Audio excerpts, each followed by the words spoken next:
Hello. Hello, hello. Let me see. How are we on audio? The audio looks good. I am starting a new game today. I mean, it's a new old game, but you know.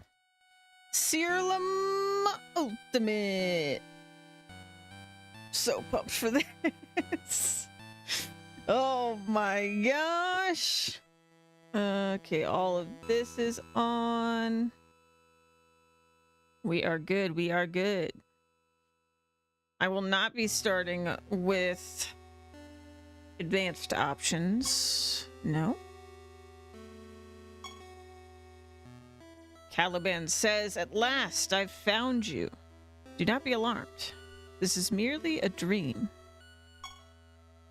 You are the monarch of Siralim, yes?" You try to say yes, but this happens to be one of those dreams where you can't speak. You also try to nod your head, but you can't move either. Whew, that's a relief. Imagine my embarrassment if I'd invaded the wrong dream. And fear not, despite your sleep paralysis, I can read your thoughts just fine. Now then, what should I call you? Nightly? Nightly, you say? A fine name indeed. You can call me Caliban. You might think of me as a ghost, or a phantasm, or something of that nature. In other words, I don't exist in your world. I have another question for you. What is your specialization? Okay. So we've got 1, 2, 3, 4, 5, 6, 7, 8, 9, 10, 11, 12, 13, 14, 15. 15 options. There are, I think, 40 specs in the entire game, but these are like the base specs.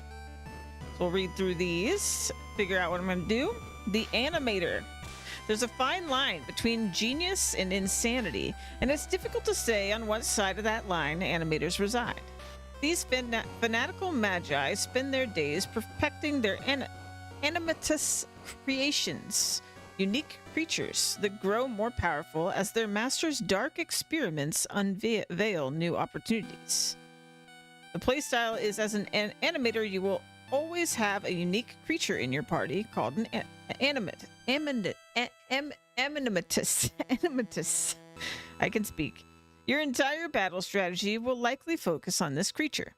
You can empower your animatus and even use your other creatures to make it stronger in combat.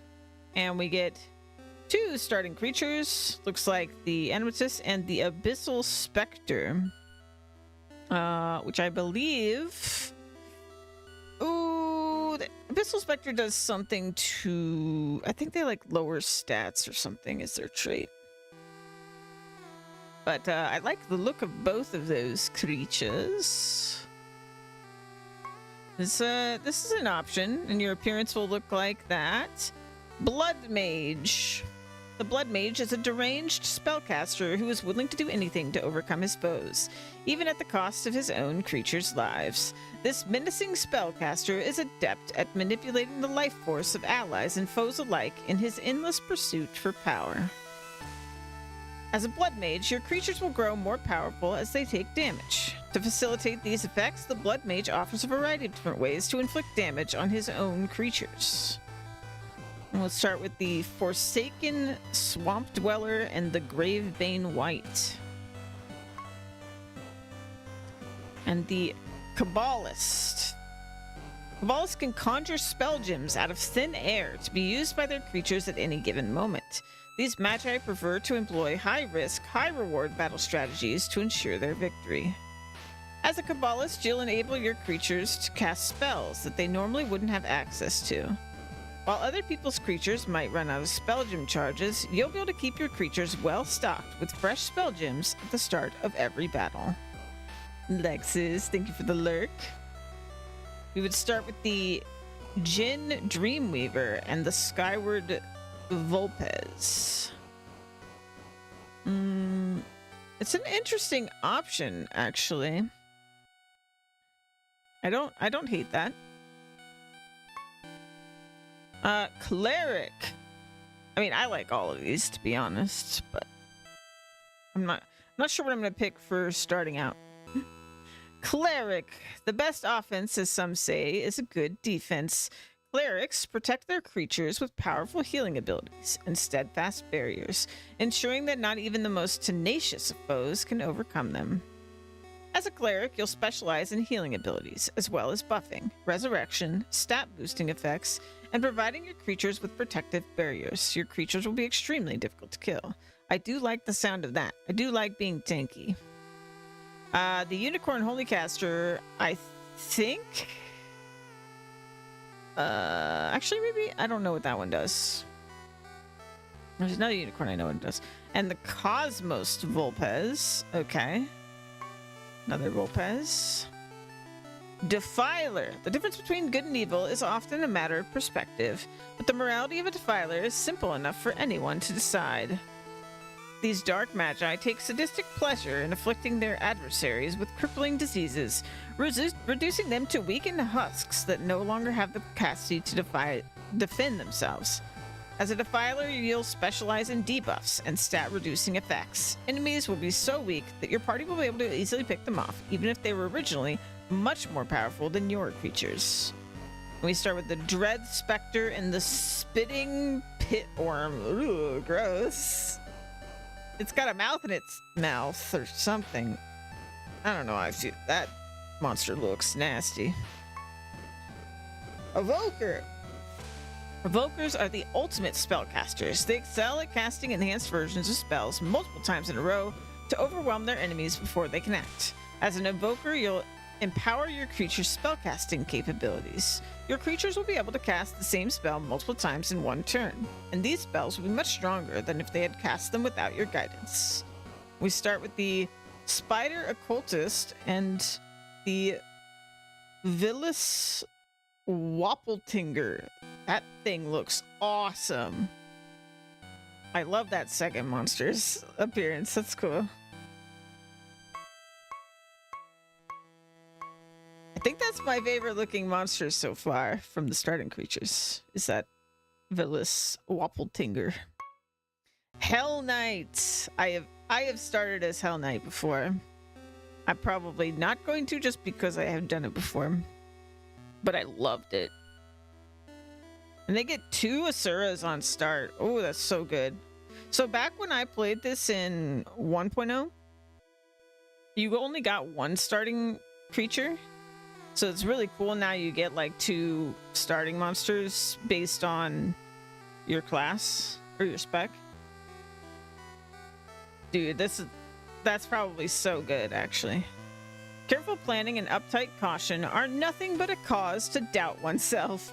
Hell Knights realize this fact and instead opt to send their creatures charging headlong into battle, relying on brute strength and reckless attacks to ensure a swift victory. As a Hell Knight, you'll favor creatures that specialize in attacking. Hell Knights grant their creatures increased critical damage and cause a variety of effects to occur when they attack. Hell Knights are surprisingly adept at spellcasting in a pinch as well. We have Inquisitor. Burn the witch, judge the heretic, and slay the non-believer. Inquisitors make use of healing effects just as much for offense as they do for defense. They enact justice on behalf of the gods, and no one will be spared from holy rapture. As an Inquisitor, you'll have a solution at your disposal for every problem you encounter. In addition, Inquisitors are able to use healing effects for offensive purposes. For example, when your creatures heal enemies, they instead cause damage to them. Very interesting. Okay, Smoke Devil and Clairvoyant Spirit. Yeah, that sounds pretty good. The Monk. A strong defense is unnecessary when your foe is unable to strike you in the first place. Monks grant their creatures unmatched agility, enabling them to dodge incoming attacks and spells and respond with devastating counterattacks. As a monk, you'll boost your creature's chance to dodge attacks and spells. When your creatures dodge, they'll unleash a devastating counter attack on the enemy. We start with Summer Aspect and the Woodka. I don't think I've ever seen the Woodka. Interesting. I like those starters. The Necromancer. Necromancers prefer to overwhelm their foes by summoning minions to aid their creatures in battle. Enemies are often so perplexed by the number of undead monstrosities charging at them from across the battlefield that they're dead long before they realize what even happened. As a necromancer, you'll summon minions to aid your creatures in battle. These minions can do all kinds of things to support your creatures. They can cause damage, boost your character's stats, debuff enemies, and much more. Like that Infernal Inquisitor. That's a cool looking creature. I like the appearance of the Necromancer too. Pyromancer. Pyromancers quite literally thrive on watching the world burn. These maniacal magi ignite both friend and foe alike with a brilliant conflagration, causing their enemies to suffer gruesome deaths while empowering their allies with the power of flame. As a pyromancer, you'll make heavy use of the burning debuff to deal damage to enemies over time. In addition, your own creatures will be afflicted with this debuff, but it will heal and empower them rather than dealing damage. I've started with this before too. I freaking love Pyromancer. Volcanic Ifrit and Magma Golem. Very cool. Reaver. Perseverance, an iron will, and a touch of insanity are the perfect recipe for victory. Reavers live and die by this mantra, instilling their creatures with a cold and calculated anger that allows them to grow more powerful during battle while their foes tire out. As a Reaver, your creatures will gain massive benefits in combat as battles continue to drag on. If your creatures manage to survive for just a few extra turns, they'll be able to devastate your enemies. I was watching Juan play this because I got him the game because I was excited. And this is what he chose. And yeah, very devastating. That Fallen Carnage monster is so strong, specifically. But yeah, it's really interesting playstyle. The perks and stuff are really cool. Sorcerer. Sorcerers are masters of controlling the battlefield. Why worry about offense or defense when your enemies can't move to begin with? As a sorcerer, you'll support your creatures by debilitating their enemies from afar. Generally, your enemies won't be able to act for the first few turns in battle as long as you're around. Very cool. Frostbite Yeti and Moss Golem. Never seen the Moss Golem before. Warden. Wardens are wholly attuned to the needs of their creatures. These powerful magi empower their creatures with various boons to give them an edge over their opponents in battle. As a warden, you'll be able to grant your creatures every buff in existence. In addition, your creatures will grow stronger as they continue to accumulate more buffs. Priest Vizier and the Roost Watcher. Okay. This one would be good because, like, I feel like the premise of this class, the playstyle, is very flexible because buffs are, like, useful to everything, right? Like, so I feel like that's a pretty good one where it's like, there's some that you're really locked in on, like, a specific, like, tactic, right? I feel like this is a little more broad, so I like that. Witch Doctor. Witch Doctors are spiritual warriors who cast deadly hexes and curses on their enemies, forcing them to fight against each other. As a witch doctor, you'll manipulate your foes into damaging each other and empowering your creatures to ensure victory. Gold Blight Angel looks so cool. And the Gimp Mummy is a creature you can encounter really early on. I've seen it before.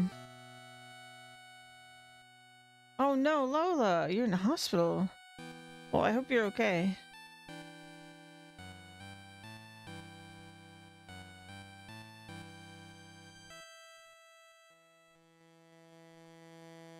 Please be okay. Okay. Let's see. I'm leaning towards Warden. I think that's what I'm gonna do. Cause like, Animator locked in on the whole unique monster thing. Blood Mage is like, hurting my own creatures scares me a bit. It sounds risky to me. Good. Keep trying. Let's see. This is also pretty generic, I feel like generically good for a lot of different creatures, because every creature can equip spells, so you could make this work. Cleric is tempting too, because like it's just like specifically calls out how tanky it is. Do like being tanky. This one being debuff focused, like I feel like this is one of those like specific things where there's going to be a counter to this and then you're in trouble. I'm not like it. This is another pretty generic one like you could do, but this is basically the spell counterpart to Hell Knight, and I've done Hell Knight, so I think maybe not. This one's fun. This is the fun thing. Like you heal them to hurt them is a fun idea. Monk, I'm sure is satisfying when it works, but when it doesn't work, it's just you're just gonna get wrecked. Because if you get hit, and I know there are things that can make it so something will hit that it like cannot be evaded, and I'm not sure how you would deal with that as a monk. Maybe there's some way you could do it. Necromancer's cool. Minions are never really my thing usually in games in general, but the way they work in this is interesting because they're basically like buffs in this, so could be good. Pyromancer, like I said, I've started it before, and I love it. I love it so much. It's probably would be my choice if I hadn't already done it. Reaver's also cool, but also Reaver's kind of about the fight taking a while, and I would prefer something that I could like make quicker. Sorceress will shut them down, but I don't see how that's... It doesn't sound like it's going to increase your damage. It's more about just shutting them down, so you kind of have to figure your own stuff out. So I feel like Warden and Witch Doctor, but this is kind of specific and could be blocked. I think I'm gonna do Warden. I think Warden's the most flexible here for various strategies. So let's do Warden.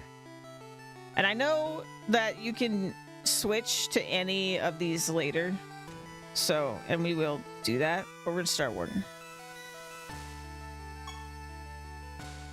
Yes. Wow, you took so long to tell me your specialization that you slept well past your normal waking time. I'll get right to the point then. You know of the Kingdom of Nex, correct? You try to say yes. Of course I know of Nex. They're our most trusted ally, and we often trade jarred goods with each other, but you are still unable to speak. As I thought. Listen closely, Knightly.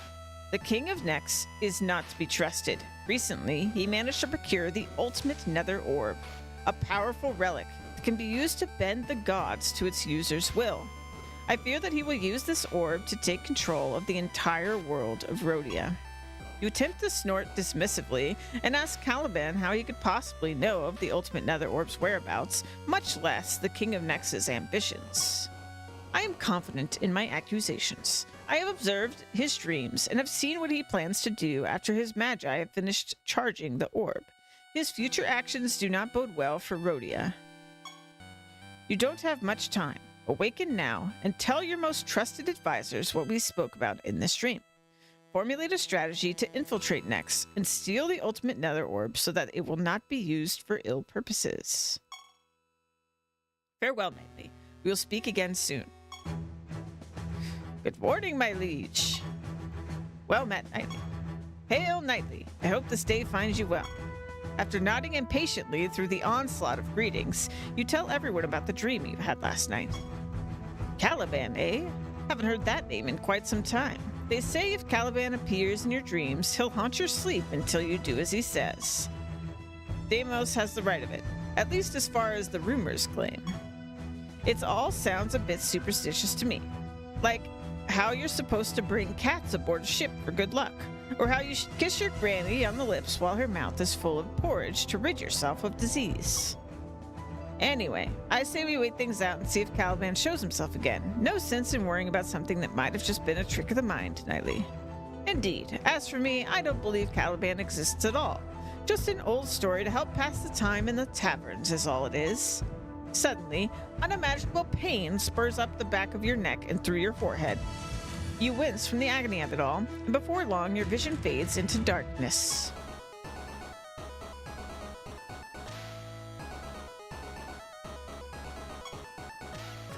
You don't believe in me, eh? What say you now? What do you mean, Knightley? And why are you making your voice so deep all of a sudden? And why are your eyes glowing red? And why are you floating a few inches off the ground? Imbecile! It is not Knightley, you misguided muttonhead. It is I, Caliban. Quit messing around, Knightley. You're not Caliban. It is a sad day indeed to learn that the fate of Rhodia rests in your incompetent hands. Yes, I am Caliban. Does my appearance truly leave everyone so skeptical? Ignore Hebron, Sir Caliban, and accept my apologies on his behalf. He is not all right in the head, after all. So Knightley spoke the truth of it. Caliban is real. Indeed. Guess Knightley's story was true, after all. I am sorely disappointed at how much time you're all wasting prattling on about absolutely nothing. Now listen closely, as we don't have much time. You must travel to Nex and capture the ultimate nether orb before it's too late. Rally your men and summon your most powerful creatures, and get on with it at once. There's no way I'm letting Knightley get into any sort of danger. Deimos and I will handle this. Aye. We'll try to be diplomatic about it at first, see if the ultimate nether orb even exists in Nex as you claim, and then see about taking it someplace safe. Come, Hebron. We shall take our leave immediately. Everett, while we are away, work with Knightley to warn the other gods about Nex's ambitions and try to rally them to our cause. If our visit to Nex doesn't go according to plan, we'll need all the help we can get. We'll do what we must. Take care, Deimos, Hebron. Farewell. Nice meeting you, Sir Caliban. Very well. Then it is time to relinquish my control over this body. In the future, I pledge to communicate with you all a bit more gracefully. That is to say, I won't overtake Knightley's body and cause them excruciating amounts of pain. Okay, great.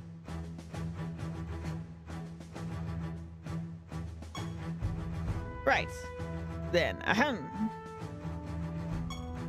Knightley, I'd offer to make the pilgrimage across Rhodia to warn the gods in your stead, but we both know you're better suited for the task. Diplomacy's never been a point of strength for me, not to mention the gods will respect you more. It's been a while since you've been out and about, so let's spend the rest of the day getting you back into the swing of things. When you're ready, say the word and we'll begin your training. Okay. Let me check my settings. Where's the settings button? Oh, let's get started on your training. First, we'll review the basics of combat. They say that the best way to learn is by doing, so let's jump right into battle. Oh, okay. Ready? There's no need to hold back, Your Majesty. Okay, a hostile roost watcher appeared.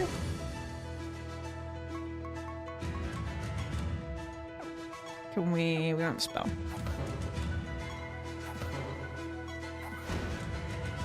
Dead.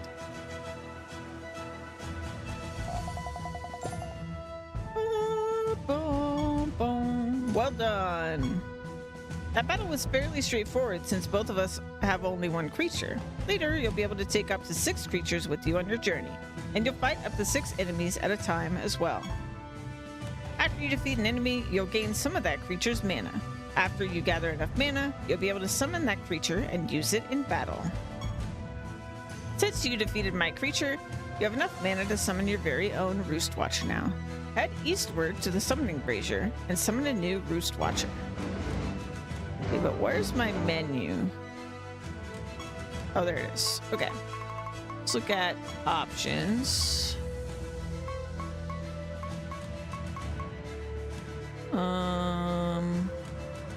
Okay, all that's good.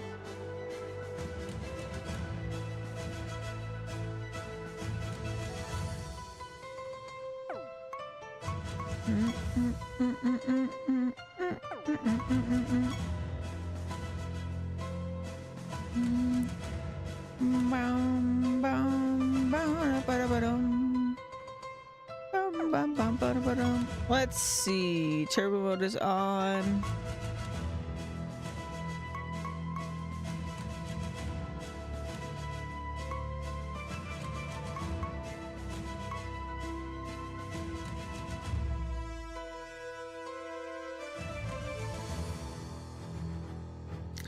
Let's see, maybe rare items should be shown. Let's do normal.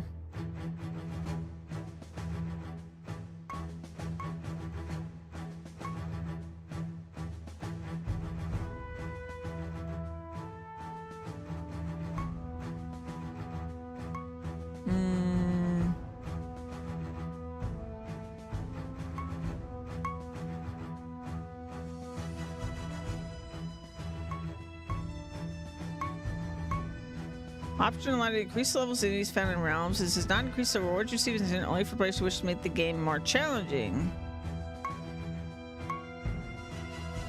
Okay.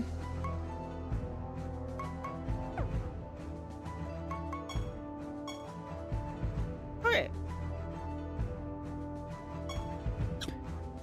And then we spend 1,000 to summon this. This creature deals 50% more damage for each buff, debuff, and minion it has greater than its target. Sounds perfect for what we are good at. And actually, let's see. We don't look at all like what it said we would look like.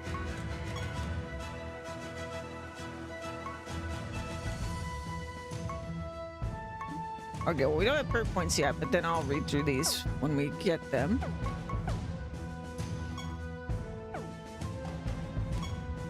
Very good. Your new creature will serve you well. Always remember to check the summoning brazier to see what new creatures you can summon. Next, you should take a look around the castle and familiarize yourself with its facilities. Your first stop should be the menagerie. You'll find it in the western wing of the castle. Speak with Norda once you get there to learn more about it. Good day, Your Majesty. Welcome to the menagerie. What can I help you with today? You asked Norda to explain the ins and outs of the menagerie to you. Ah, a great question indeed. At the menagerie, I'll take care of your creatures for you while you're on your journey. You can only have up to 6 creatures in your party at a time. So you can leave any extras here, and I'll assure they're kept in tip-top shape. That is to say, I'll make sure they don't die of starvation or severe dehydration. You can return to the menagerie at any time to swap out a creature from your party if you'd rather take another one with you instead.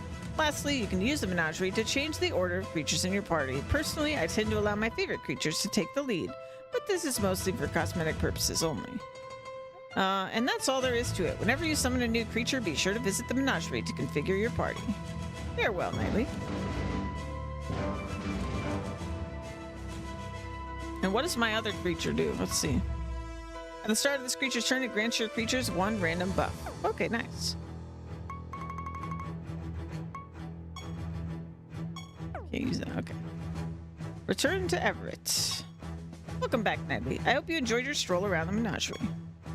Next, you should visit Saban the blacksmith. He will teach you how to forge and equip your creatures with artifacts. Afterwards, speak with Rhea, the enchantress. She will teach you how to craft spell gems for your creatures to use in battle. Hail, Your Majesty. What can I do for you today? No, don't say it. I can tell by the look in your eye that you're here to forge an artifact for one of your creatures. You're taken aback by the fact that Saban thinks himself clever for knowing you're here to make use of his only function. Oh no, I can also tell by the look in your eye that you think I can only forge artifacts. The truth of the matter is that there's plenty more that can be done to an artifact after it's been forged, but let's not get ahead of ourselves. First, I'll explain what artifacts are. Each of your creatures can equip an artifact. Artifacts come in 5 different varieties: swords, shields, staves, boots, and helmets. The type of artifact determines the primary stat that it boosts. For example, swords give a boost to attack, while boots increase its creature's speed. To create an artifact, speak with me and choose Forge. Give it a try now.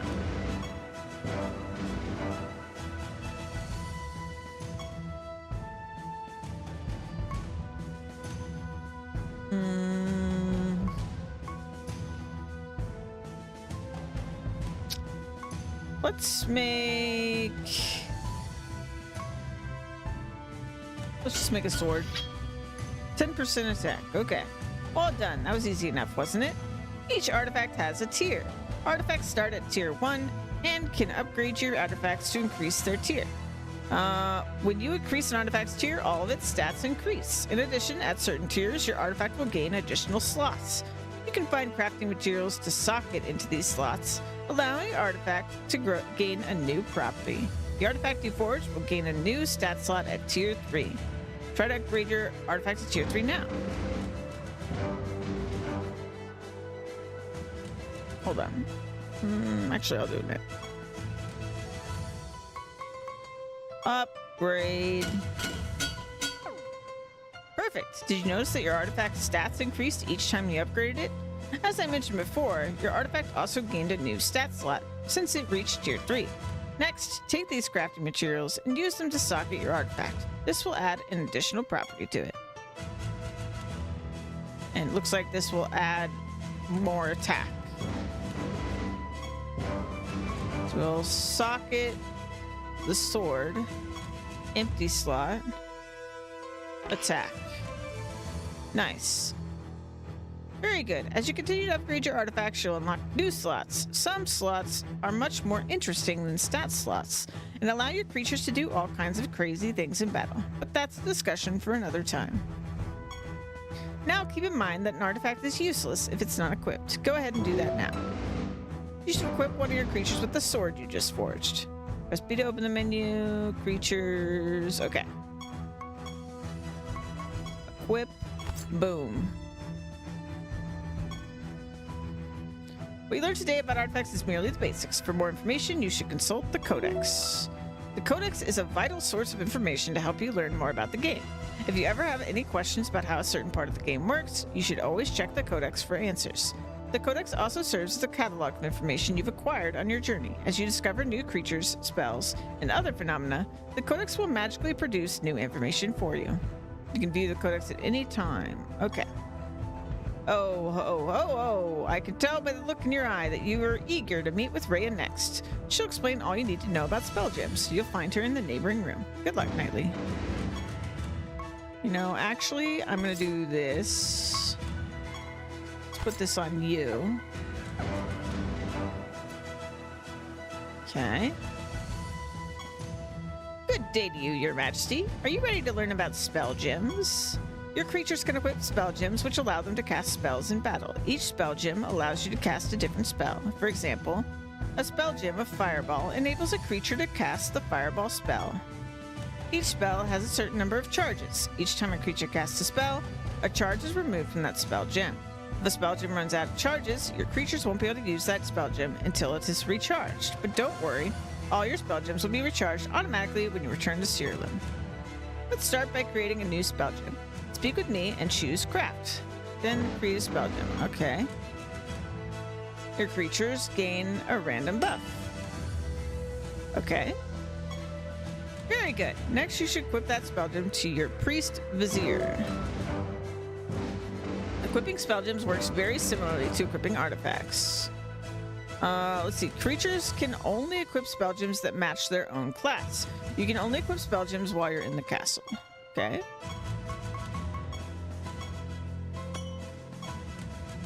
Very good. Much like artifact spell gems also have a tier. You can upgrade your spell gems to increase their tier. At certain tiers, your spell gems will gain a new slot, which can be enchanted to give that spell a new property. These properties can change the way a spell works.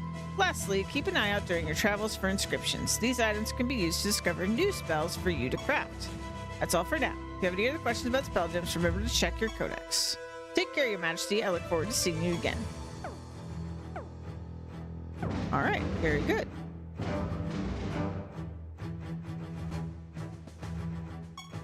Inscription prescription. I see your creatures are properly equipped with artifacts and spell gems now. Very good. You are now ready to venture outside these walls and earn the favor of the gods. You should rest for the remainder of the day. Deimos and Hebron should return from their journey early tomorrow morning, and you'll need to speak with them before you depart. After a busy day of learning extremely basic things, you head off to bed. You quickly fall asleep, only to be awakened by a startling dream about falling down the castle stairs. After falling back asleep once more, you wake up yet again for a brief moment to flip your pillow upside down. It's nice and cool now. Back to sleep you go. You wake up yet again, courtesy of a muscle spasm in your left calf muscle. Tonight just isn't your night. Perhaps a warm glass of milk. Nightly, wake up. Deimos and Hebron have returned. Damn. Ah, Hebron and Deimos. It's good to see the two of you returned safely. What happened? Did you find the ultimate nether orb? Yes. As Caliban claimed, we found the ultimate nether orb in Nex, and as planned, we tried to negotiate with Lucius to see if we could come to some understanding. And we were met with staunch resistance. Lucius destroyed most of our army all by himself. When Deimos and I had finally cornered him, the gods intervened. We nearly lost our lives before we managed to escape. I fear that Lucius already holds influence over many of the gods. They are not, after all, normally prone to physical intervention with the affairs of humans. I see. Then perhaps we should petition the gods and explain what it is at stake for our world. Surely, they will come to their senses and see our side of things. Perhaps they'll even aid us in obtaining the ultimate nether orb. It's a good plan, but that's not our only problem now. Before we fled, Lucius vanished, and he took the ultimate nether orb with him. We have no idea where he went, but it's safe to say that he won't be returning to Nex anytime soon for fear of us launching a follow-up attack. Indeed. Then where do we go from here? Hebron and I will search for Lucius. In the meantime, Knightley, I believe you should move forward with our original plan to petition the gods and ask for their help. You should first visit the Blood Grove. Procronox is the god of that realm. He is a master tracker, and his expertise will prove invaluable in helping us find the ultimate nether orb. That is an excellent idea indeed. Knightley, make haste to the Blood Grove and see if you can sway Procronox to our side. Agreed, it is a sound plan. Good luck, Knightley. Deimos and I will begin our search in other realms, so we don't put all our eggs in one nest, so to speak. Aye. Farewell, Knightley and Everett.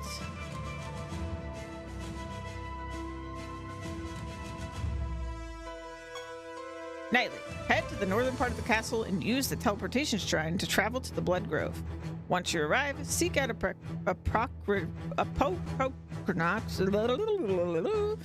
Procronox's altar and commune with it to speak with him. Good luck, Knightley. I'll see to our castle's defenses while you are away. You can count on me. All right. Let's go.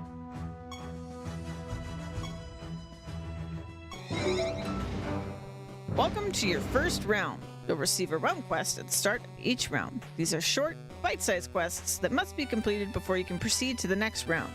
After you complete a realm quest, you'll receive a reward, and then you'll be able to use that realm's teleportation shrine to either travel to a new realm or return to your kingdom. When you complete a realm quest at the highest realm you've ever visited, you'll also receive perk points that can be used to unlock perks for your specialization.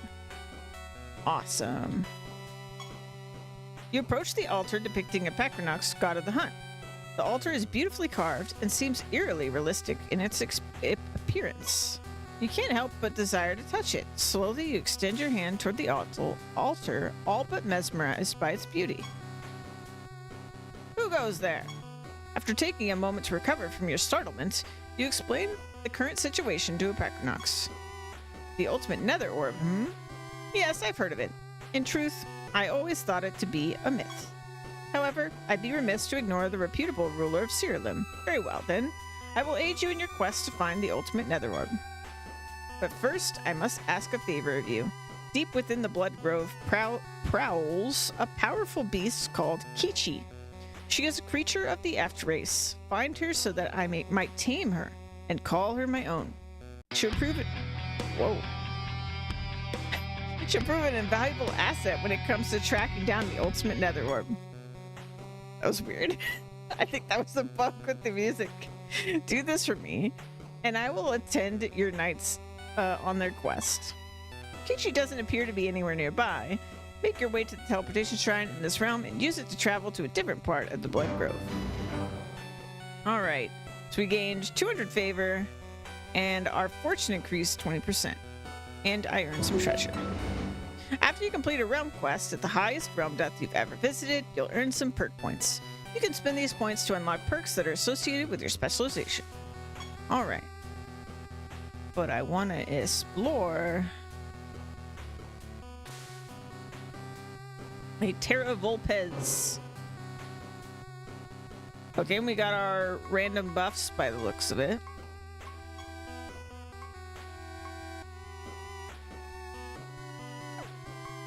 That's invisible. Automatically defend at the end of their turn. Okay. And we can inspect you. Your creature's first 3 permanent damaging spell gems each have a 20% chance to be cast automatically at the start of battle. And they have an artifact on them too. Okay.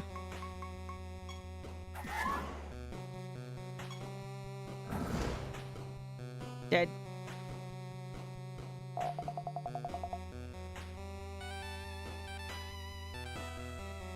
Alright, we can summon that creature now. Construction materials for trade.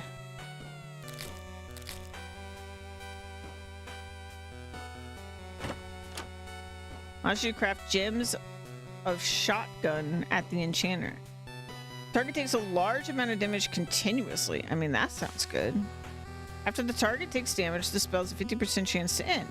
The spell always deals critical damage. Man, that sounds like a really good spell. Okay.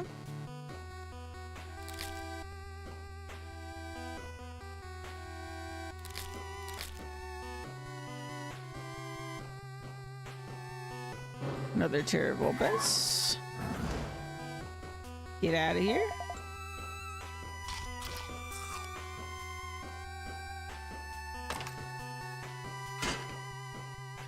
A terror hound.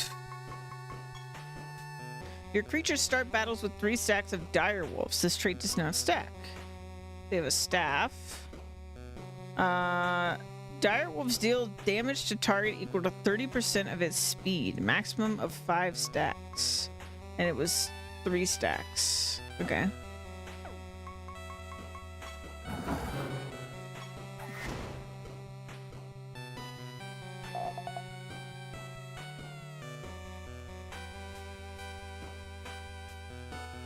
Hostile Bard Balladeer. What does Bard Balladeer do?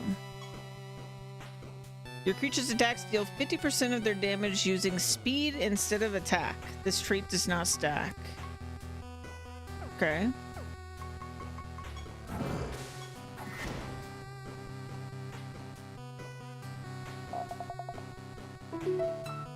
You gain knowledge points for a creature when you kill them. After you gain enough knowledge points, your knowledge rank for that creature will increase, unlocking new benefits such as the ability to see that creature's health value in battle. To view all the knowledge you've collected, as well as what knowledge-specific benefits you've earned for each creature, press B, open the menu, choose Bestiary. Okay.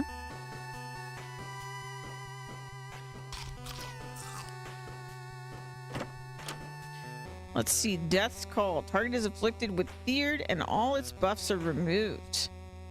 And the side effect of all the buffs being removed makes that actually pretty nice. I like the sound of that.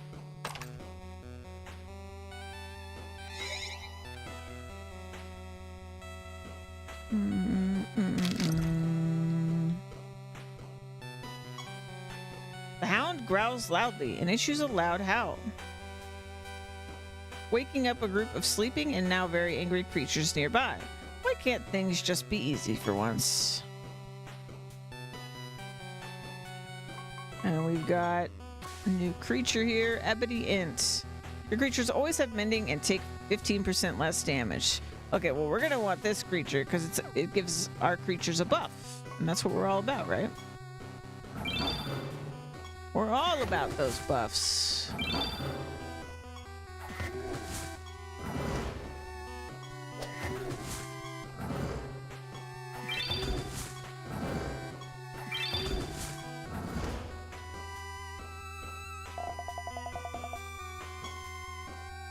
We got favor. And we didn't get enough knowledge for that int.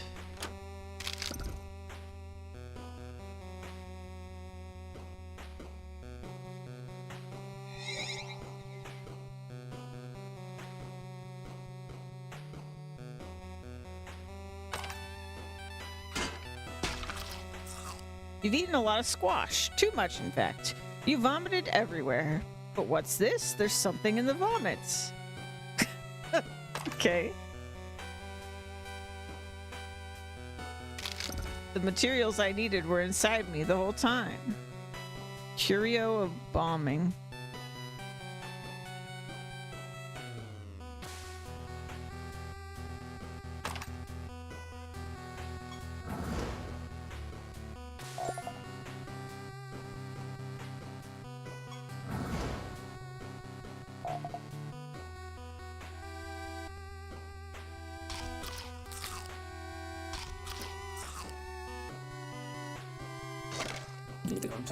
Thanks for materials. Here, take this.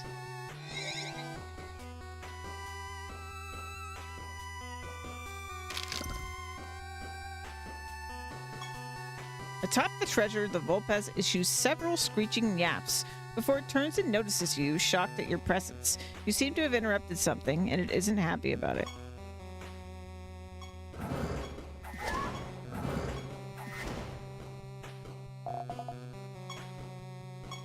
More favor.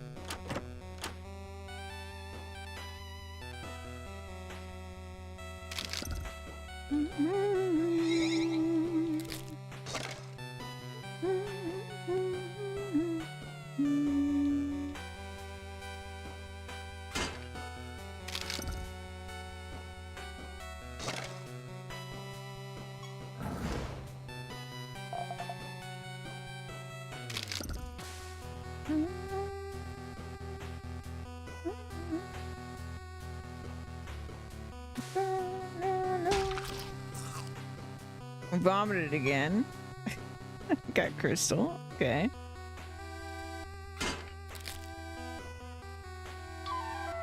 You pick up the pipes and play a little tune.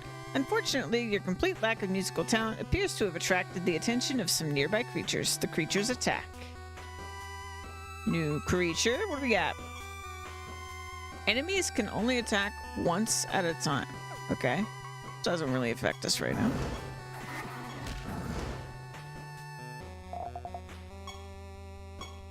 More favor. Rank 1 with Apocrynox, God of the Hunt. Blessing unlocked. Vomiting a squash is more rewarding. Fantastic. And we got that new monster summonable.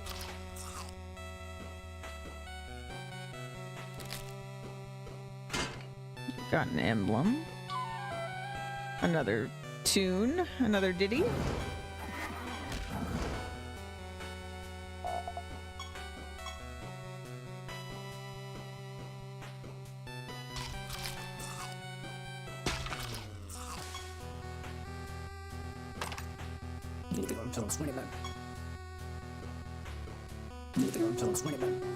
Ooh. If the target has less than 85% health, its health is inverted. So... okay. I guess that could be really, really good.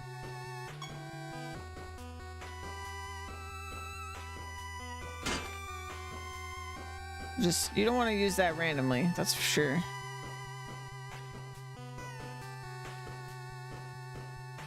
I guess you could target your own people too. You could almost use that as a heal. If you could target your own party.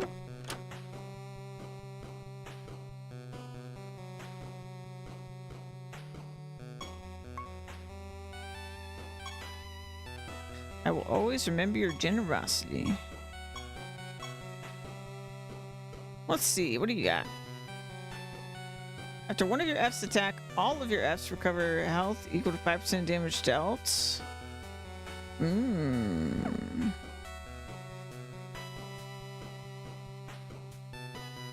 don't have the emblems right now.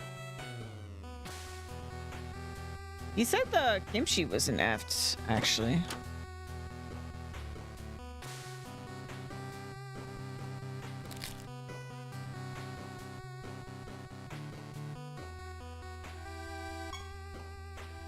We can look at the map.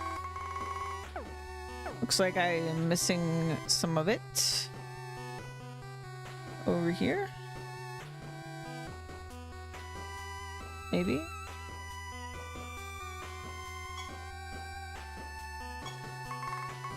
Oh, that's the edge of it. I see. Now we got everything.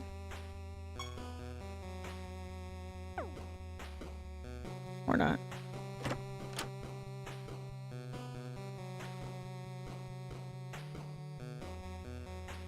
Where's the... okay, it's like up here.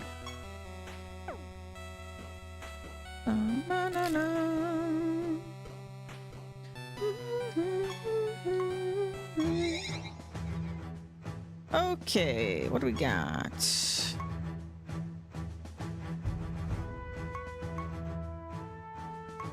I think I'll summon this guy. And the Terror Hound for now.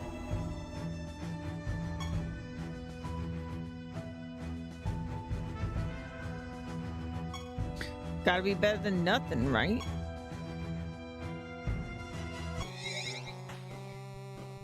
No, I sense that Kichi is not here either. Continue your search in a deeper part of Blood Grove.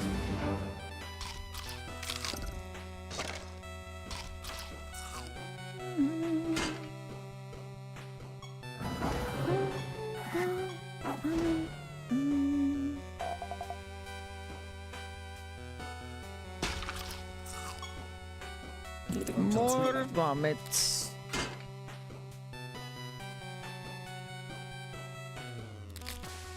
Now our quest is to do the pipes.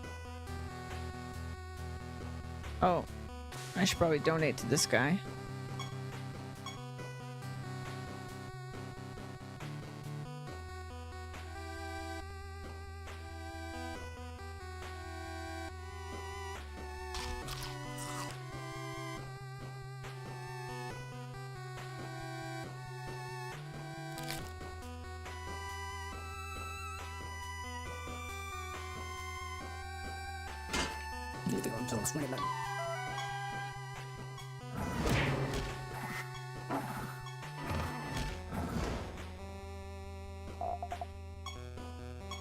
Nice, nice.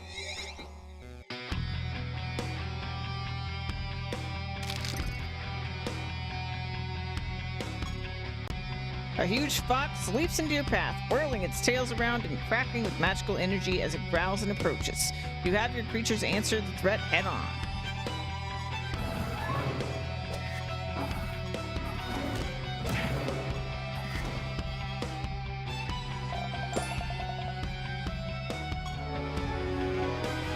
Hey, plus 5% resources, rank 2. And spontaneous combustion. Target has a 35% chance to be killed. If this happens, all other enemies take a massive amount of damage. Oh, interesting. Vitality explosion. Target takes damage equal to the amount of maximum health it has greater than its base amount. Oh, so if they're like healing, they're raising their max HP, this is like a counter to that? Okay, interesting. Very specific, but interesting.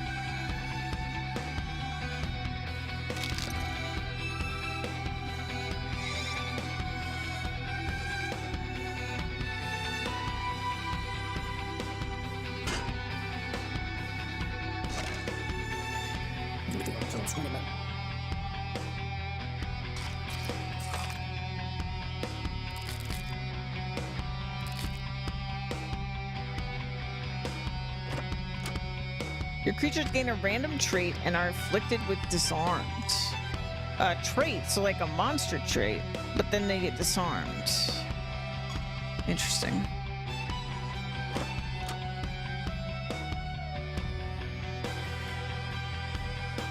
Oh, hey, a new monster. Centaur Ranger. When this creature attacks, it attacks an additional number of times equal to the number of spells your creatures have cast since it last attacked.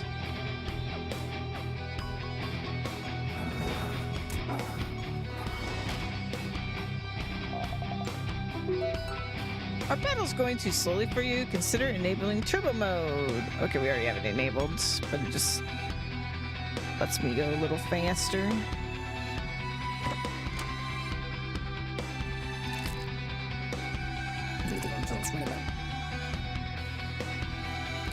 Need more construction materials, eh? Oh! Oh, an int! Maybe I can summon one.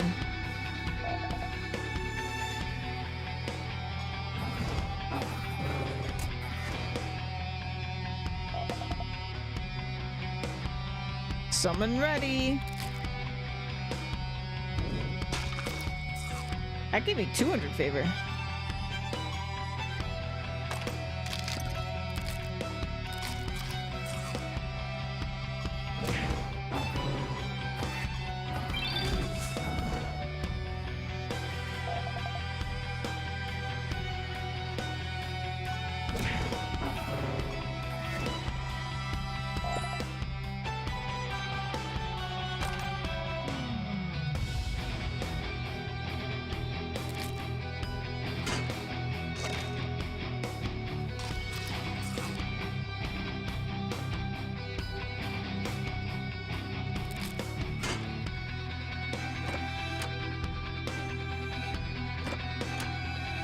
Singular dark sulfur. Oh, it's a creature skin. For the creature called Dark Sulfur. Okay.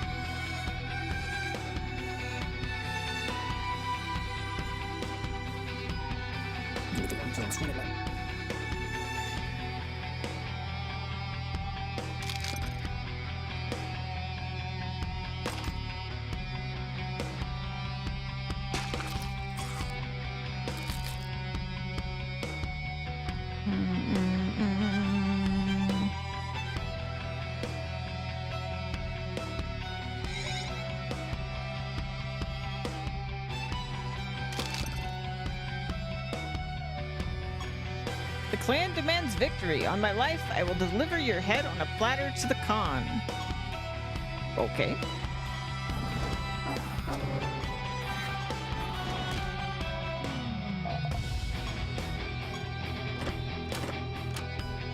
Sneak attack.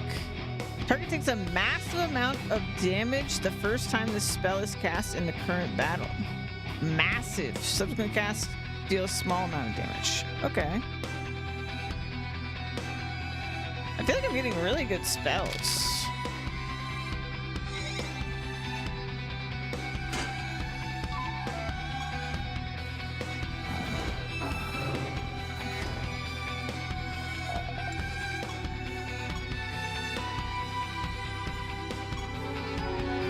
Rank 3, plus 50% treasure from tents. After you complete a realm quest, your fortune will increase by 20%. It can increase up to a maximum of 100%, but resets to 0% when your party is wiped out in battle. Fortune increases the amount of resources you receive from battles. Unlike other effects that boost the amount of resources you earn, Fortune is multiplicative, making it one of the most effective ways to boost your income.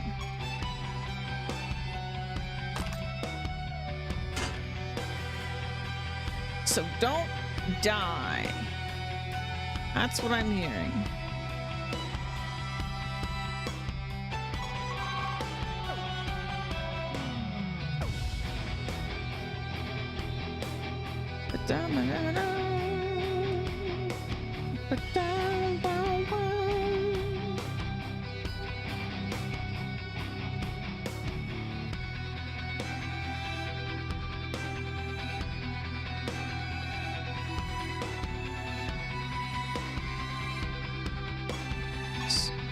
Oh, we got more stuff.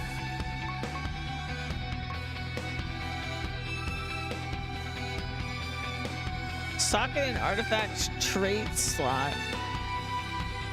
Oh, okay.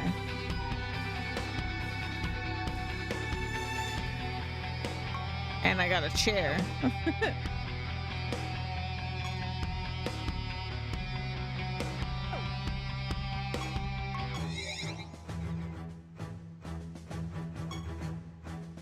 Let's summon this for sure.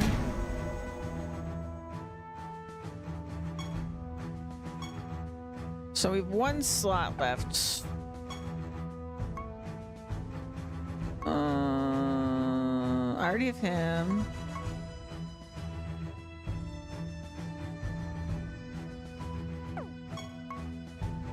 What's my spell gem right now? Manage spell gem. Oh, random buff. Yeah, that'd be good.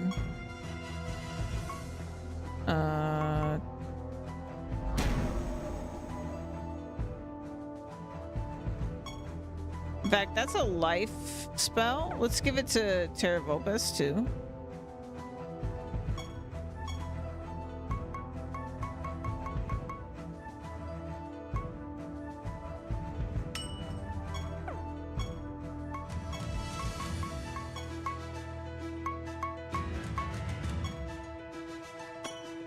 Let me read his trait again.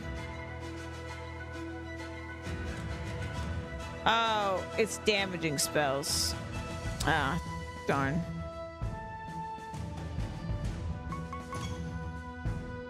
That would have been amazing, but no.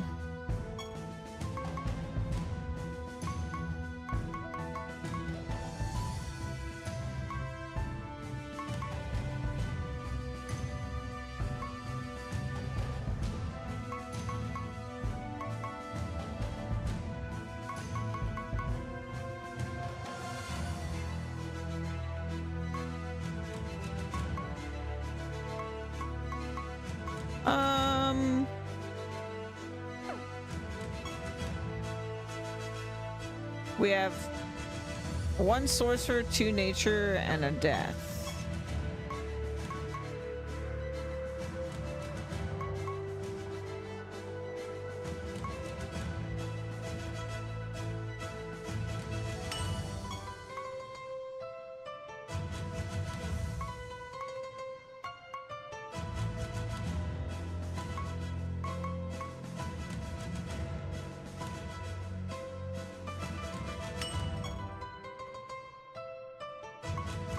I need a nature spell.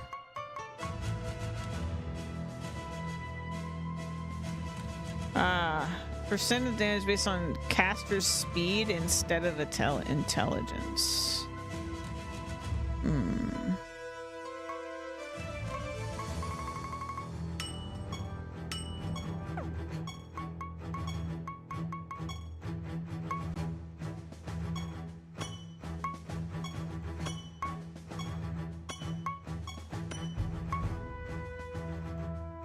I need damaging spells for my life guys.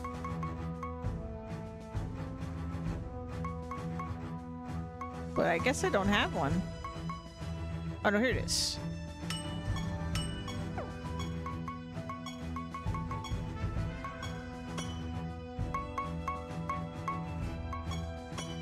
There we go. Now the Volpez's thing won't be pointless.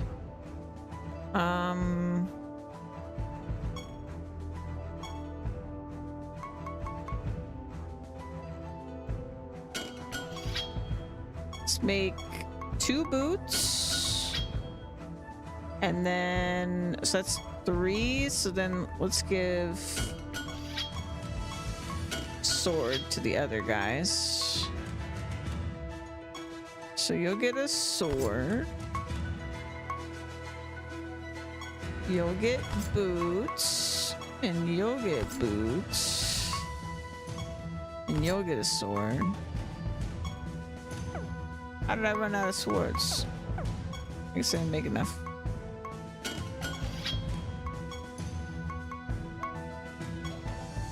Sword.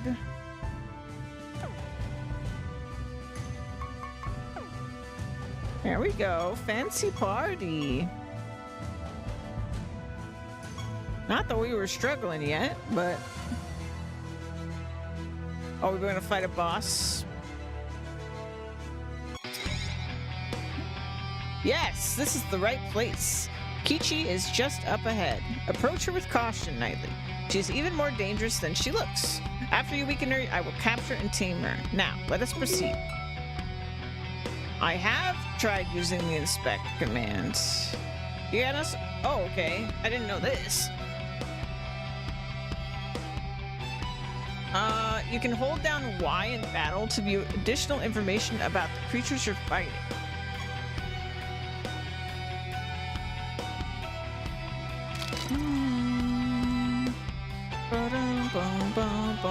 You and your creatures approach Kichi with a display of confidence that none of you actually feel. Upon notice of your arrival, Kichi assumes a wary crouch, waiting for you to make the first move. You unleash a beastly roar and charge forward, and you are relieved beyond words to see that your creatures follow suit. 1! Kichi lunges forward to meet your attack head-on.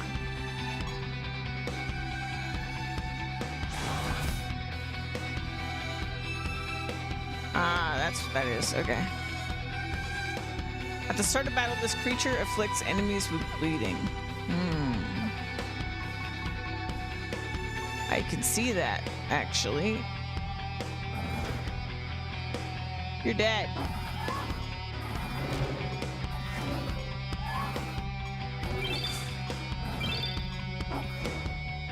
Get out of here.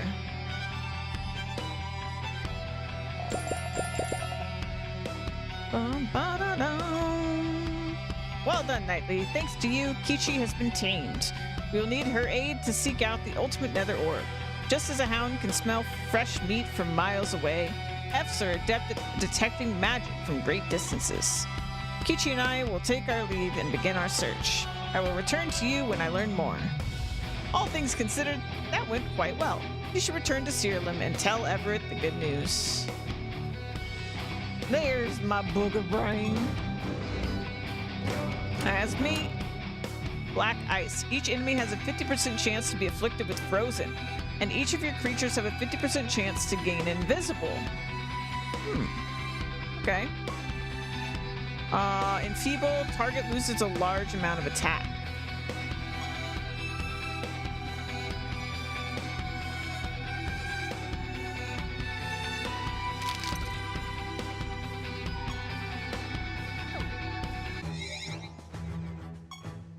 It is good to see that you've returned in one piece, Nightly. Did you have any luck rallying Apocrynox to our side? You explained to Everett that you successfully captured Kichi for Apocrynox, and in return he vowed to assist Hebron and Deimos in their search for the ultimate nether orb. Ah, I should have known he'd ask a favor of you first. Very rarely do gods provide their aid to humans without expecting something in return. Nevertheless, I am glad to have Apocrynox's help. You've had a tiring day, Nightly, so I suggest you take some time off and enjoy yourself in the sanctity of your castle. When you're ready for the next step in your journey, please speak with me again. Not in the mood to rest, eh? That's the spirit. Siralim is an ever-growing kingdom, Nightly, but I know it can be even better yet. Look around you. Can you not envision how magnificent your castle could someday become? For that reason, I believe your next step should be to travel to the Frostbite Caverns and convene with Azuril, the god of winter. Azuril is a noble god who is always eager to work with humans. With his help, we will be able to expand our castle and make Siralim the very best kingdom it can be. And more importantly, Azuril's knowledge will allow us to reinforce our kingdom's defenses. After all, if gods forbid we don't obtain the ultimate nether orb in time, we'll likely need stronger fortifications with which to defend ourselves. Good luck, Nightly. I'm good at those. We are gods. I think I want to grind in the previous realm for a bit, because I want to get favor with Apocrynox.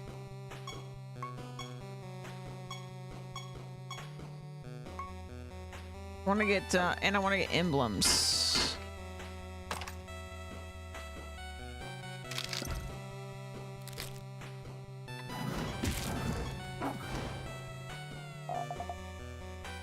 Man, that opening spellcast actually wrecked them.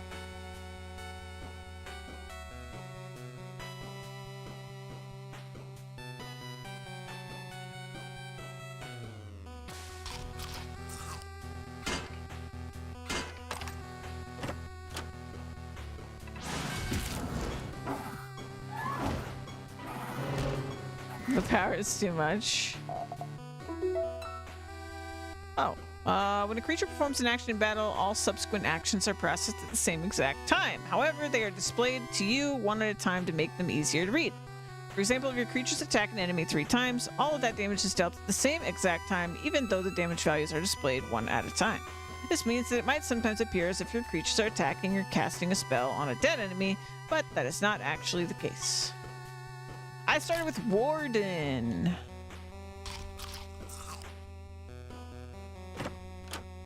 Desperate Bid. A random ally and a random enemy are resurrected with a random amount of health. Okay, that is desperate. I don't have any perks yet, so I don't know.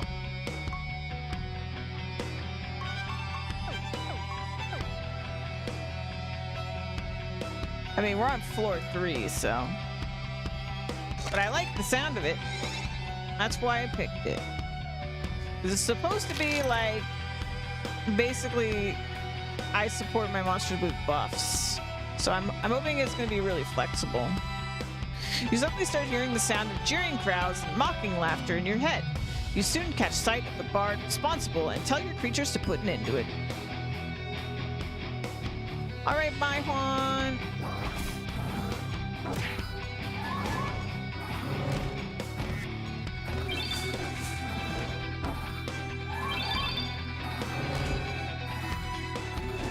We're already stacked with buffs like crazy just because of the monster we have.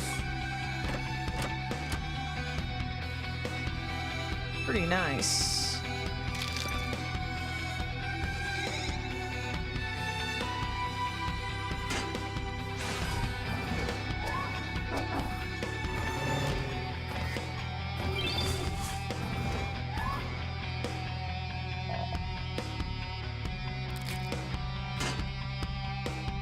Emblem, yes, that's what I want.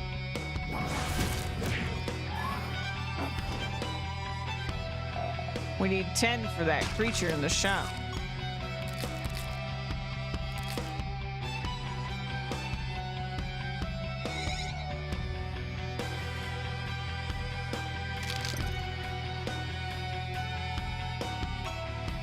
The centaur stomps its hooves, rhythmically while loudly chanting. Soon enough, its allies appear to defend the treasure.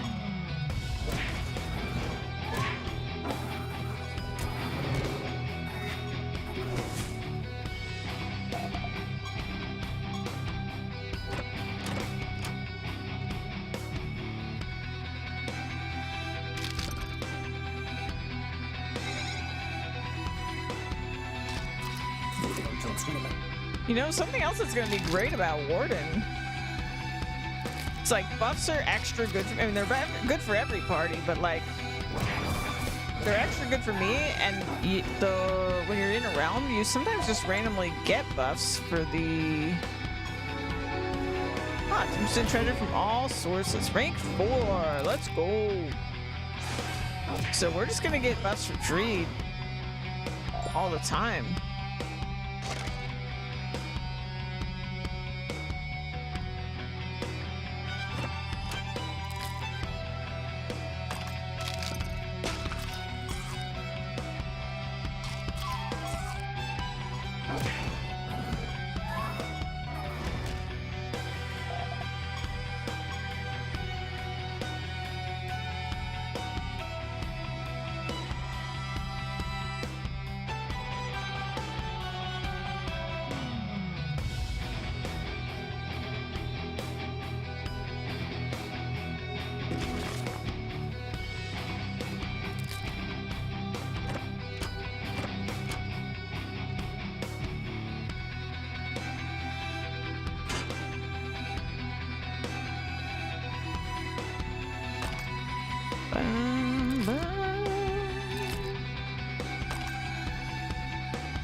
That was a really good spellcast.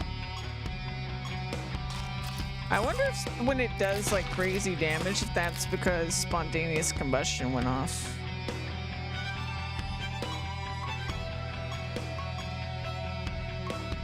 Now we can get diamond. Cast on extra target. Okay.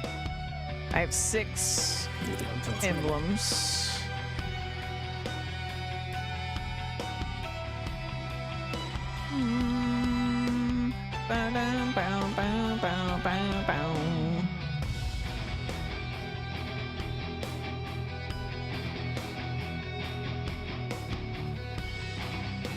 Did I do it? I think I got everything.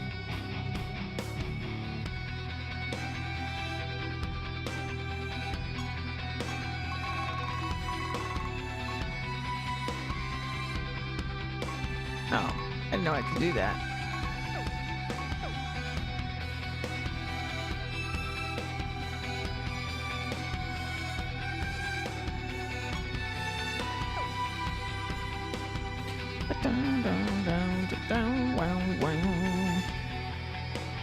Yeah, I think I got everything.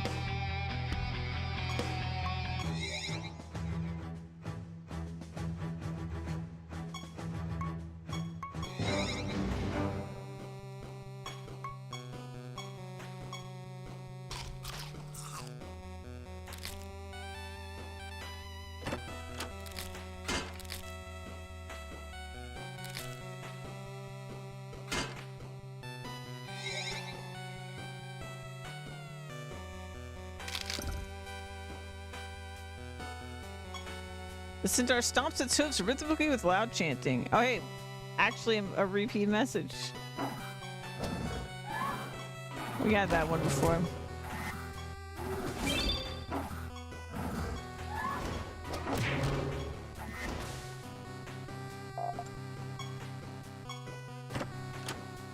Stone Ward. Target gains a small amount of defense, then it defends and provokes.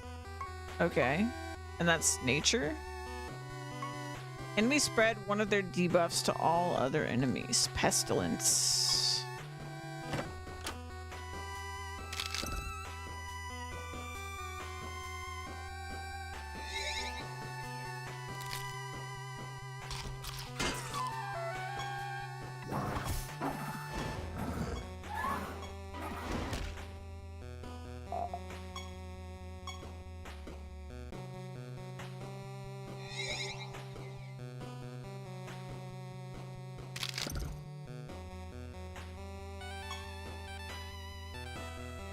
Oh, yeah, we've seen that one before.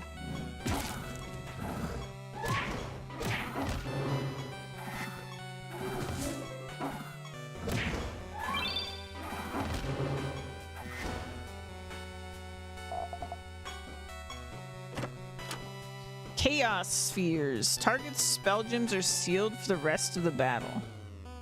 Wow. Shut down spellcasters. Looked like that was a chaos spell though, and I don't have any chaos people in my party.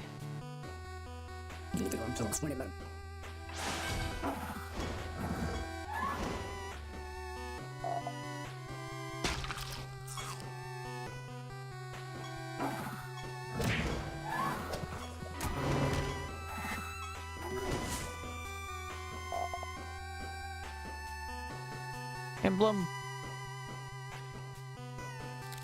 Need those.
Item sets allow you to easily save and load groups of artifacts and spell gems.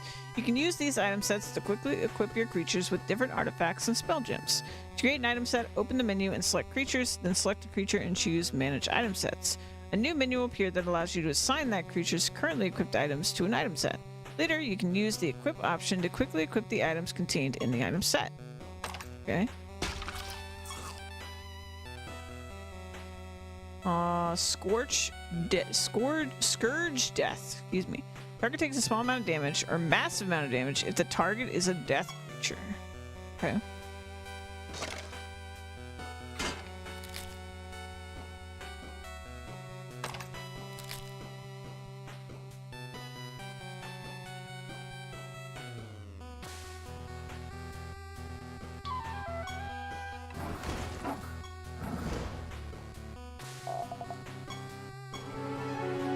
Plus 50% favor from flutes. And counterspell. Take a small amount of damage, or the target does. The amount of damage is increased by 20% for each charge the spell is missing.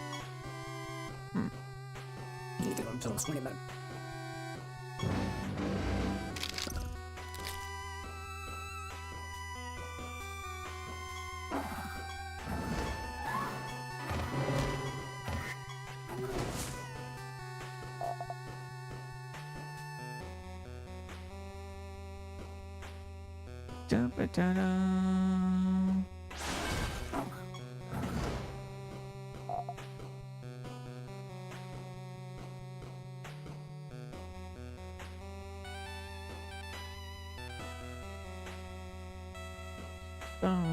da da dum. Ba-dum bum bum bum bum bum bum bum.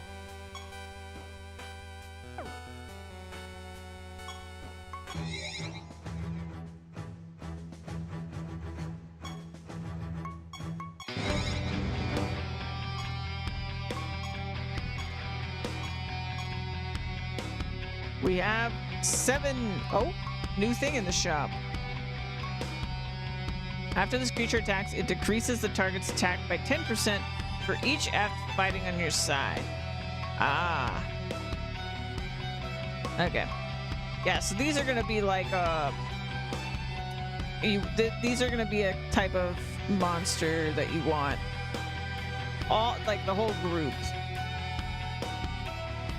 Okay.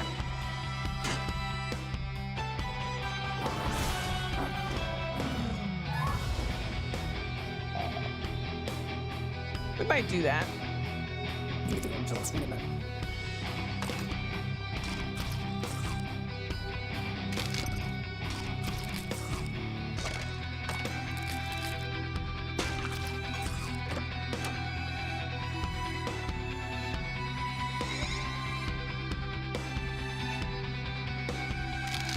Get some easy synergy in our party early on. Could be nice.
Target takes a moderate amount of damage, plus 20% for each minion the caster has. Oh, okay.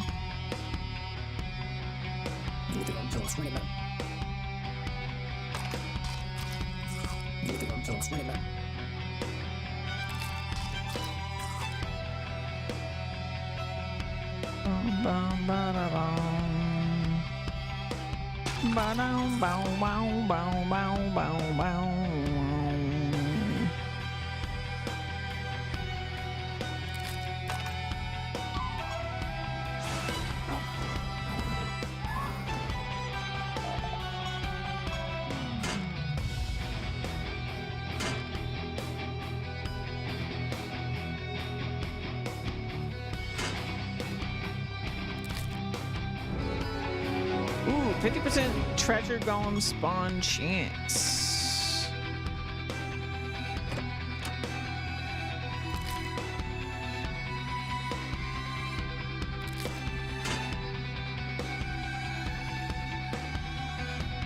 Titans, hello. I just started this monster tamer game today.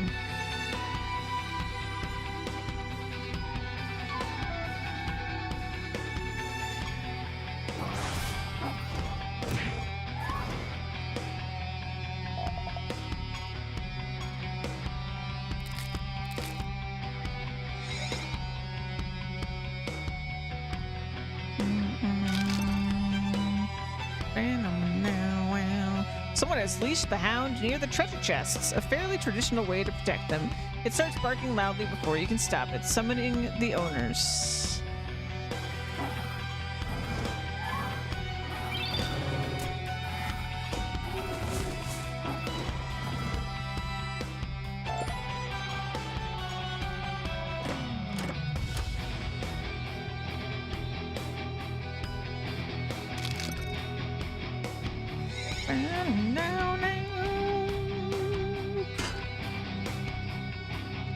Like Zelda and Monster Hunter had a baby. Actually, the creator has said directly that they are a big Path of Exile fan. So it's actually closer to like a Monster Tamer mixed with Path of Exile. If you find battles too easy or too difficult, consider changing the game difficulty. You can change the difficulty by opening the menu. Random now. Nice.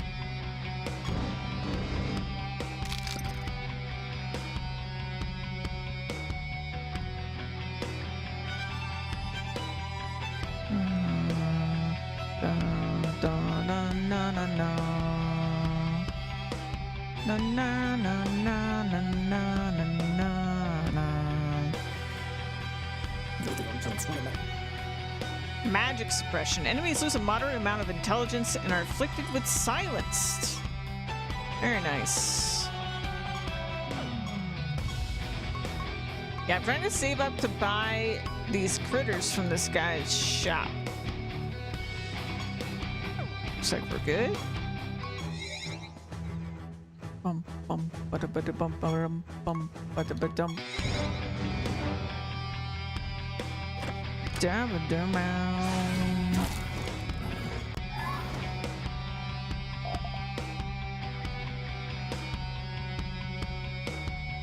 Wow, wow, wow.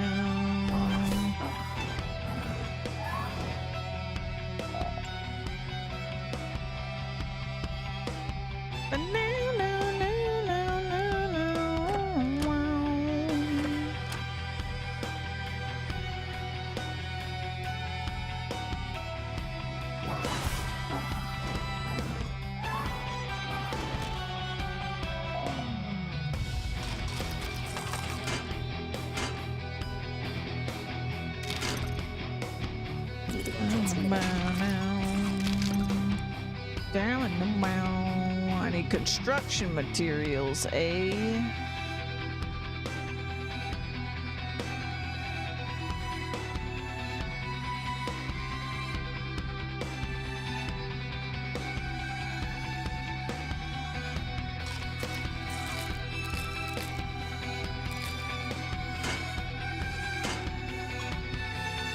Main goal.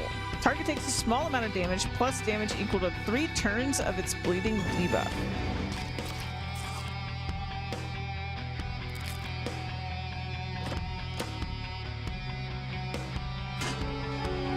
Plus 50% favor from Cove boss battles. Okay.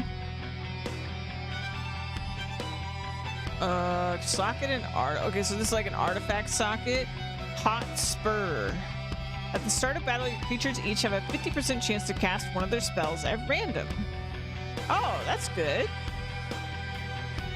That's basically what our Vulpes does, but better? Right? What does this thing do again? Yeah, it's better. Because it's all of their spells. They don't have to be damaging, and it's a 50% chance instead of 20%.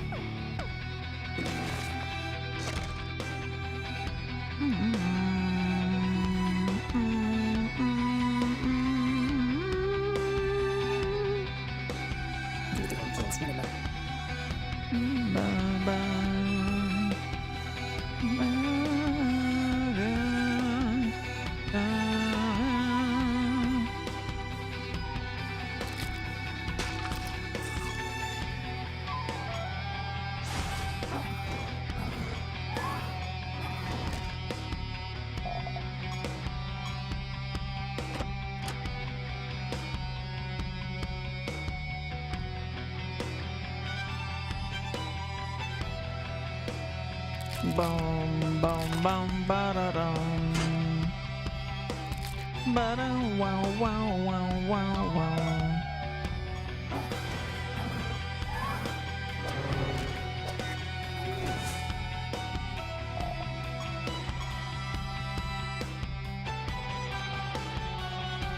Battles aren't automatic, but what I'm doing is there's like a turbo mode.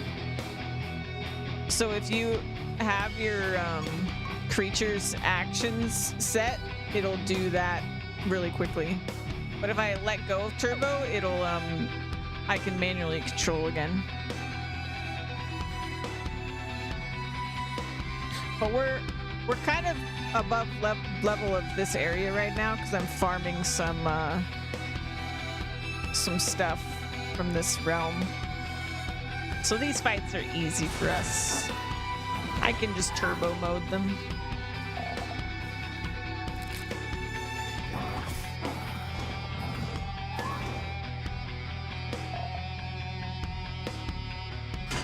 Oh, an emblem, nice. We need those. Holy protection, your creatures gain shelled.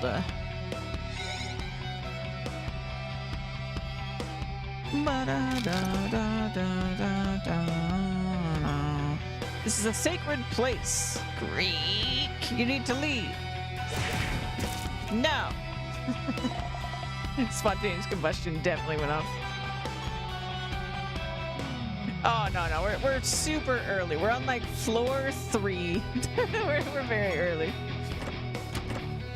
We're in baby mode, but I'm just grinding up stuff from the god shop here. So every realm has a god associated with it, and then they have like a little shop, and the more favor you have with them, the more things they'll sell to you. And then you collect these like emblems from the realm, and you can use those to buy what's in their shop. And you also get like bonuses for when you're exploring their realm. So you get like more loot and stuff if you have higher favor with them.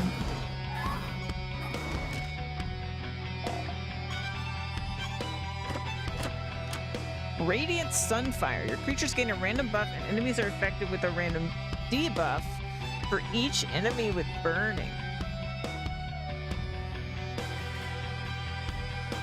Interesting. Okay. That could be good for like a pyromancer setup.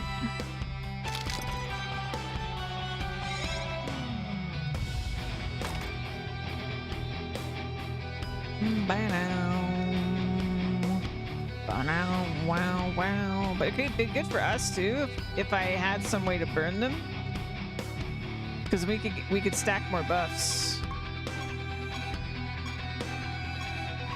So these are our current blessings in this realm. We have quite a few. Lots of bonus treasure and resources and stuff.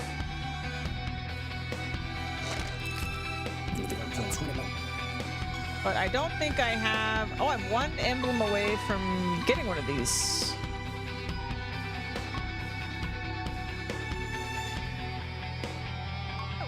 Cool. Down, down, wow. Down, wow. Down, wow, wow. Down, wow, wow.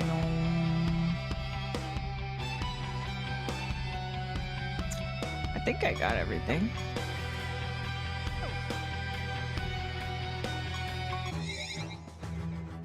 Bum, bum, ba-da-ba-dum, bum, bum, bum, ba-dum, bum.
Emblem.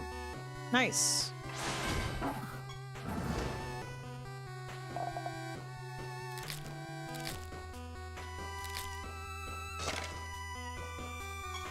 Oh, what was that?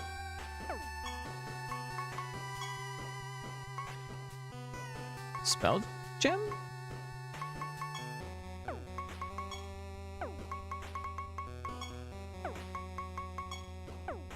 I have no idea what I picked up. It's gone forever.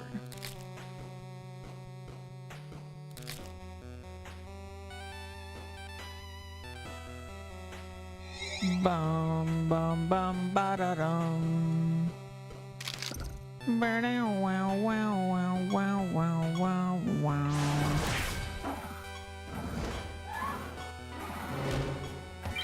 Why are you so tanky? There we go. Oh, increased view distance. Okay. Like that.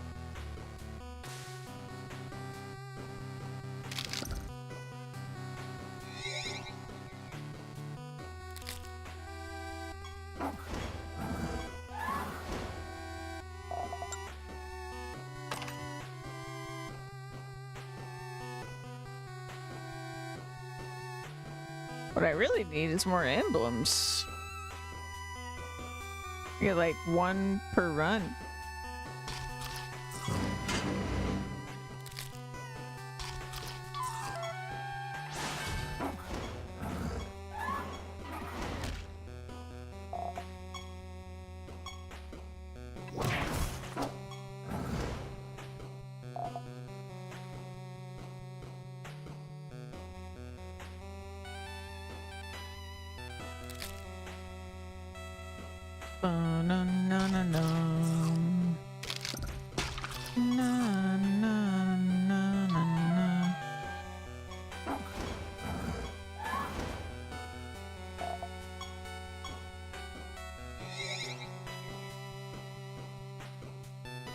Dun, dun, dun, dun, dun, dun, dun.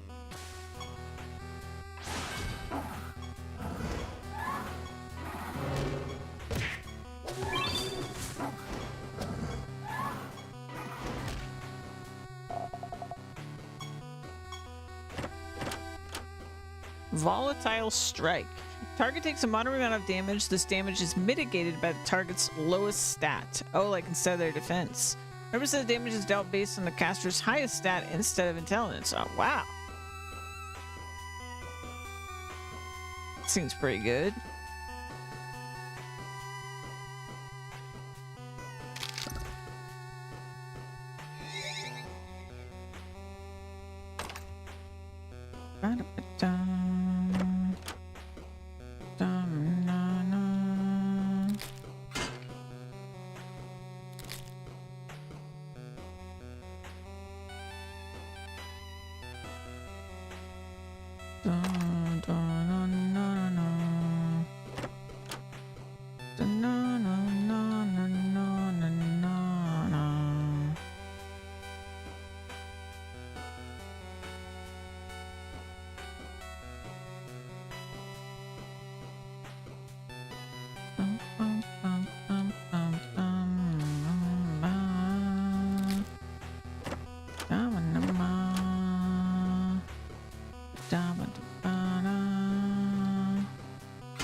Hellguard Chain. This creature can't cast spells manually. After this creature provokes, it casts one of its spells that can target all enemy creatures. Oh, that's cool. I got the achievement Home Wrecker. I'm a home wrecker. I'm not sure I actually got an emblem. Maybe I did. I did! Oh, there's a third creature now. Okay, we got Climber. After this creature attacks, it decreases the target's defense for each aft fighting on your side. And then this one does health for each aft, and this one does decreased attack for each aft.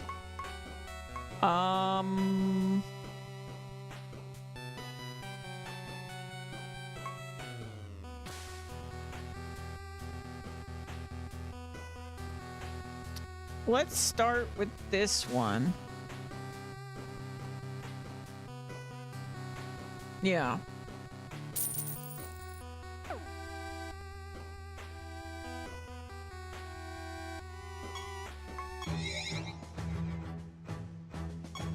Let's see this guy. Ooh, he looks cool.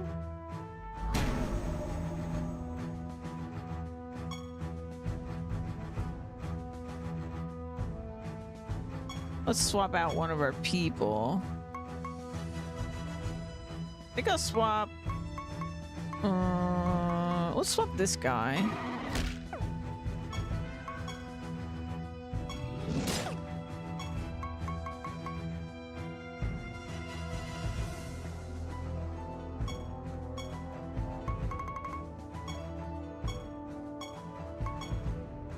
Dun dun dun dun.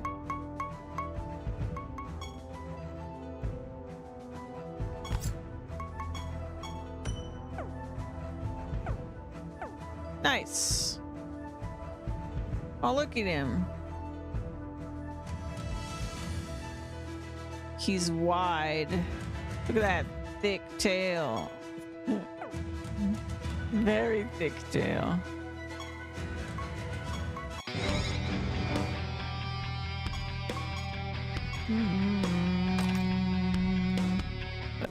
Stun beam. Target is sent to the bottom of the timeline. Ooh.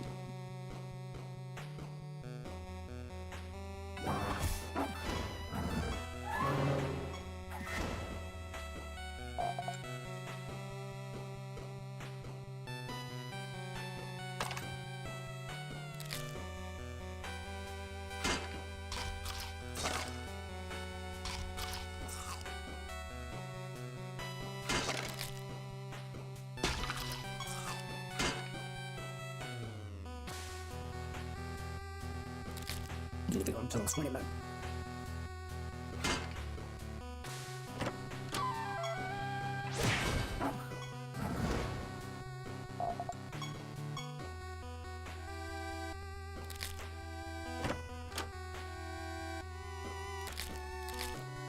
Until 20 minutes.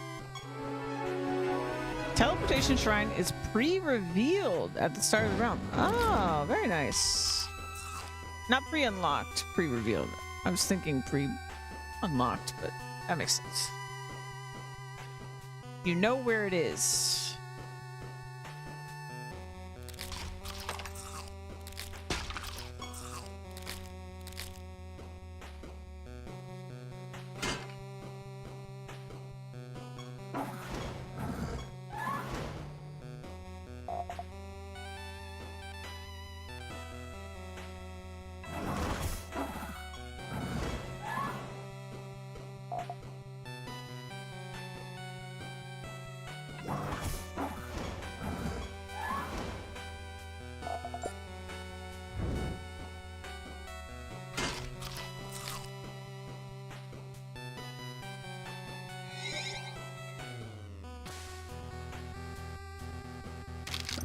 Ba-da-ba-da-da.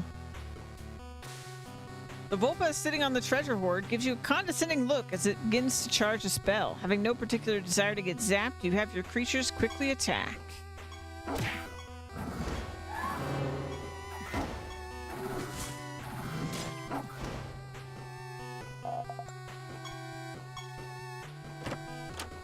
Elemental Barrier.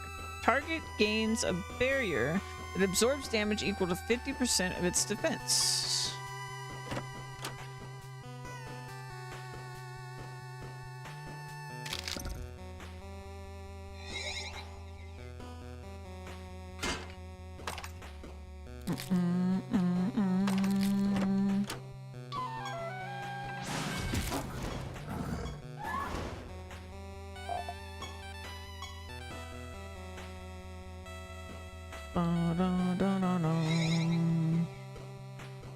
But no, no, no, no, no, no, no, no. Oh, that was combustion.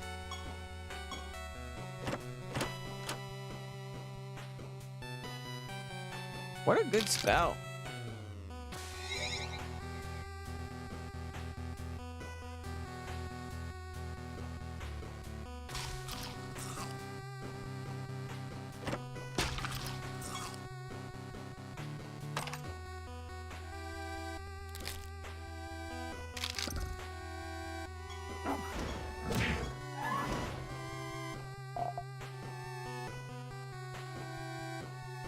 I assumed that when they auto use spells, it doesn't use their charges. But it does use their charges because I didn't manually cast it. Interesting. Good to know.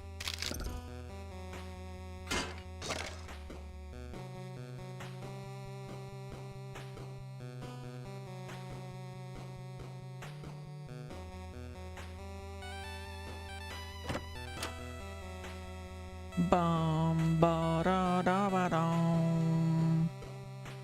Ba no no no no no no no. Moving on to 20 men.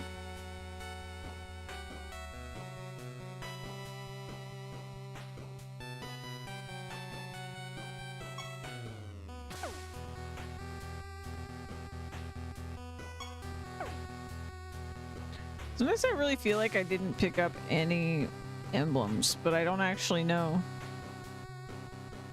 if I just didn't think anything of picking it up. Where is his shrine?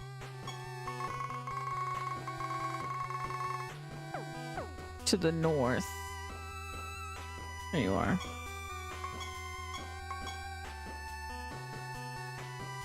I must have picked up one. Yeah, only one per run is rough. Ba-da-ba-dum. Ba-dum, ba-bum.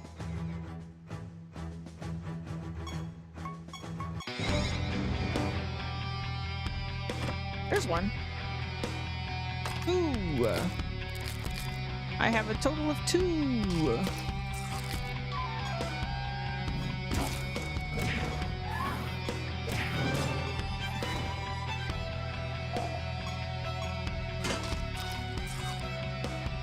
Moving on to 20 men.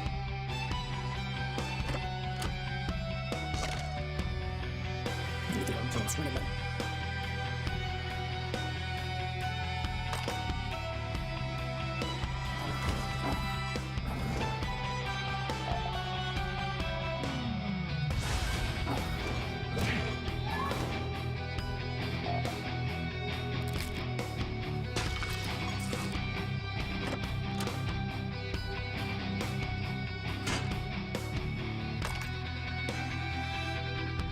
Kill the rebel in this round. We're supposed to be the rebel.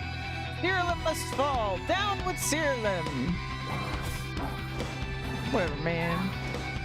Got here.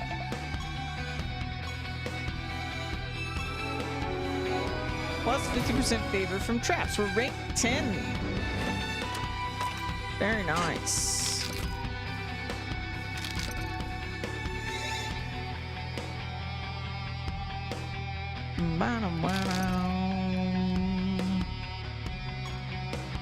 The ant glares at you harshly before uprooting itself. A number of creatures jump out of its branches and attack alongside it.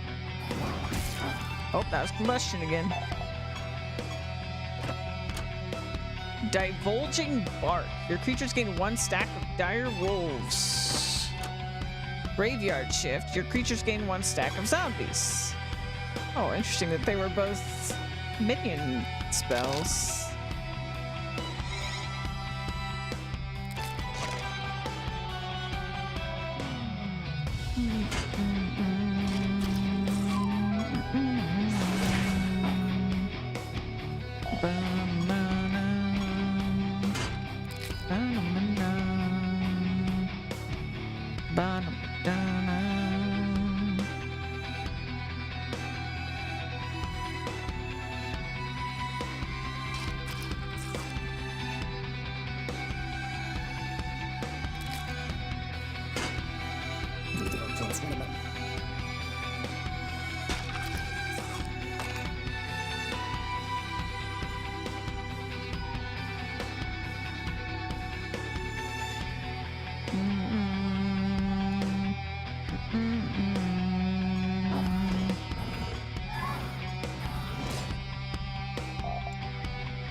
Swimming.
Man, he's getting so much stuff in this shop.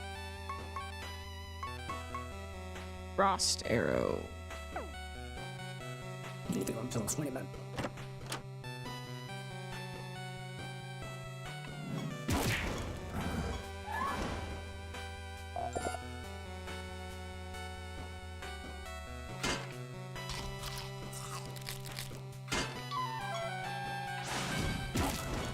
Now we have 3 emblems.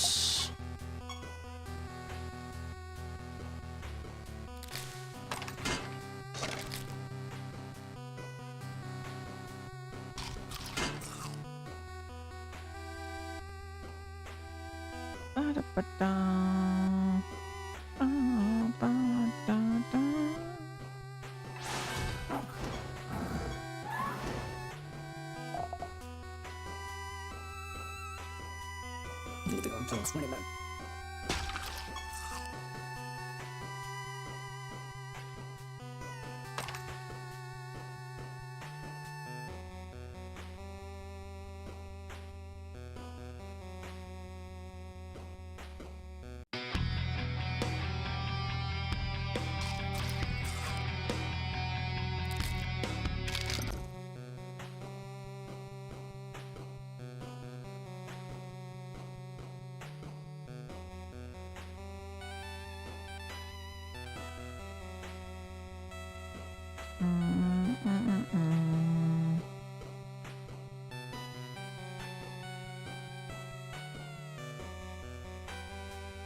What a weird level.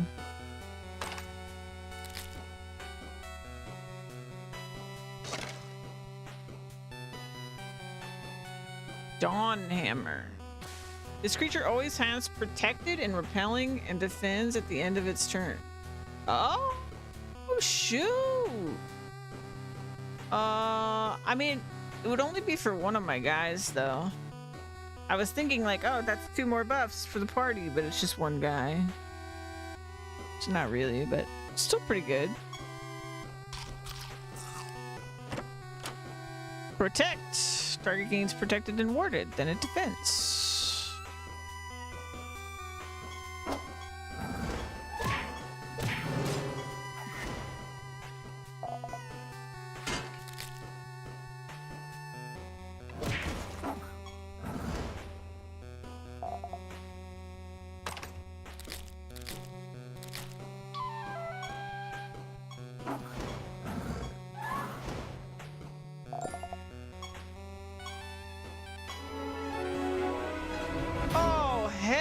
Yeah, +1 emblem spawn. That's amazing.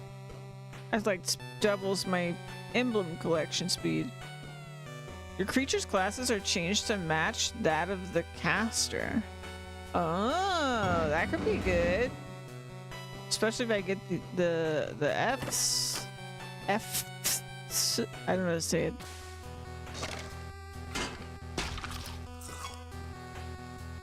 Target's afflicted with confused and feared.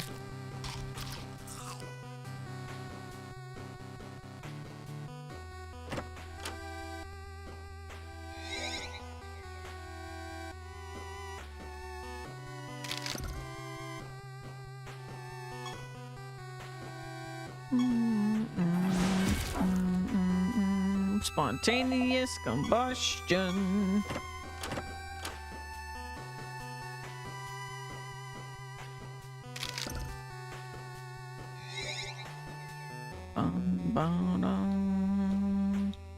I don't know.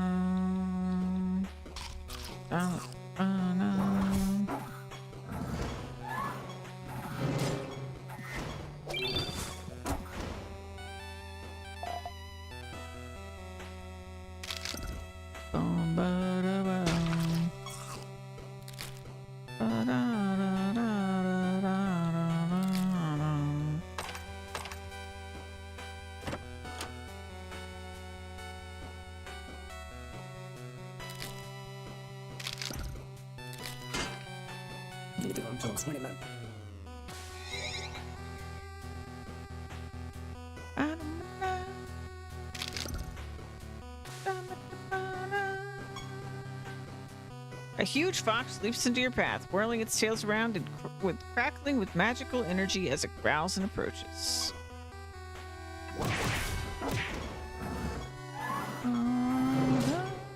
Why are you so tanky? Get out of here.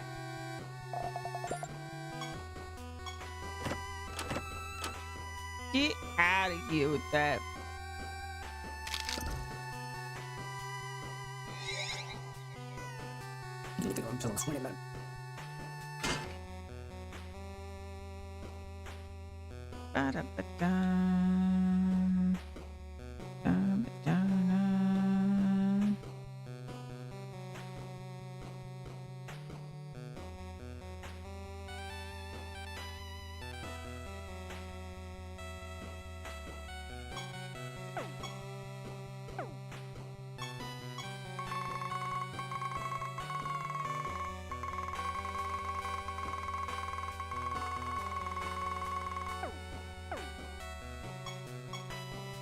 Guess I've got 3.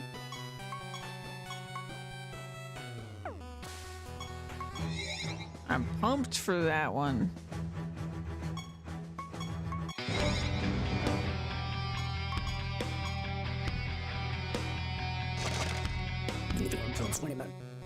Hellforge. Target gains taunting and splashing.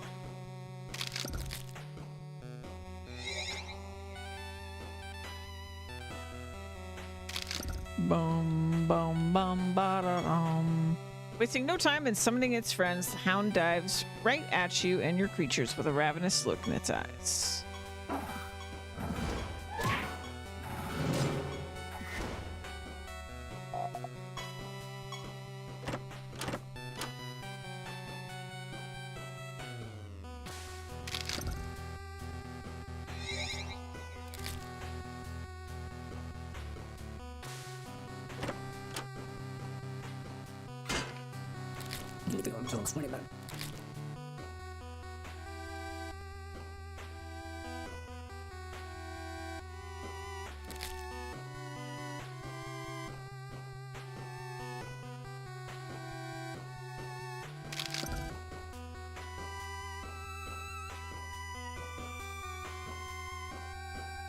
Rain? Blood rain?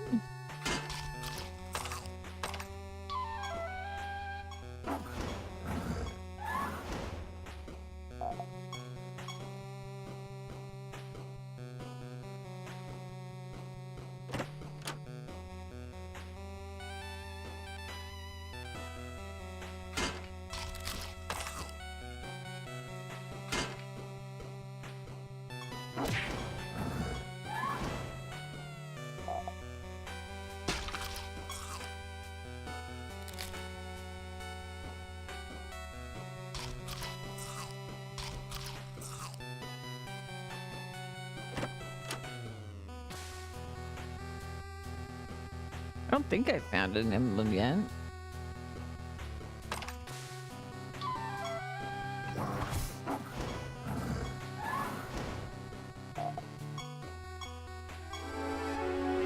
Plus 50% dumpling spawn chance.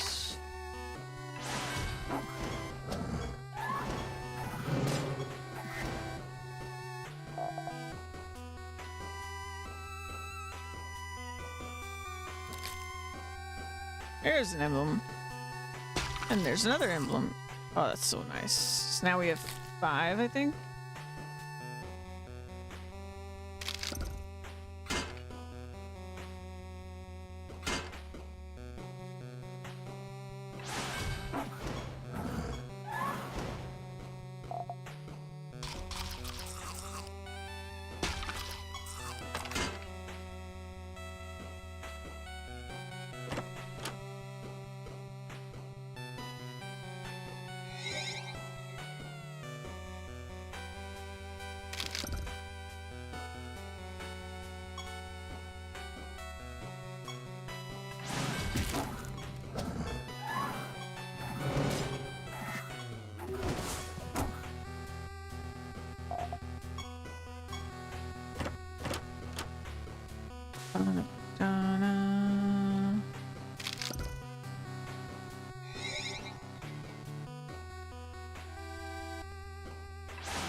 Ba-da-ba-dum.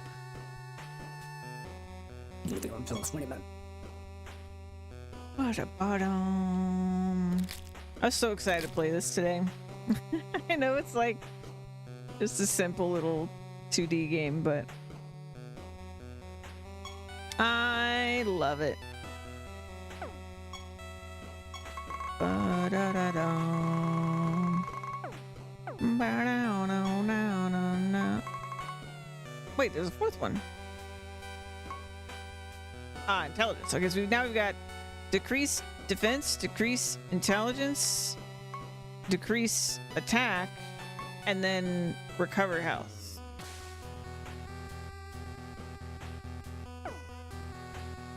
Pretty good.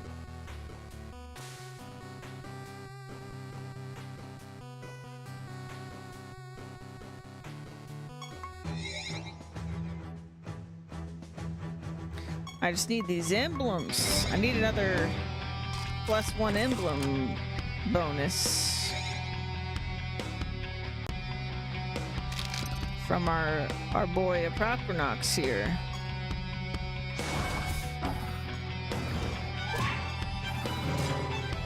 These will have a lot of extra materials for doing this too.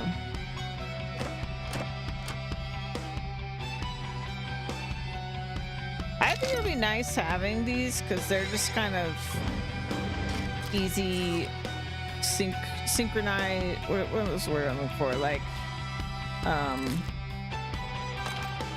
easy synergy for us to just like start early with a party with good synergy.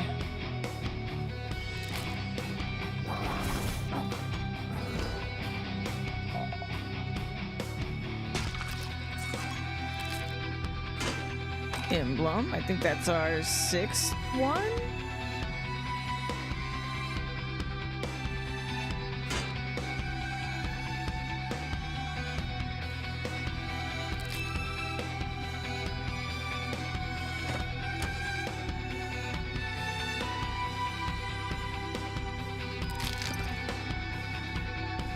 Plus we're getting spells, we're getting knowledge.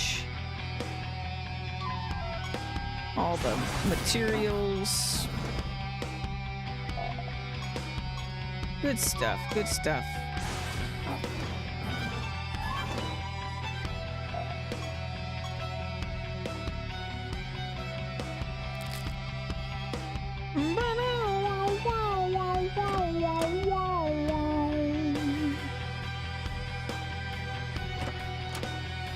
trade offer. Target gains this creature's artifact's trait. Oh. Without actually losing it? You can just like spread the trait around?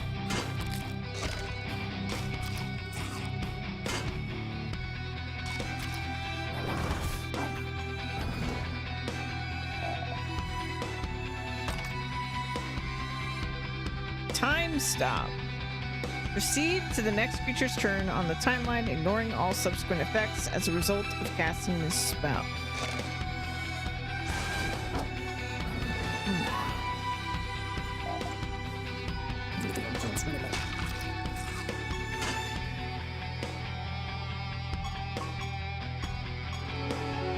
+1 treasure chest spawn.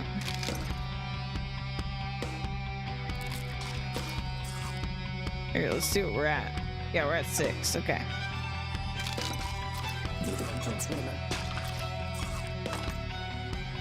There should be another emblem around here.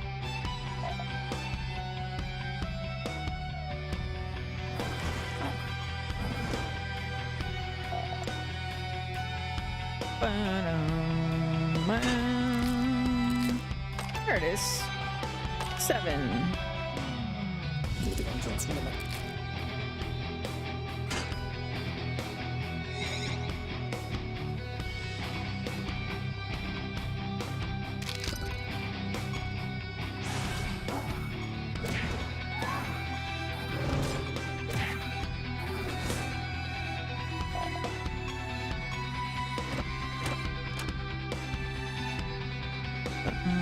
Dun, dun.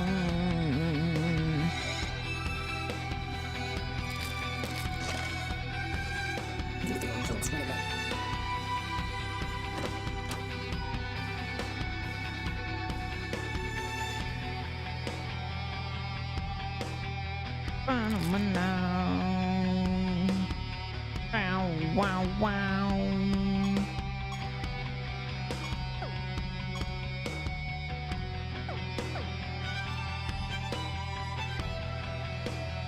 Boom, ba da da da da. Ba na na na na na na.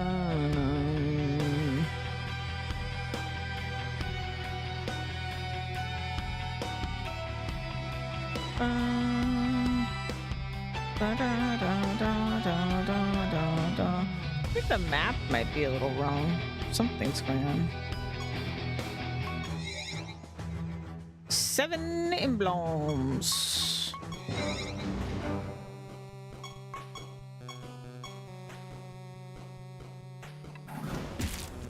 Combustion.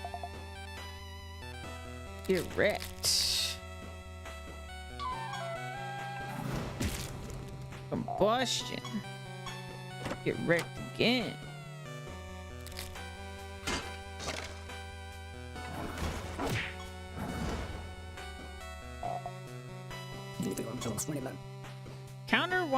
Counterclockwise clock. After this creature manually casts a single target spell, the target's turn counter is increased by 5. This trait can only be applied to each creature once per battle. Okay.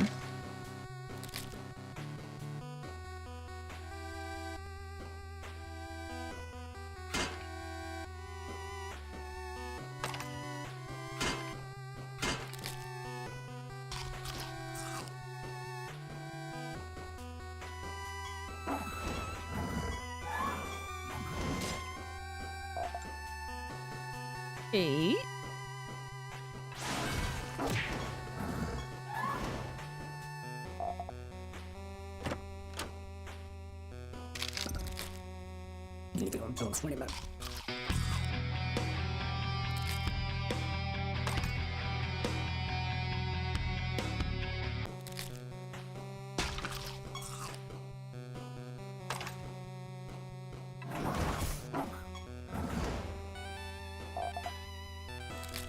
Nine.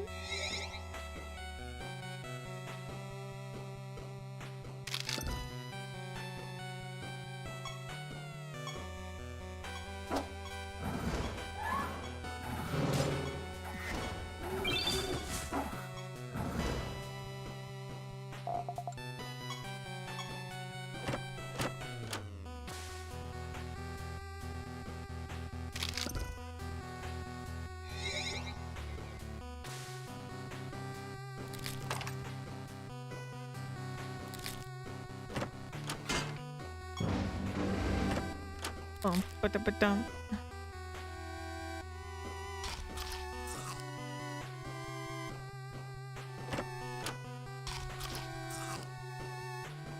Each enemy has a 50% chance to be afflicted with confused.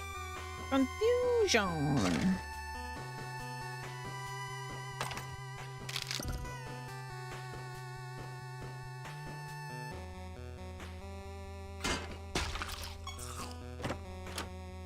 Caster is killed and your creatures gain 3 random minions. That does not seem like an equal value trade.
Gitu kan, jelas banget.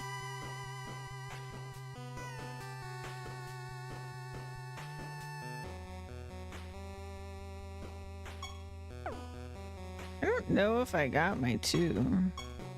Oh, I did. That was this way. Wait, what? You get way more stuff? You did.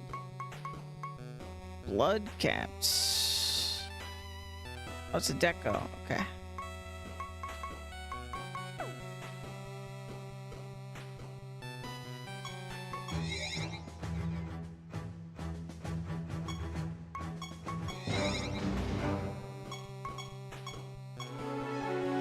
+1 resource node spawn. Horrible Howl. Your creatures with direwolves gain 3 stacks of this minion. Okay. A lot of direwolf things now, don't I?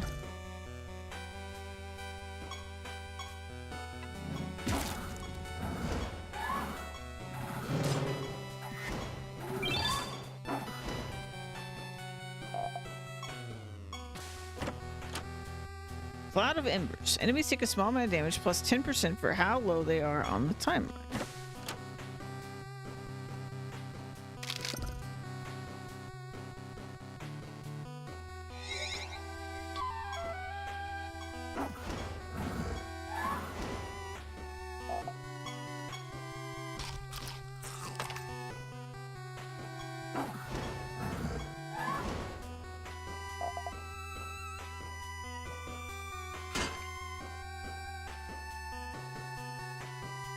Ten.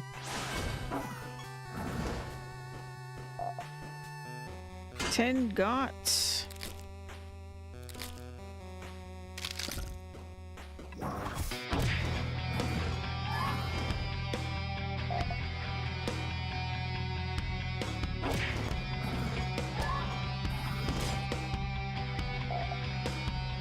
Gitu kan, jelas banget.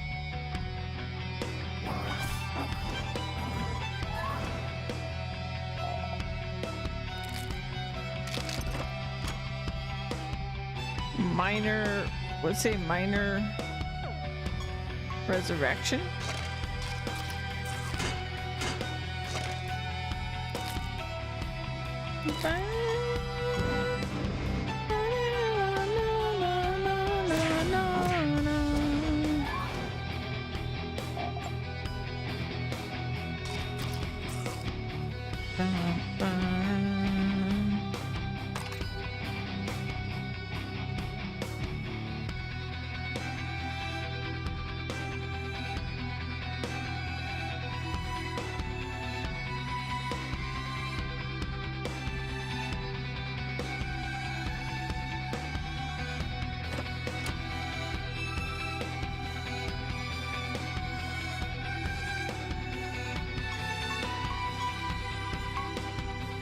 But we have the climber.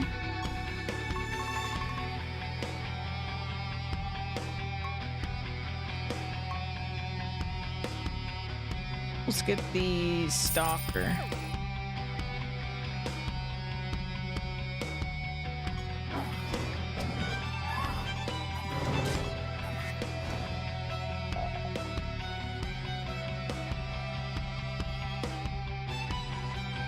Meeting objects minimum.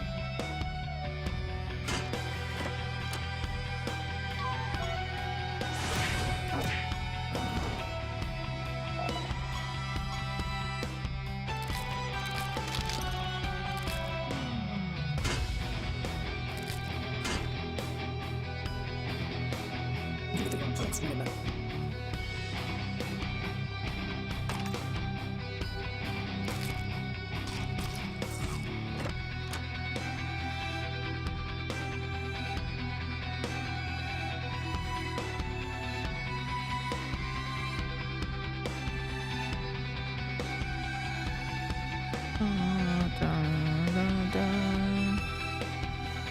Oh, there's the other one. One.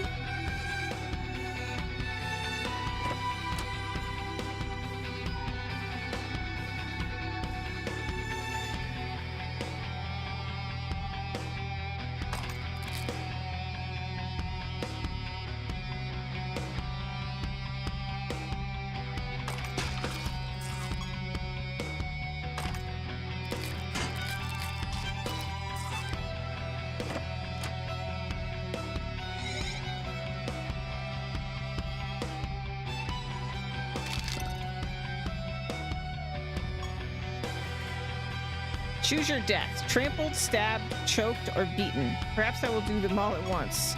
Yikes.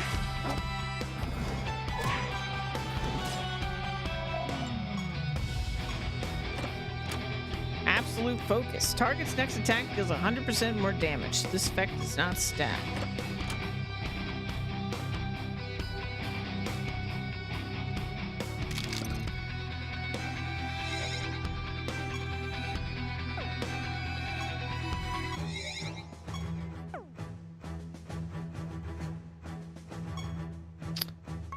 And now we can summon you. Ooh, you look cool.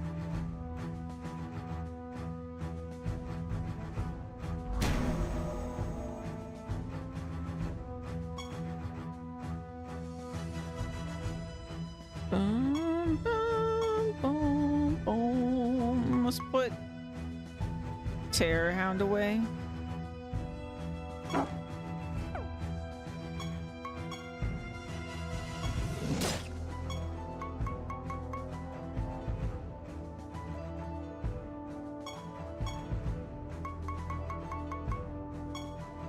Gems.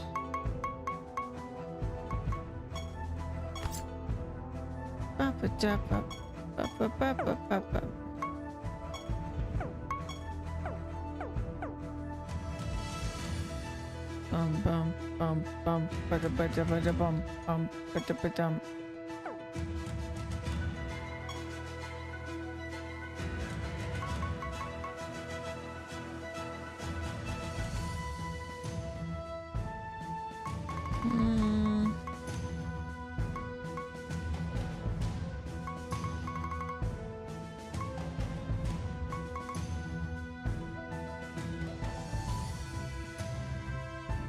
Small amount of damage. I think Poison Arrow is still the best one I have for nature.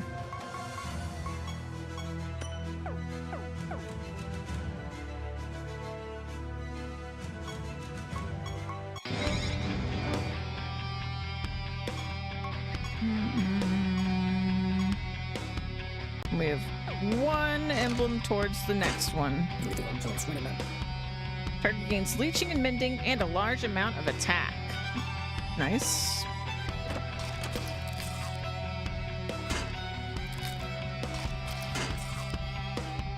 Two. Mushrooms afflict enemies with a debuff. Okay.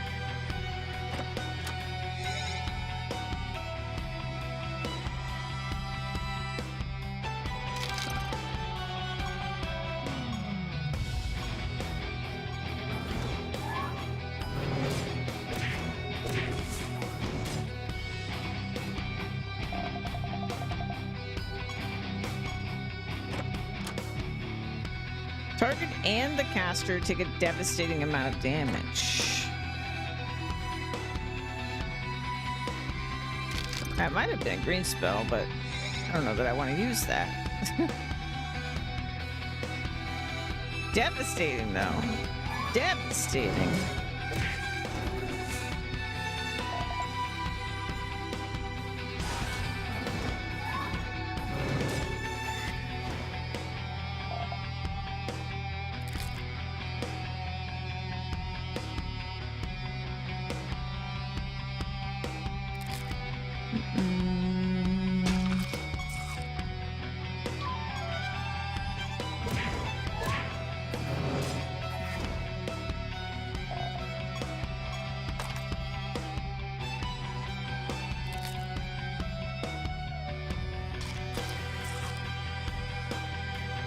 Video games minimum.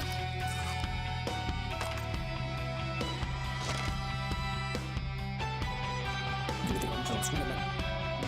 Saving Grace. Caster's debuffs are removed, and it gains Shout. This spell cannot be cast manually, but has a 100% chance to cast when this creature takes damage that exceeds 25% of its maximum health. Alright. Cool. Like that.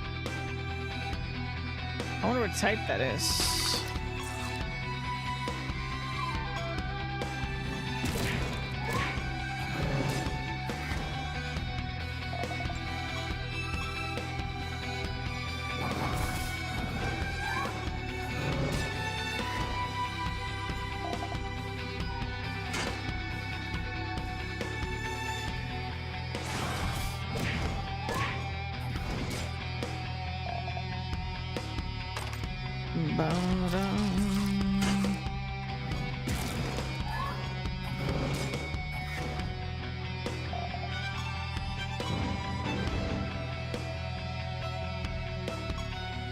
Who's? Oh, I didn't read it.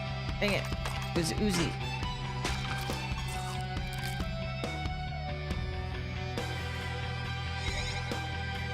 Bum, bum, bum, bum.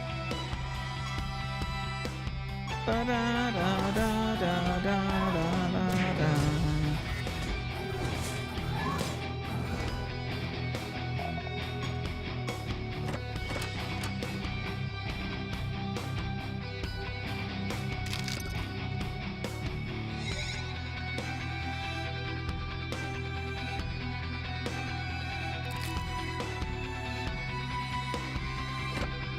Video games minimum.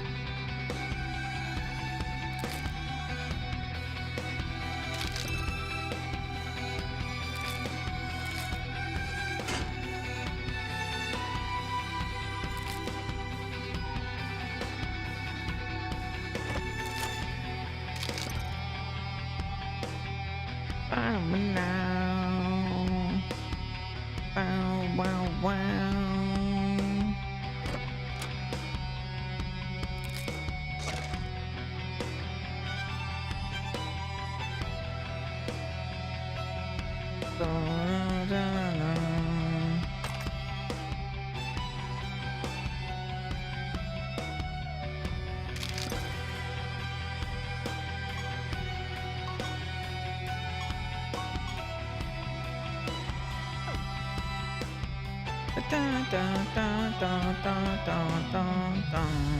Video games minimum. Plasma, a skin for Al-Qadan. Unfamiliar with that critter. Bum ba dum. Ba-da-ba-dum. I feel like I didn't get. Oh, here we go. There's more up here. There we go. 3.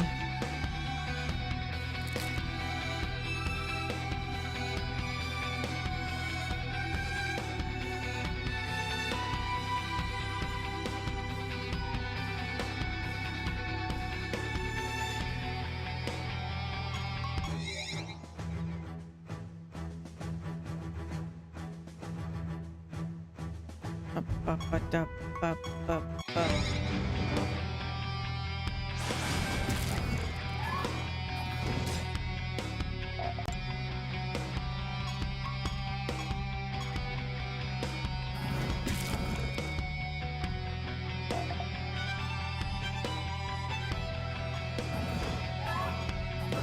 bum, ba-da, bum.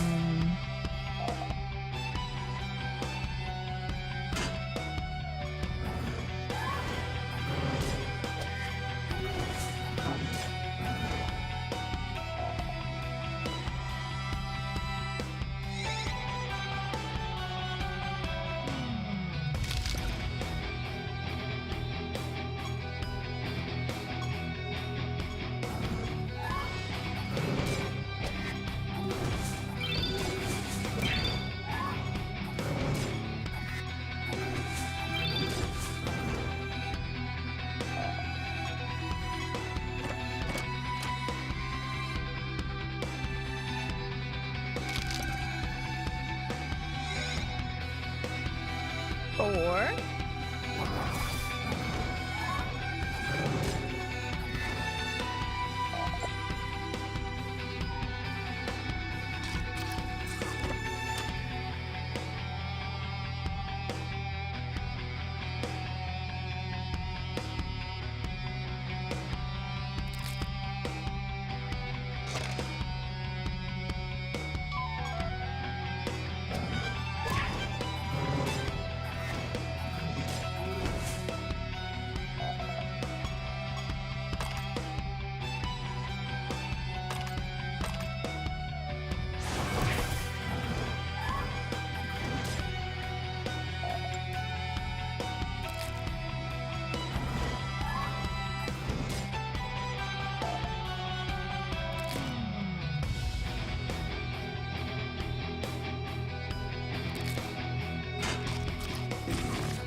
Ability controls winnable.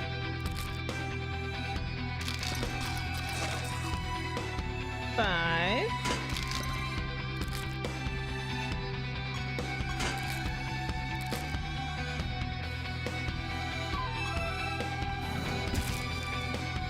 Combustion.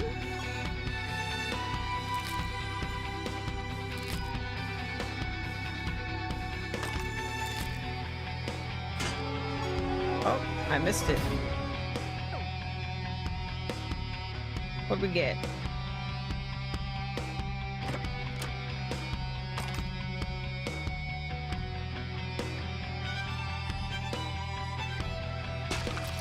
I'll have to find his altar to look at it. Ability controls winnable.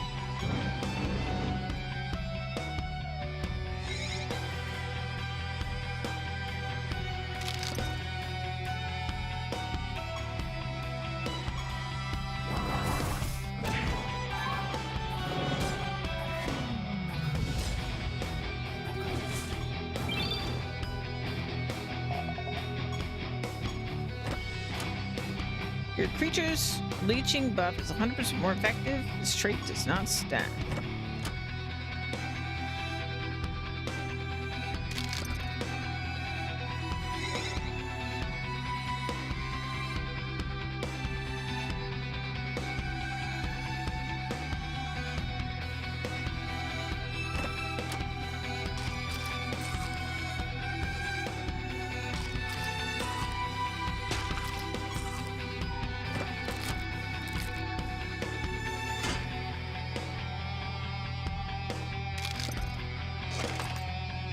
Ability controls winnable.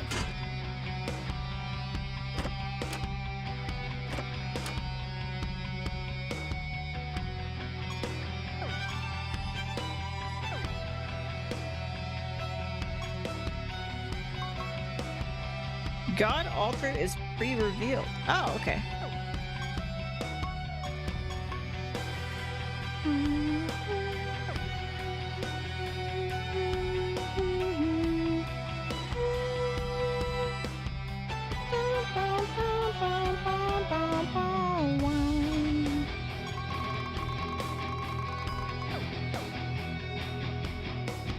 Ba-dum, bum, bum.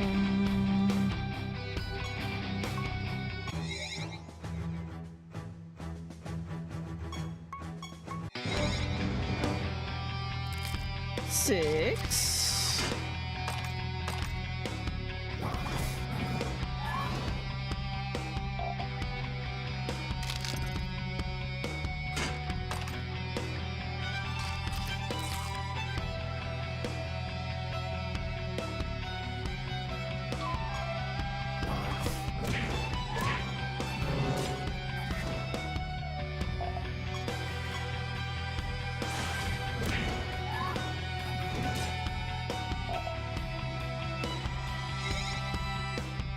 Ba-dum, bum, bum, bum, bum, bum, bum.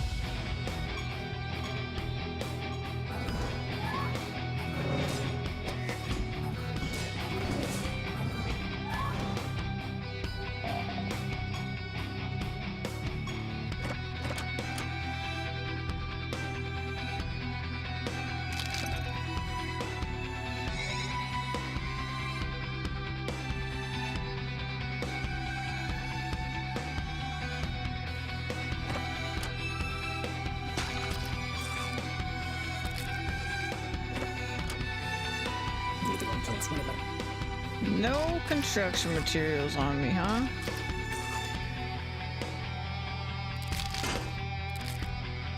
Seven.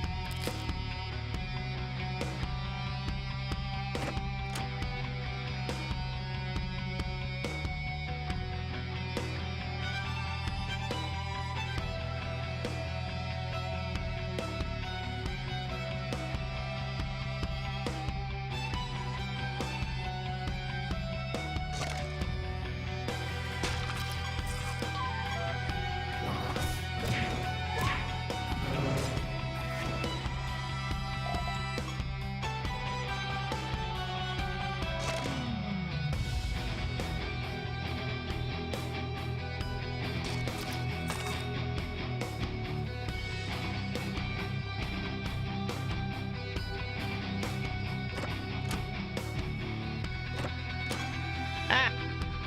And read it again. Move the contents whenever.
Move the contents whenever.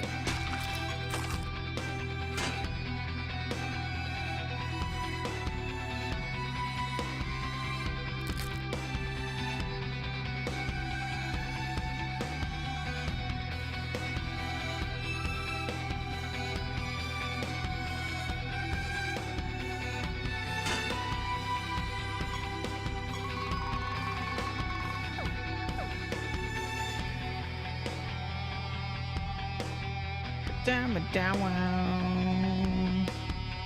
Ow, wow, Move the contents whenever. wow. Already in the back. A random enemy recovers a large amount of health. This spell cannot be cast manually, but has a 100% chance to be cast after its owner is forcibly moved to the bottom of the time.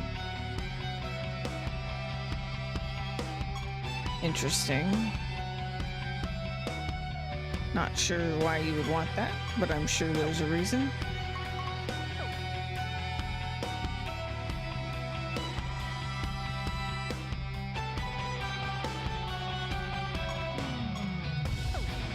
Yeah, I think I'm still missing a... Oh, here we go. Nope. Missing an emblem. So clearly, I have not been everywhere.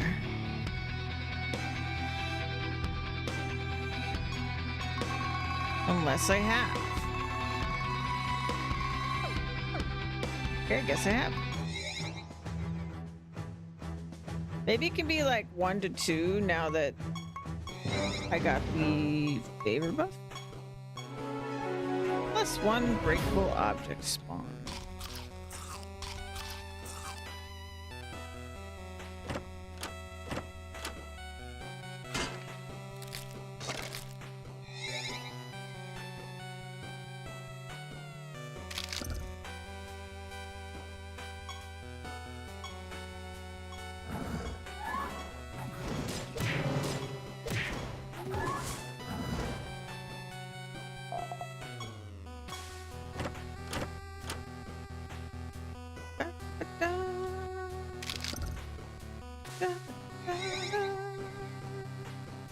Fire whoosh.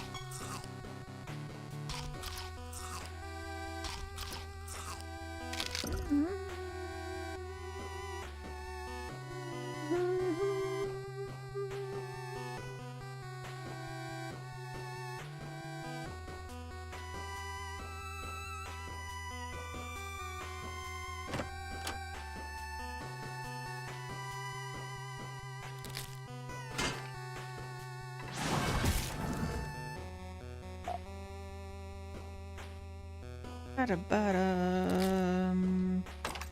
Ba-ba-bow-bow. Ba-da-ba-now.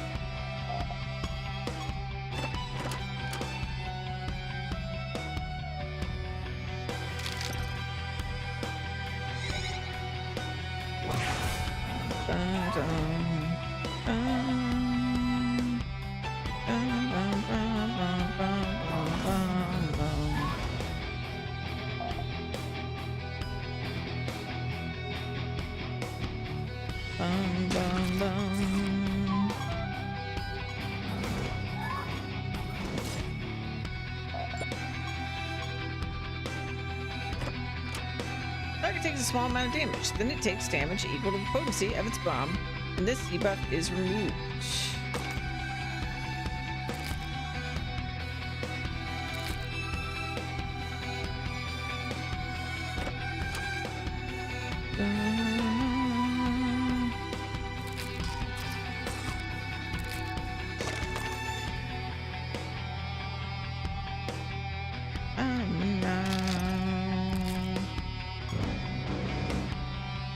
Nice. Richter 10. Random enemies take a massive amount of damage continuously. Oh! After each enemy takes damage, the spell has a 50% chance to end. Wow! That sounds good. Looks like it's a nature spell too.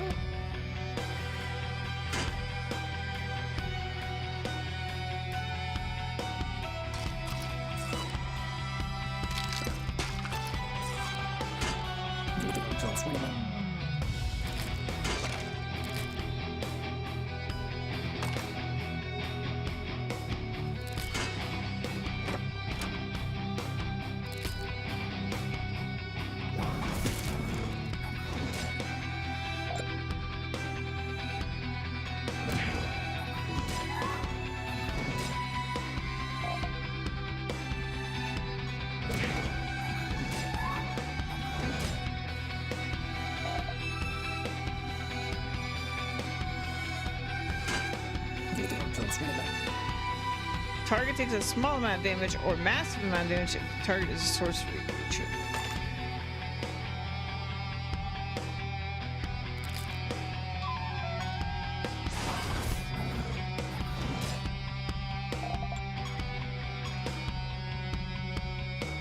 Eight.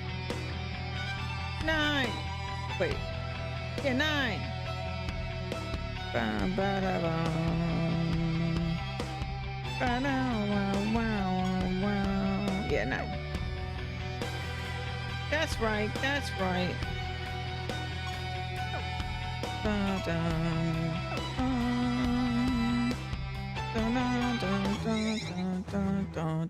Dun. One more for another.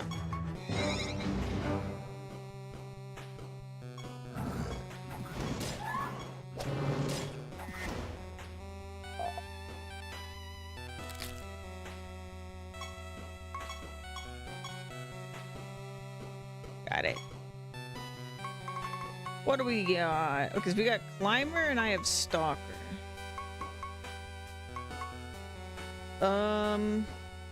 At this point we'll have 3, so it would be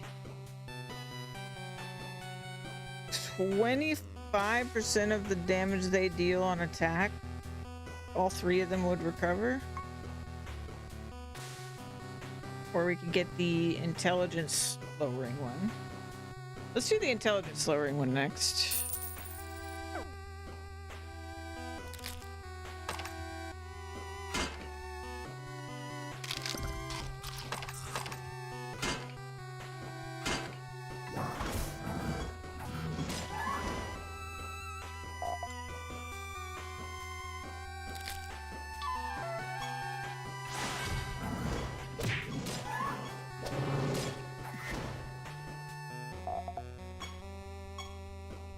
Yeah, and these guys, I think they're all right from what we've gotten so far.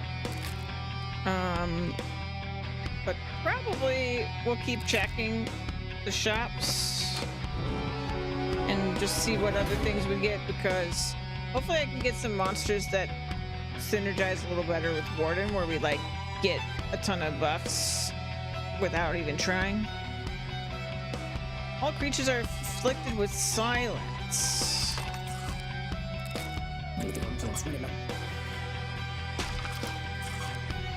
Like, if we find a monster type that's like their thing is that they get buffs on attack or something, that'd be perfect.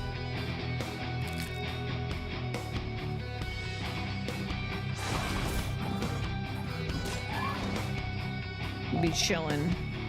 Cause like, what's this guy? Wait, which one? Yeah, like maybe creatures from this class, maybe their thing is buffs, or like this class. So they're watchers and these are priests. So if I see those, maybe that's an easy way. But I'll just play it by ear. We'll just get the creatures as we go,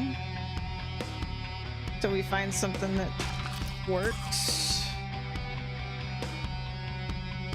that synergizes well.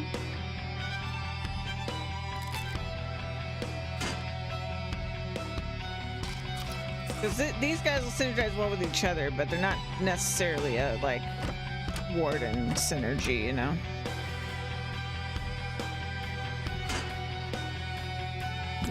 That should be 2 emblems.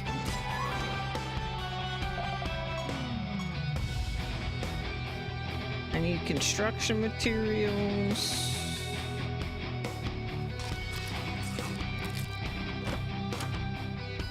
Ba-dum, ba-ba.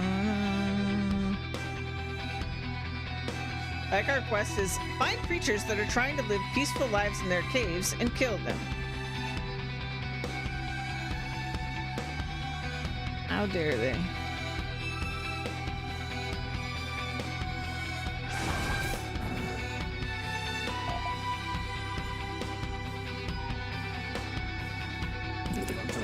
I haven't found any. Need construction materials.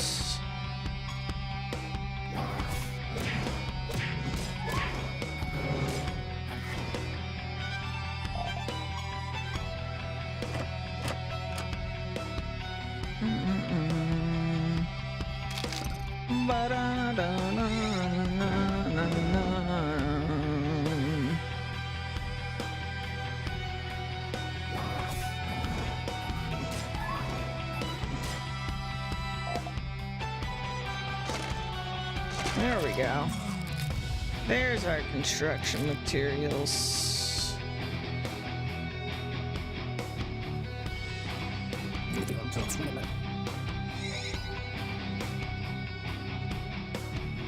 Bum, bum.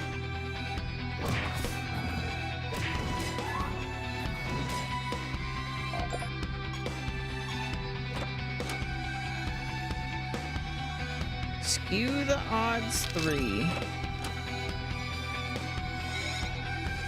Where was that other tent that I found?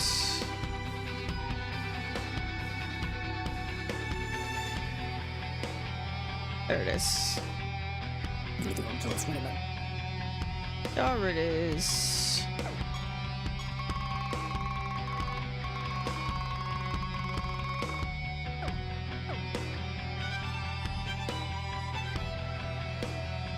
Bum bum bum ba da bum. Ba da da da da da da da.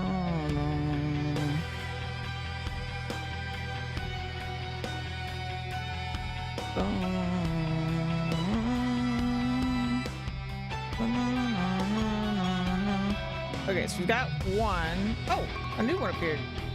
I got so much stuff in the shop now. So I think I got this one. So we still have the howler to get, and then this one's new. That's creature. Okay, so this is the speed one. Cool.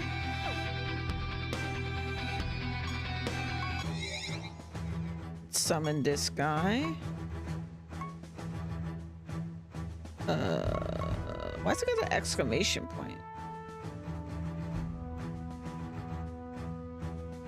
Oh, he looks like a freaking Mewtwo variant.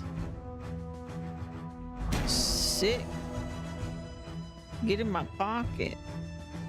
It's like Mewtwo slash Super Saiyan. Oh, I guess it's more of like Frieza or something, but with like a Super Saiyan hair. That's funny.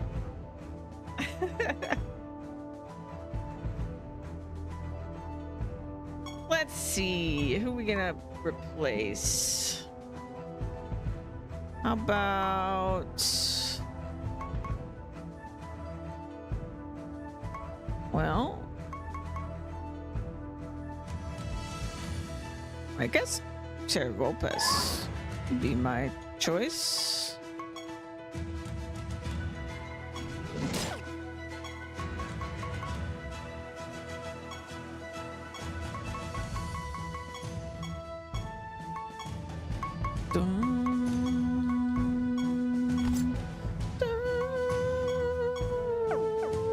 Oh, I did want to look at that spell I got, because I think it was a nature spell.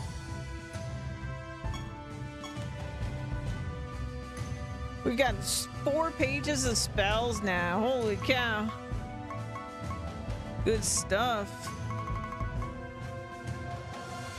I mean, I guess I just got rid of Terragolpes though, right? So we're not going to auto cast anymore. But still.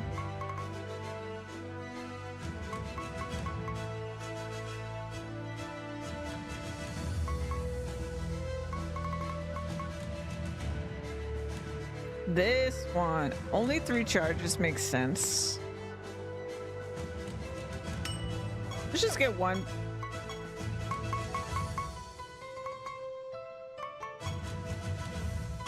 Give it to the new guy.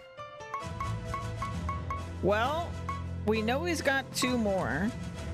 If he has a 6, then we can have like a full squad of these guys, and then they could be. He must have 6 because that's how all their traits work.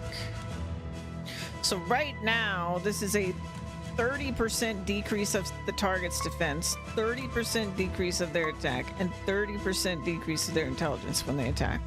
So not bad. All right, that. And then the other one was like every single Eft will do a heal when they attack. So when we get that one, it'll be 4 Fs, and so it'll be, what is that, like 20% of their damage will heal them. It's pretty good. Honestly, my party is worse for like putting these in immediately, I think, but I just want to level them.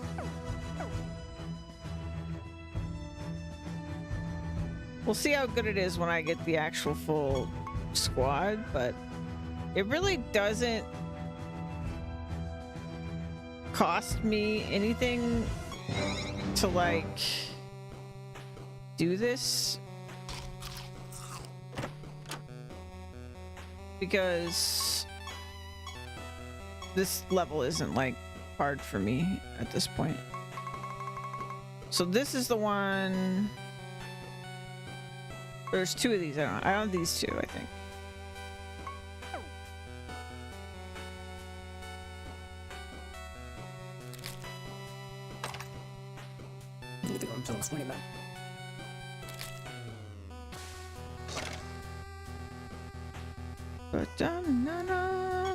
Can I see like my resources or some currency.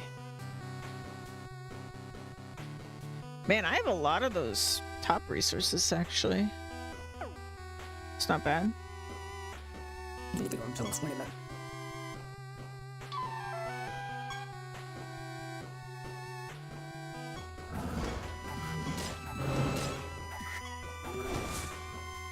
So I just got knowledge for my starter? How's that work?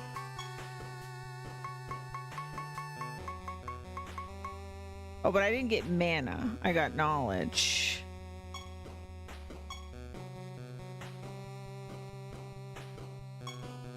So how do I see, like,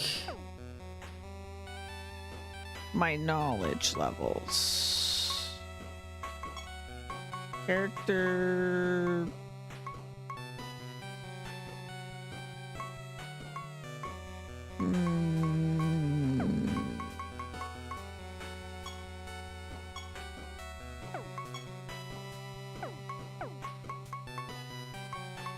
Is it not this?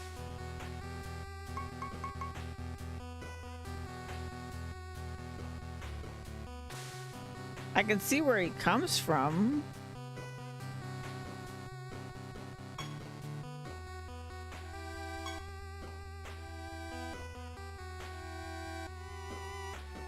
Current bonuses. Okay, I feel like I don't have any rating. Because, like, what is... No, these have my... Oh, no. Oh, I can see it. It's tiny. He's E knowledge. Okay.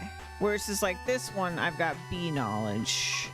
So my two that I started with, I'm slowly getting knowledge with, at least. Because I just saw I, like, picked it up, basically. Someone gave it to me.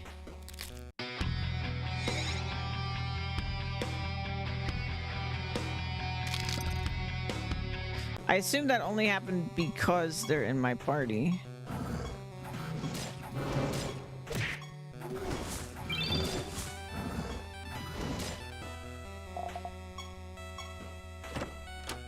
Curse of the Swarm. Enemies are afflicted with a random debuff for each different class of creature fighting on your side. Well, that won't be good with what I'm trying to do, I guess.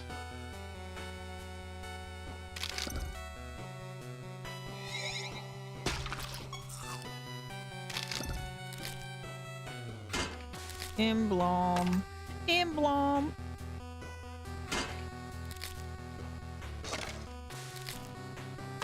I need another emblem drop buff from this god. And we'll zoom through this.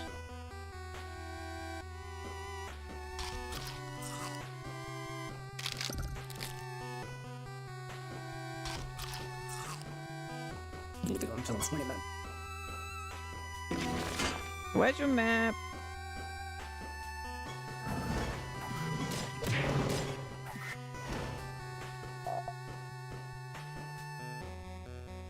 Hopefully doing this farm right off the bat is helpful.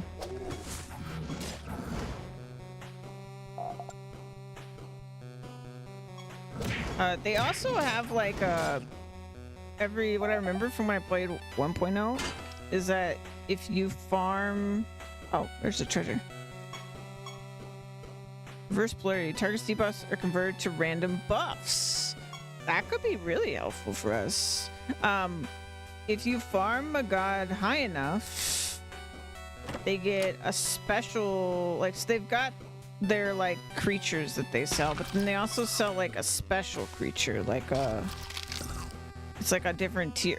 Ooh, what's this? Rarity 20. Socket an artifact nether slot with this item.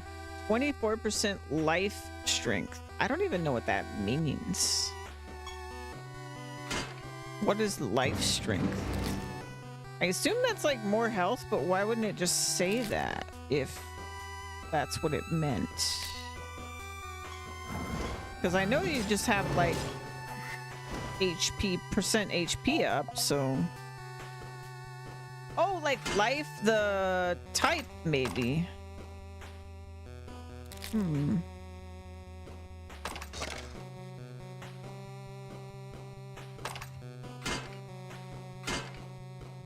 I think our loot's getting fancier because of all my grinding in this realm.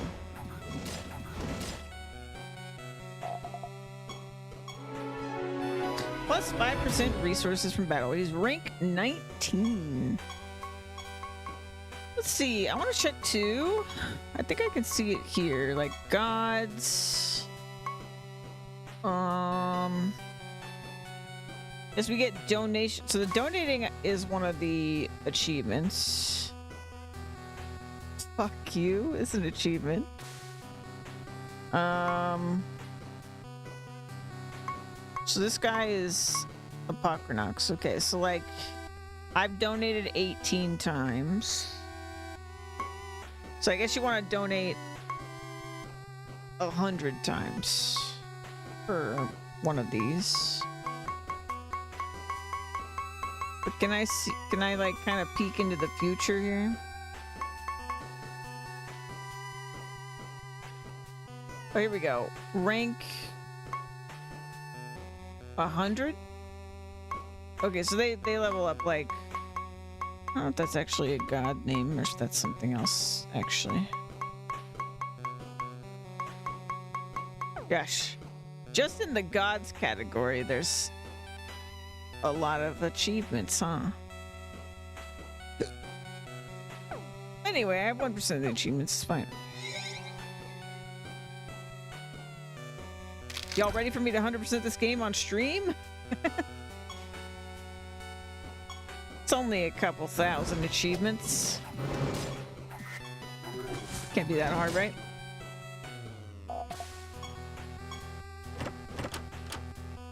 Ba-dum. Ba-da-ba-da-ba-wow.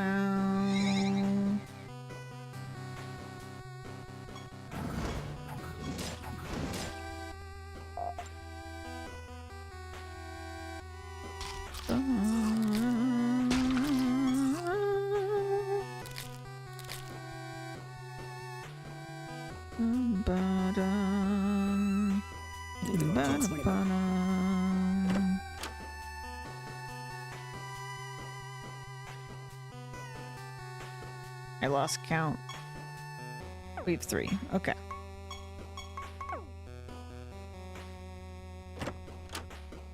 Dum, ba, dum.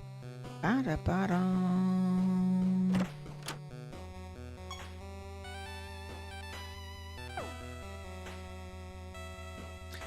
Ba-ba-da-bum.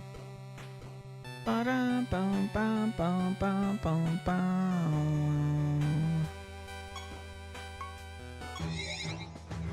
I think I've been making a mistake and I realized this last time.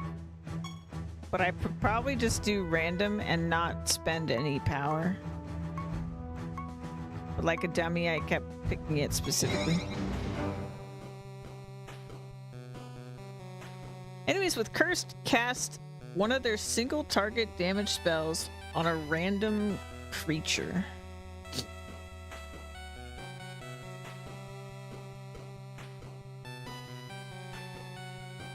Okay.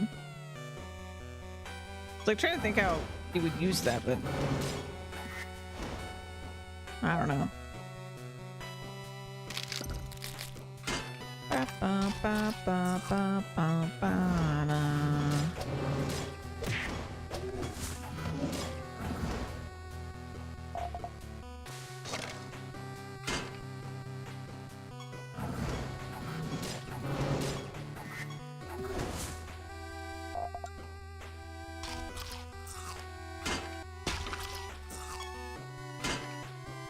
We've eaten so much squash.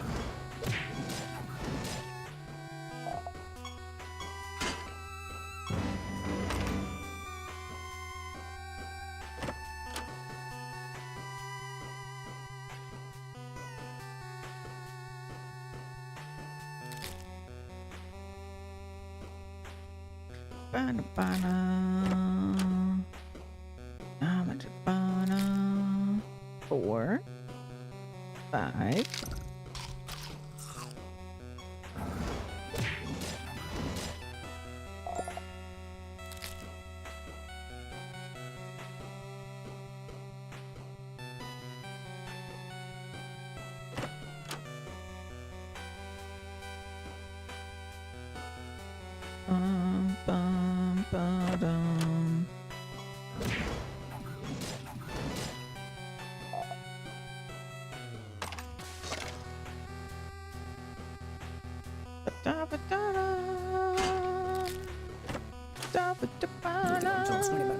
Stasis sword. Target takes a large amount of damage and is afflicted with stone. Oh, sounds nice.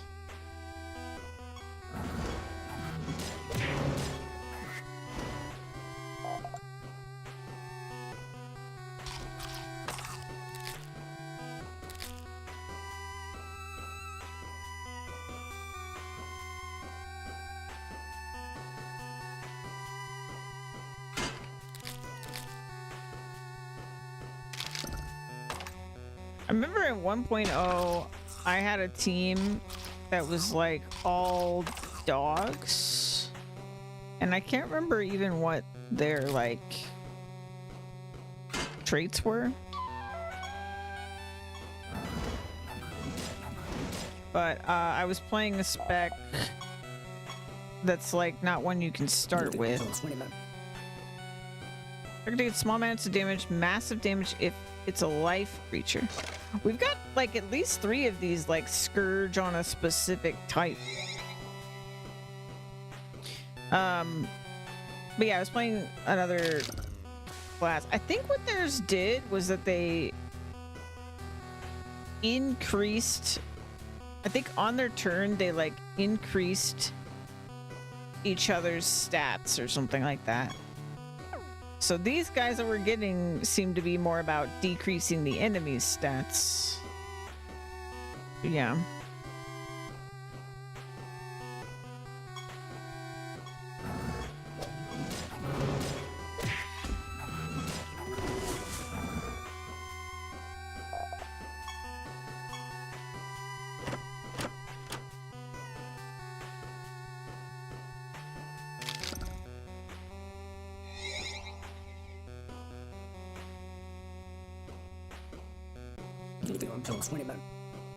Delirium. Target is afflicted with confused and blind and gains berserk and savage. Oh god. So wait, blind though, I think that lowers their accuracy, so that's like the one saving grace for them, I guess. But dang, brutal.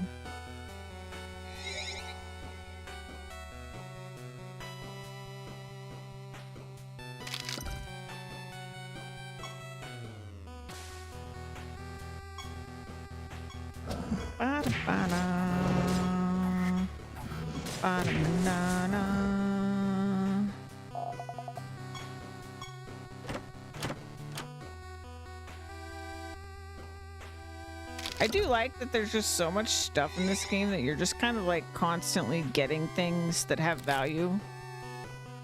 No matter what you're doing. You're like, it's progression the game, and I love progression. I love number go up. I love all the achievements to just for the dopamine.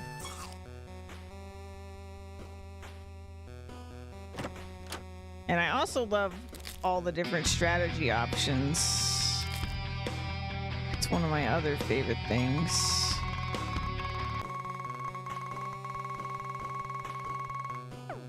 Well, there's somewhere over here I haven't been.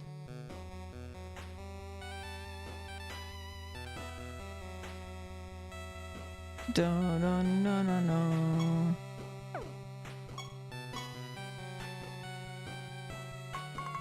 Did you get a new one? Wait, what's this? 1, 2, 3, 4, 5. Okay, yeah. So he's got all 6 now. Oh, shit.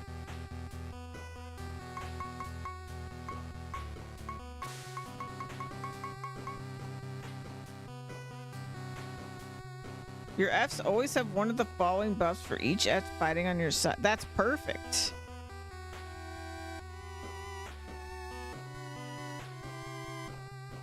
So, if I...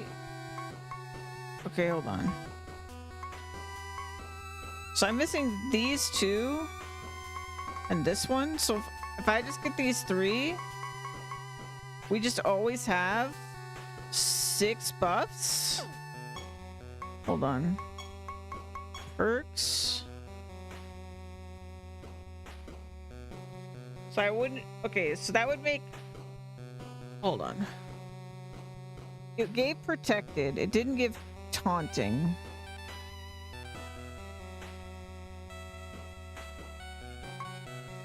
But they would always have protected? That's 50% less damage.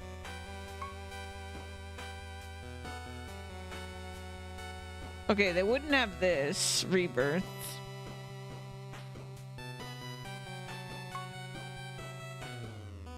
But like, basically if I had these 6, like this would be like, there'd be no points for me getting this perk. But this one could still be good, I guess. Repelling and Shelled wasn't on the list. So that could be good still. Arcane wasn't on the list, so that could be good. After your creatures gain a buff, they have a chance. I feel like this wouldn't work for the always have, but maybe. That'd be nuts. That would mean we'd like start the fight. Would that mean I'd start the fight and my entire party would attack 6 times each? Is that how that would work? Well, it's a chance, I guess. It's 2% per rank, you get 10, so it's a 20% chance they would attack 6 times each? There's no way. That'd be crazy. I feel like this is if they gain, like, this probably doesn't apply to always have, but it's like if they gain it later. Buffs persist through death could still be good. Start your turn, they gain a barrier equal to percent of their max health. Okay, that's not really, I guess barrier is a buff. So that's interesting. That's still good. And it's 50 points to get it maxed. And then you get 25% of their maximum health as barrier. That'd be good.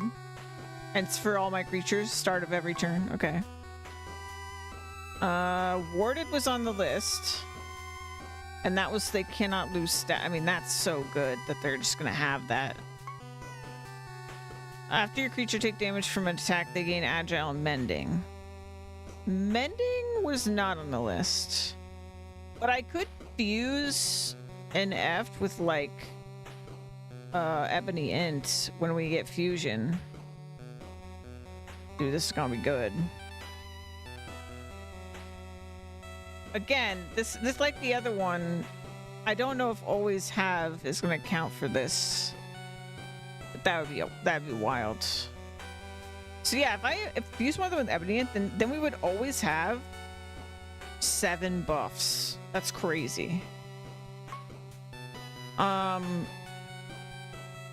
stats other than health for each. Okay, this would be great because they would just have so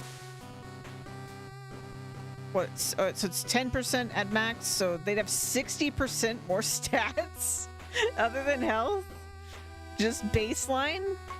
It's pretty good. Yeah, and then this one, like, we're not constantly getting buffs with this setup, but still maybe not that one. We would already have Splashing and Savage, so it negates the need for that.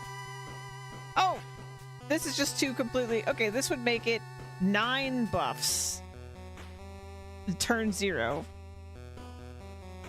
Oh my god. This is gonna be good. Berserk was on the list. Leeching wasn't on the list.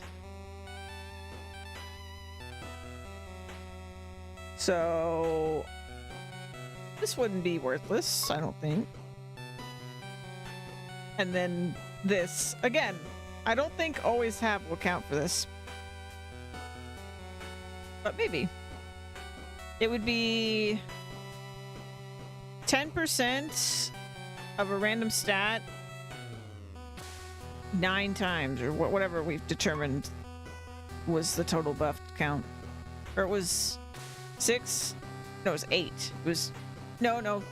It was 9 because of mending. Oh my god. Just do more damage, take less damage for every buff. And this would be... They would deal 10% times 9, so 90% more damage, and they would take 45% less damage. That's crazy. Yeah, that's pretty good. After your creatures gain a buff, they already have at least 7 other buffs, they gain immune. Okay, so they cannot be... Okay, cannot be afflicted with debuffs is super powerful for starters. But, again, I don't know if this would just be like... Always have... I feel like always have will work for this, and that makes it 10 buffs. So if I had this, and we get all of them, we guaranteed turn 0 have 10 buffs. We're like, I feel like this is the first one I'm gonna go for too, because not getting debuffed is huge. So not getting debuffed. Well, this one, I was counting these in my 10, so... Yeah, but I think I'll still go for this one first, and then maybe prep. They can't hit us if we have Invisible. Yeah, that's crazy. And having like, the buffs themselves are good. They're buffs. And then you talk about just like getting buffed from having buffs is crazy. Yeah, this is going to be good. This is going to be good, I think. Okay, well, that's a fun surprise. I was thinking they were all going to be like this. But this guy absolutely makes it for Warden. Pride of the pack. Yeah.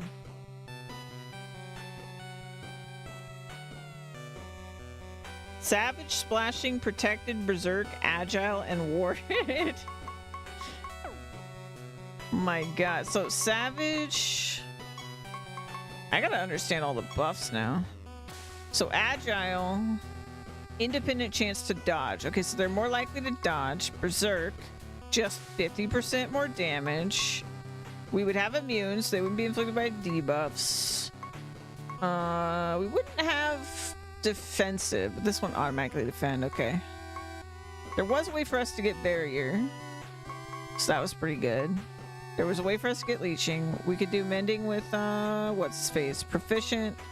Protected takes 50% less. So does 50% more damage, takes 50% less damage just from these two buffs being active. I did see Repelling was one of the ones we could try to get via a perk.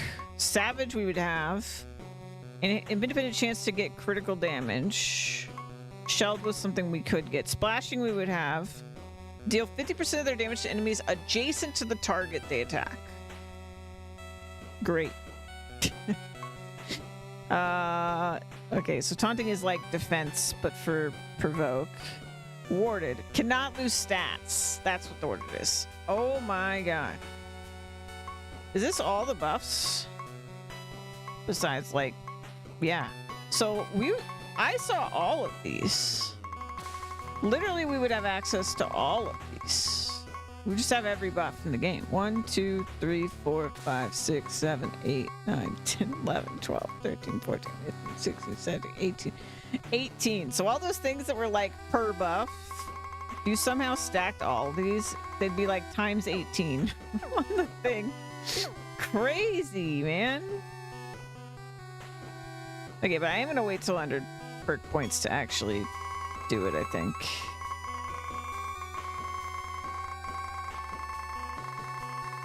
I got really distracted. I think we got everything here already. We are at 5. I have to actually do the thing.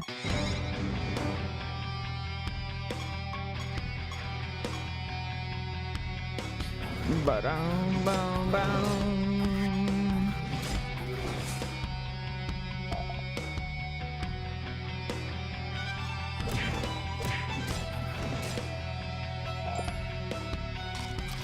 Yeah, honestly, once I have all 6, once I get that buff one, even my starters are kind of like, I don't need them right now.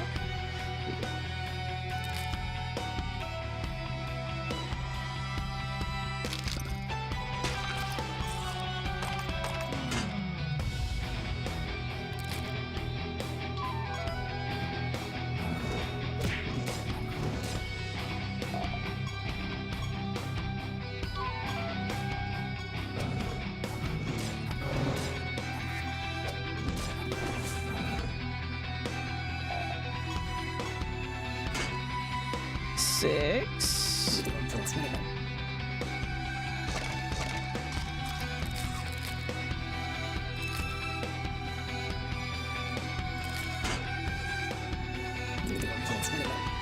Bazooka. Enemies take a large amount of damage. The spell always deals critical damage. Dang. That seems really freaking good. Too bad my entire party is about to be nature. I think that was a chaos spell.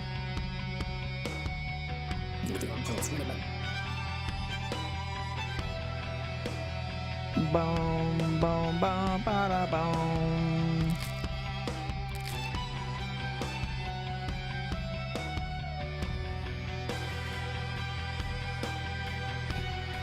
Dun, dun, dun, dun.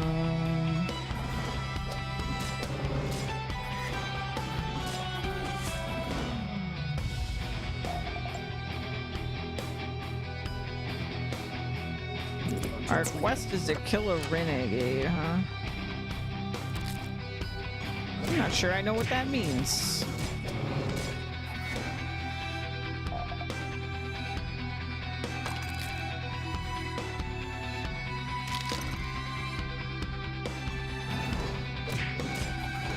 I assume it's like the rebel. Vomiting squash is even more rewarding. Right? 10, 20. Bro, gotta give me those emblem drops. That's all I care about. I will destroy you and take your creatures for my own. What are you, Team Rocket? Get out of here.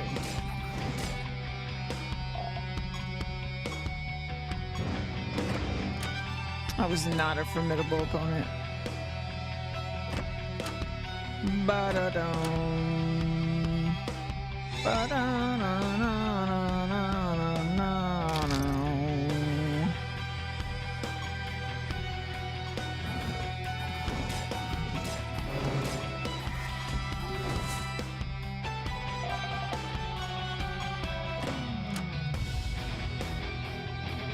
Caster casts one of its other spells. The targets are chosen at complete random.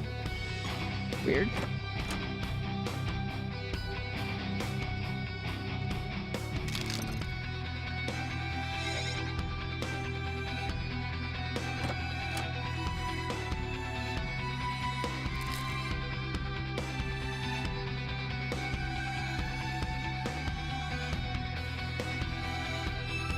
Sometimes, like, getting these spells, it does make me think of PoE, like, finding a unique, where I'm just like, I don't really understand why you would want that, but okay.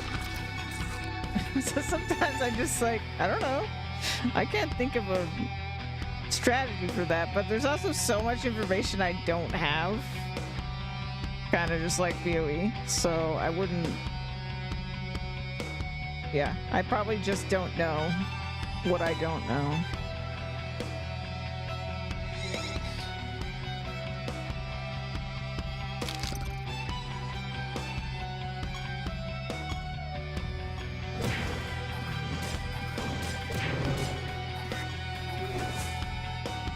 I like how we're just like, we have more and more buffs because I'm so buffed in this realm now.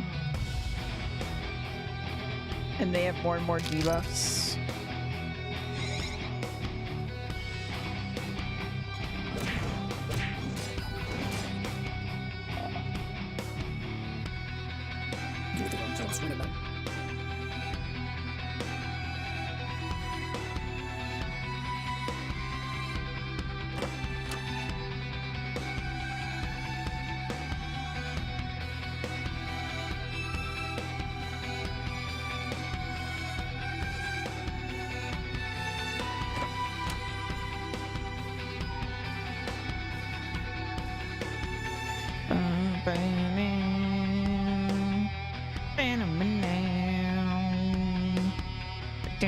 Wow, wow.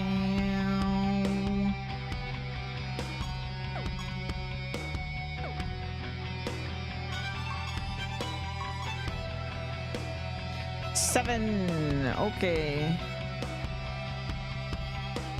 I don't know where the teleporter is. To the north.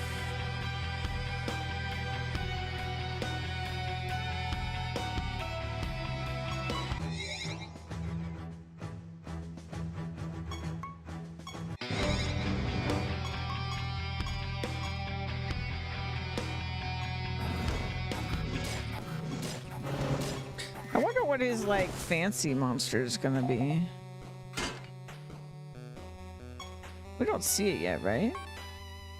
Oh wait, what's this? This is used to complete projects. That might be it. Maybe.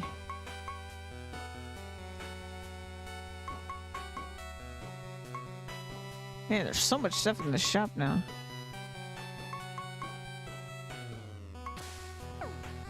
Crazy. We're literally in the first zone and there's just so much here.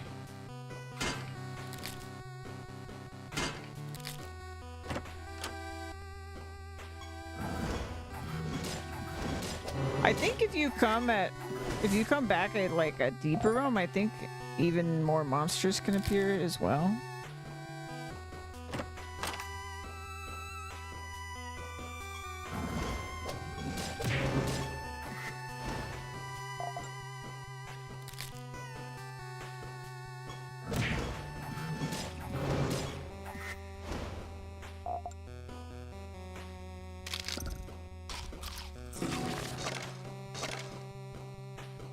Saw an emblem.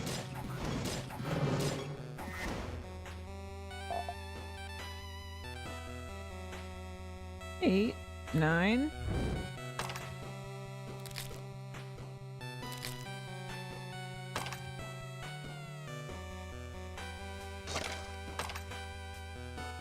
There's so much stuff everywhere now because of all my buffs to the zone.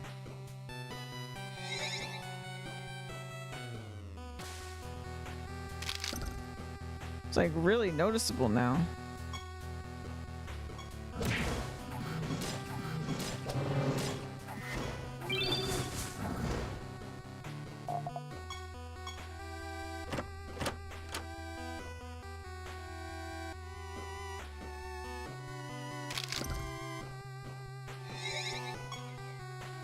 Spectral Rain increases the potency of all creatures' buffs and debuffs by 50%. Oh, shoot. That seems really good for me. That seems really good for me. What type is that? It's like purple? We might not be able to use it. I don't know.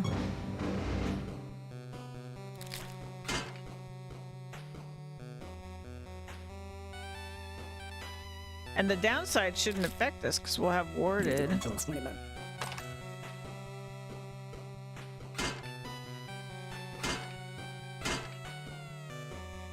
Oh, purple is probably a sorcery spell, so I probably can't use it. Once I get fusion though, maybe. Because I could change the F's types.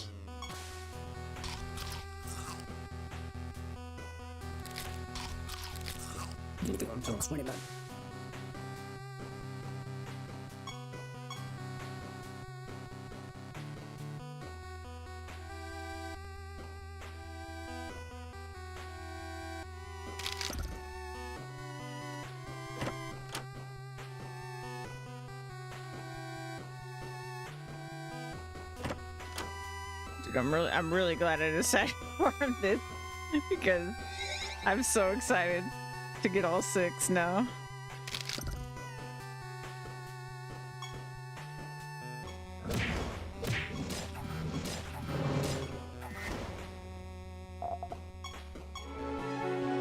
Plus 50% treasure golem chance. We still haven't seen a treasure golem. Target gains rebirth. The target has been resurrected in the current battle. It is killed. All right, then.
Okay, 9. That's what I thought. Just check.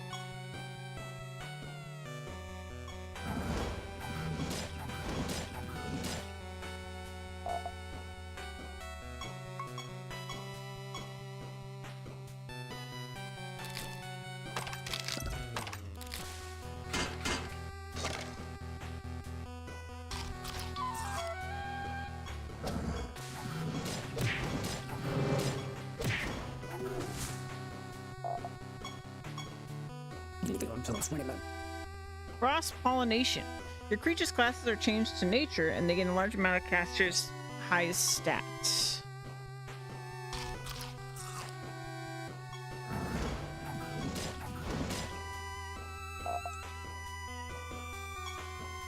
Creatures begin to chat with the runaway creature in an effort to convince it to return to Siralim. The creature agrees to return to the castle and heads toward the nearest teleportation shrine. Oh. Oh, that's our quest. Gotcha.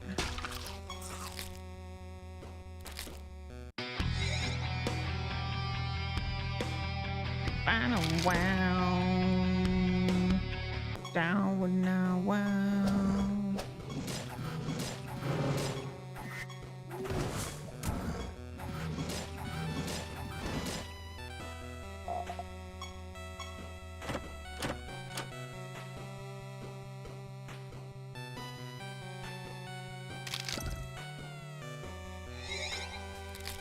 Need to go until 20 minutes.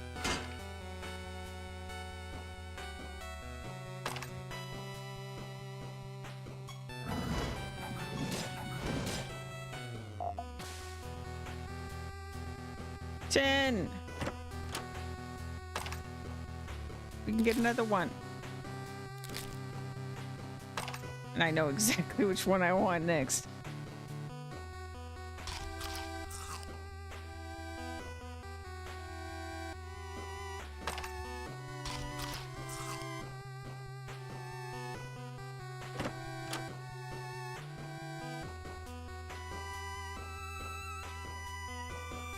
I guess what I'm gonna have to find a solution for is like to prevent loss of buffs,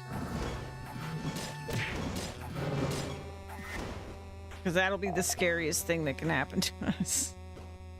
I feel like somebody who can remove buffs will be scary.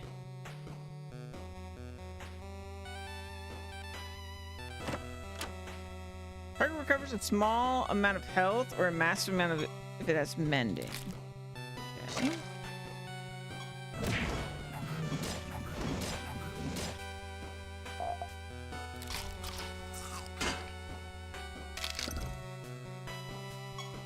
Your creatures begin to chat with the runaway creature in an effort to convince it to return to Siralim, but the creature turns aggressive and attacks.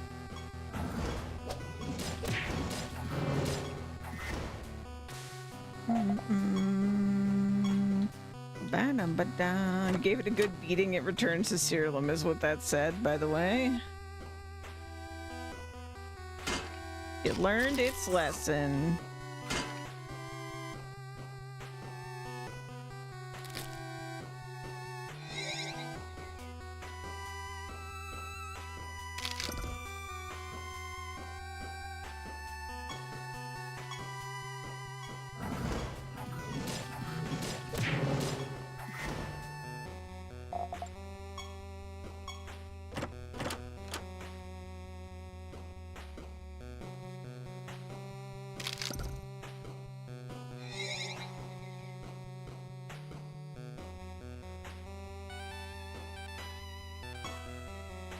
Your creatures begin to chat with the runaway creature in an effort to convince it to return to Siralim, but the creature turns aggressive and attacks.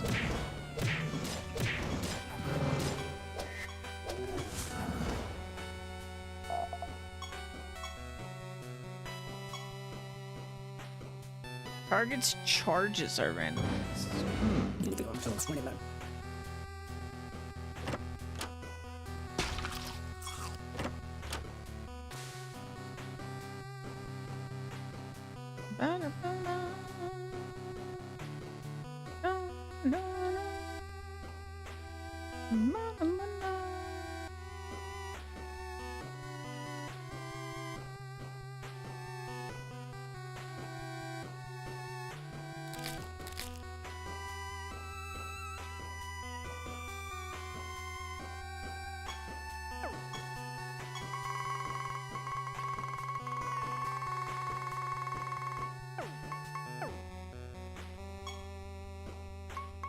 I'd like this guy, please. And then we're only gonna need this one and this one? I think are the two I'm missing. Are the ones I have. We have Climber, Stalker, Elder. So we need Howler and Scavenger. And then the one I just picked up. Which I'm gonna summon right now. Ooh. So pretty.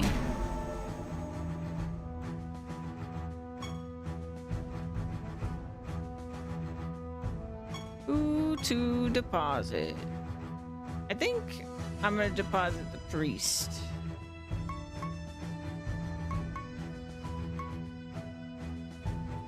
Actually, no, Roost Watcher. Yeah, let's deposit Roost Watcher for now.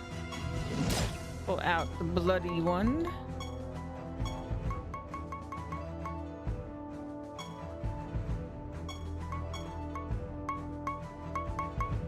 Let's give you a sword.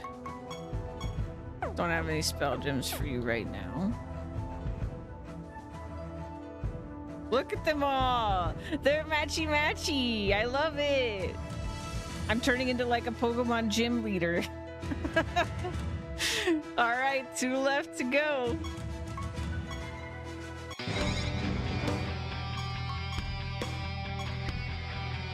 There's my second one right there. Alright, so we need 8 more to get the next one.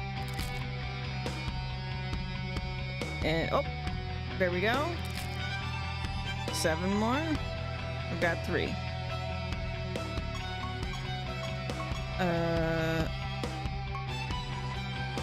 Yeah.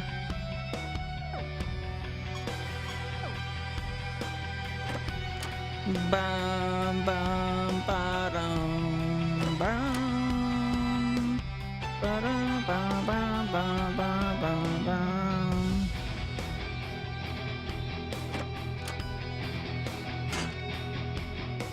Need to go until 20 minutes.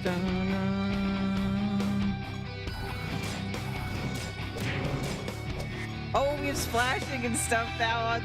Oh, it's so good. Look at all those buffs. Yes, dude. It's already so good. Oh, yes. My babies.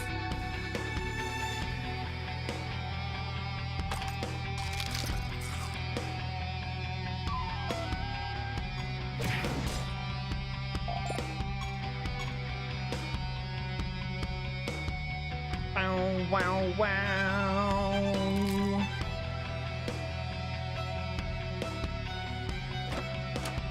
Spectral swords. Target takes a moderate amount of damage. The damage is based on the caster's speed instead of intelligence. Okay.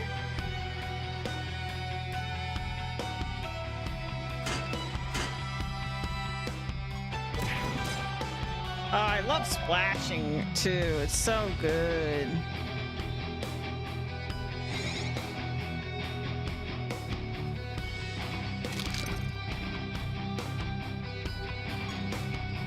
Yeah, what are the ones I'm getting? I'm getting Berserk, we're getting Agile, we're getting... I guess Savage is from him as well. And so wait, 1, 2, 3, 4. Yeah, 4. That makes sense.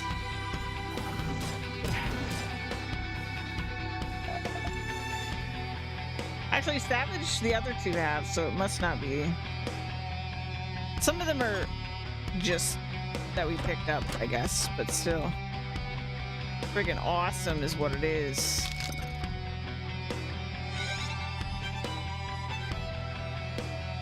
Boom, ba da ba da boom. +1 treasure chest spawn. To be honest, I wanted emblems, but I'll take it. And construction materials.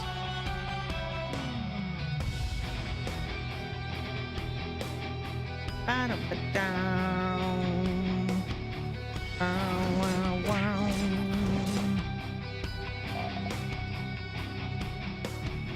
Ba-da-ba-down, wow.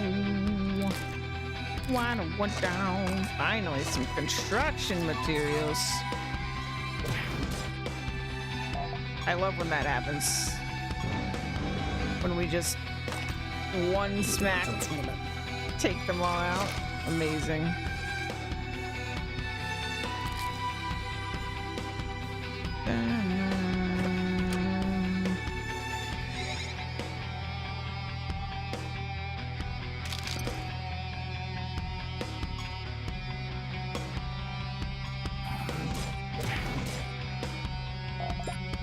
I think it's when we're like critting on one of the Fs.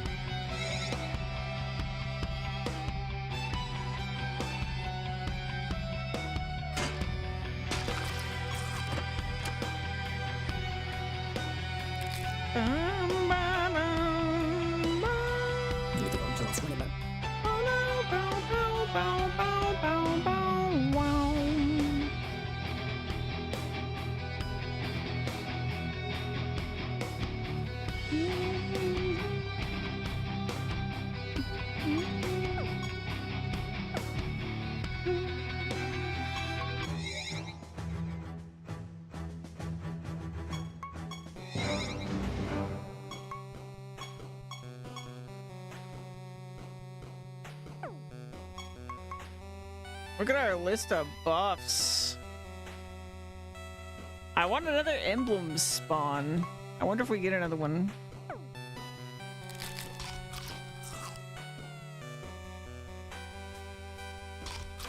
Four.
Hindi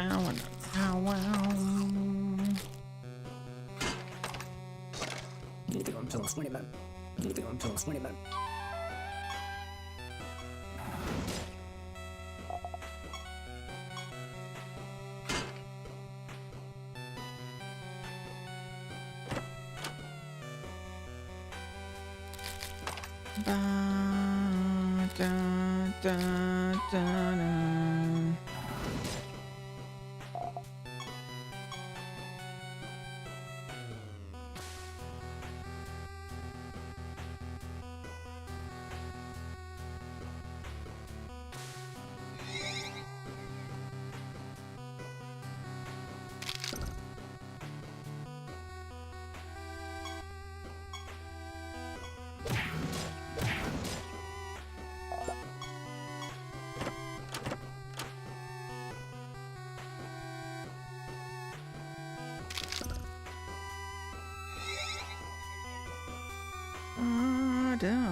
Nice. Hindi ko alam sa 20 man.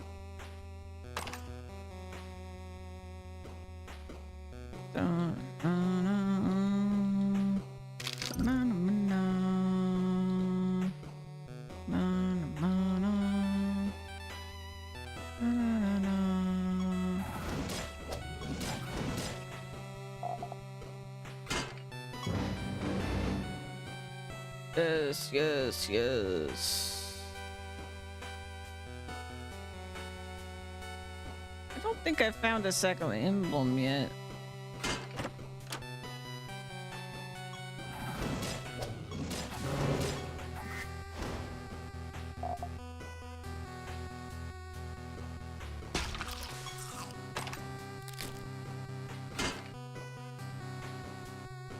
There it is. That should be 5.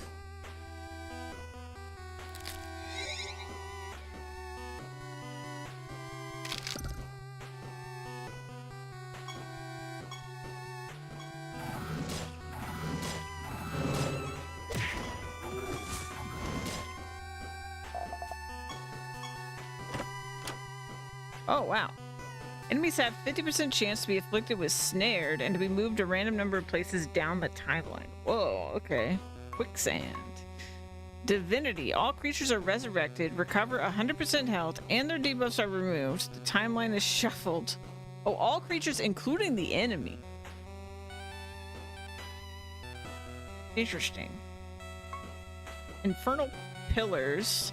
Target takes a small amount of damage or a massive amount of damage if it is afflicted with burning. Ooh, another like pyromancer thing that would be good.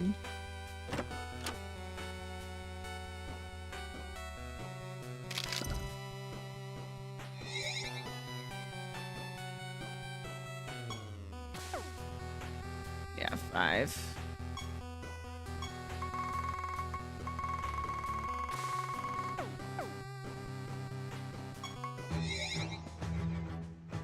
Bum bada bada bada bum bada badum.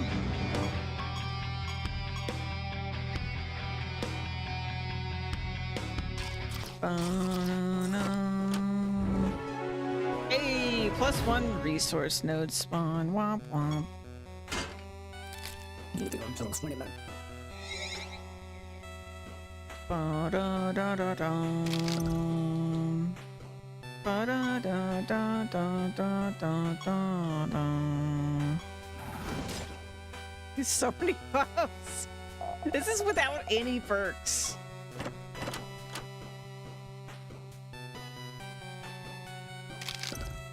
I think this is gonna work out for me.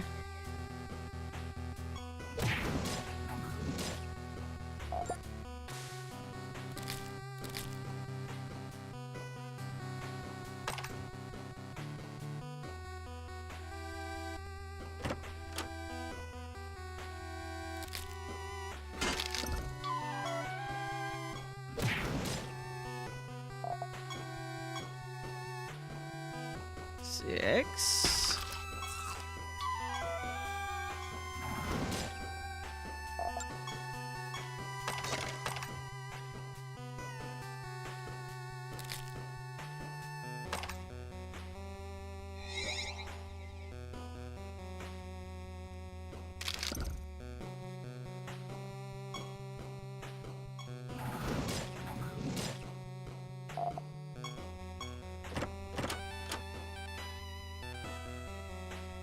Bum bum bum ba da dum.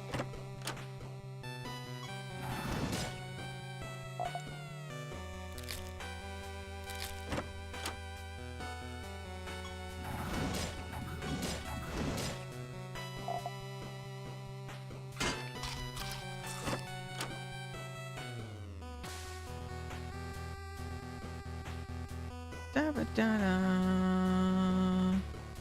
Da na na.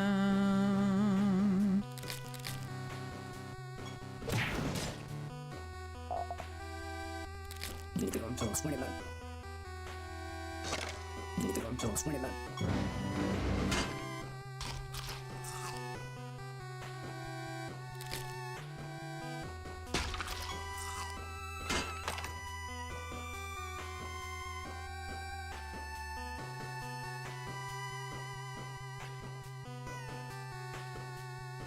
Seven.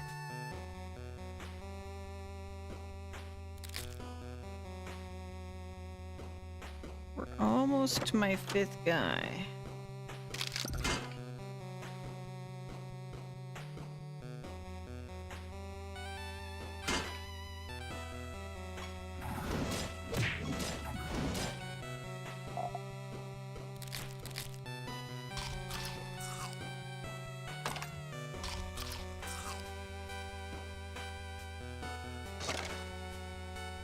Deep submersion. Target's lowest stat is set equal to its highest stat, then its highest stat is set to its minimum value.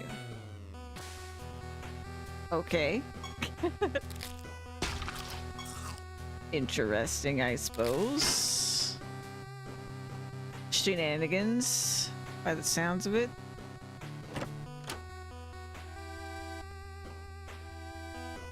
Need to go until 20 men.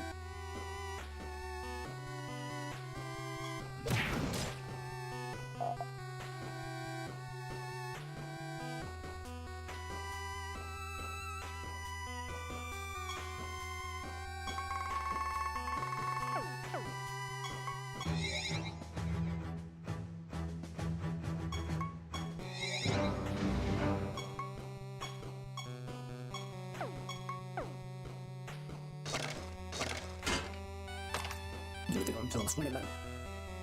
Crystal spears. Target takes a moderate amount of damage plus additional damage equal to 20% of the caster's current health. Okay.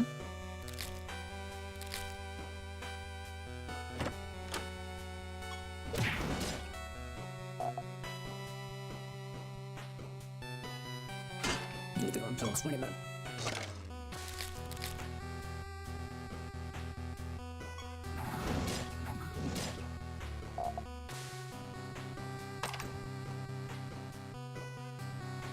Need to go until 20 men.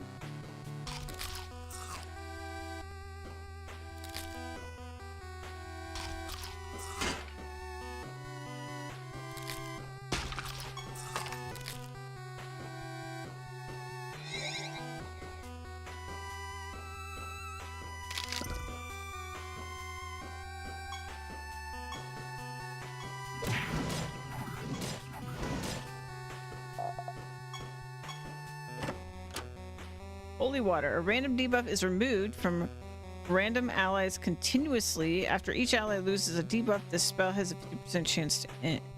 Oh, okay. We don't need that. Not when I finish getting this set up. We're gonna be immune to those pesky debuffs.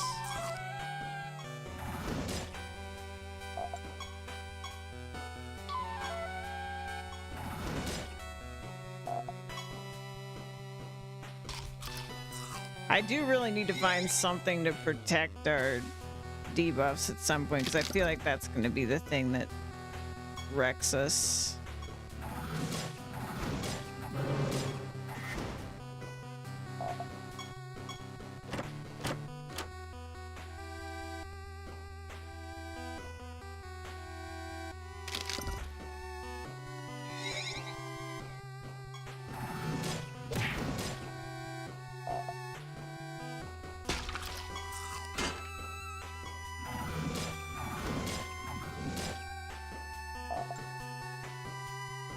8.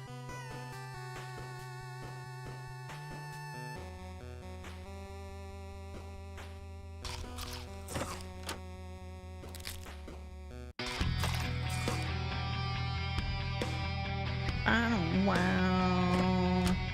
Rand explosion. Enemies take a large amount of damage and are afflicted with bomb.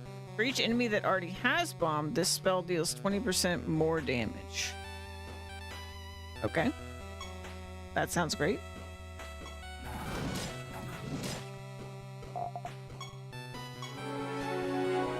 Oh, it happened! Oh, we can get 3 per run? Yes! Charm of life. Your creatures gain a moderate amount of attack, speed, and maximum health. Nice. Nice. 3 per run. We're gonna go the last 2 so quick now.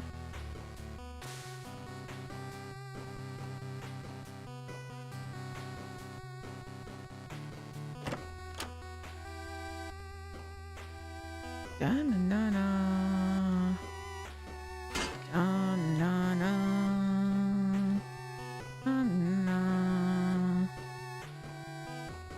Da-na. Da-na-na. Na-na-na. Da-na.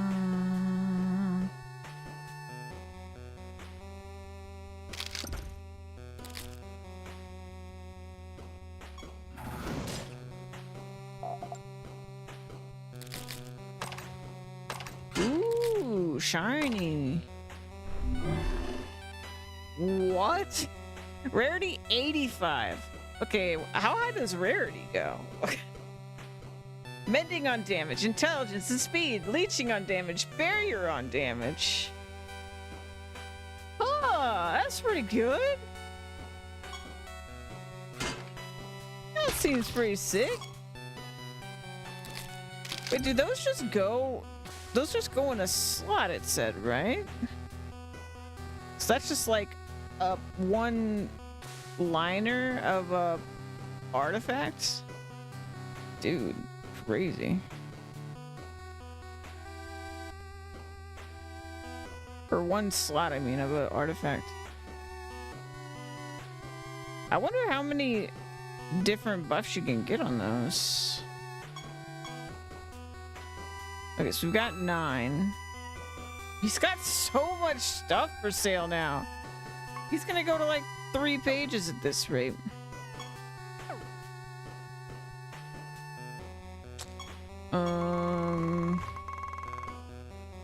I think I got other ones here because we don't get 3 this run because we got the upgrade while we were here.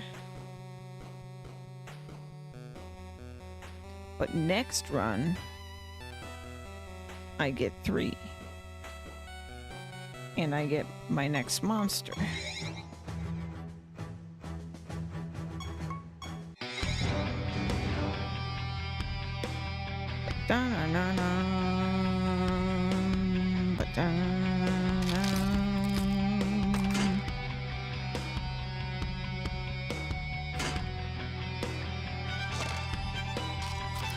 Squash.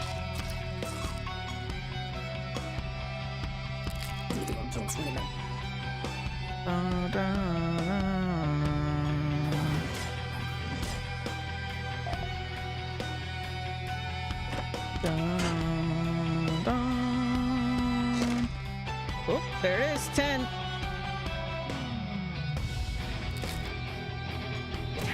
And there should be 2 more. There's 1.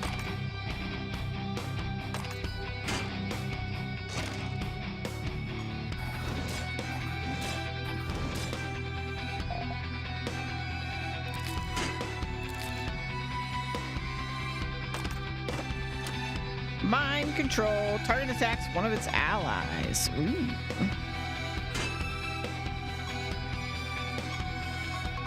Okay, so we got Bloody F, we've got Climber, we've got Elder.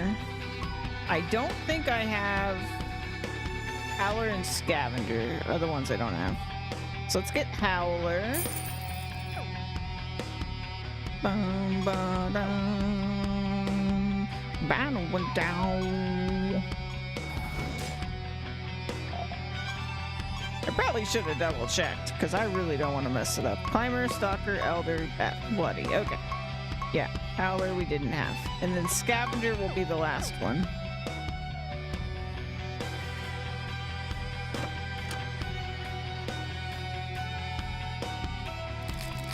And then I'll have a full party and I'll be a gym leader. I'll be the effed gym leader. Sounds like I'm cursing every time I say it.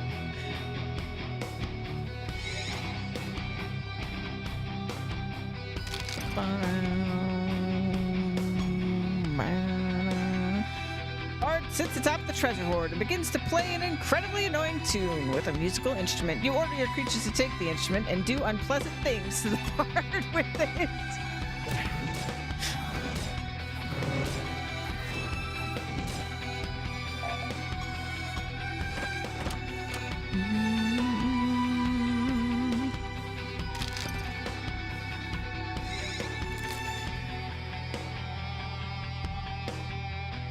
Well, since this worked out so well, I probably won't grind every realm as we go through them the way I did this one.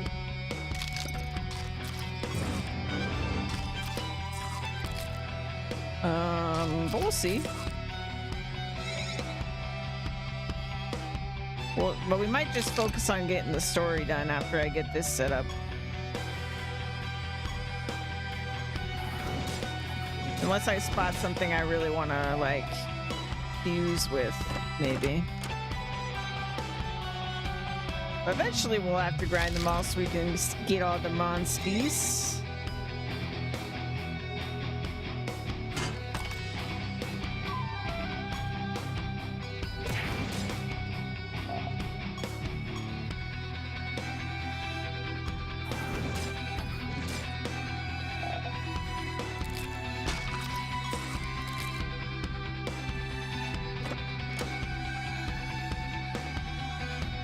I think there's still an emblem around somewhere. Potency of enemies bomb, poisoned, and burning debuffs are averaged.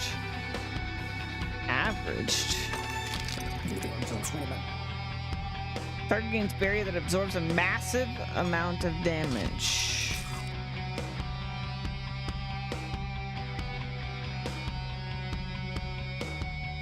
Wow, wow. Wow, we're down. Now we got them all. Because I would have one if I only picked up two.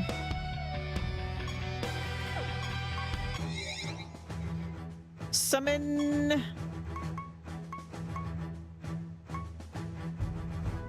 Ooh, you look cool.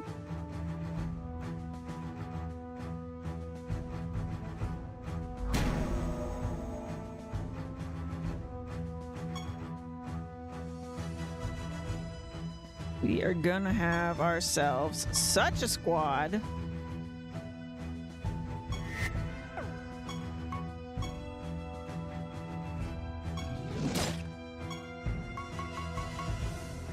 Bum, bum, bum. Bum, bum, bum.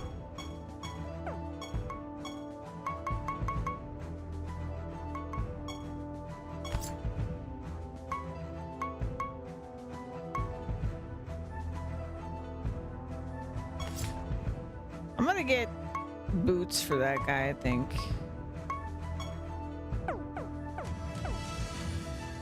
Or, not boots, sorry. Sword.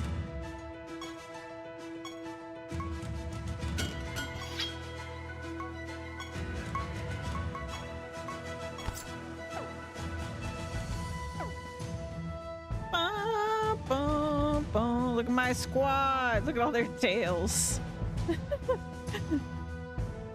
Although the last two are kind of just the same color, huh? Just like a different color mane.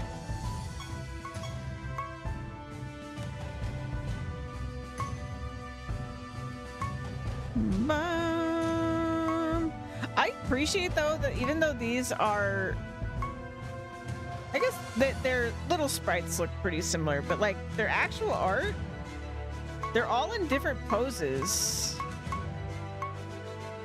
It's like they went out of their way to know that they aren't just color swap, for you to know that they're not just color swaps. Because they're in different poses, so they had to be like redrawn. But the little sprites have more similarities. But the actual like big picture sprites, things are more different.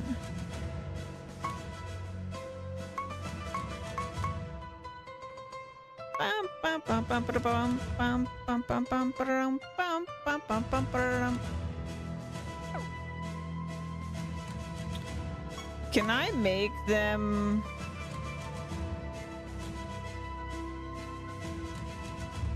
I feel like I should make them whatever the opposite of careful is. Can I change it? Hold on. I think you do it here. Yeah. I want attack up, int down. This one. Brutality. We have the resources for this. I could literally get this for all of them. 1, 2, 3, 4, 5, 6. Items. Field. Item. Use it.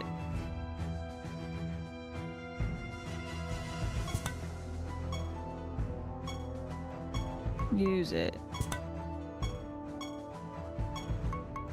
Oh, and it's retroactive because look, his health just went up by a lot, by like 40 points.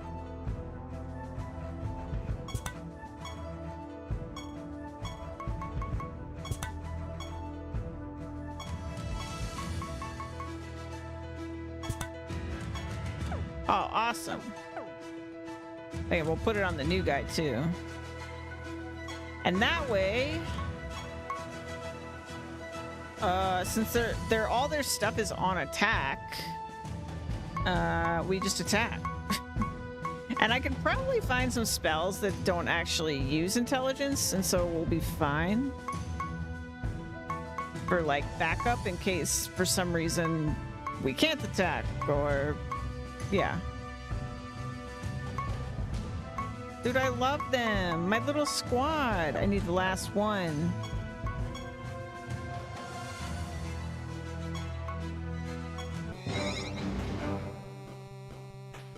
Yield training 1.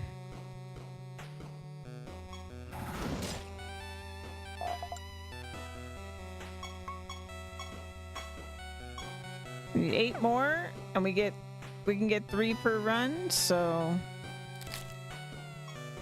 3 more runs.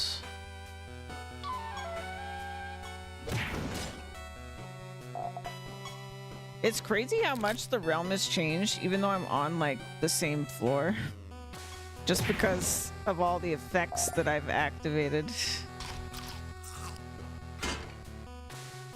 Like, there's just so much more stuff, then we get so much more loot. There's our 1.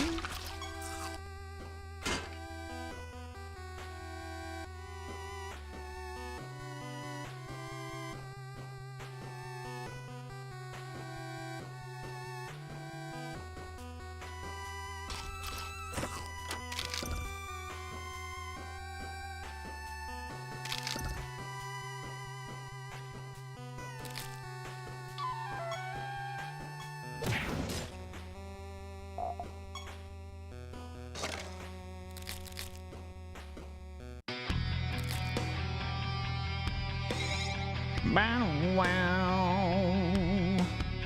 Bow wow wow.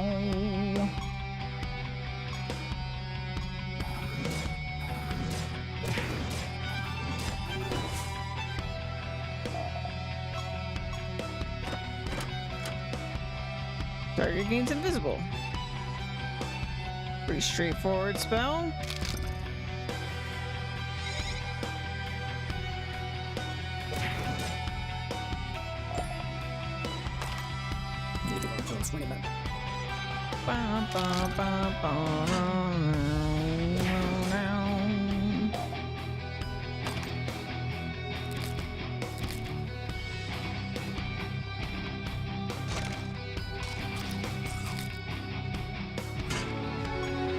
Oh, I missed it. 30% chance for something.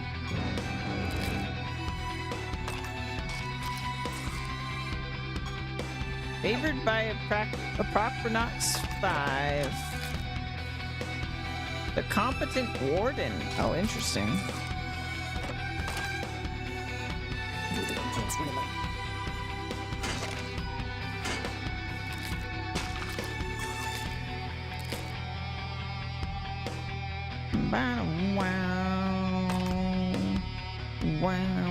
Wow. Let's see what we got. 30% chance to receive emblems from tents. Oh, shoot. Also, what rank are we? Hold on. 25. Wow. Do you get new stuff? Blood Moon. What's the decoration? Okay. Let's see. Fall Lasher.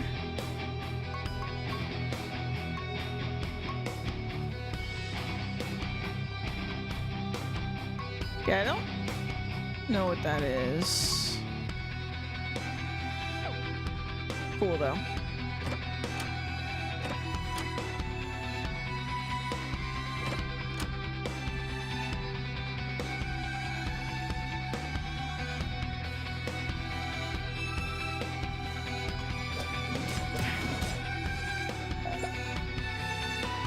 % chance is pretty high too.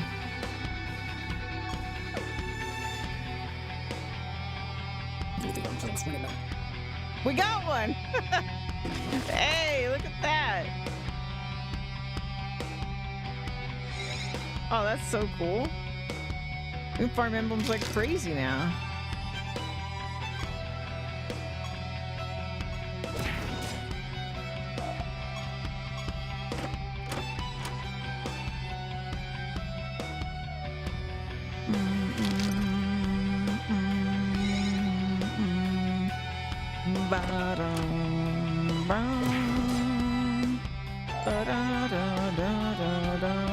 Another emblem. I think I'm at like 6.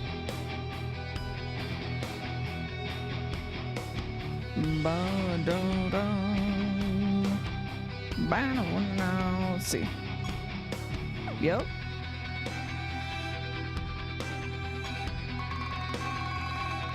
Oh, treasure.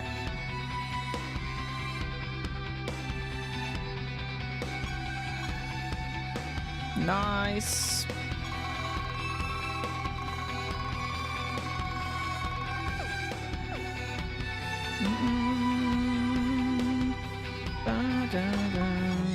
All right, well, as long as we get one from a tent, this could be the final run to get all of them. Pretty sweet.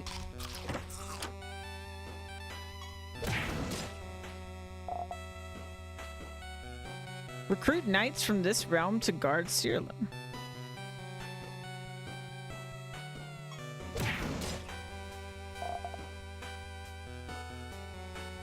Emblem. Oh wait, I need a... Sorry, I need a thing. Then you give me emblem. Deal, deal.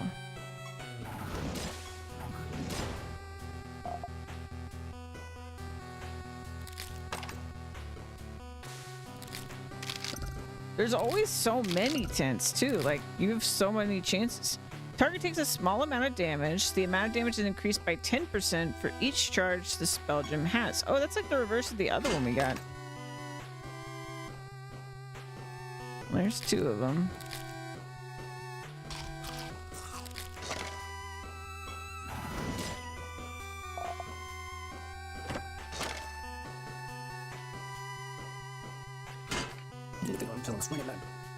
No emblem. Womp womp. We get at least 2 more chances.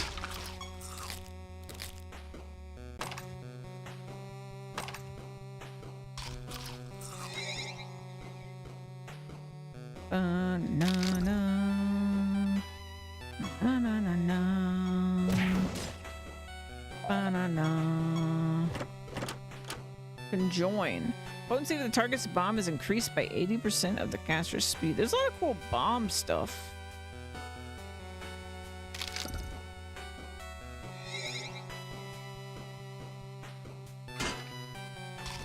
I hope there's a bomb spec. we go full explodey team at some point. It'd be funny.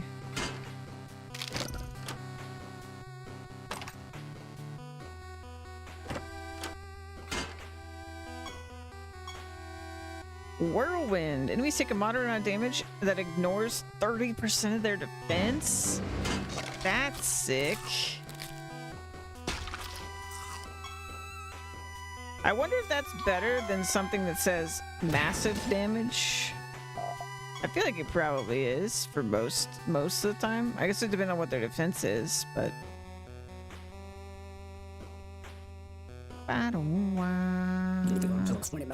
emblem. Yes! That's what I needed.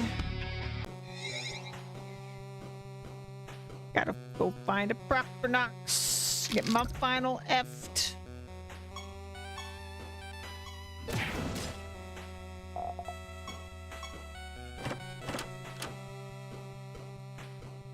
Ba da da da da da da.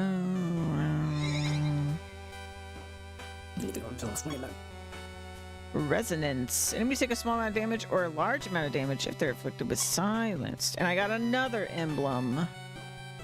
We're over the emblems that we need. That's what I'm talking about.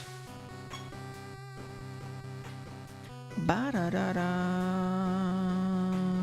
Ba-da-da. Okay, what was the one I don't have? Scavenger, right? Let me double check. Climber, Stalker, Elder, Bloody, Howler. Yeah. Scavenger. Gimme. Did you get anything new in shop? Unlocks the wall style Apacronox. Unlocks the floor style Apacronox. Look at all these decorative items. They look pretty cool. There's so much stuff to collect. Creatures, furniture, gelatin lamp. Wait. This creature has 50% less defense and 100% more speed. Well, I'm out of here. I got what I came for. Ooh, he's kind of like undead looking.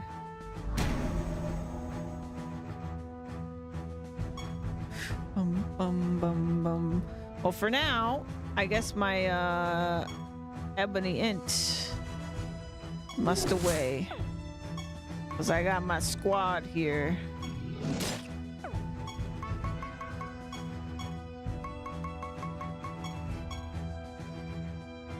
And let's see, the new guy is Reckless. Let's give him the item.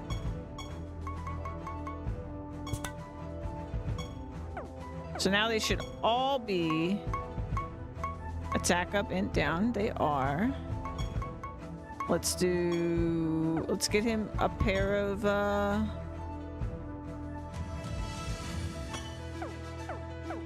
equip that just because we can. Let's get him a sword.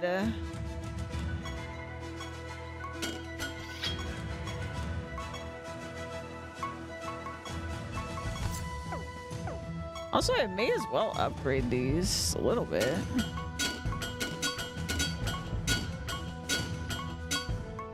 Oh, right. One of them was already upgraded. My bad. Let's go to 5 on all of them. How about that?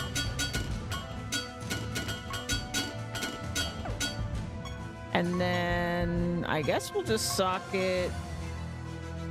I think attack speed would be good. Attack, defense, attack speed. We have a lot of attack defense. That's good. Yeah, let's do attack defense on all of them, I guess. That seems really low.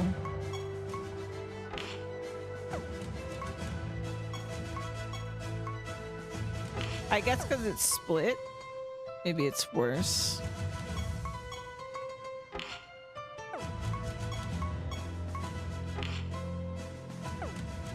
One of them luckily gets this 14 more attack. And then there's a trick slot, which is different. I'm not gonna worry about that. We picked up so much stuff that would go in here, but I'm just gonna leave it for now. I don't think we need it. I think we're all right. Try... what now? Trypophobia. What does that mean? Socket your artifacts 5 times. Oh. And the competent warden was because I did 30 realm quests as a warden. Let's see. Cross-pollination, no. That one's not gonna work for us. I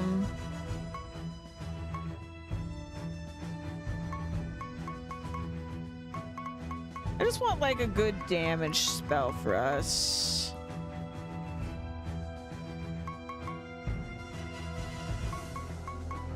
Hopefully something that would work on... See, a problem is this would be int based, so we need something that specifically says it like pulls from a different stat, which we might not have. Yeah, I don't really have anything. We're just in trouble if they do that.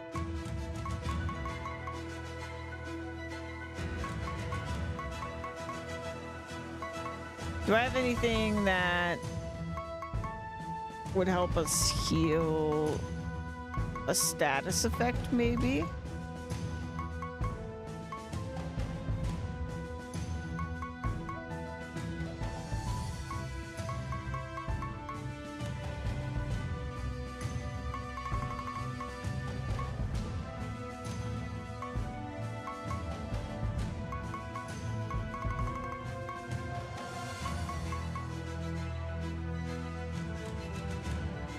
Oh, here we go.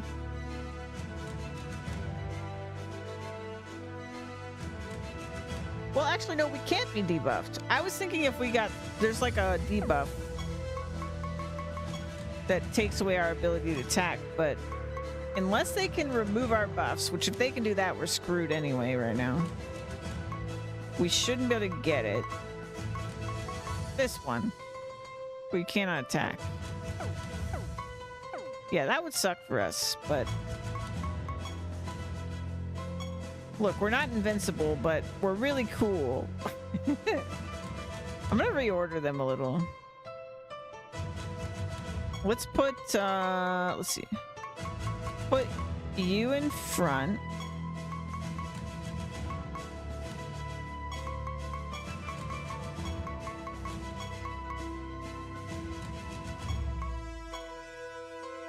Something like that. I think that'll look good. There's the squad. Let's see, I could swap these guys. No, I think they're good. I like that.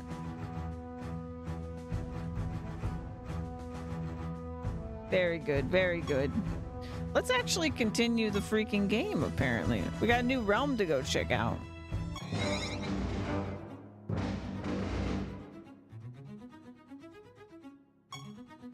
Azurul's altar depicts the noble god of winter wielding his fabled winter maul, a relic that is said to be able to freeze enemies solid before shattering them to pieces. God of Frost, greetings, esteemed ruler of Siralim. I am Azurul, god of winter. To what do I owe the pleasure of your arrival? You explain that you've come seeking Azurul's guidance to learn how to improve your castle. Ah, well then you've certainly come to the right place. I would be honored to teach you what I know about construction. Under normal circumstances, I would simply give you some materials, explain how to use them, and send you on your way, but alas, just this once, I must ask something of you first. You see, a giant cruncher has eaten through most of my stockpile of materials, and if someone doesn't stop it soon, I won't have anything left to hand out to eager learners such as yourself. Seek out and destroy the cruncher, and I will be happy to teach you how to expand your castle. Sounds easy enough. I trust that a mage as competent as yourself will have no trouble at all dealing with a meager cruncher. Good luck, Knightly. We got Universal Recall. The number of turns all creatures have taken in the current battle is set to 0. Could definitely see that being useful in a very specific situation.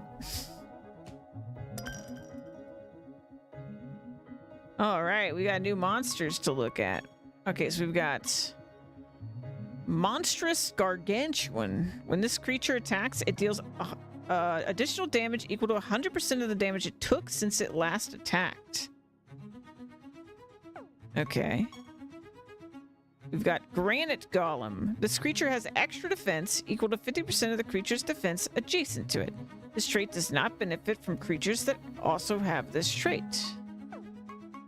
And Coloss Firebrand. This creature deals additional damage with attacks and spells equal to its current health, minus the target's current health. Okay. Killed him. Well, he died fast. Oh yeah, we're all right. We have a couple buffs.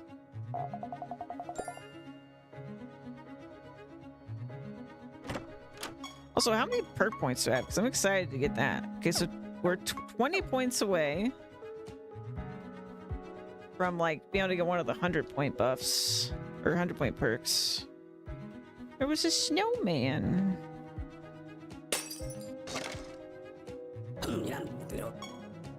Okay, they've got tent-like things here. Same guys. Yeah, what do we have on us? Oh, that's the splashing one. The second one was the one I couldn't recognize. Yeah. We've got our full suite of buffs. Oh, it's so good.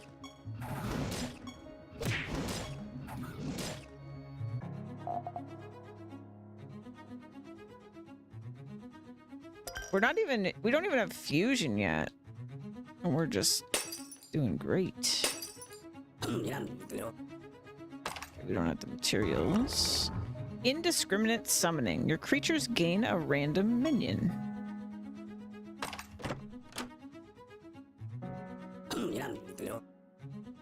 I imagine minions don't count as like a buff. Even though they like appear as one.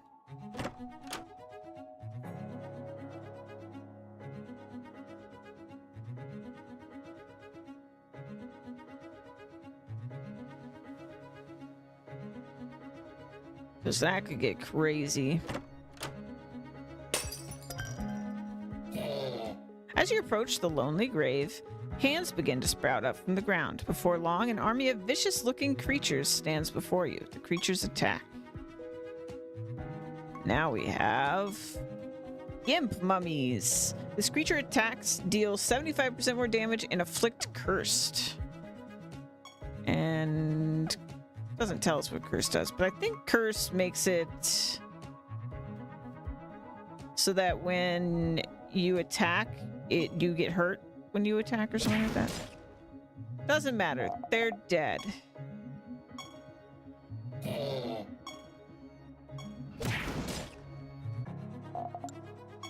We are doing quite well.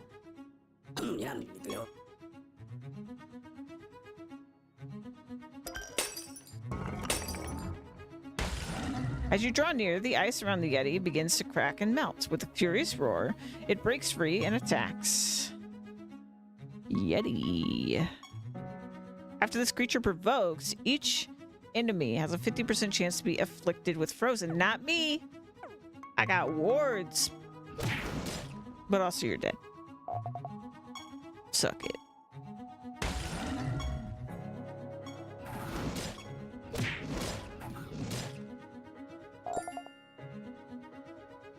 One of our Fs is only level 3.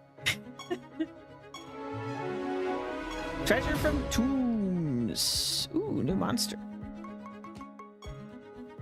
Blood Crusader. This creature always has mending and leeching, and this creature receives 100% more healing from all sources.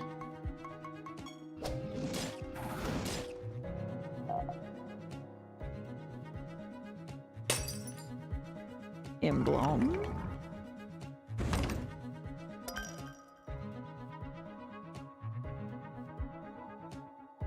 In Tropic Swing, all creatures' end-of-turn effects are activated and the timeline is shuffled.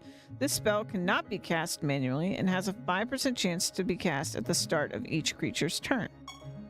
It's pretty fancy. At each creature's turn, though, is interesting. What are you? Ancient Spirit. After your creatures are healed, they gain a random buff. This trait does not stack. This will be good for us once we confuse. Because we get Ebony Int, which gives us mending, and then that will cause us to heal at the start of every turn. And then on top of that, we will get another buff, which is amazing for wardens. We're just even more buff stacking. I think there will definitely be situations where I actually have every single buff simultaneously on my entire party. Like, if it's a longer fight.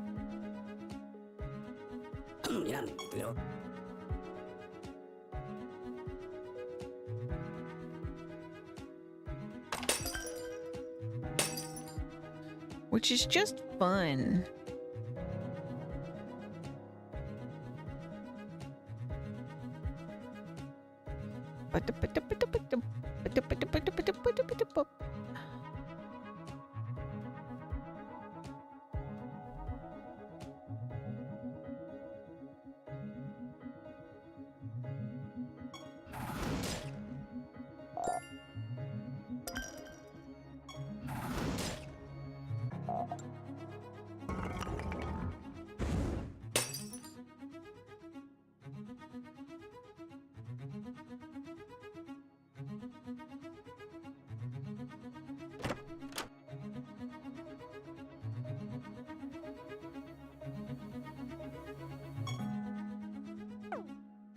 Still an enemy somewhere.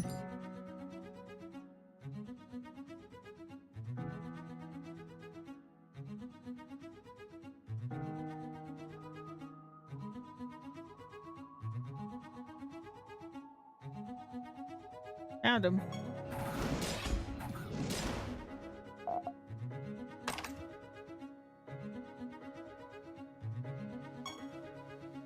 Just a couple things obtained here.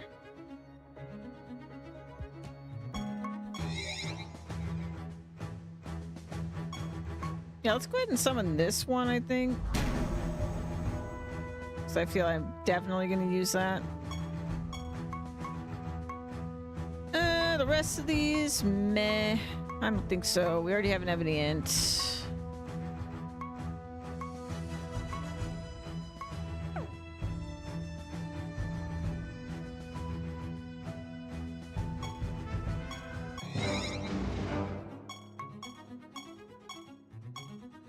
Oh yeah, I didn't check your thing. Okay, Brimsmith. Okay, this is one of your creatures. When your creatures attack, they deal additional damage equal to 50% of the total attack bonus on the creature's artifact. That actually could be good for the way I've set this up. Yeah. Interesting.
It's so bright here.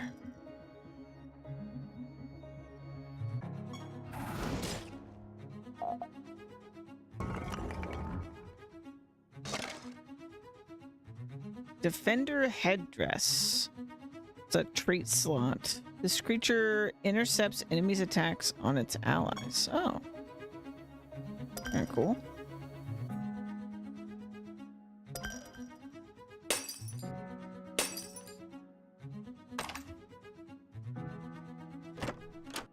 Abyssal Phylactery.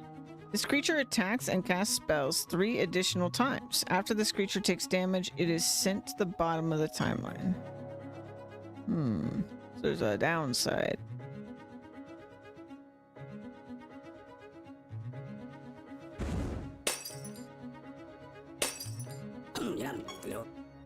Relight. Caster is killed and your other creatures gain rebirth.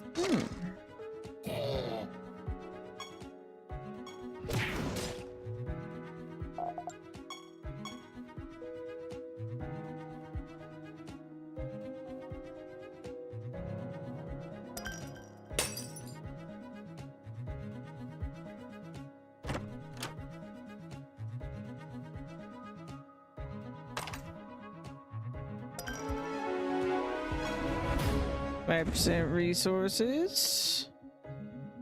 Hell yeah.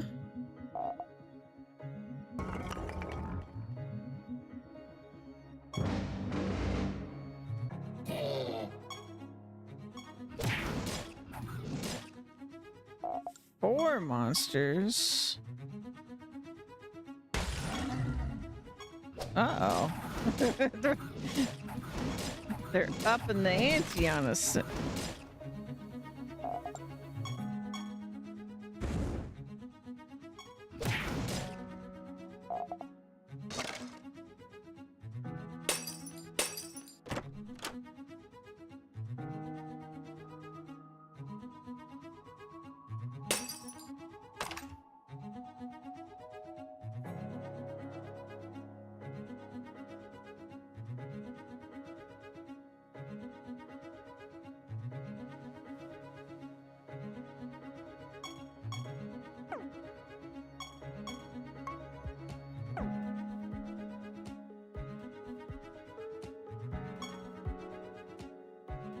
Home Record 2, huh?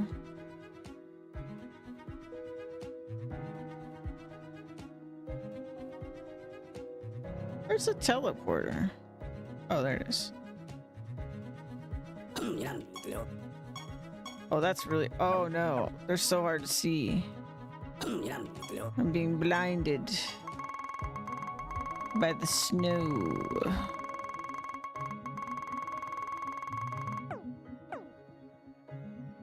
Okay, I think we're good.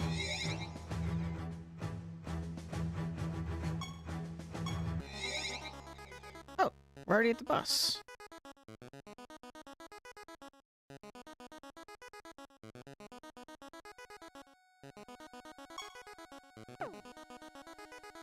Hi, Myrtle the Cruncher. The oversized turtle is casually snacking on what appears to be completely useless debris, most likely the remnants of Azural's materials. This must be Myrtle. You shake your fist angrily at Myrtle and yell at her to cease her eating immediately.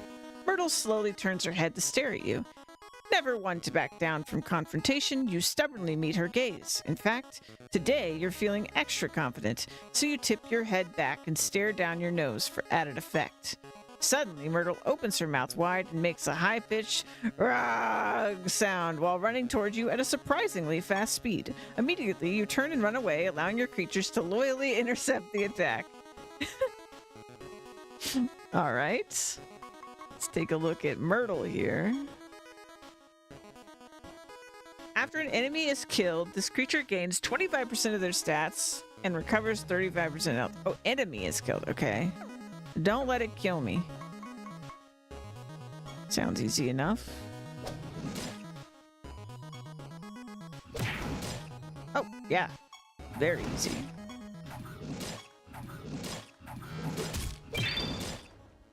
All right, we crushed that. We crushed the Cruncher. Brilliant! Bravo! That was a magnificent fight indeed. Thank you, Knightley, for ridding my realm of this menace. Unfortunately, it seems that Myrtle ate all of my materials, so I have none to give you. Ah, yes, of course not. But fear not, young Knightley. Acquiring materials is the easy part. You obtain plenty of them on your own during your travels, after all. What I'm going to give you today is something that far surpasses the value of any physical object. Knowledge. I will travel back to Siralim ahead of you and imbue Everett's mind with all the knowledge he'll need to help you make Siralim the very best kingdom it can be. How very convenient. Farewell, my friend. I hope to see you again soon. I love how much internal, like, monologue we have. Let's see. The Moaning Myrtle. Oh, it's a Harry Potter reference.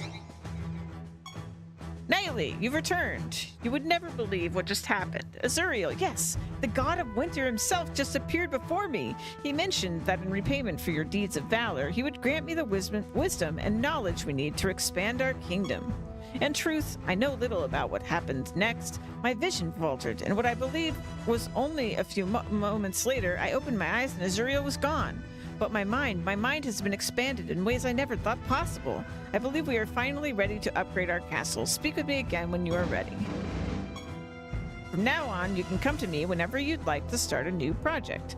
Projects allow us to add new facilities to our castle, among plenty of other things. First, tell me what kind of project you'd like to take on. After that, you need only gather the required materials from the realms you visit and bring them back here. I will handle the rest. Let's get started on a new project right now. Talk to me, then start the Blacksmith Rank 2 project.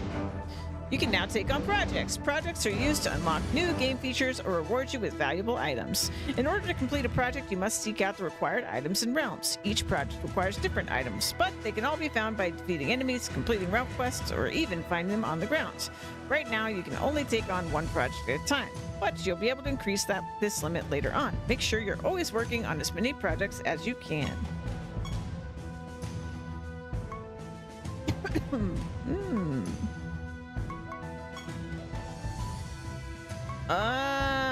This is what I was... Okay. That must be the Heart of Capri thing that we saw.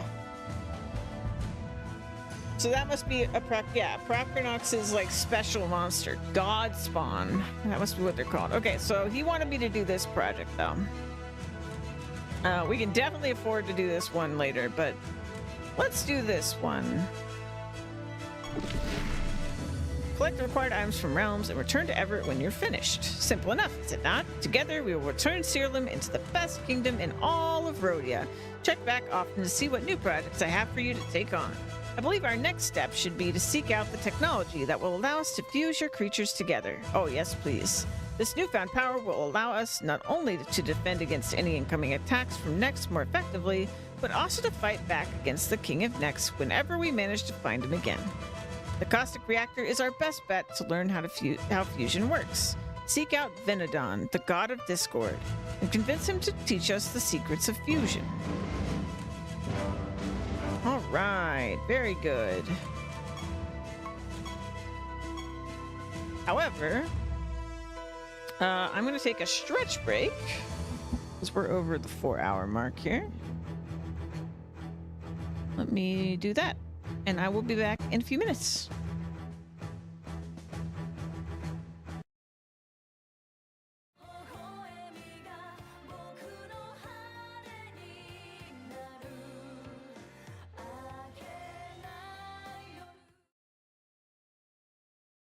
Well, one second, because apparently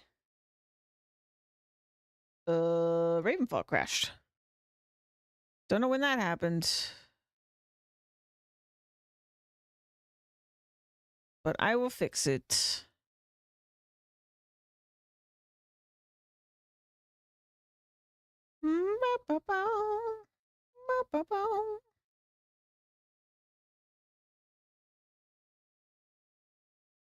Hopefully everybody is still in there.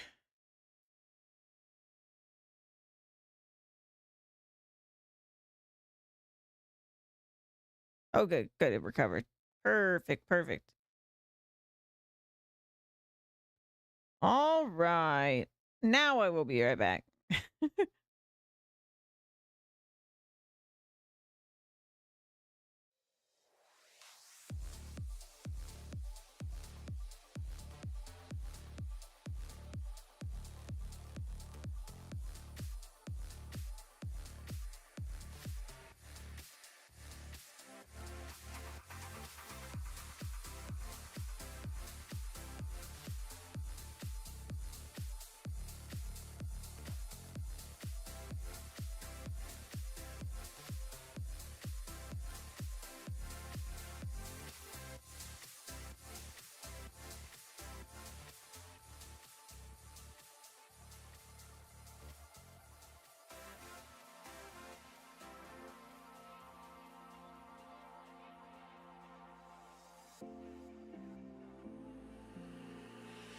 Happiness, is it truly meant to last forever?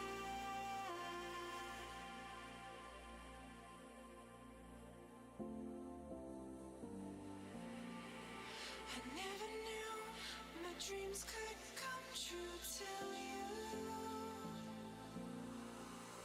walked into my life. Like wings need the wind, you lift me higher. Like the sun needed stars, you make my world shine bright. Like a song needs a soul to sing it louder.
have returned. And I bring with me coffee. Coffee, coffee, coffee, coffee, coffee. Yeah, I'm concerned that Ravenfall must have gone down over the weekend and I just didn't see it go down. Sorry about that. It's a good thing I show it 5 days a week because then I know if it's down. My poor character training their attack got interrupted. That coffee's got to cool down. It's too hot. All right, we're already on to the next realm, it seems. Caustic Reactor. Let's go. The altar depicts a god who erroneously believes he looks good in a hat. What? What are you staring at? Listen, I really don't have time to sit here all day and wait for you to figure out how to press A. Let's get on with it. Welcome to the Caustic Reactor. My name is Venodon, and your name is Knightley. What brings you here, Knightley? You explained that you're hoping to learn the secrets of fusion so that you can combine the might of your creatures in order to...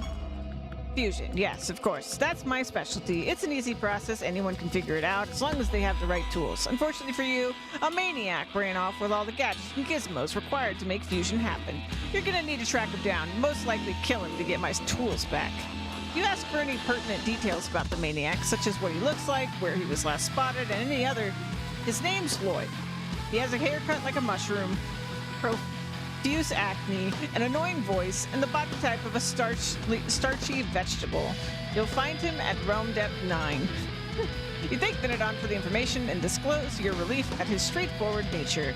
The other gods you met are so long-winded and seem to prattle on and on for... Yep, you're welcome. Farewell. How the tables have turned! Dude, the music is like blasting. Hold on. We gotta turn this down a little. Yikes, man.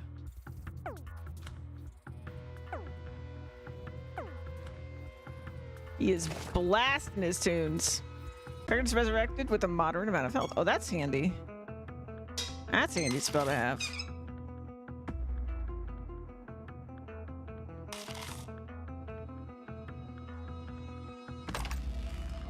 Oh, that was for a project. Nice.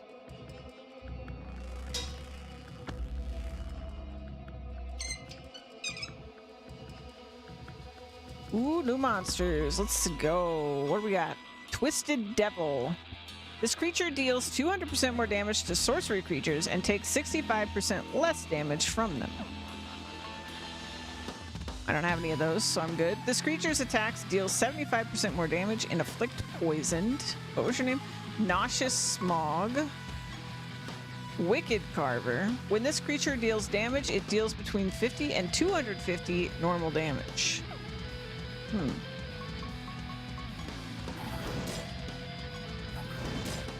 Wow, we are very strong. 6 buffs will do that to you, I guess.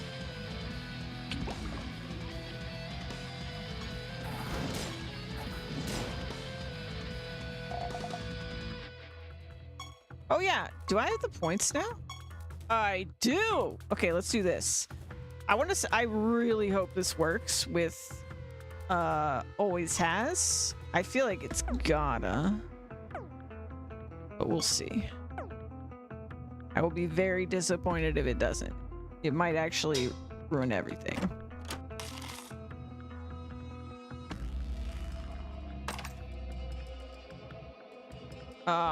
It doesn't. It doesn't work. I guess it will work the next buff we gain. So it's fine, but that's really bad news because that means all the ones that say like it would have been so broken if it worked, to be fair, but like all the ones that were like after your creature gain a buff don't apply to these 6 buffs we have, or any buff that I apply that's just like always have those this doesn't work. But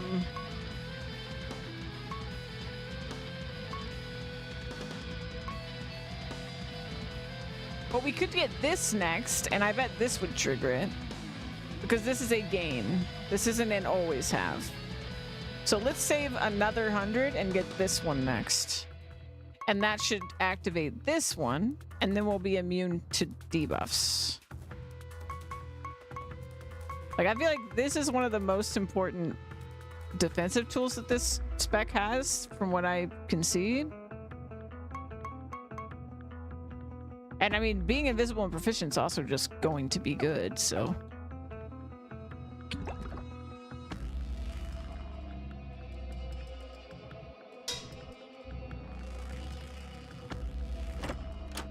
Dude, I didn't realize I was gonna like Warden so much. This is great. This is like, I mean, I think when I played 1.0, I didn't really like grind like I did with the first zone to get the monsters. So it's definitely largely that, but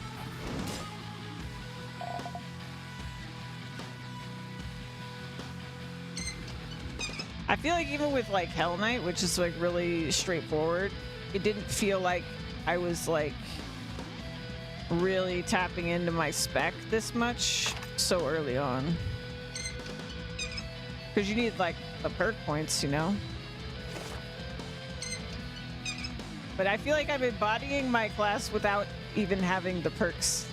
It's very interesting. Yeah, like that burn, we wouldn't have that if my other thing was working. It's a cute little ooze. Awkward as always, you stroke its cheek with the back of your index finger. Suddenly, it explodes into several pieces. The pieces attack because nothing can ever go smoothly for you. They are cute. Blobbarians. After this creature is attacked, it inflicts the enemy with disarmed and seals one of their spell gems. He's got Fiery Stew spell, whatever that is.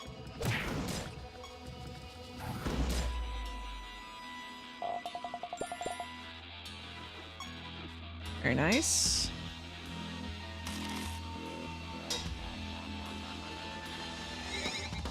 Oh, that was almost invisible, actually.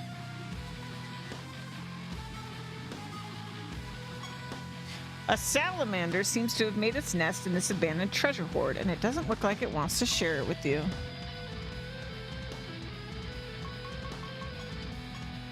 Fire salamander. Before your other creatures die, they cast one of their spells at random. This trait does not stack. After your creatures provoke, they are killed. Oh. And your other creatures gain 20% of their attack, intelligence, defense, and speed. Does not stack. Alright.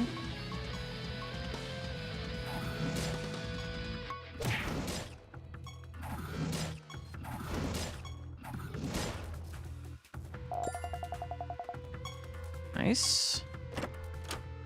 Summon spiderlings. Oh.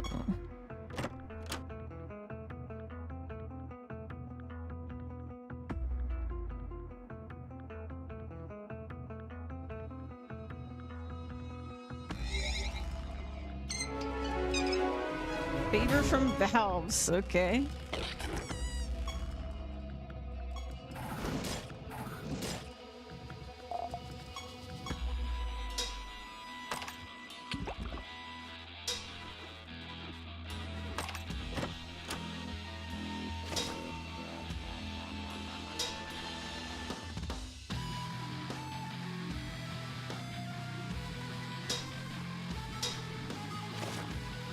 Ethereal Knives. Enemies take a moderate amount of damage. 100% of damage is based on the caster speed instead of intelligence. I want something like this, or like they just attack, but it's technically via a spell or something, kind of spells, so that we have a backup. Like, I don't think they can really stop us from attacking if I get immune, but I would feel safer.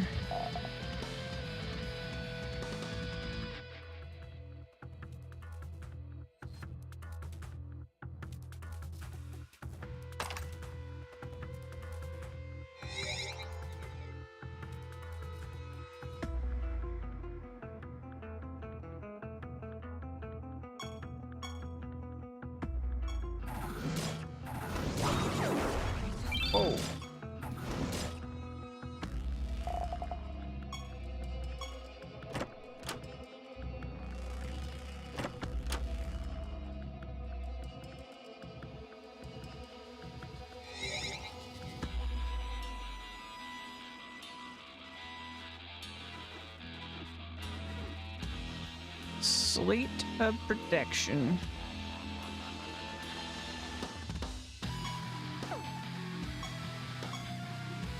You've got Tox Dweller Slasher. Another bomb-related thing. What's up, bomb stuff? Got so many bomb, like, spells and things.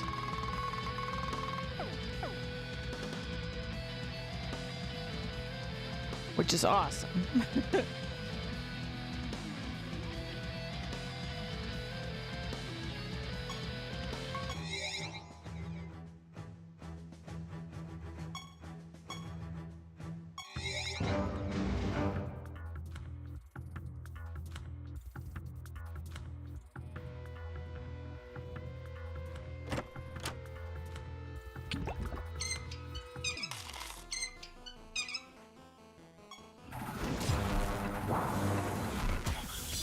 What just happened?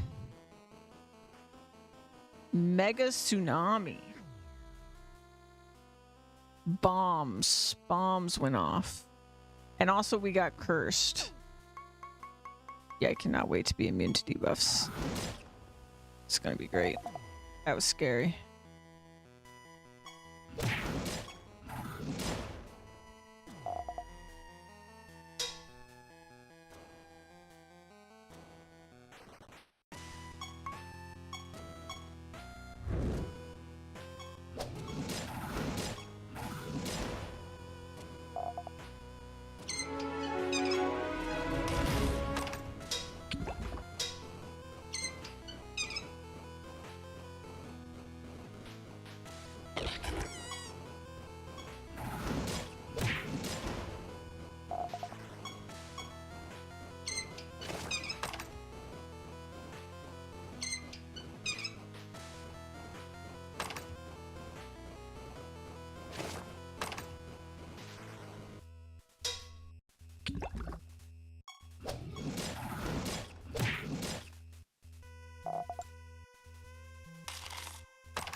Target gains a massive amount of defense and is sent to the bottom of the timeline.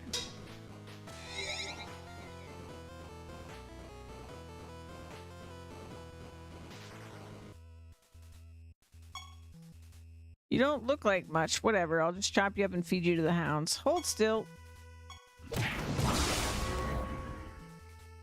The hell?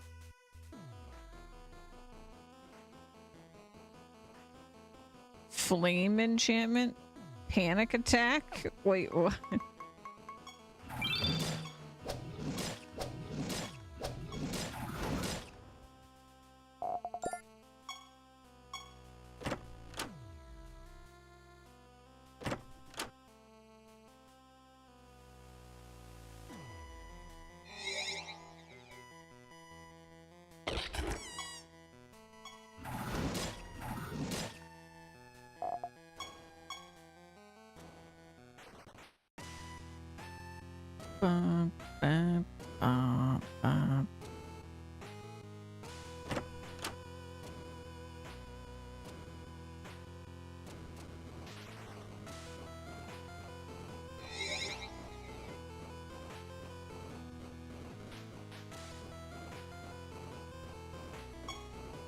Oh, fresh meat. And I just got done sharpening my best knives. It's my lucky day.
So how many part points do I have? Because I think the next floor is the boss.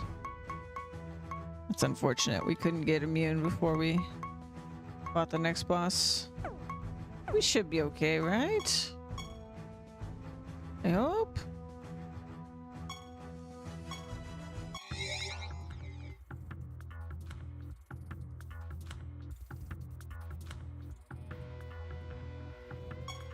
This must be Lloyd. Lloyd appears exactly as Venedin described him. It looks as if a pack of squirrels cut his hair. He has giant blood-gorged boils hanging off his entire body. His lumpy flesh is accentuated by the fact that he's wearing nothing but a life vest. And just who do you think you are? You explain to Lloyd that you're here for the fusion tools. These are my fusion tools, not yours, mine! Already annoyed beyond comprehension by Lloyd's obnoxious dialect, you politely inform him that he has two options: either forfeit the tools now or suffer at the hands of your creatures. You mean to threaten me in my own domain? Prepare to die. Alright, let's take a look at this guy. After an enemy attacks, they are afflicted with scorned. After an enemy casts a spell, they are afflicted with silence. After this creature afflicts an enemy with either of these debuffs, it gains 5% stats. Yep, that's a problem.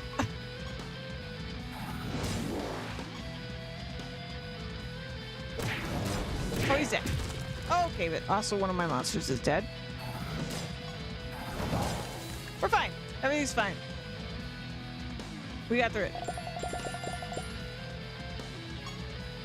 Just as your creatures deal the finishing blow to Lloyd, his boils explode, spraying a thick mist of warm pus all over the room. Ooh. Disgusted, you hastily order your creatures to gather the fusion tools you've sacrificed so much sanity to obtain. You should head back to Siralim and tell Everett the good news. But first, a loot. A loot, a loot, a loot. Achievement earned, the nerd.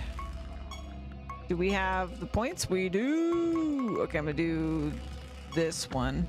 Hopefully this makes this one trigger. Because it does say gain. It literally says the word gain. And this says the word gain. So hopefully it works. And then after that, Spirit Shield seems good.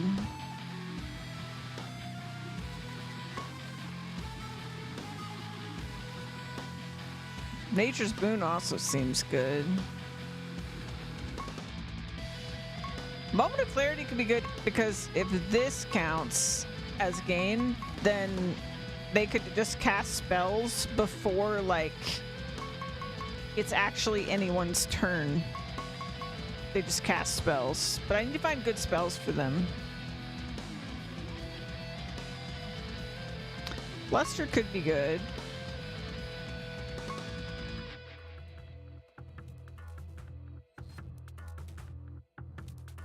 This could be definitely good. And Persist Through Death could be good. Well, we don't really have, like, Rebirth, though. This is better than the other one because we actually have attack. So I feel like this is what the one I would go for before the other one.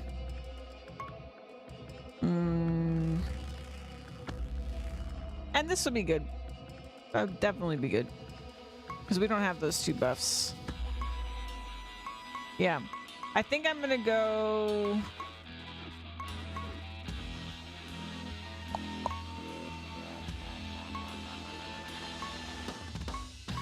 I don't know which one I want next.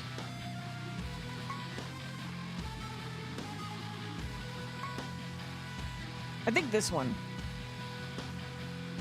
Yeah, Spirit Shield. Hey, Everett.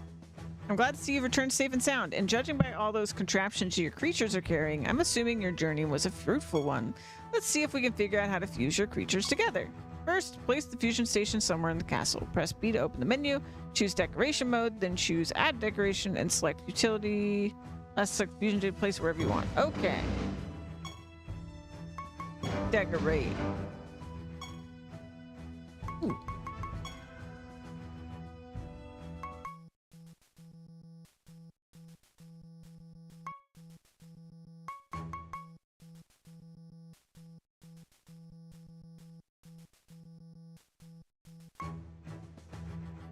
Ah, I see. Okay. I have 2 songs. All right. Anyway, add decoration. Utility.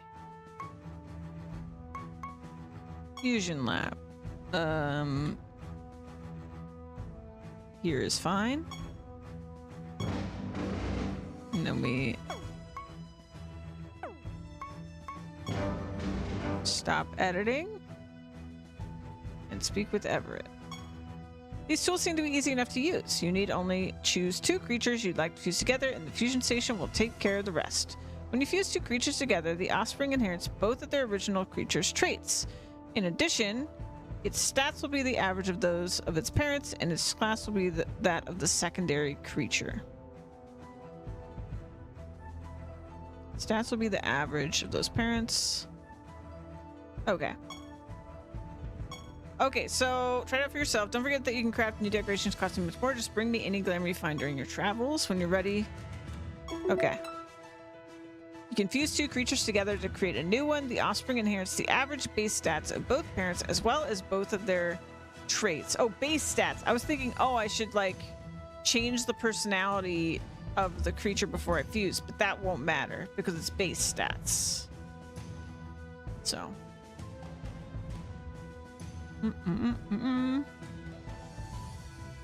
Sorry, I got a snack. And then aesthetically, the offspring will inherit the body of the primary and the color palette of the secondary. Okay. So class of the secondary.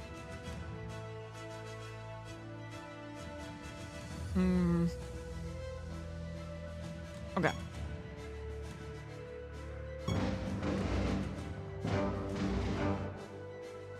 So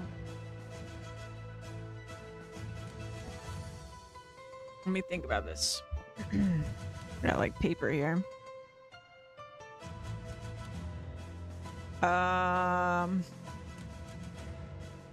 What do we have?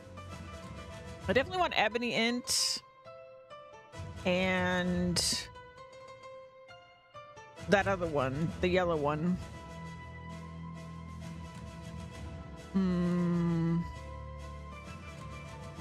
Yeah. I don't think I want anything else right now. Let's see. Let's see what it says we have.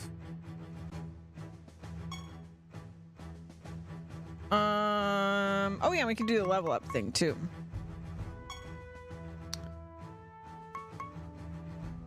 Yeah, it's pretty much those. I think I don't want to fuse these guys, my starters, because I can't remake.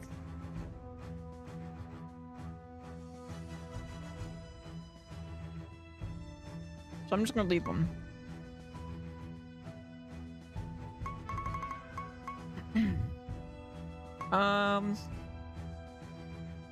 Every time they're healed, they get a buff.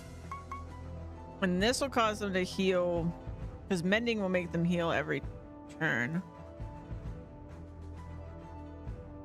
And they do already heal because of what's his name? Right? Timer Elder.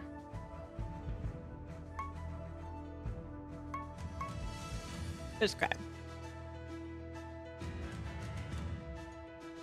Yeah, so let's do this. Whoa.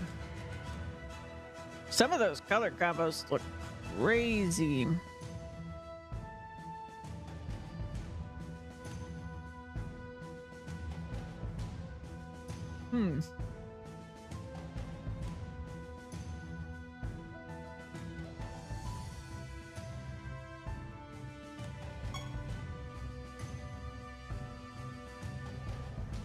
So I'm just hoping that class means I think it means the type, right? I don't know if I want like this or if I just want this.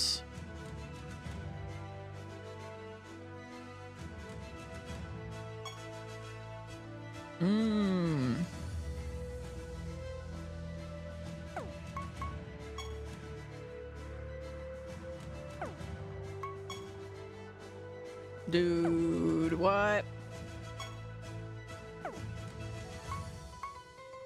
I don't know how it gets this one, but and then you can just keep the original appearance if you want.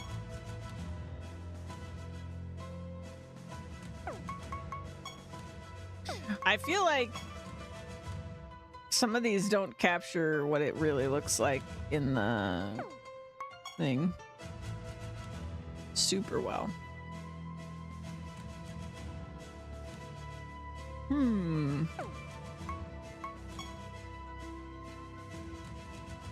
Dude, that one looks crazy because of its eyes.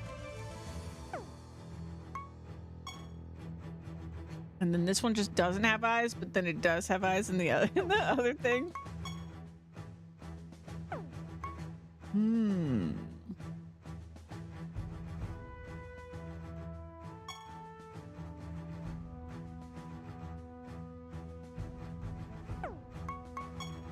It's weird that this one in the sprite form doesn't have the yellow head.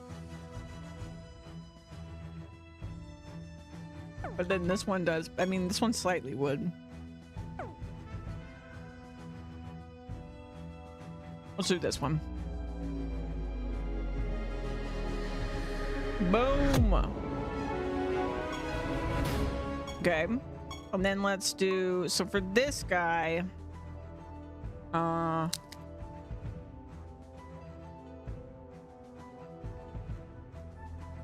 let's merge it with this one.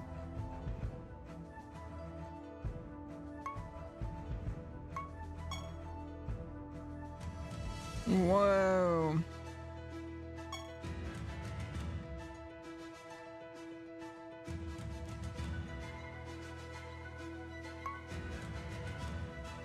Dude, I like that one. What happened to his body in the preview? Or it doesn't look the same at all.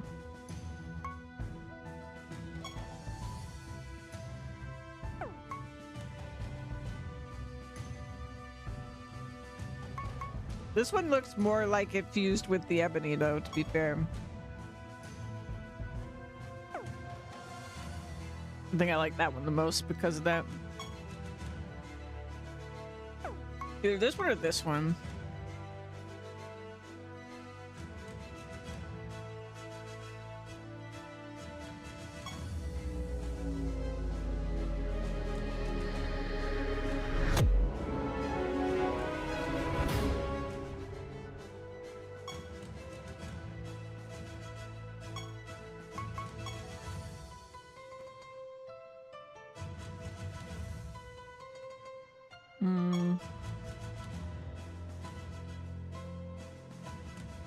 Oh, okay.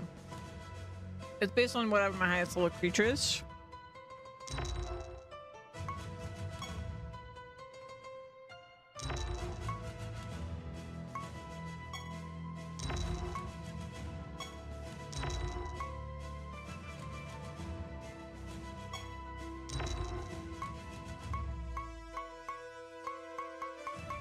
Sweet. Oh, nice. Okay, so we do have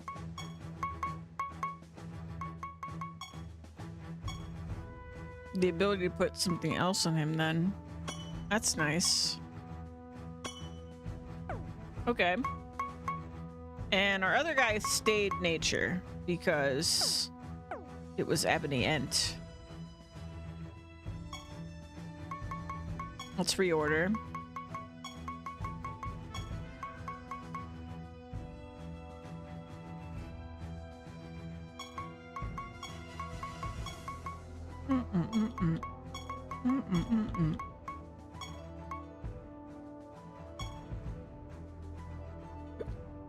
Like this. Perfect. They're beautiful. I love them.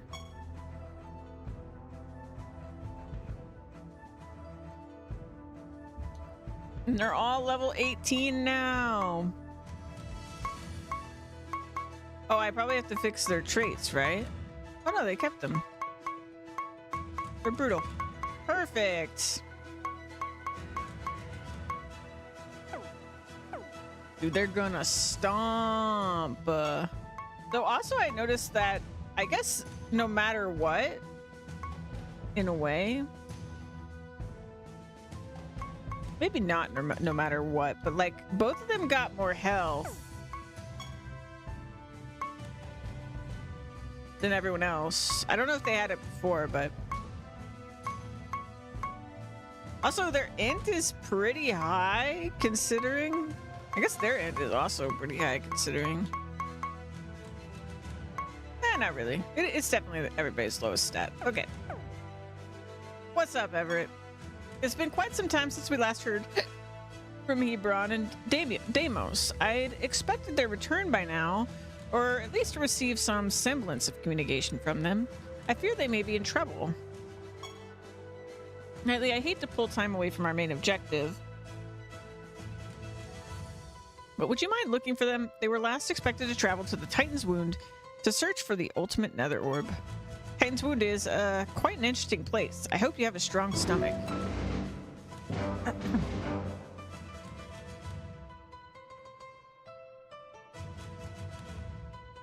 Sorry, I took another bite.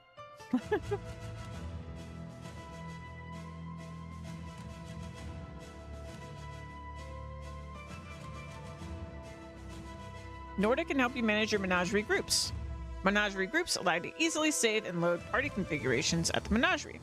To create your first menagerie group, speak with Norna at the menagerie. You can save a list of your current creatures along with all the items they have equipped to a menagerie group. Later on, if you change your party's composition, you can come back and load the same menagerie group, and you'll have immediate access to all creatures and items you saved earlier. This feature allows you to more easily experiment with new party compositions. Nice!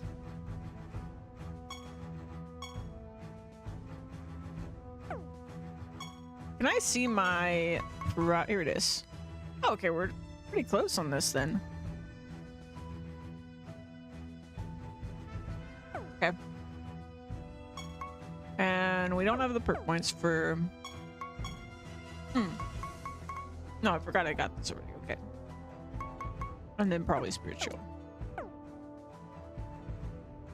Let's go.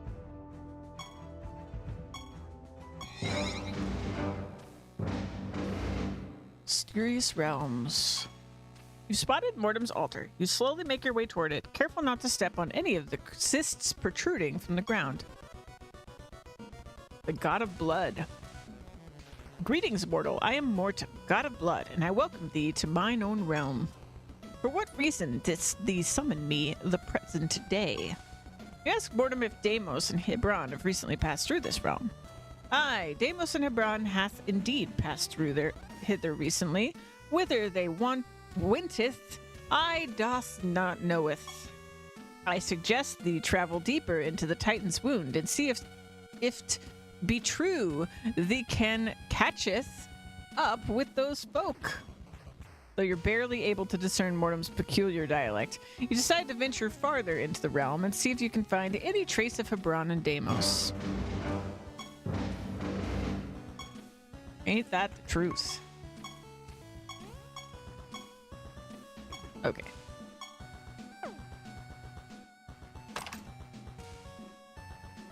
Oh boy. New creatures. At the start of each creature's turn, this creature recovers 10% of its missing health. Okay. Your creatures always have leeching and receive 30% winner. We need him. You add a buff to my party? You join the party.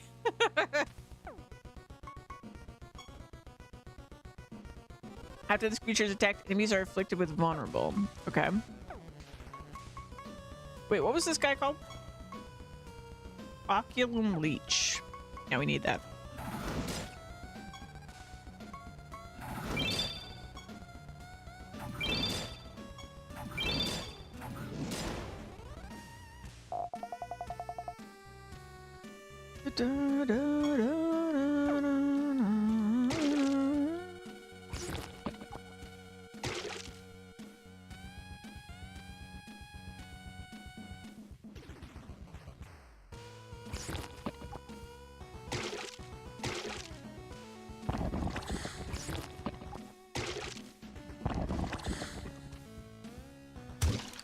The effigy appears to be dead and yet alive at the same time.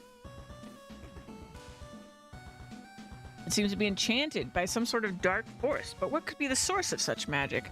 In answer to your question, you turn around to find a group of angry-looking creatures approaching you. The creatures attack. What are they? Necrotic Clutcher. After an enemy dodges an attack from one of your other creatures, this creature attacks the enemy 2 times. Okay. Oh, you're dead.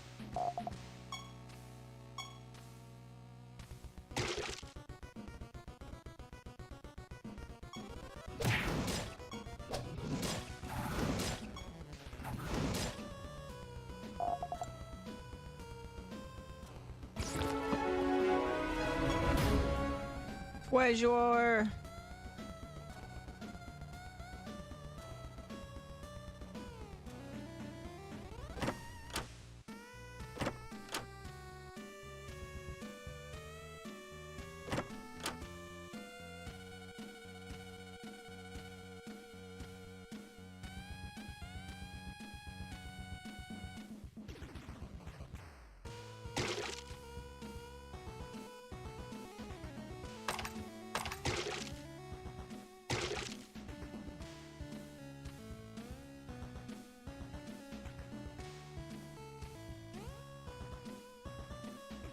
What a lovely place. Ba-da-da-da-da.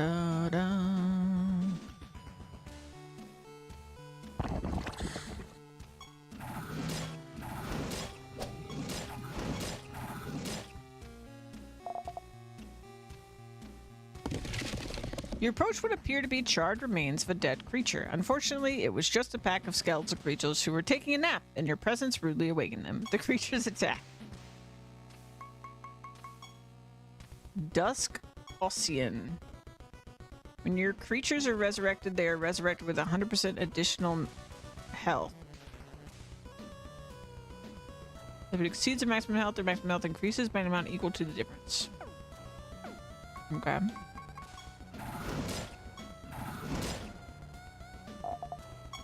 Well, if you don't resurrect, that's a useless trait. Monday. This realm is ripe with valuable treasure. By the time I return to my kingdom, I'll be rich. Here, I'd like you to share in my wealth. Enjoy.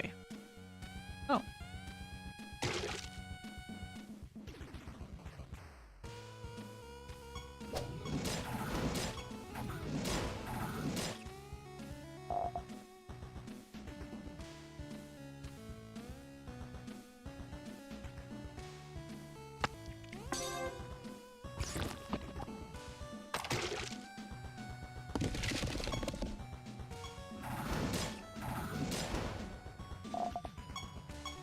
Still feel like my squad's doing pretty good.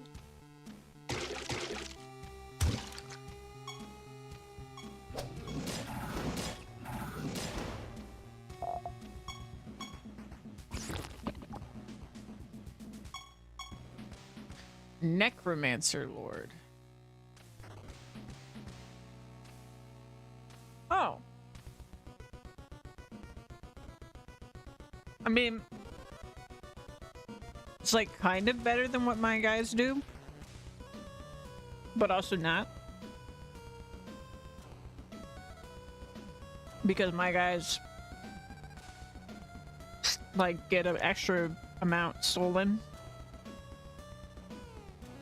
Well, decreased. They don't steal it. That's why this one's better. Mine just decrease it, but they don't take it for themselves.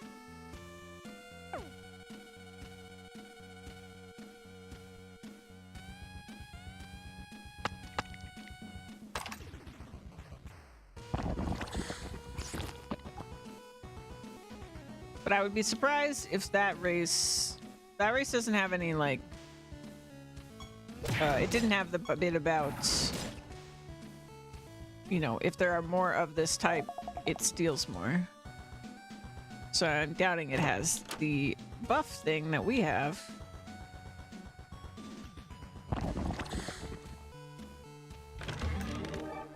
I see, that's a big chest.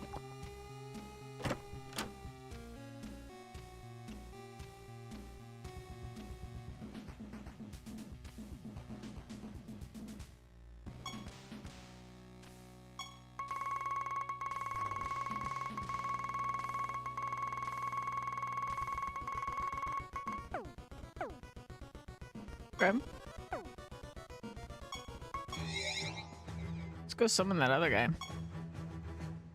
So many creatures I've found already.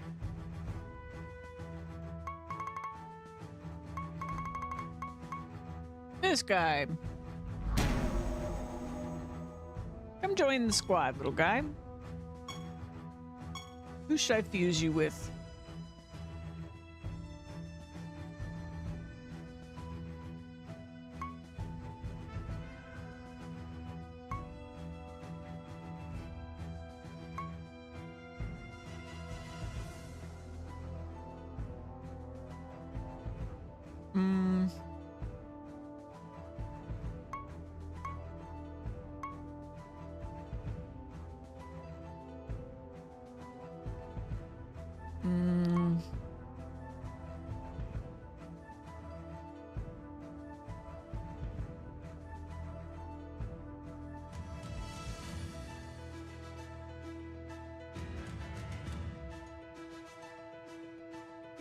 Maybe this guy.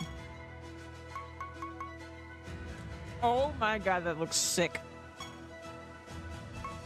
Hold on. Oh no, don't keep the purple. No. No. Okay, well, it still looks really cool. I'm gonna keep it. It's a bummer that when he's walking around, you can't see the purple though.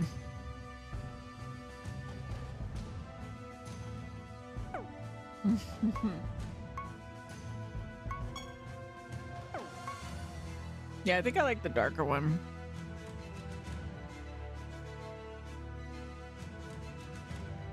$190, $164.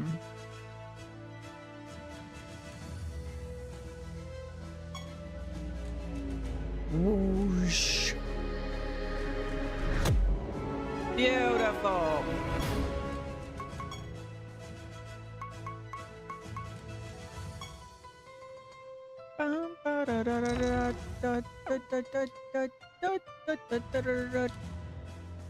So now they have, I don't even know how many buffs anymore. I can't even I can't even keep track anymore. It's become absurd. Dude, beautiful. So it's the 6 from him. Or 7 from him, because he also brings mending. Plus leeching, so 8. Plus my traits. 9, 10, and 11. Oh, I didn't actually pay attention. Did my trick work or no? I hope so.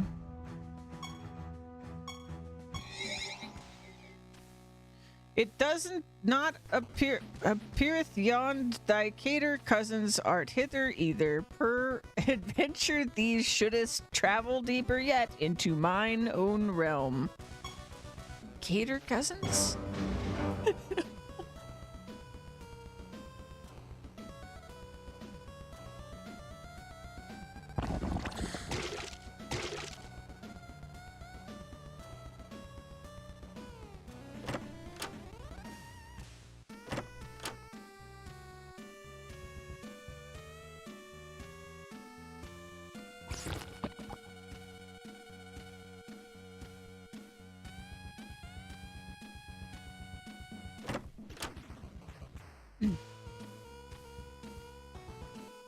Endlessly.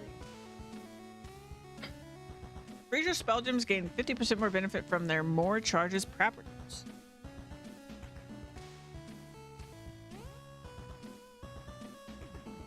All right.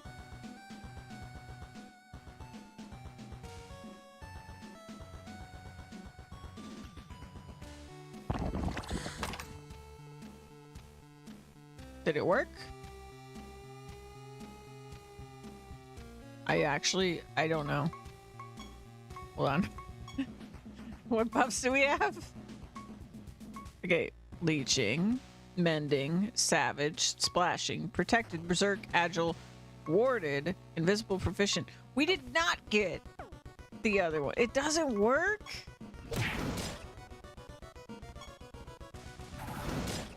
I'm so sad.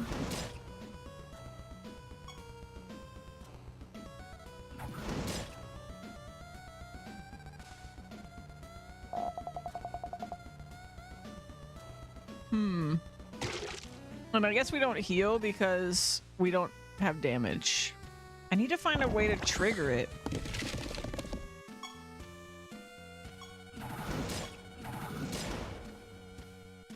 Our buff bars are ridiculous, however. But I would really like to not care about debuffs, because that's so good.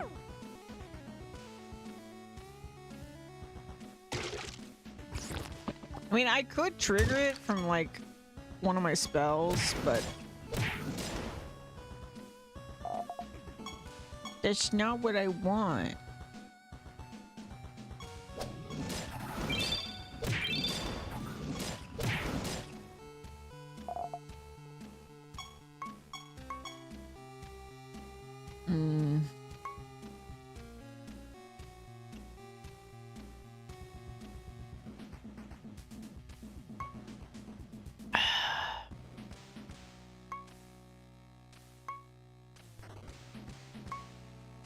I also feel like that means this won't work, which I'm not happy about.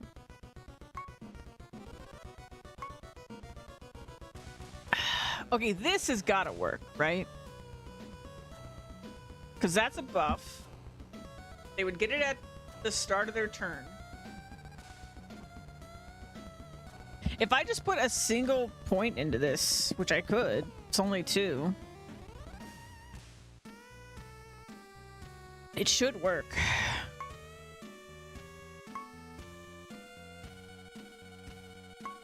Mm-hmm.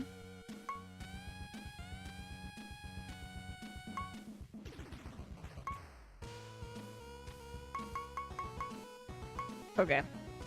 This will be nice too because barrier will get like destroyed. And also I think if you do barrier and then you barrier again, I think you get more barrier. So this could be a continuous source of on-gain buff for a lot of these other things.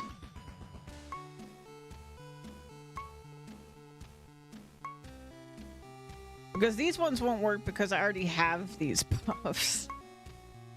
I already have both of those buffs. Yeah.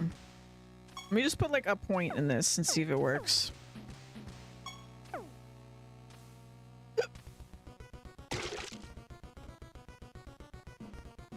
Alright, so then we don't have immune, but if I attack, now we have immune. Is that what that is what that is, right? I have so many buffs. I don't even know. Worldly, Chimining, Savage, Splashing, Protected, Berserk, Agile. There it is. Immune. Okay, but it's specifically if they've had a turn, they will get it. But they don't get it, like, immediately. I also don't know if Immune will remove debuffs when you get it. What's the wording again? Can't be afflicted. Doesn't sound... I feel like you could... The wording of that could go either way. We'll see.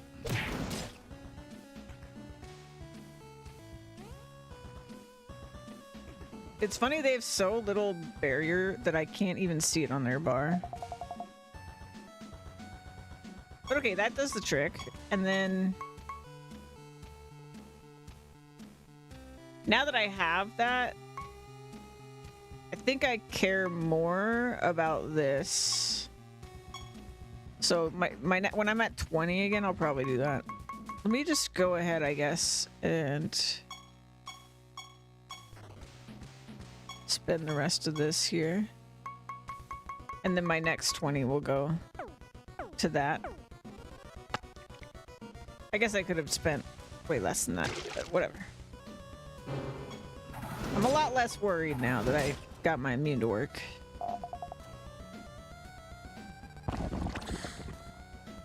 I think that's gonna save my life.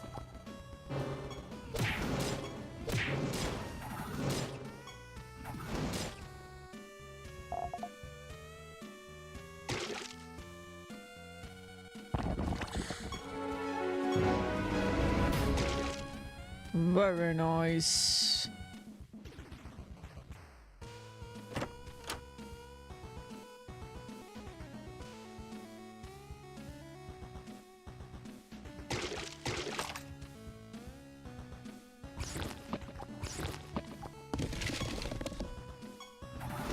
I just love looking at the crazy number of buffs my party has. This is a fun setup.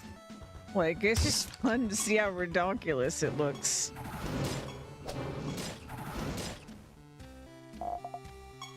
I'm glad I chose this over Witch Doctor, actually. I feel like Witch Doctor would be a lot less consistent. Even though it's funny to make the enemy hit themselves.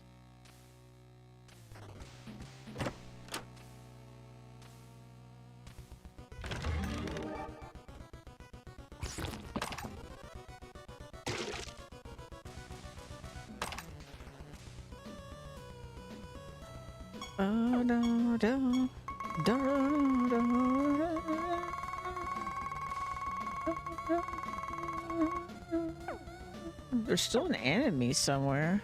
Where?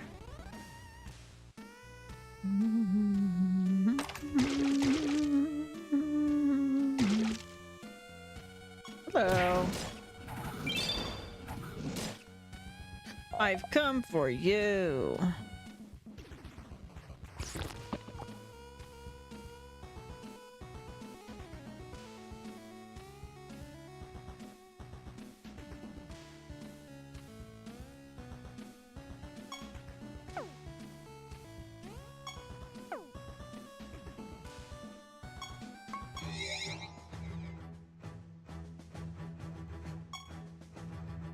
Hey, story boss already. Man, you go through these bosses really fast once you aren't farming in one level for 3 hours. Oh nay, I fear yond what thee shall find it. The head is not the answer thee wast hoping for. Uh-oh.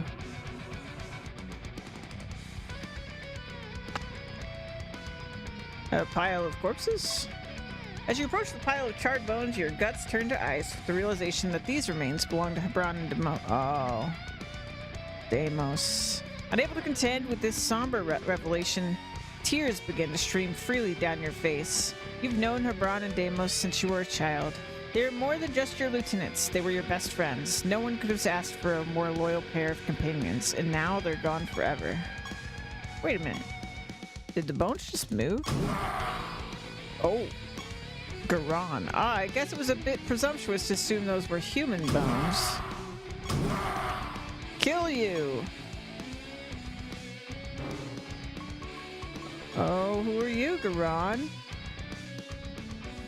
This creature has additional stats equal to 25% of your other creature's stats. Okay, stronger for every one of the other guys that's alive.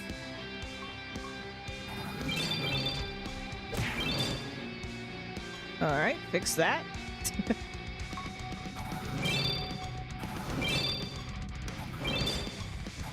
Get out of here. And everybody got immune by the end. Nice.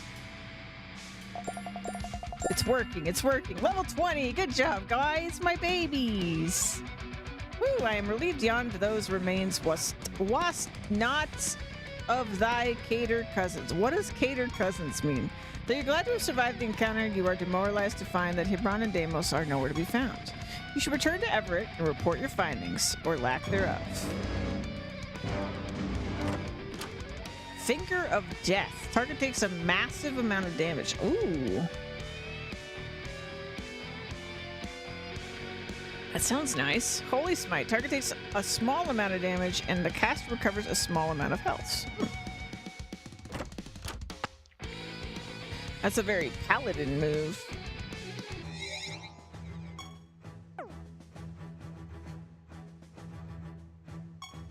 I can tell by the empty look on your face that you weren't able to find Hebron and Deimos. No matter, Knightley. I am sure they are safe wherever they are. Creepy. What's this? I have returned with news for you as promised, Knightley. The King of Nex has sought refuge in Eternity's End, and with him he keeps the ultimate nether orb closely guarded. If you wish to pursue the King of Nex, I wish you good fortune. As for me, my end of the bargain has been fulfilled. Farewell, Knightley. Eternity's End. I cannot imagine a more negative outcome for our quest, Knightley. You see, Eternity's End is much unlike other realms. It does not exist in reality as we know it. It is merely a snapshot of time.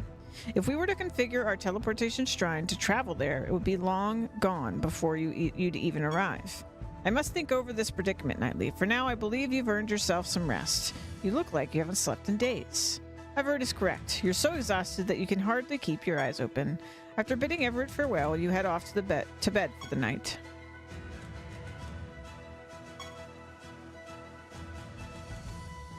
The moment you hear your head touches the pillow, you fall asleep. You dream of the King of Nex, the ultimate nether orb, and the fates of your friends Hebron and Deimos. And then, suddenly, a familiar voice begins to whisper in your mind. Eternity's End. Everett is correct in that you are unable to travel to this realm via conventional means, but that does not mean it is impossible to get there. It will only take a bit more effort on your part. Your teleportation shrine can be upgraded, enabling it to freeze the essence of time itself. This will allow you to travel to the ever-fleeting Eternity's End.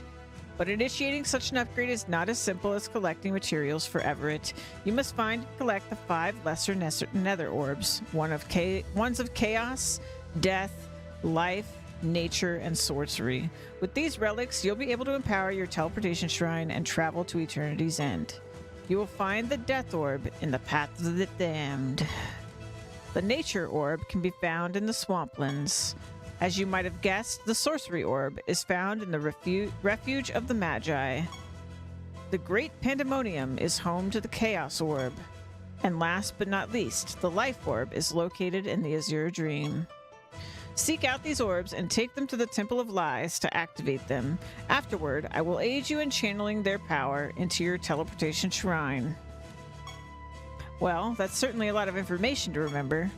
Now awaken, Knightley! I'm glad you managed to enjoy some well-deserved rest, Knightley.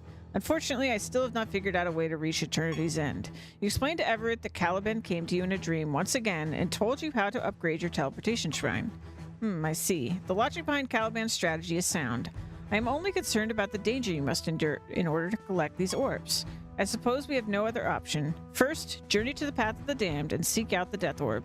Perhaps Erebus, the goddess of that realm, will aid you on your quest. Oh, I almost forgot to mention that I have a new project for you. After you complete it, you'll be able to take on 2 projects at a time instead of 1.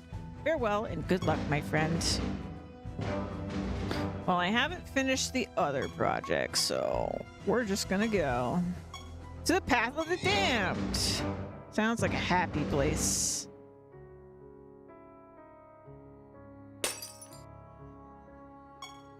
You approach the altar and say a little prayer in your head. Coincidentally, the words of the prayer ended up rhyming. Life is full of surprises. What? Erebus, goddess of darkness. Well met, Nightly. I am Erebus, the goddess of darkness. You look sick. I'm surprised to see your kind here. The path of the damned is a dangerous place for a human, after all. I can only assume that you've come here with an urgent purpose. Perhaps you seek the Death Orb? In truth, I do not fault you for desiring such a powerful relic. The Death Orb is located in a much deeper part of this realm. It is guarded by a powerful banshee named Vlora. Seek her out and destroy her in order to claim the Death Orb. Go now, Nightly. I will watch over you from afar. And we got an emblem. May the darkness guide your way. All right. And we're off. These skulls were apparently used to conduct a dark, necromantic ritual. Their souls still yet linger, eager to exact revenge on the humans who took their lives. Time to lay them to rest. Whoa, what a battle screen. Inspect. Abyssal Spectre. After this creature attacks, it decreases the target's highest stat by 20%. Well, that's butts, but I have wards, so you can't do that to me. The wayward souls have been redeemed. All right. Ooh, a mimic. Ooh. I want a mimic. Did he steal our buffs? Oh, did he mimic our buffs? That'd be funny. Always starts battle at the top of the timeline. What a good trait.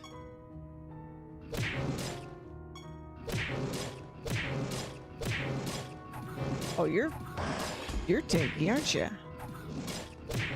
You're a tanky feller. Oh, it revived. It lost all those buffs it had. There we go. Got you. Heck yeah. Can I did not get enough to summon you. Okay, we gotta fight you a few more times. Gotcha. Not a normal enemy, a special one. Oh, another mimic. He actually hurt me. Oh, we immediately healed. It works. Our heals work. Oh, good. Oh, nice. Okay, so we should farm for mimic here. Oh, what do we have here? Lich Priest. At the start of battle, your creatures gain Murder of Crows. This spell deals damage 2 additional times.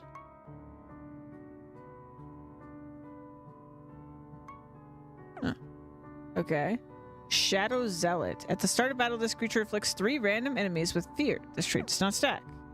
Oh, I can test if I get rid of debuffs with immune now, because a couple of my people got feared.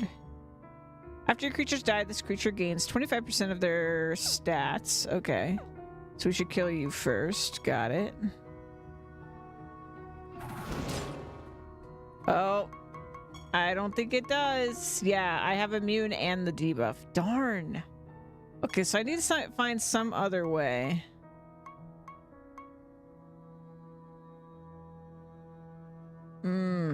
That's rough. I don't know what I'm gonna do to solve that for my party. Dang. I mean, the good news, it's really too bad the other thing didn't work, because that would have been basically before anybody else did anything. We would get immune on the whole party. But I guess that's why it didn't work that way, because it's too strong. So I need something that, like, triggers removal of debuffs, maybe? Mushrooms decrease enemies' speed. What a weird one.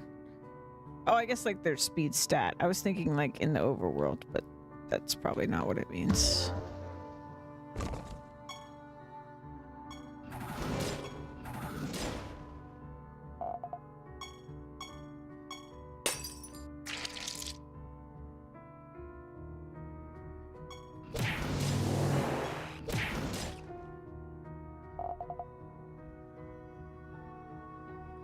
Thankfully, feared isn't that dangerous to us, but yeah, I feel like this little hole in my defenses is gonna come back to bite me.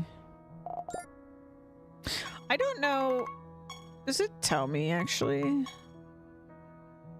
Okay, default duration. Okay, let's look at this.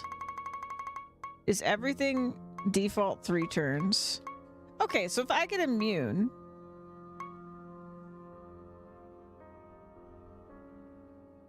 wait, but that's true for my buffs as well.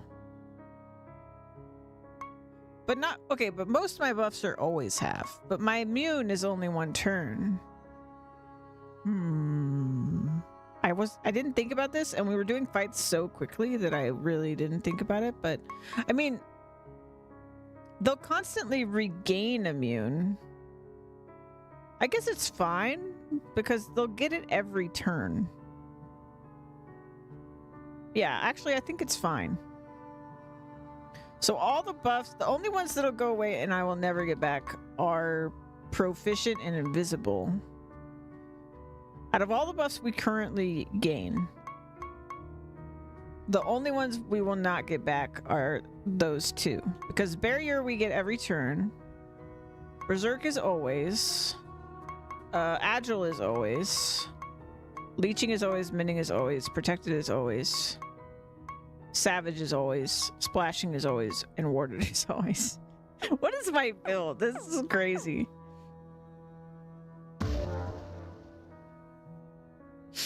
I love it.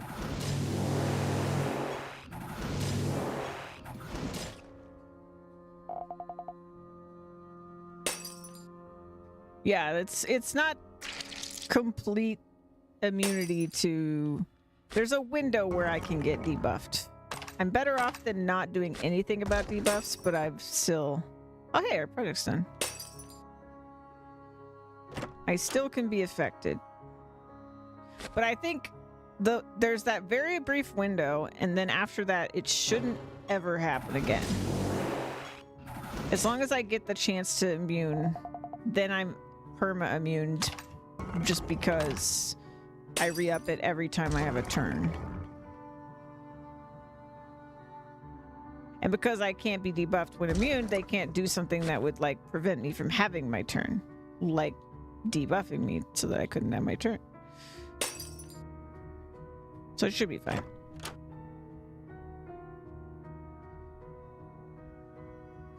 I love the, like, incredible variety of music in the realms. Like, we had, like, heavy metal, and now we have this, like, eerie piano music.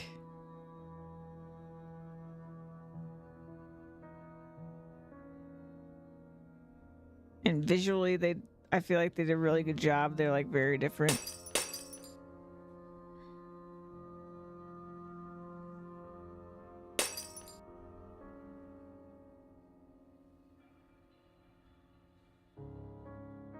I feel like this game's just really smart. I feel like the developer of this game chose the right places to make sacrifices to make a game with this much content. You know? I think they have a team now. I kind of watched the Discord for this game a little bit. Like, I'll check in every once in a while and just, like, catch up on all the announcements. Because I really do love this game. I'm so happy I'm streaming it. Skeletal Cyber. When this creature attacks, it has 50% chance to deal 200% more. Oh, it's like a chance to... It's kind of like a chance to crit, but separate of crit, I guess. That's cool. That's cool. That's cool. Let's turn in our project. But yeah, I like kind of keep an eye on the game, and I think this is the 4th Siralim game. And it seems like this is the first one, the only one I've ever played. But yeah, the idea, the reason it's called Ultimate is that, like, the idea is this is the last Siralim, and that when they want to add things to Siralim, they're just going to update this one, which is why we're on 2.0 Siralim, and it's a completely free update, which is so cool. And I think they're working on another game right now that they haven't really announced anything about other than the fact that they're working on it. But they're also working on Siralim Ultimate 3.0 already. So really crazy. I mean, I do say it's free, but actually what they do, the reason it's like viable for them is that they do a like backer shop, and then they will add more things the more people back it, basically. But for even if you don't back it and you just have the game, you will get the stuff for free, which I think is a really cool way to do it. And there's a lot of user created ideas and stuff. Like in 2.0, I think a couple of the specs that they added were designed by players, or like in collaboration with is probably more accurate. But yeah, really, really cool. Special game. Let's see. Project completed!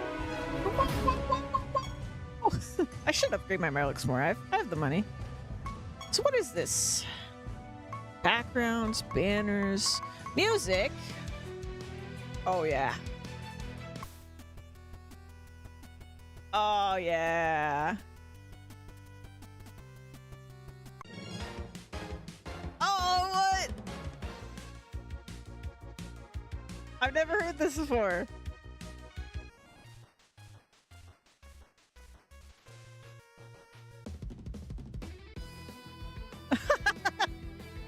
Oh, wow.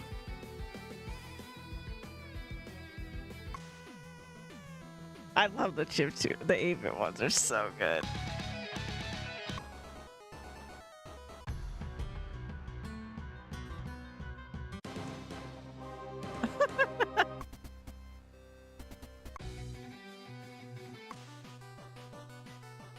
Dude, this is so cool.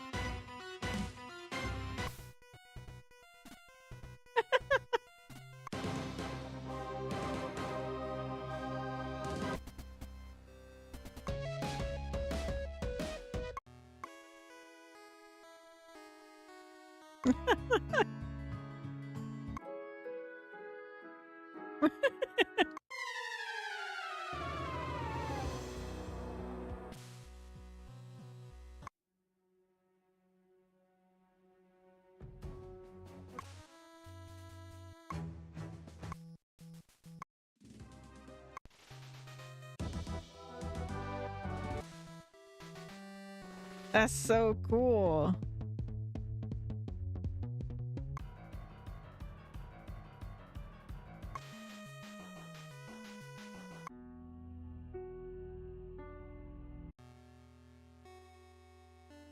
I do like the title theme.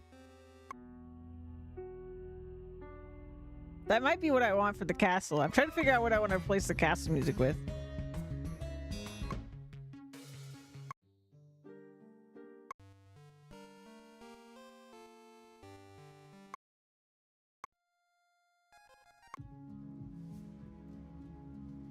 Ooh.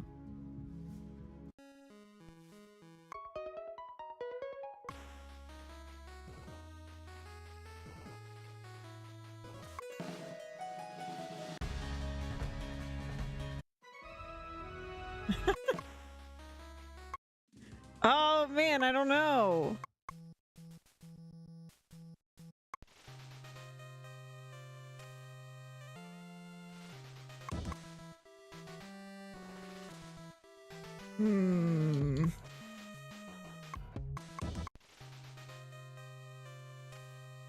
I kind of like this one.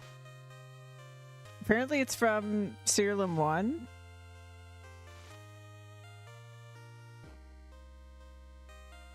I definitely have the glamour points for this. But also, I love this one. I'm doing this one. Okay, and then you like get plushes, plants, rugs, utility. Oh, portals. Okay. Weather. What? Dude. Okay, hold on. Decoration. Music. Yes! Oh, that's so good. I love it. Anyway, constructed projects. Increase maximum projects. Do it. All right. That's so cool.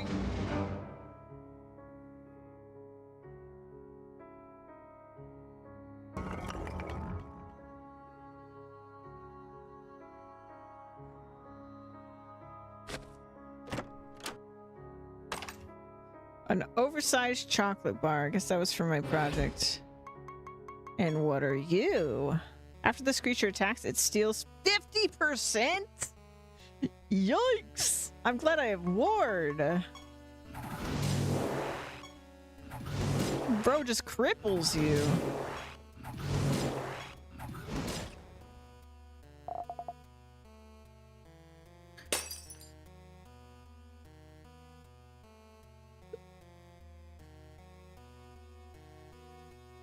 I'm glad ward is like an always have, because if it was like the debuff thing, I could get so screwed and then like not recover, because you don't like recover from that. You just have reduced stats for the rest of the fight unless you counteract it somehow.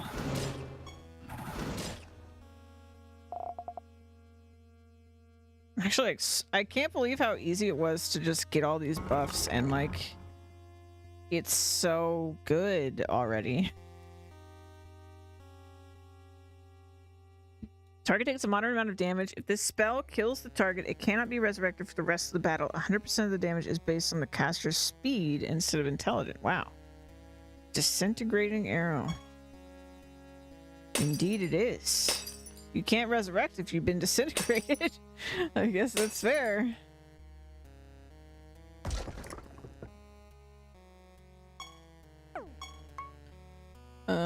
We didn't get... Oh, we did get perk points.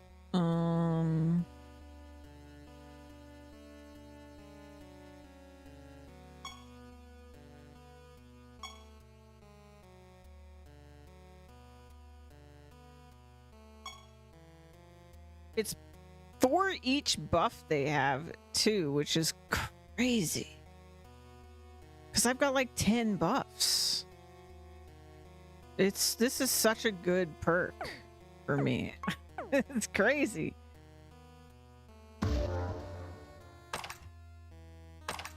I think we're gonna have really good quick fights for a long time with this group.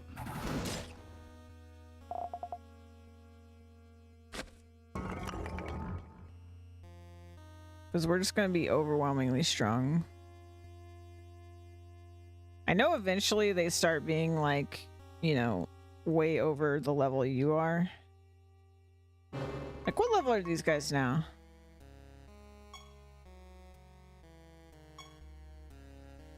Oh, I'm over their level right now. But I was also on the first floor for God knows how long. Don't really plan on doing that.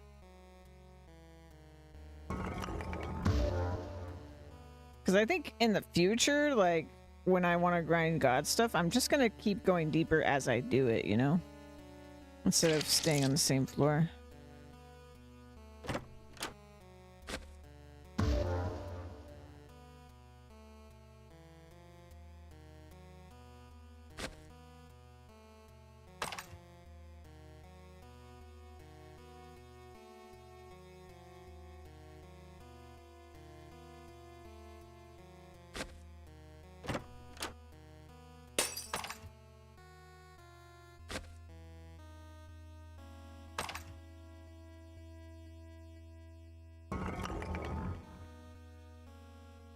Find and rescue Siralim citizen shopkeeper Ange. Shopkeeper Ange is being attacked by a group of vicious-looking creatures. Without giving the matter a second thought, you jump in front of the shopkeeper Ange and a battle ensues.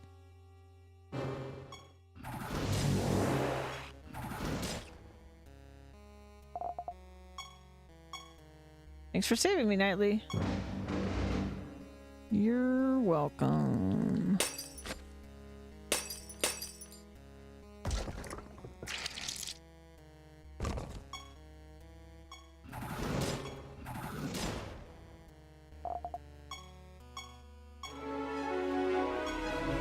Nice, nice, nice.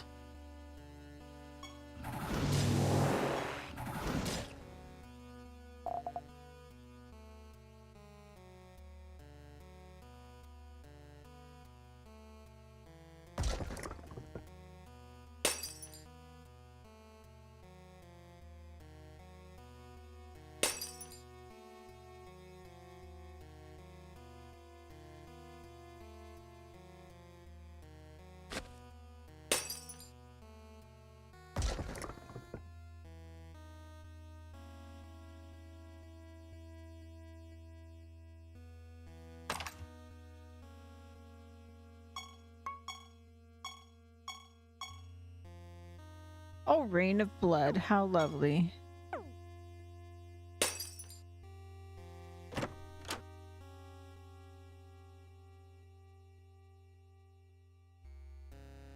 Oh, I didn't check if I got the knowledge, or not the knowledge, the mana for Mimic. Probably not, but yeah, I don't think we did. Seemed like it was special and we would need more.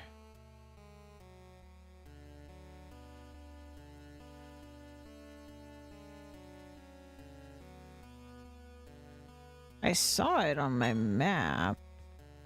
What's up here? Oh, you blend in.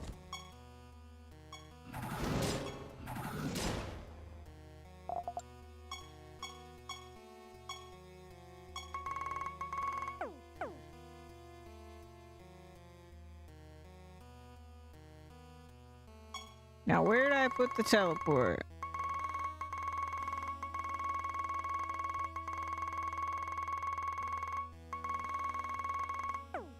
There you are.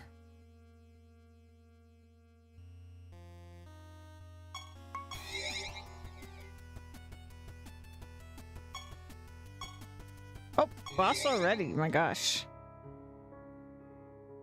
It's like every 3 floors. It's kind of crazy. The pace. You approach the Banshee, who must be Vlora. She is sobbing quietly to herself. Though she clearly notices your approach, she pays you no heed. Oh, hello there. I'm sorry. I just can't stop crying. My parents, you see, they were killed right before my very eyes, and that same murderer took my own life soon after. You approach Vlora and offer a comforting hand. She's a Banshee, though, so your hand falls right through her shoulder. Never one to be deterred, you sit down next to her and offer to talk to her about what happened. Immediately, Vlora stops crying, assumes a corporeal form, and sinks her teeth into your shoulder. You manage to tear yourself away from her and run towards your creatures for help. Ha! I can't believe you actually fell for it, you cabbage-brained imp philanderer! Time to die! Wow, rude. Whoa, what are you? It's like a dinosaur skeleton covered in cloths?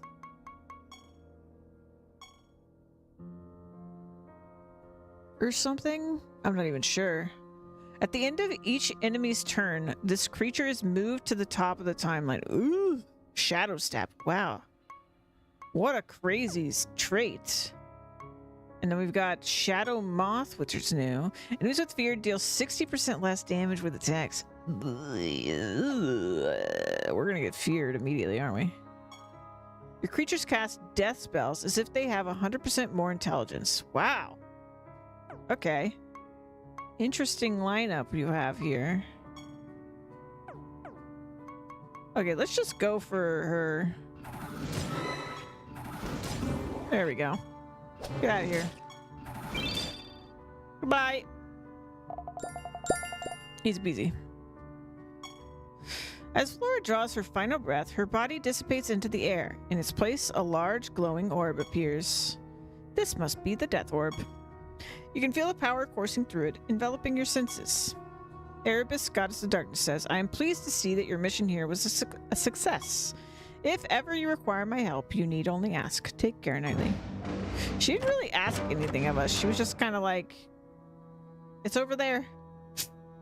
She's like the first one to not really ask us for a favor. She was just kind of like, yeah, it's over there. Get it if you want it. Knightley, are you all right? What happened to your neck? You nearly forgot that Flora bit a massive chunk out of the side of your neck. Luckily, she didn't manage to sever an artery. You know this because you're alive right now. You explain to Everett what happened and then pull the death orb out of your robes, pockets, or wherever it is you managed to stuff such a massive relic. Magnificent. I've never seen anything like it in all my life. This is great progress, Knightley. Great progress indeed. Though I find it difficult to celebrate under such dire circumstances. 4 more nether orbs yet remain to be found, and we still haven't heard from Hebron and Deimos. I do not mean to undermine your accomplishments, of course. Please take as much time as you need to rest and recover. Then, make your way to the swamplands and begin your search for the Nature Orb. Meraxis is the god who rules over the swamplands. He is a fair and just god, best known for his love of humans. I suspect that he will be glad to aid you on your quest. Oh, and Knightley, this is a bit awkward for me to talk about, but it's just that our castle feels a little cramped, if you will, and while you're away, I devised a new project that will allow us to greatly expand the size of Siralim. Check it out if you're interested. Alright. I'm still not done with the other one. We're just like zooming through. I don't even know. To the swamplands.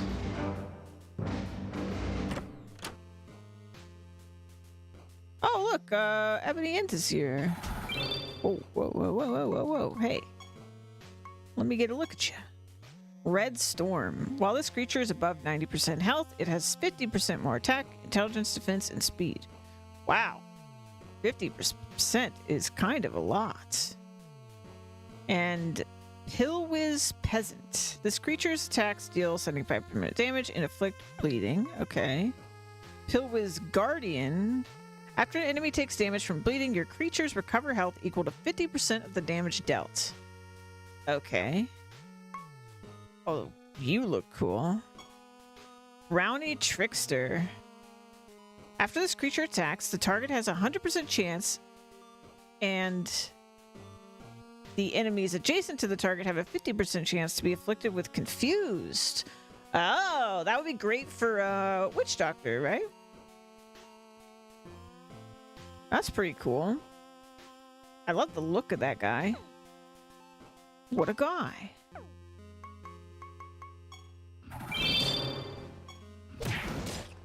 Good thing we're really strong.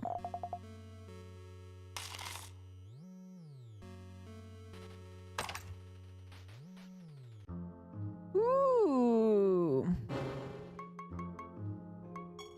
What do we got here? Raving Storm. While this creature is above 90% health, it has repelling and immune. Okay. So their shtick is above 90% health stuff happens. Okay, Brownie Mauler. After this creature attacks, it deals 70% of the damage dealt to adjacent enemies. Okay, so it has like a better splash, I guess? Because I think splash is only like 50%, maybe? Maybe not even that high. And what are you? You guys look like, what is that book series about all the little animals that are knights and stuff? Oh god, my childhood. Redwall? They look like straight out of Redwall. Urlos Knight. After your Urlos creatures take damage from an attack or spell, your Urlos creatures gain 5% defense. This trait does not stack. Okay. After your... This is the Spell Slinger. After your Urlos creatures manually cast a spell, your Urlos creatures gain 35% intelligence. That's... Okay, but it has to be manual. I guess that's a very important part. But still, that's pretty good. It also doesn't say...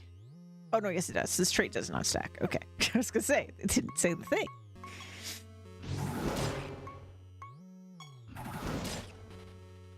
I almost accidentally forfeit. I would have been sad. Boiling Blood. Target takes a large amount of damage and the caster recovers a large amount of health. Oh, it's like that other one, except way better.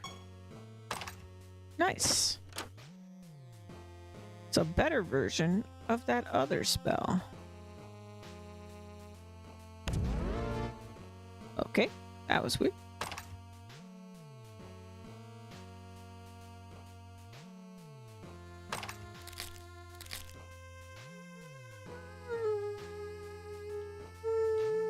I just realized I haven't even found the altar here yet.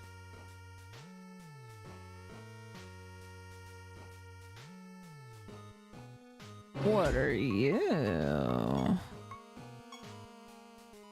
Hemlock Int. Your creatures recover 15% health at the start of their turn. If they have mending, they recover 50% instead. Wow, that's pretty nifty. I might use that. I don't know. I don't know. We do have a lot of healing, though. We probably don't need that. Where is this altar?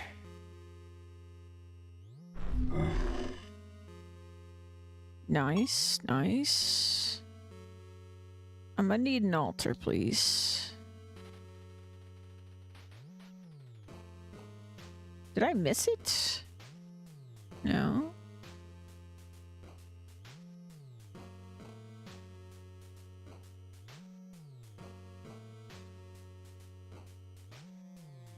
Where are you?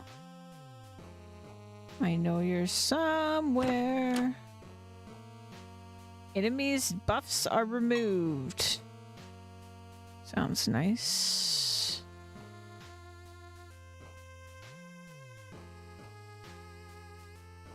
Trying to avoid stuff because I want the favor. But we don't get the favor unless I've met the god. Apparently.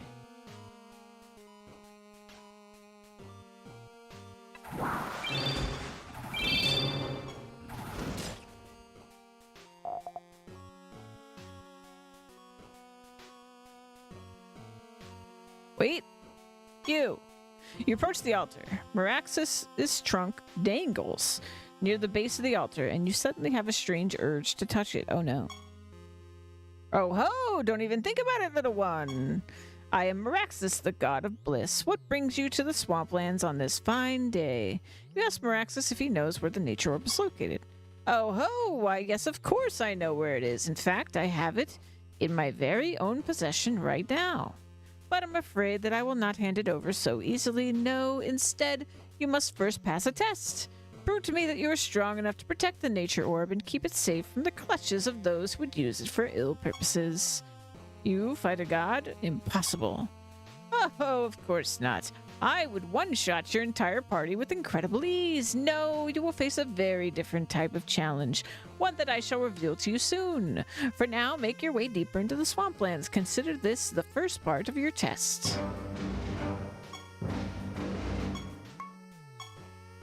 Why, thank you. Okay, now I can touch stuff. Co-pilot seat. This creature acts as if it is adjacent to all the Robodomi creatures fighting on your side. Robodomi. I don't know what that is. You've arrived at the Hunter's Lodge. Unfortunately, its inhabitants aren't very happy to see you here. Before long, you're surrounded by a pack of vicious-looking creatures. The creatures attack. Oh. Let me look at ya. Servant Hunter. After this creature attacks, it deals damage to a random enemy equal to 35% of the attack's damage and afflicts them with poison. This effect repeats once for each hunter fighting on your side. Oh. Damn, okay. Light Hunter. After this creature attacks, it deals damage to a random enemy equal to 35% of the attack's damage and heals itself for 100% of this damage. This effect repeats once for each hunter fighting on your side. Okay.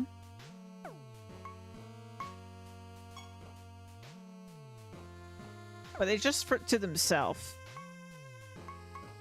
Interesting. Okay. Bye.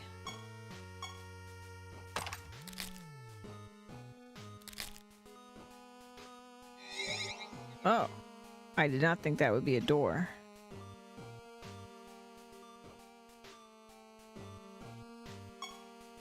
These claws ain't for show, buddy. Let me give you a demonstration.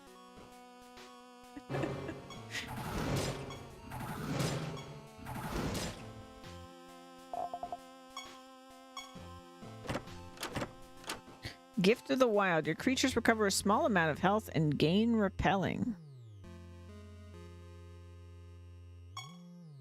Okay. That's pretty good because it's a like all my creatures. It's a spell, I think.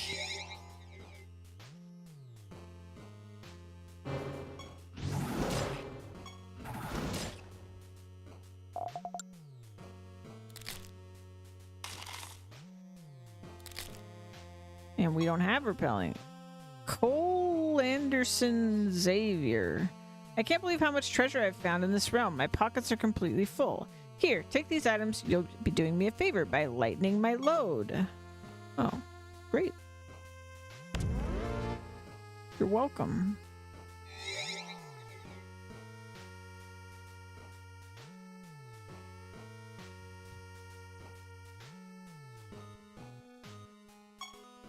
You feel your hair stand on end and hear the hum and crackle of electricity in the air as the storm approaches. Get ready for a fight.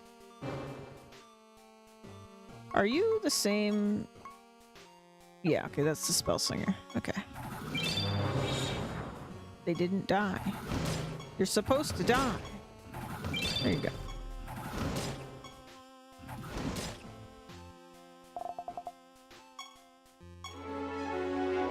5% chance for treasure piles to spawn a treasure golem.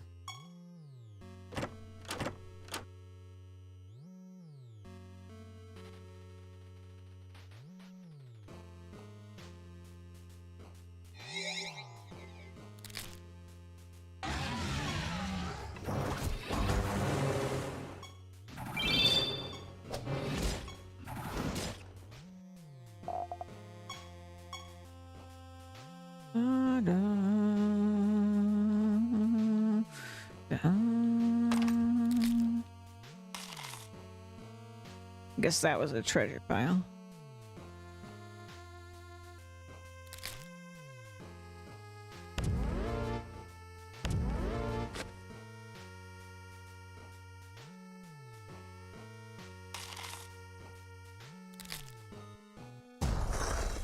Imlers are notoriously protective over their Imling counterparts. Unfortunately for you, you've stumbled upon a whole cave filled with angry Imps. The creatures attack. Hi, you're new. Redstone Imler. Your Imlings gain 25% of the attack, intelligence, defense, and speed bonuses from this creature's artifact. This creature takes all damage from attacks and spells in place of your Imlings. Oh. Yeah, it didn't really help them, did it?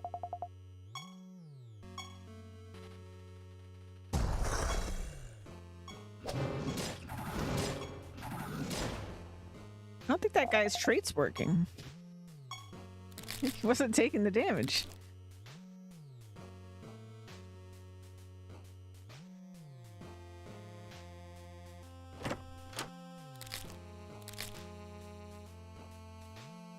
Maybe I misunderstood.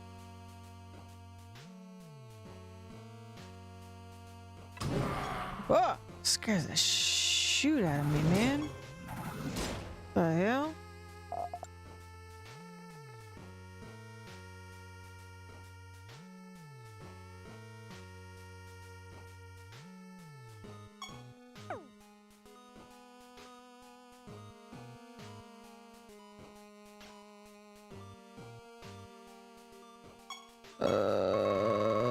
Okay, there's definitely stuff down there. How do I get down there? I want to be where the stuff is.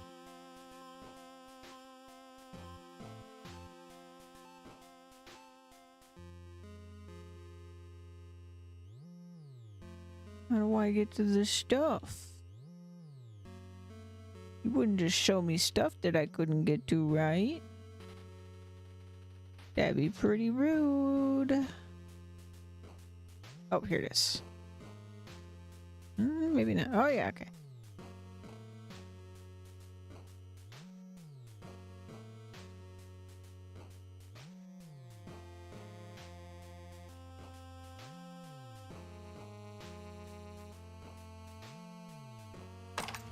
Hey, that's my project.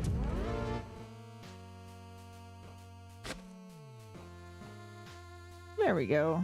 I think I got all the stuff.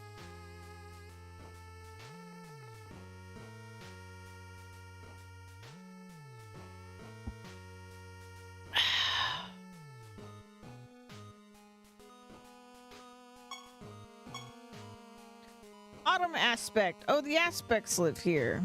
Like the monk guy. That makes sense. Since you're the monk guy. I think it was literally the autumn aspect. Was the starter for the monk. Hey, where did my... God, what was his name?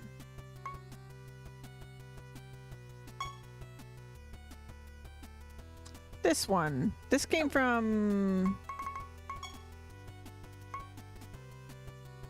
this guy.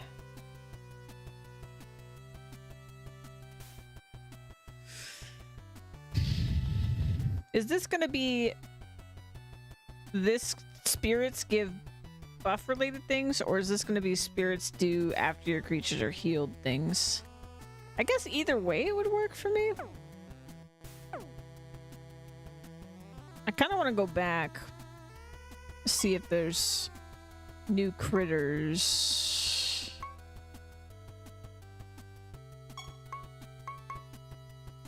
Because, yeah, this is where the spirits are, right? Yeah.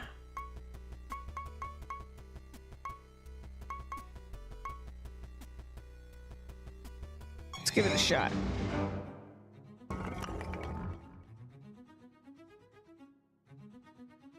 Whoa. Okay, yeah, there's new critters. What are you? This creature always has protected and repelling and defends at the end of turn. You look cool, but self-buff, nah. This is another spirit. Frozen spirit. After your creatures are healed. Okay, so it is after your creatures are healed. They gain 25% defense. This trait does not stack. I don't hate that. We do heal every turn. Well, I guess we don't actually, because we don't overheal. So...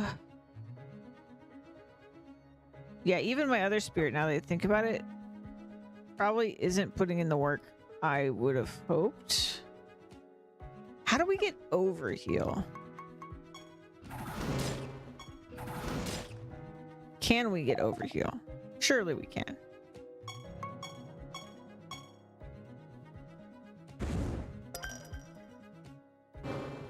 Oh, another new guy. Two new guys. When this creature takes damage, 90% of the damage is delayed until the start of its next turn.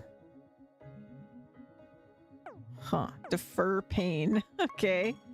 At the start of the battle, this creature gains maximum health equal to 35% of its attack, intelligence, defense, and speed. Then these stats are set to their minimum values. So he just gains health and loses everything else. He's shy.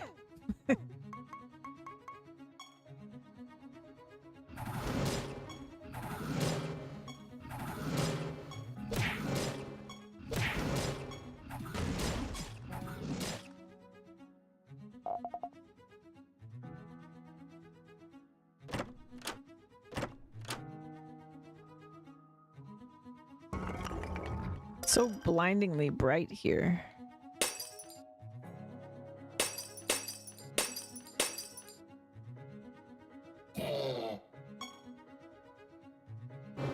Got all kinds of new guys. Scourge Mummy. After an enemy casts a spell, this creature afflicts it with cursed and vulnerable. Gnarly.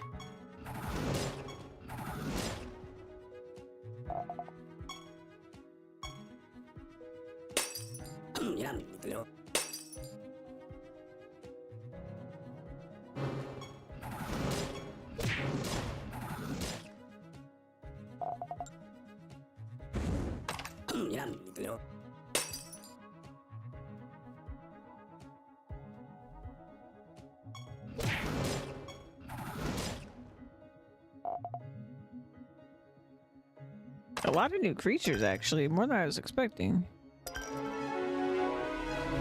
Campfires grant a health boost. There's the firewood.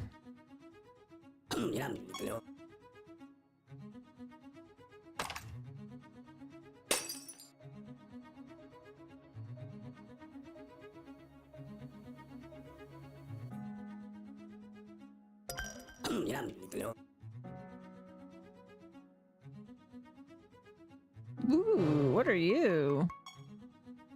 Iron Golem. Your golems share their innate traits with each other. That's crazy. I mean, I guess I don't really know what the golem traits are, but... sounds crazy. Sounds like it'd be good.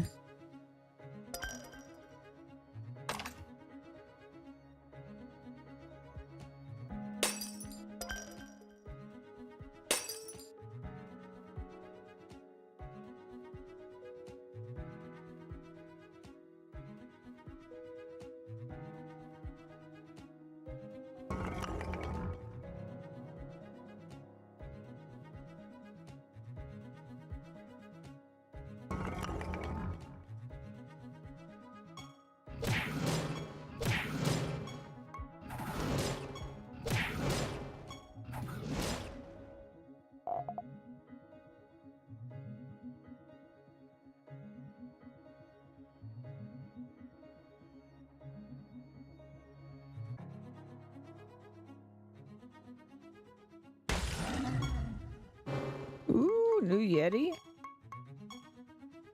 Chill Breeze Yeti. Enemies take 50% more damage when they are frozen. Makes sense. So their thing is frozen. The other one freezes.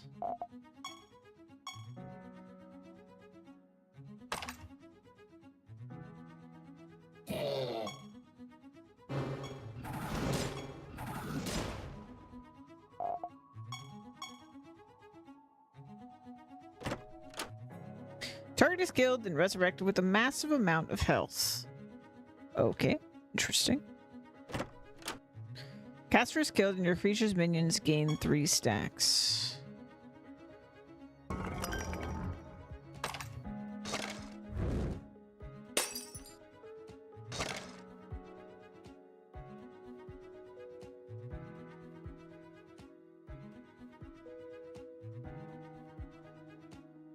Yeah, way more new here than I expected.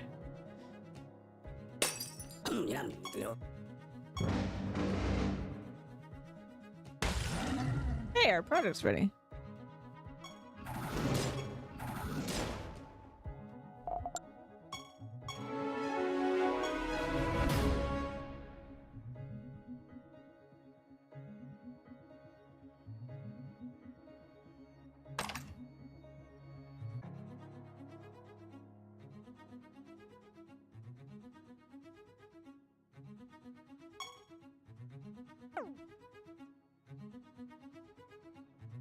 Looks like basically we got one new monster for every type that exists here. I think we were originally here... Excuse me. At Realm Depth 4 was like when we first got here.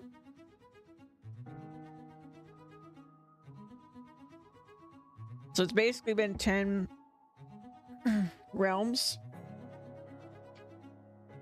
Realm depths since we were here. So maybe every 10 they get like new stuff. But we got 1, 2, 3, 4, 5, 6, 7 new monsters. Crazy. Rim Axe. Oh, it's the artifact. The other guy. Jade.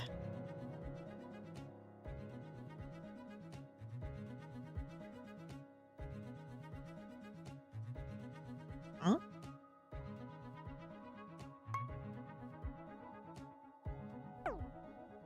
Weird. Where's the teleport?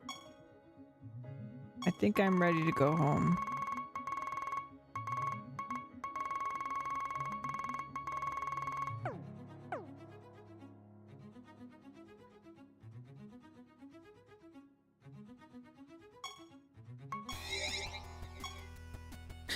Welcome back. Get ready to finalize the project. Maximum projects. Let's go. I guess let's do this.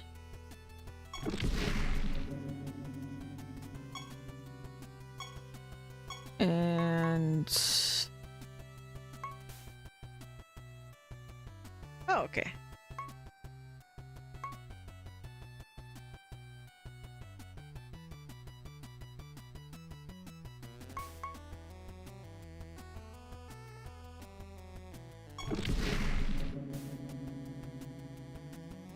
Collect the required items from realms. Okay. Let's go back to Blood Grove. Should be this one.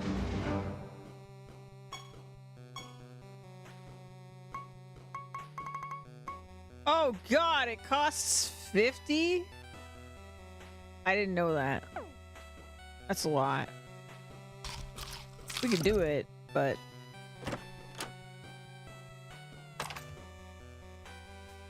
ooh, hello. What are you? Gain 1 stack of dire wolves. First 3 permanent healing spell gem each have a 50% chance to be cast automatically. Okay, makes sense. After this creature attack, it attacks the enemy. Okay. And you guys are the old monsters. Wow. God, there's so many monsters. It's so nice.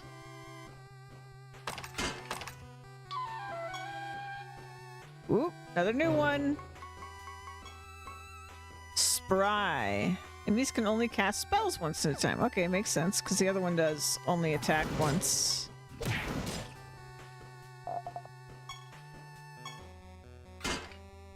It's a pretty decent trait, right? Like, I mean, you can't get spammed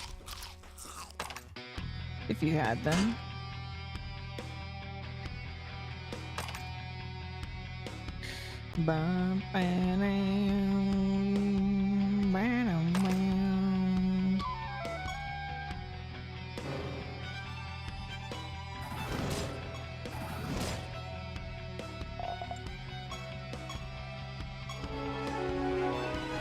Minus 50% chance for dumplings to flee. I still haven't even seen a dumpling. Target's buffs and debuffs are removed. Wait a minute. Oh, that's the original one. Okay. I do know all these.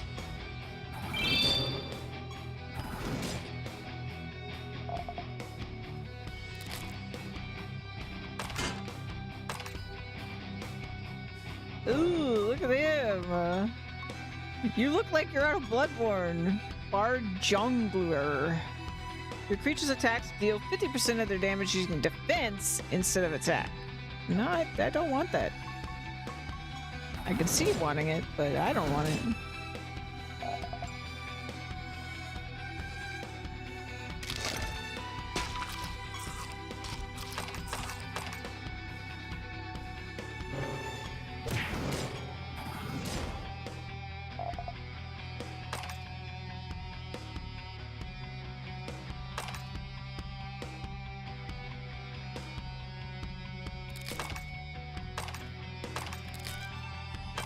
Anything until 20 men.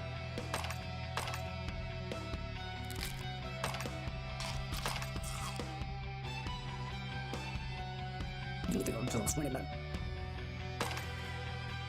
Anything until 20 men. Him.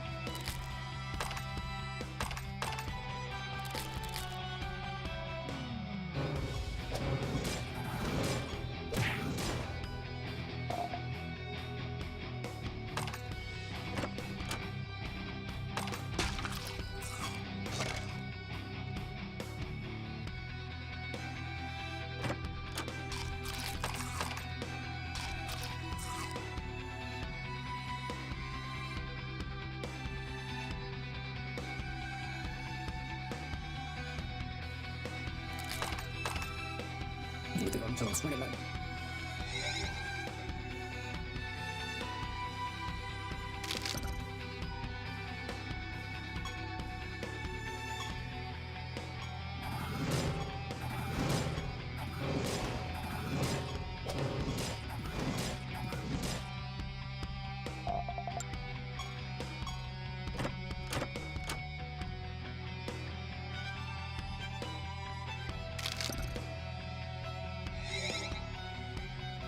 Leave it until 20 minutes.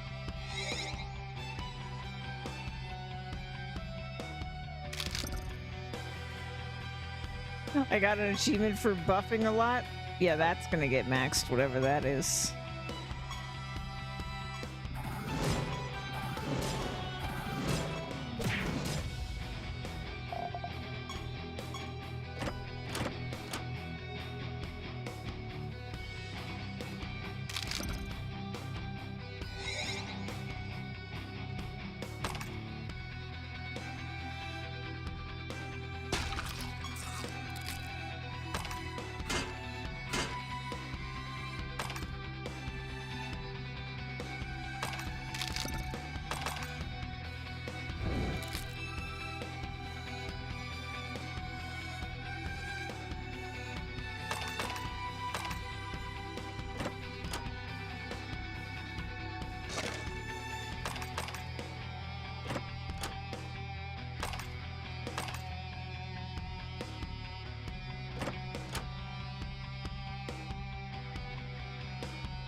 Feels like there's a ton of project materials here. I wonder if it's just because of like the treasure increase that I have here. Leave it until 20 minutes. I feel like it's affecting how quickly I'm getting project materials, which is kind of cool.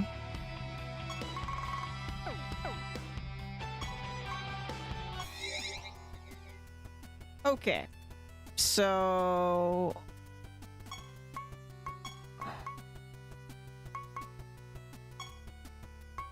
can I check my currency? So from one run, I got 4. I'd have to do like, I don't know, 12 more runs of his floor to get 50. Something like that. I mean, I could get lucky, I guess. It's brutal. Well, I have the project, so we're doing it. I'll finish what I started. We're gonna be so buddy-buddy with this guy. It's not even funny.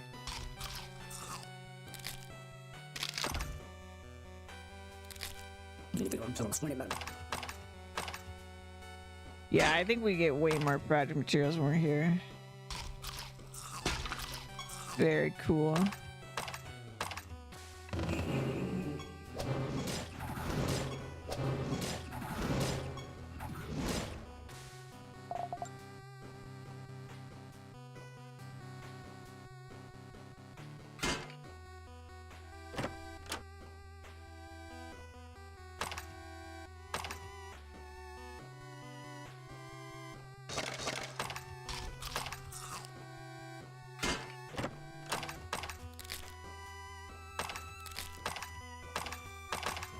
Is there just stuff everywhere?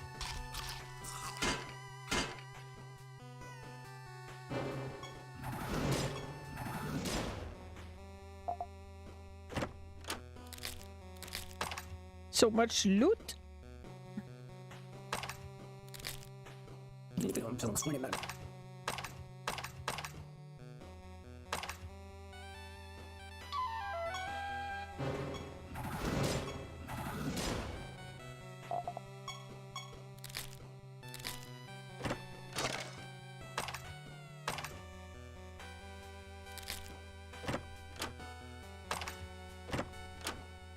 Target takes a moderate amount of damage. If the target is stone, it has a 25% chance to be killed. Oh, dang.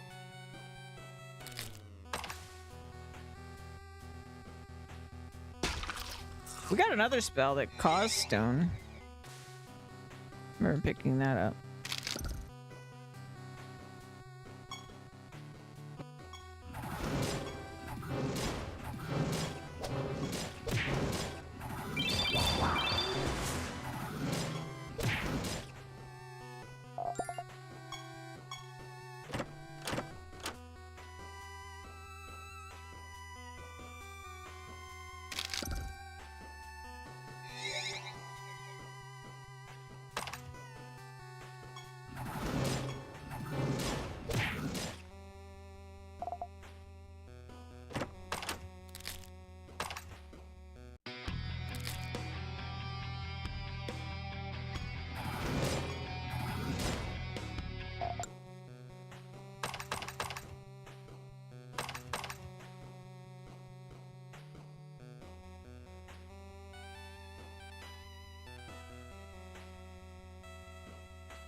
Anything until 20 men. Did not get an emblem from that tent. Darn.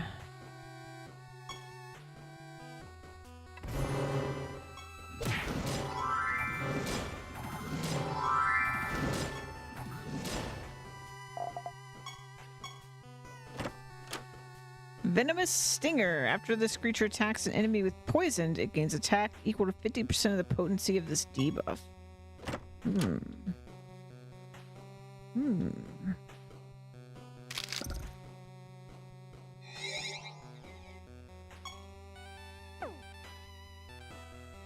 Anything until 20 men. Hurling of Rocks. Random enemies take a large amount of damage continuously and are afflicted with confused and bleeding. After each enemy takes damage, the spell has a 35% chance to end. That seems absolutely crazy. I love it. I did not get an emblem, unfortunately.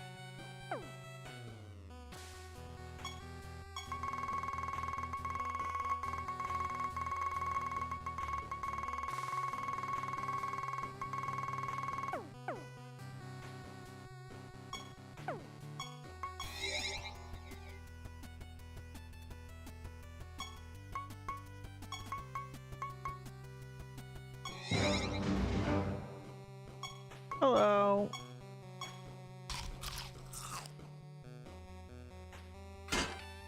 I'm here for your emblems.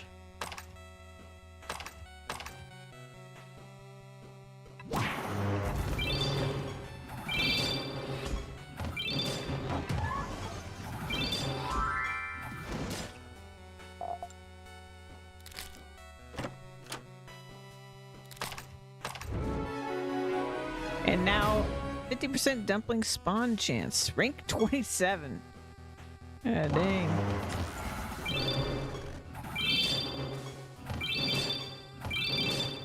Hey. Oh, we're confused. Oh no.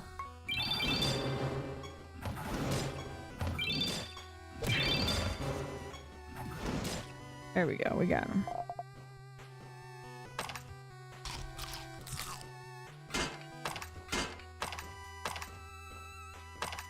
So many project parts here. Target's ethereal spell gems are sealed, and this creature gains a small amount of intelligence for each gem that was sealed.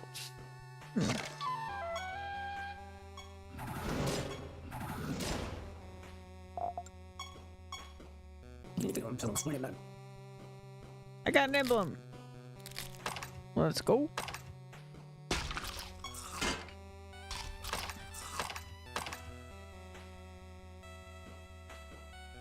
I think that means I have 8 already. After like 2 trips.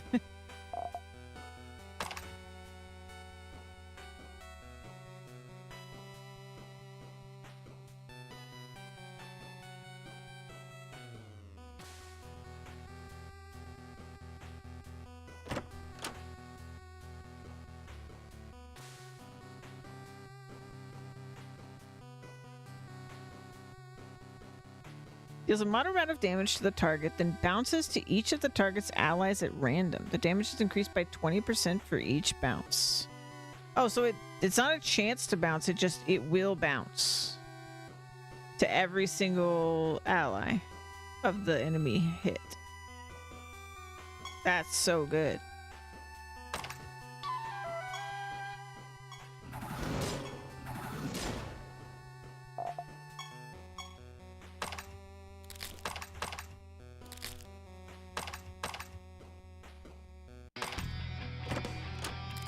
Anything until 20 men. Curse of Doom. Enemies with cursed gain a large amount of attack and intelligence and lose a large amount of defense and speed. Oh, interesting. Your creatures gain Savage and Splashing.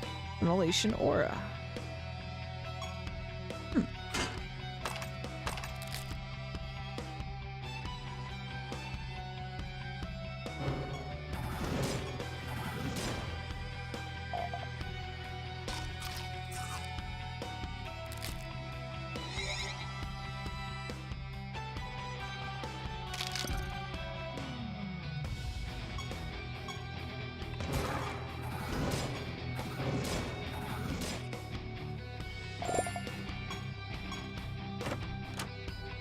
Lead the charge. Target takes a small amount of damage for each creature fighting on your side that belongs to the caster's race.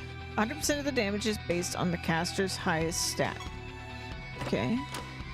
Cherub's a missile. Target is afflicted with poisoned and sleeping. Enemies adjacent to the target are afflicted with a random debuff. Okay.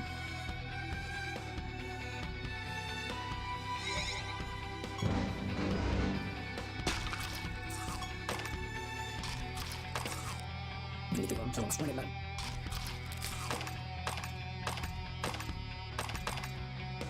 There must be more spells than creatures in the game because we just constantly are getting new ones.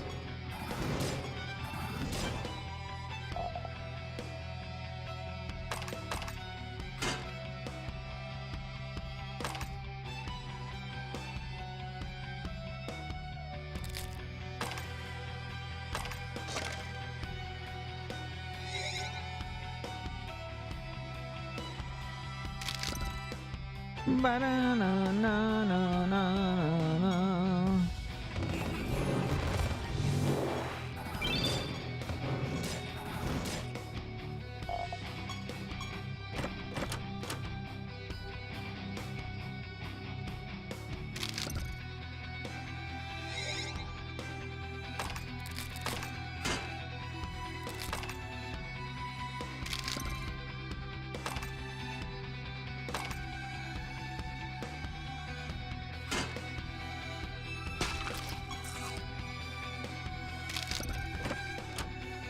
Big Bang. All creatures, so even yours, take a massive amount of damage plus 3% more damage for each buff, debuff, and minion each creature has. Oh no! Oh no, I would hate for that to be used on us. Yikes.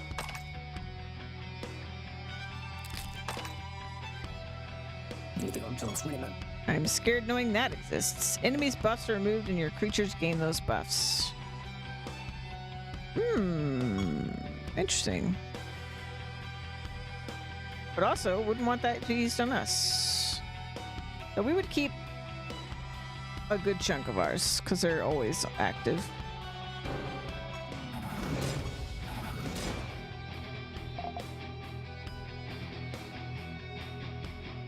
But they're my buffs. They can't have them.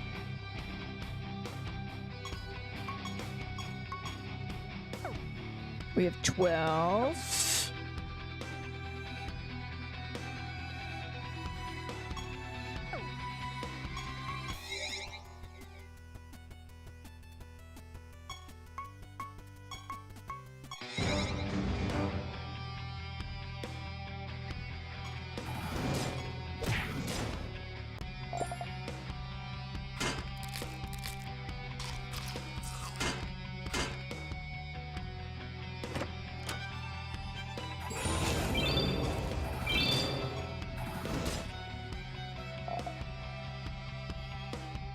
Voodoo. Caster takes a small, moderate, large, massive, or devastating amount of damage. Enemies take this amount of damage as well.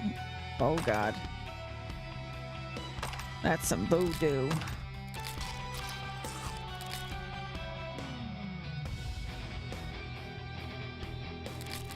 Ba-da-ba-dum. Ba-ba-dum. Anything until 20 men. Anything until 20 men. Hey, emblem, let's go.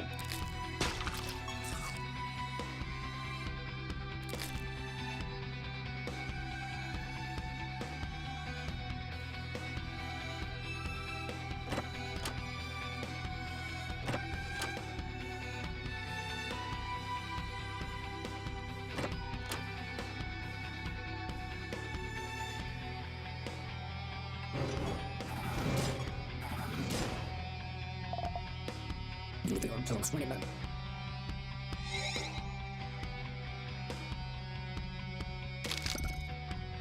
Oh no.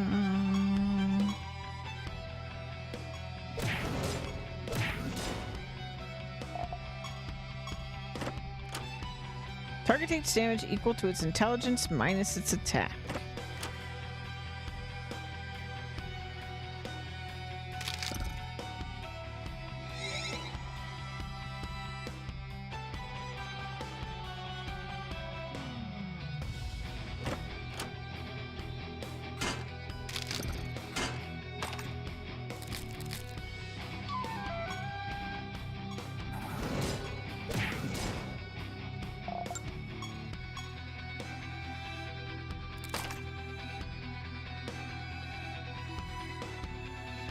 many spells each creature can have equipped because there's such a variety, and there's like often there's a lot of very specific ones that I feel like you wouldn't use unless you had a lot of slots.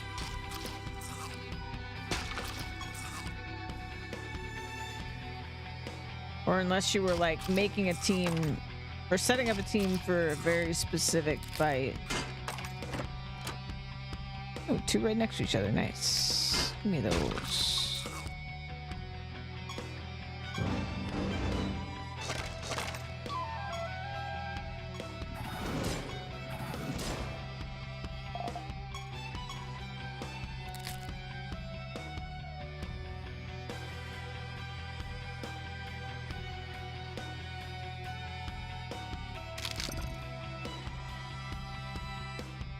Ba da da da da da da da.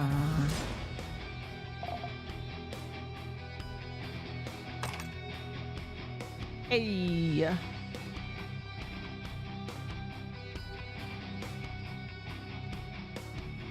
Bum, bum, bum. Darn, I wimbled.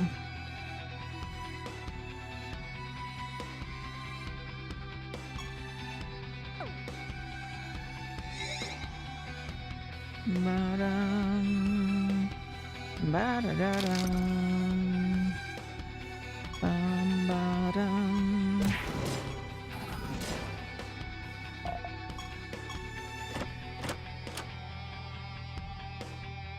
Ba-da-ba-dum,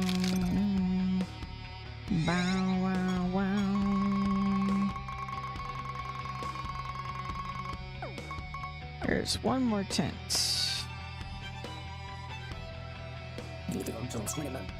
Now, give me emblems or give me more emblems. I have 16.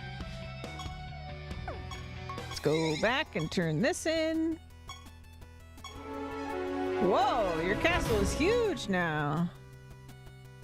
Oh, wow. Oh, jeez. Does it end? Okay, dance. Dang! What'd you like? What the hell? It's like, what? I don't even know. What is this? Like 6 times bigger? Something crazy? This is so much bigger.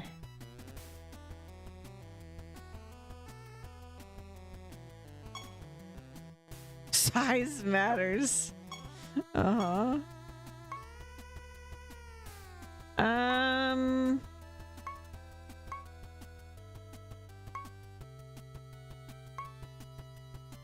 Guess let's do the enchanter. I probably am less likely to use it than the blacksmith one. Speaking of the blacksmith one,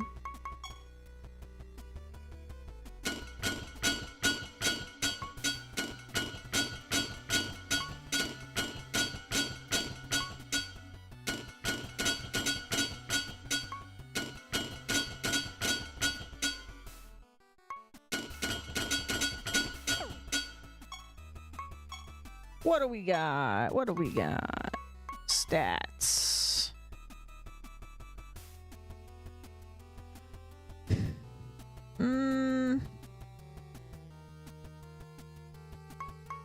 I could see attack speed being good.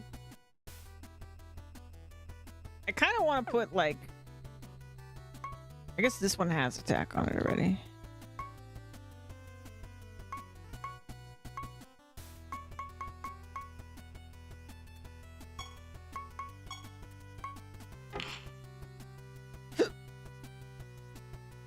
Wait, why'd you get...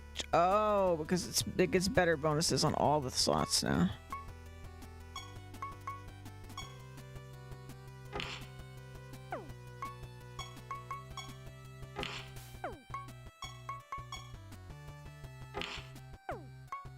Yeah, and I'll do the same on these, I think. If we get a 4th stat slot, I might do the attack speed. Because I do think it's like more bang for your buck. Because it's 24% stats then instead of 19. So it does feel worth it, but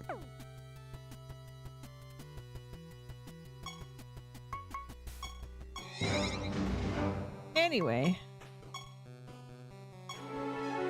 +1 treasure chest spawn. Target gains a random trait that belongs to a creature from its race.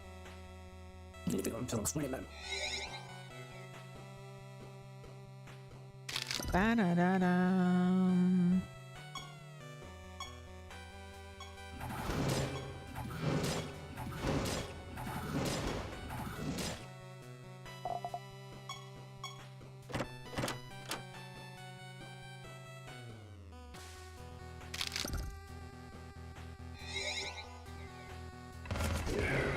Oh no! I actually killed one of my guys. You're not supposed to do that.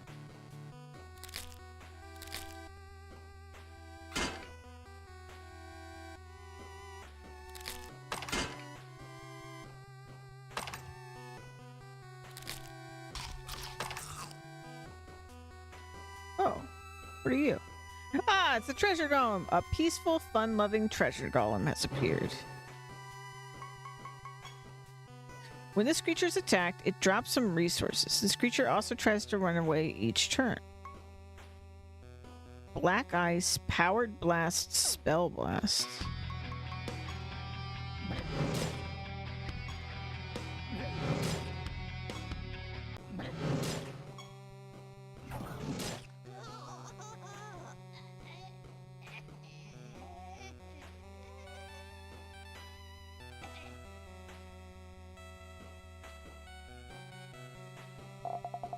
Made very long dying noises. Battered, bruised, and mangled beyond recognition, the treasure golem slumps to the ground. With each ragged, shuddering breath it takes, you realize that it will suffer a long and painful death. In a guilt-inspired attempt to end its suffering, you draw a dagger from your satchel and plummet it into where you believe the treasure golem's heart might be. It cries out in pain, but it does not die. You raise the dagger and let it fall once more, this time putting your full strength behind the blow in an effort to finish it off once and for all. It writhes in agony. Tears gush from its eyes. Blood runs from its mouth and ears, but still it lives on. Panicking, you conjure a powerful spell that is sure to end the treasure golems for good, this time. A horrific storm of fire, ice, and lightning cascades from your fingertips and obliterates the poor treasure golem. It appears to have finally met its end. But wait! Its face continues to twitch and spasm gently. The treasure golem is still alive and suffering. The treasure golem loosens.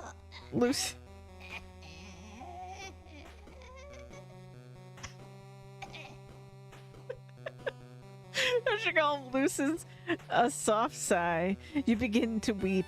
Your creatures begin to weep. At long last, the treasure golem stops moving entirely. It is finally dead, and you are a monster. Apocrynox, god of the hunt.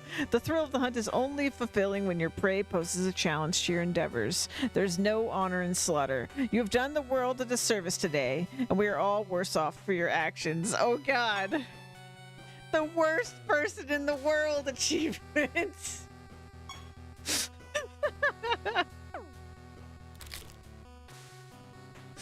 Oh, the game's so silly.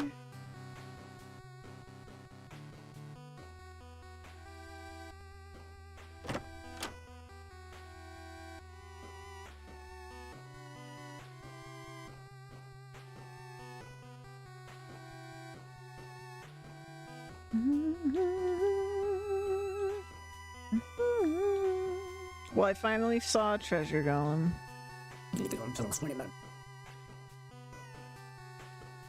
It only cost me my soul. Summon animated gem. Caster gains animated gem. I don't know what that means. Ba-dum.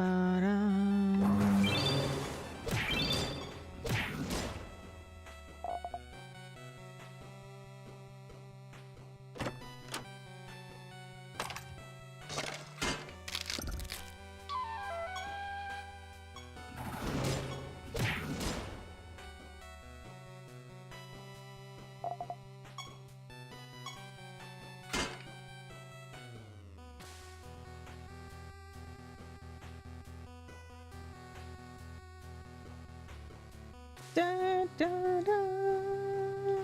Leave it until 20 minutes.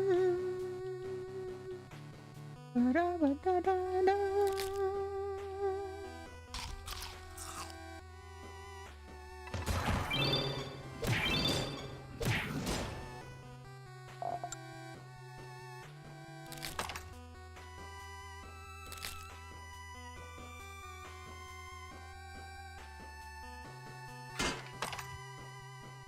This realm is rife with valuable treasure. By the time I return to my kingdom, I'll be rich. Here, I'd like you to share in my wealth and joy. Leave it until 20 minutes.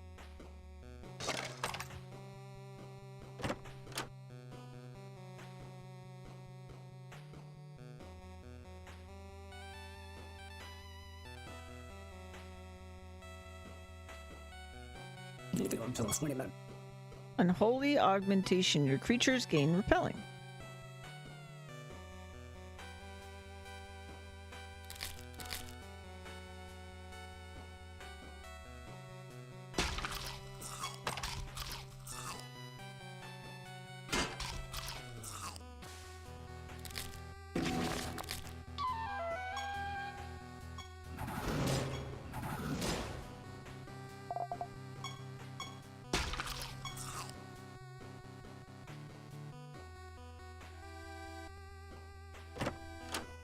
Worm rot. Enemies are afflicted with weak and vulnerable. Leave it until 20 minutes.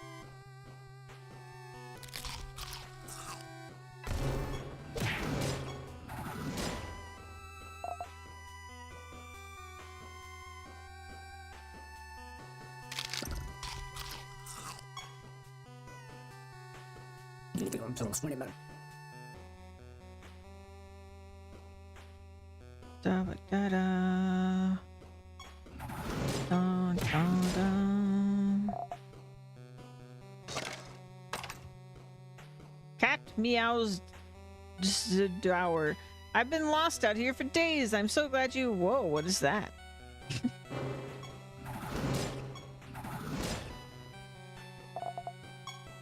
Thank you for saving me, Knightley.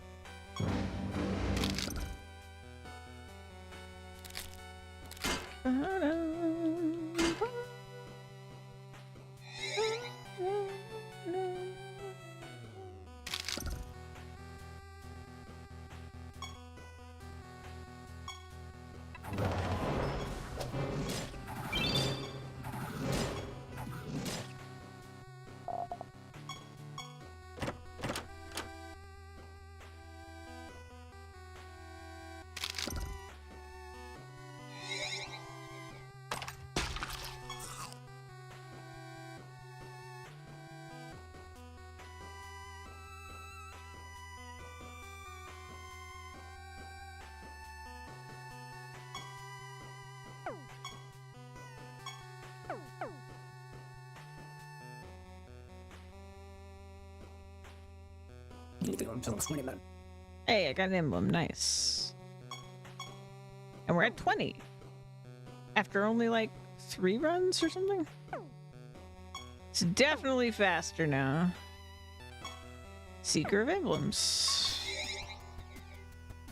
And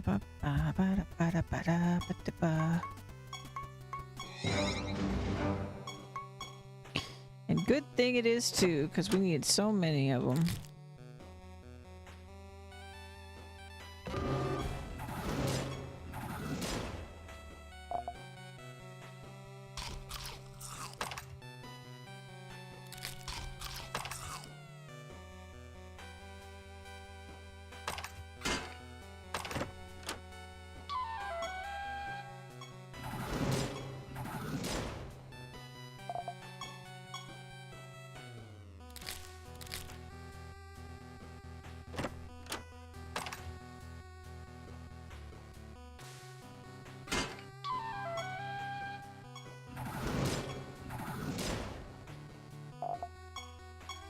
Too bad I can't see what this creature's gonna be before I put in all this effort.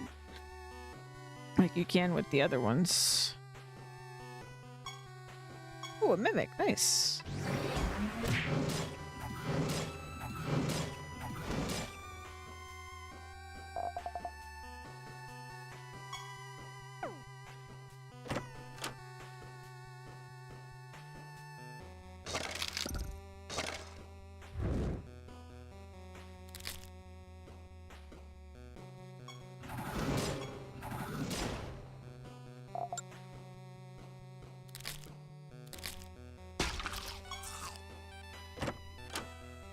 Target gains mending and a large amount of maximum health.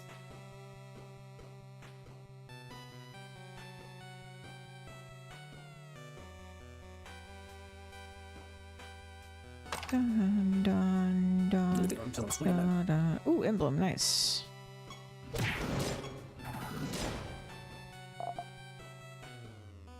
Anything until 20 men.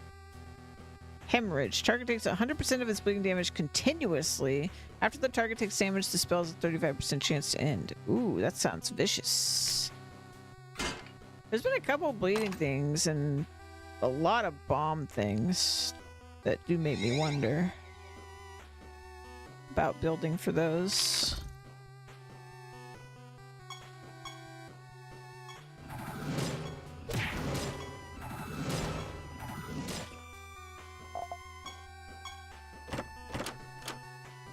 Summon War.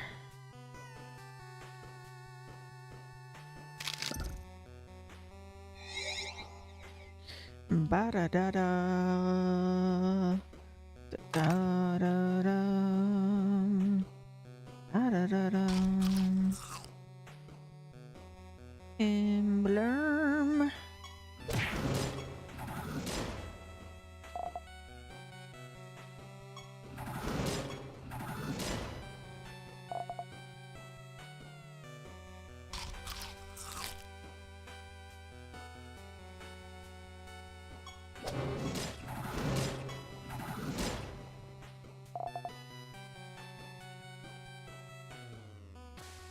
Anything until 20 men.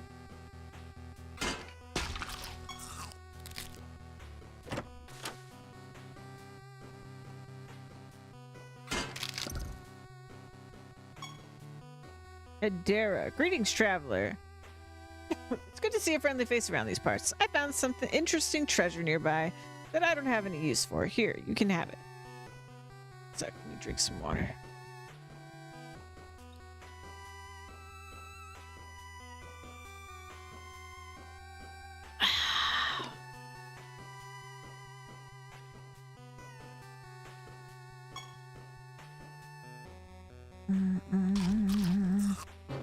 Dabba dabba.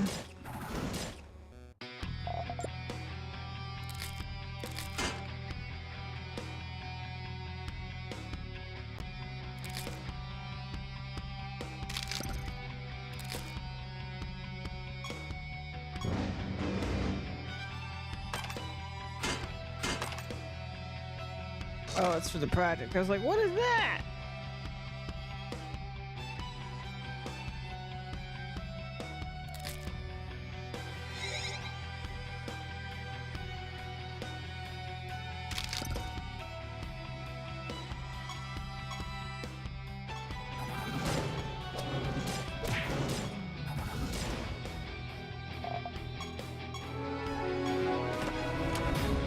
Target takes a small down damage, is inflicted with frozen.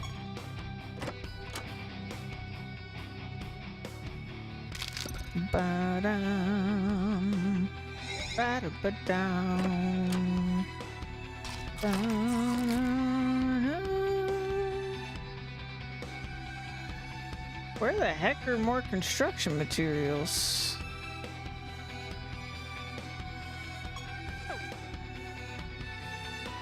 It was definitely a tent we didn't get.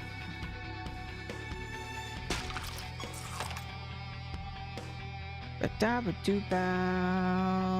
There it is. Anything until 20 Oh, I got it. No, I got so much stuff, but not an emblem. Womp womp.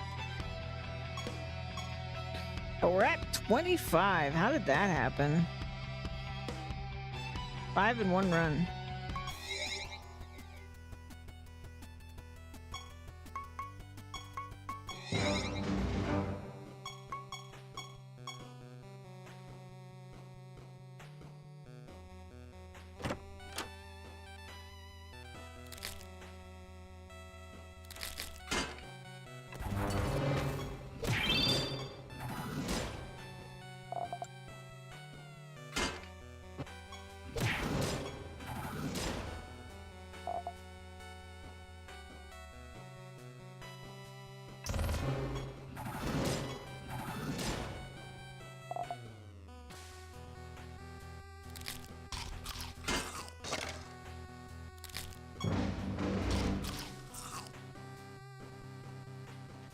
Dabba dabba.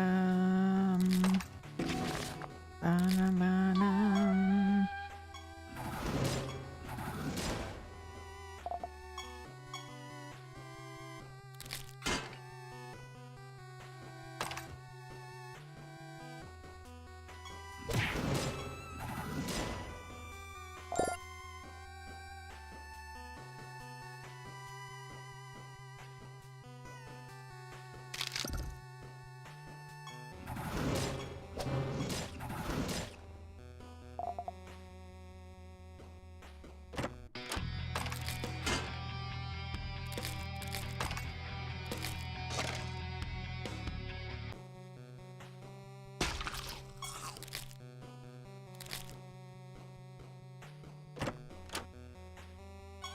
A heal. Nice. We are definitely gonna have options when it comes to spells. I've collected a good variety already. Moving on to 20 men. Emblem, let's go.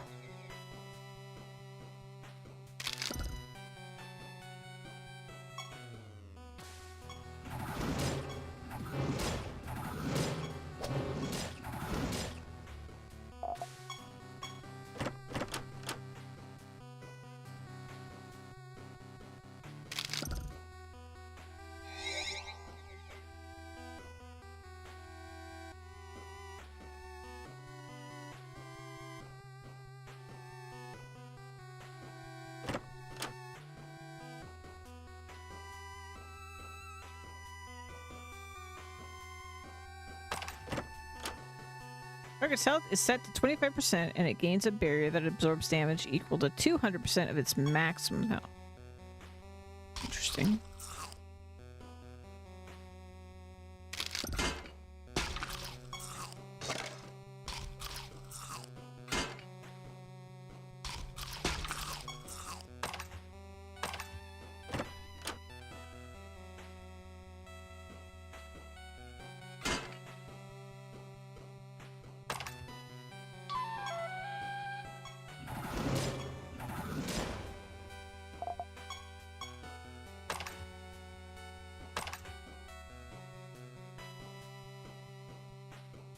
Moving on to 20 men. No emblem. Ba-da-ba-dum. Da-ba-da-dum. Moving on to 20 men. No emblem. 29 though.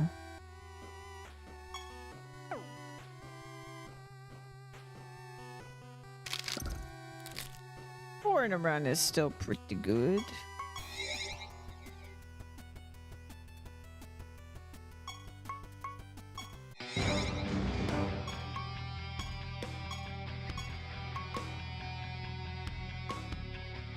Surely we'll get something big at 30. I mean, I guess we can get something big at 20, so. What have the emblem ones been? 11, 24,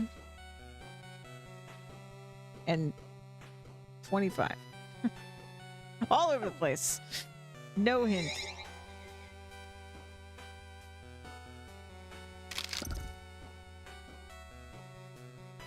Thought maybe I could discern a pattern.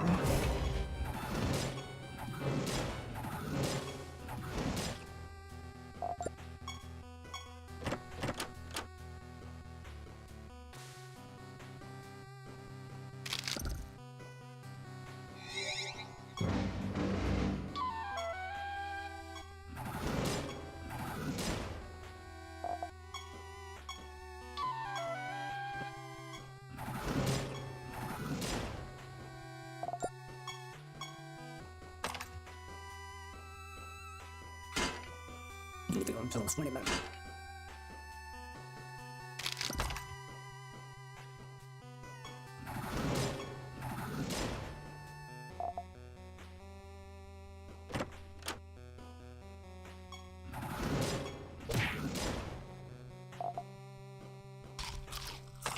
Da-ba-da.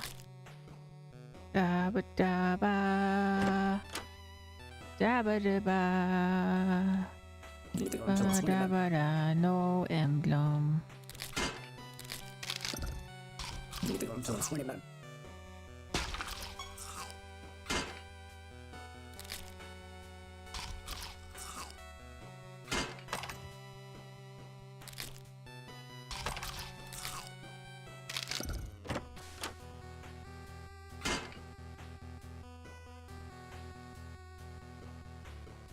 Da-ba-da-dum.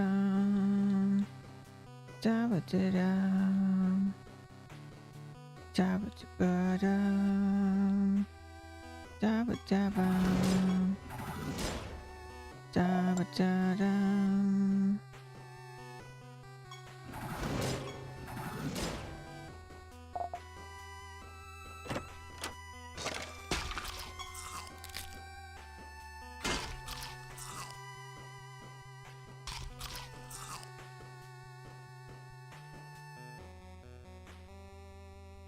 Anything until 20 men. No emblem.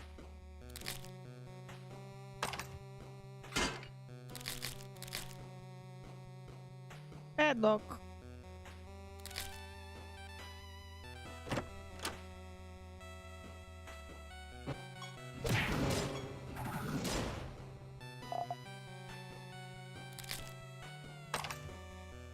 Hey, project.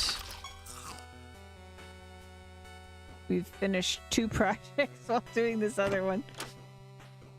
Enemies take a moderate amount of damage, are afflicted with burning and disarmed, and their buffs and debuffs are removed. Okay.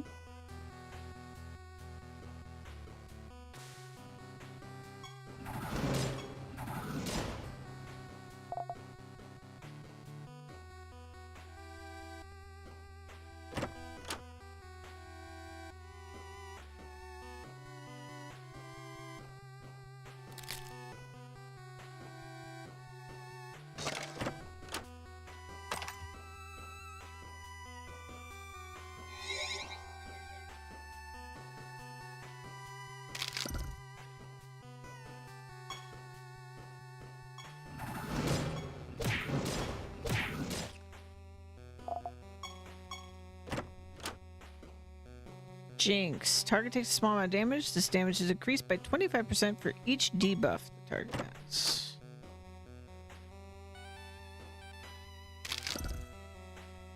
Bum ba da da da dum. Ba da da da da da da Anything until da. 20 men. Hey, 33. Very nice. Da da da da da da da da da da da da ba doo ba da ba da ba ba da ba da da da. Hey. Blacksmith. Da da da da da da da da.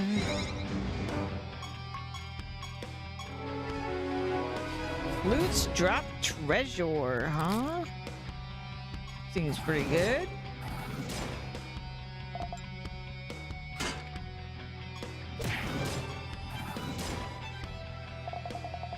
Dun da da da da da. Anything until 20 men. Da-da-da. Curse of Gimli. Enemies are afflicted with a random debuff for every 3 stacks of zombies the caster has. Oh.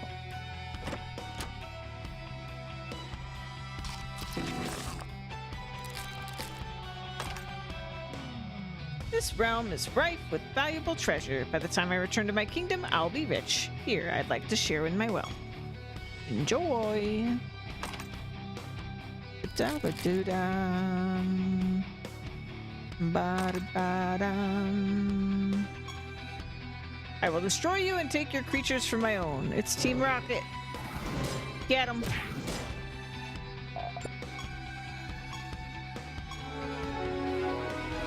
Oh, a As a reward for completing 50 realm quests using Warden specialization, you've earned a new wardrobe costume. Wow! Fancy. Ba-do-boo-dum. Dum-ba-dum.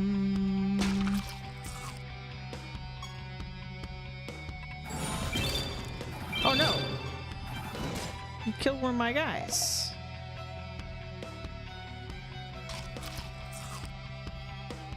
Ba-da-da-da-da-da-da-da. Bum bum bum ba-dum. Ba-dum bum bum bum bum bum ba-dum ba-dum. Ba-da-ba-doo-bum. Doo-dum ba-dum. Ba-doo-da-da. Da-doo-da-dum.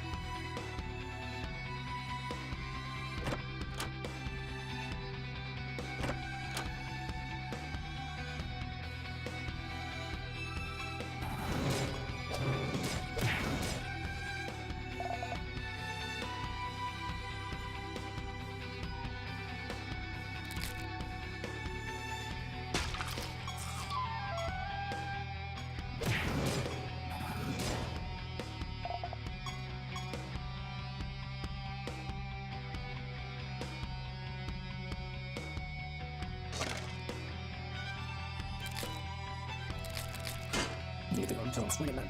Hey, emblem, let's go. Moving on to Swinnyman. Ooh, another stone.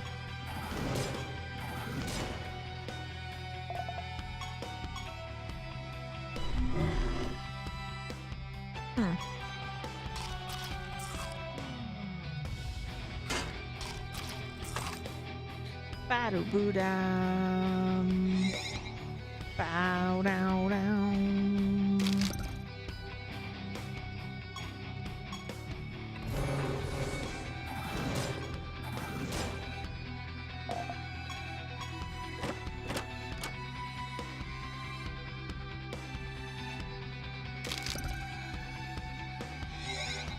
Mm-mm-mm. Mm-mm-mm.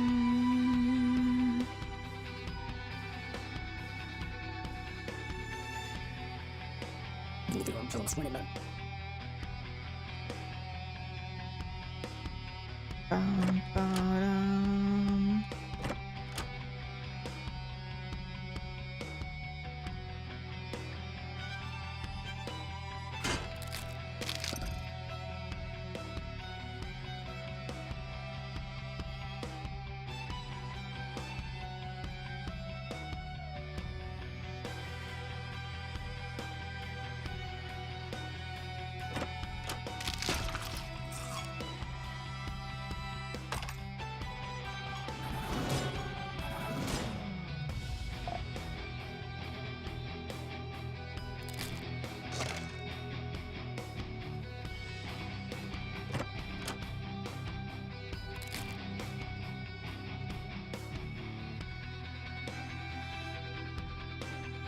Mm-mm.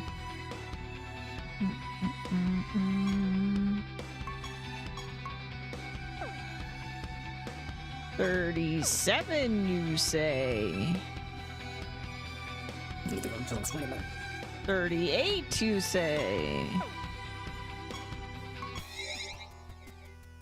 12 more. I have 2 projects, right? Yeah, it does. Perfect.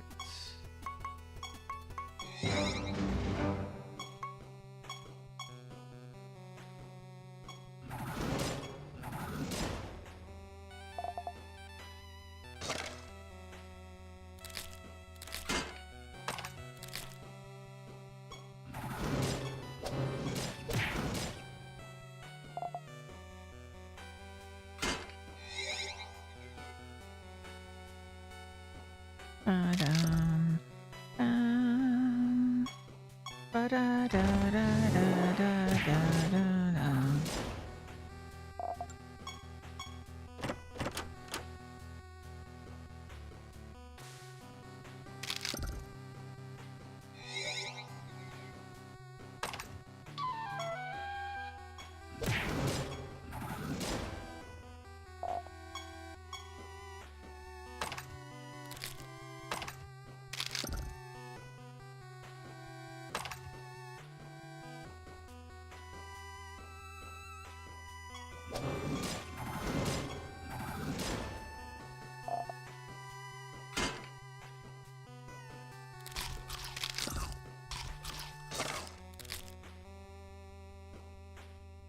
Mm-mm-mm. Da da da da da da.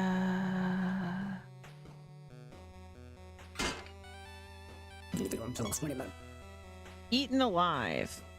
Target has a 35% chance to be killed. If this happens, the caster recovers 100% health and charges. Interesting.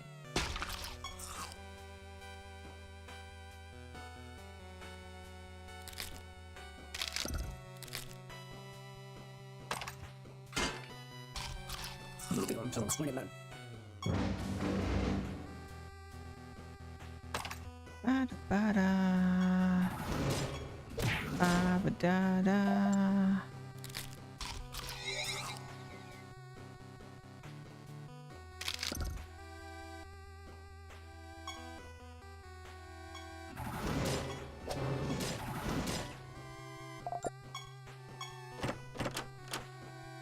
Target's health is set to 50%. Dang.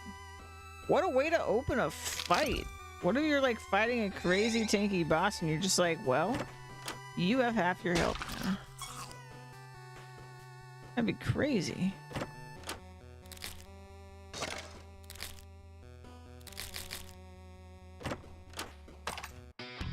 Leaving until 20 men.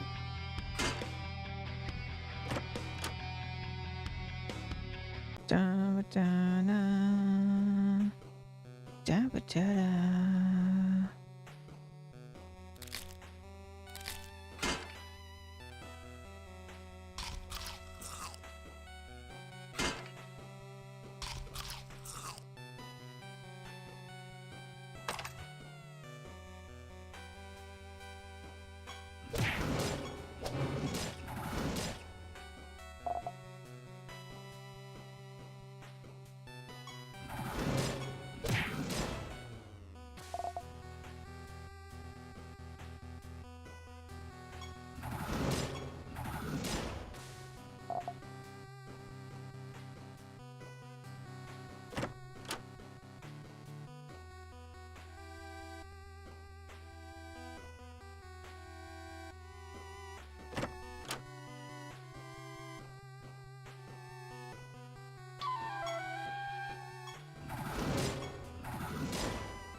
Da-ba-da-da. Da-ba-da-da. Abba-dabba. Let's see. Well, I haven't been up there.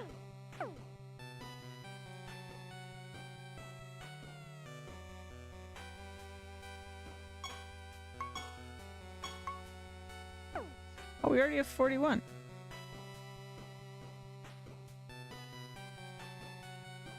I must have gotten one from a tent and not noticed. Da ba da da. Da ba da. Ba da da. That means at most 3 more runs. We're guaranteed 3 per run as long as I stay until I find them, I guess. Which which I do. Increased view distance again. Dang, I have 3 pages now. My God.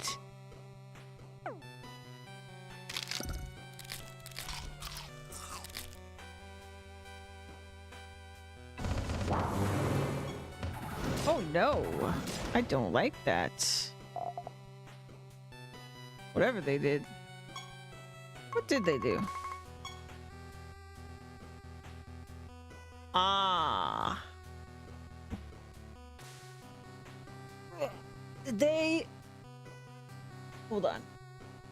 Somehow my stalker one-hit killed itself.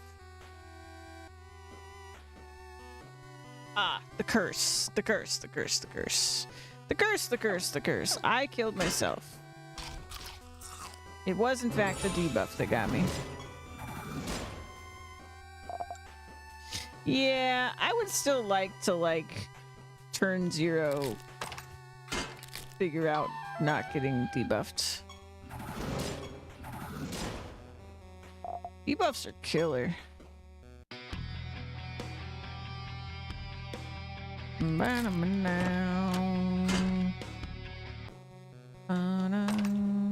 it until 20 minutes. Leave it until 20 minutes.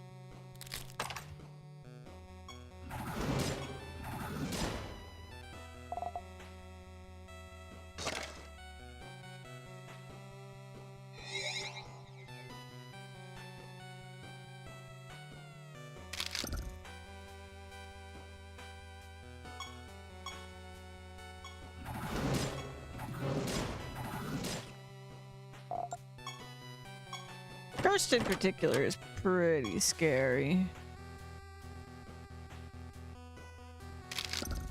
Because it makes us kill ourselves.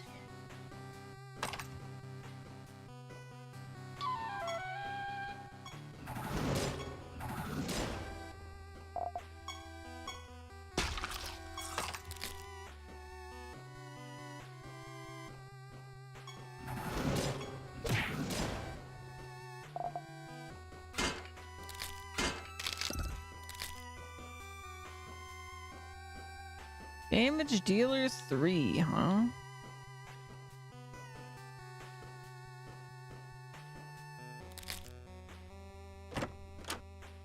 Ba-da-ba-da-ba. Ba-ba-da. Mm.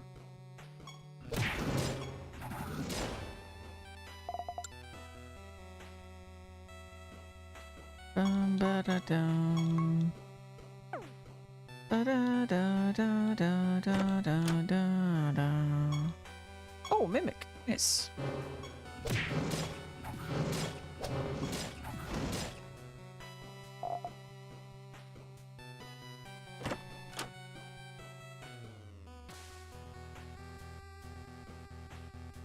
Ba-da-ba-da. Da-na-na.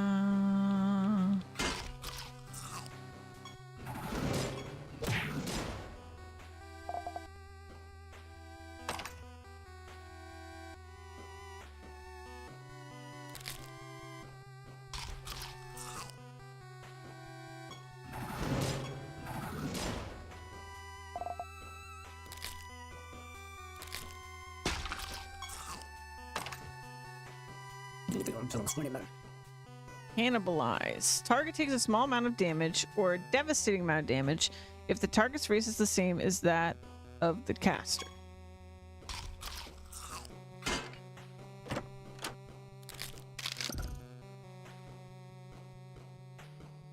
Ba-ba-da-dum. Ba-da-ba-dum. Leave it until 20 minutes. Da, da, da, da, da, da, da, da. We got a lot of stuff. We did not get an emblem from that tent.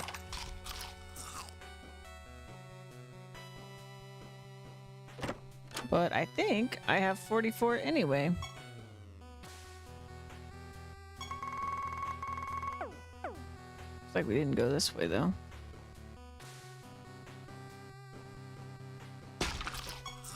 Squash.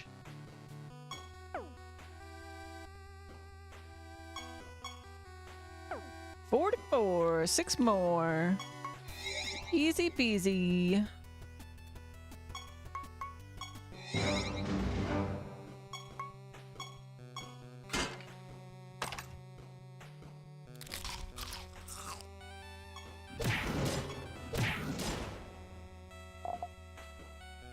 I'm excited to see what it is.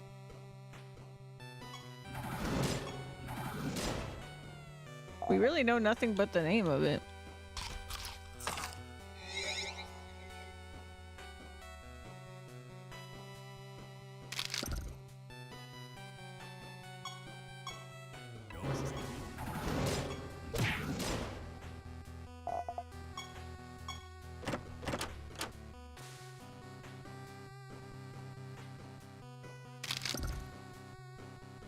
Treasure trove 4.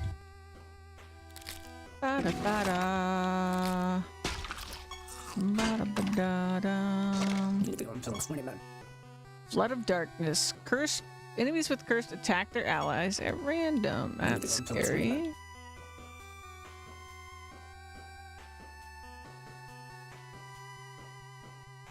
Your creatures gain a large amount of maximum health, and their classes become life until the end of battle.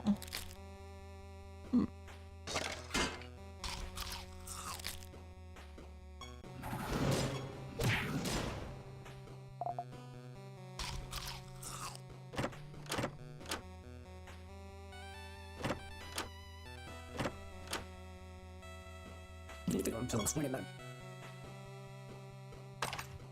Ba da da da da da da da da.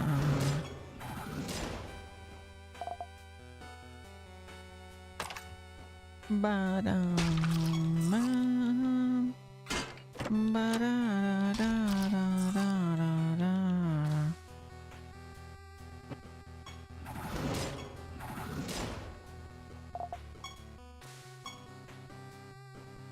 Target gains mending, agile, and warded. Leaving until 20 men. Sounds pretty good, but I already have those things.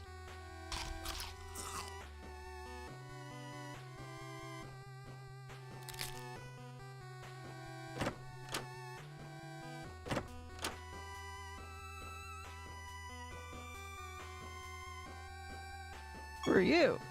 So don't hurt me, please. I'll give you everything I found in this realm. Just leave me be, I beg of you. Sigma. Each of the target's buffs have a 50% chance to spread to its allies. Wow. Leaving until Wow, 20 men. wow, wow.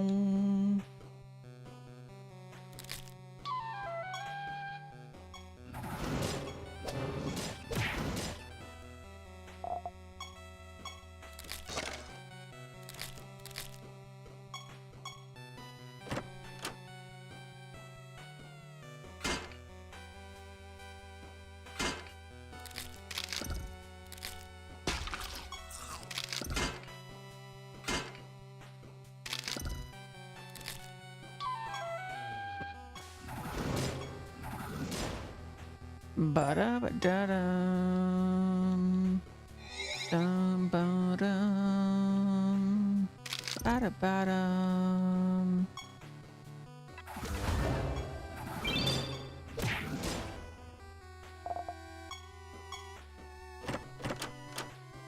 Each enemy has a 50% chance to be afflicted with snared. Pretty good.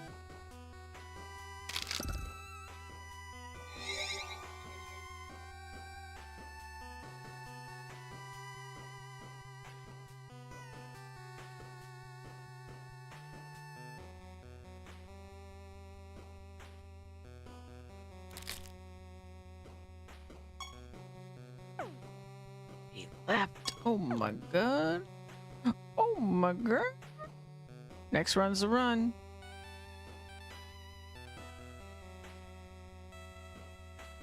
Leaving until 20 men.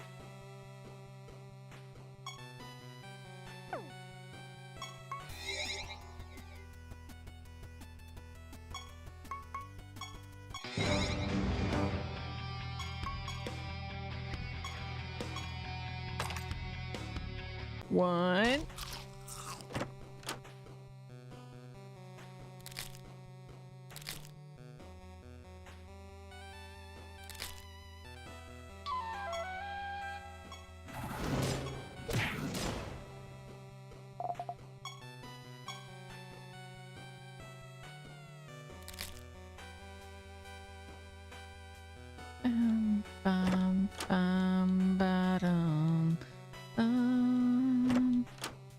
Resplendence. Enemies take a small amount of damage. Your creatures recover a small amount of health, and your creatures gain a small amount of maximum.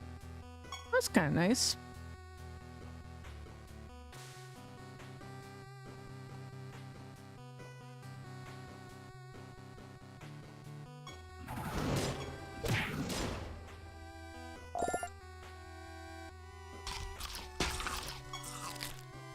Two.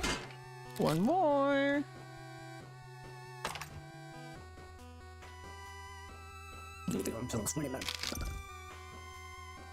Oh, it's a treasure goblin golem.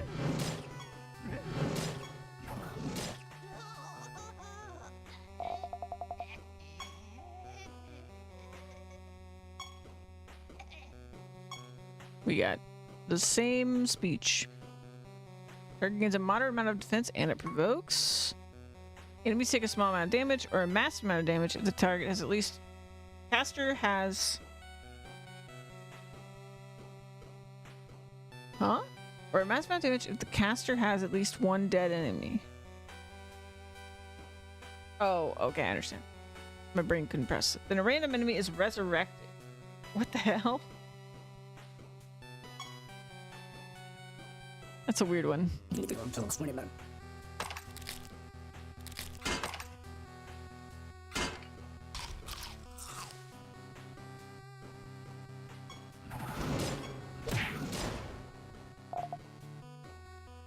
We got it.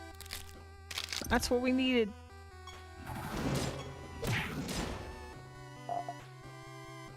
Now to get the rest of the goodies around here.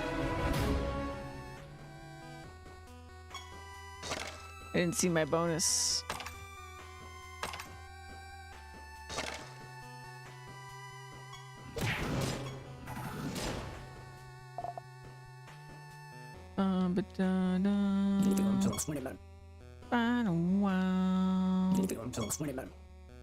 Orbital strike. Devastating amount of damage and loses a small amount of defense. Dang. Shattering tackle. Creatures attacks. Oh, this is a trait slot thing. Ignore 2.5% of the enemy's defense for each Yeti creature fighting on your side. Bonus is doubled if the enemy is afflicted with frozen. That definitely came from a Yeti.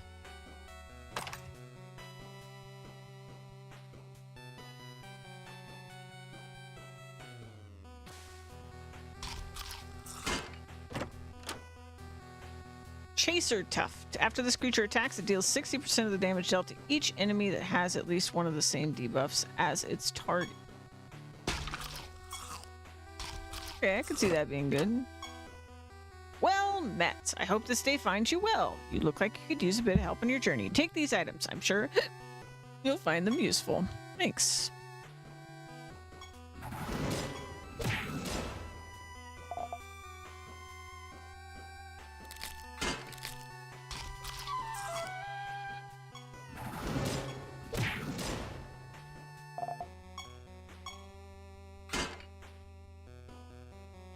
Morph Chaos. Large amount of attack, and their class becomes Chaos until the end of battle. Ba-dum. Ba-da-ba-da-bum.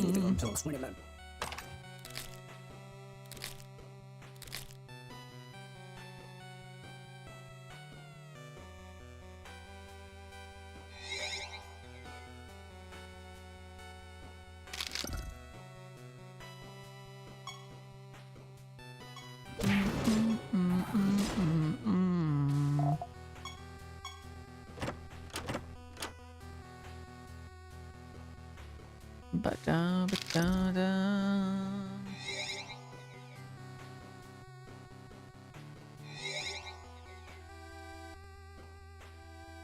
Ba-da-dum.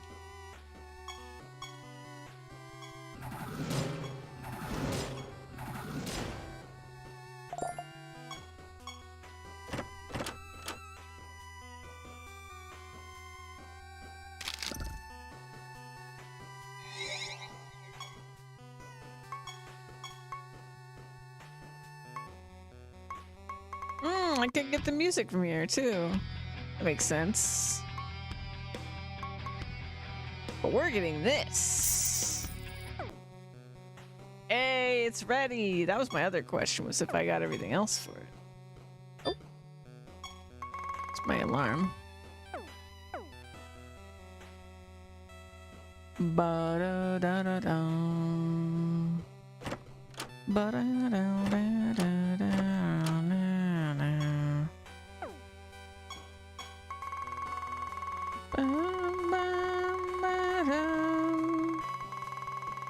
Now, where did I put the teleporter? There it is. Ba-da-ba-dum. Bum-ba-dum. Gained enough mana to summon Capri.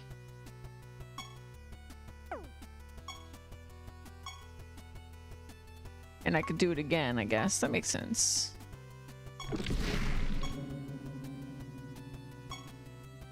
So what are you exactly? I don't see you. Yeti, Dread.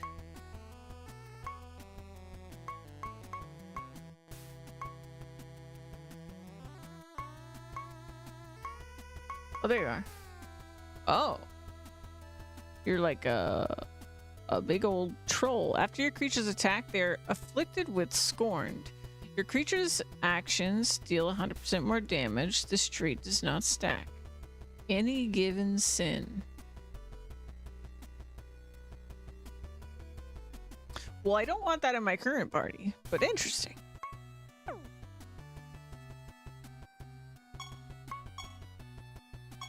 All right, real quick though, quick stretch break, and I will be back. And we'll keep going deeper. We'll be back.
I have returned. Okay. So we're going back to... I don't remember what this realm was called. The Swamplands, of course. Oh, not bad. Not bad at all. Continue deeper yet into the Swamplands. Your true test awaits just a bit further.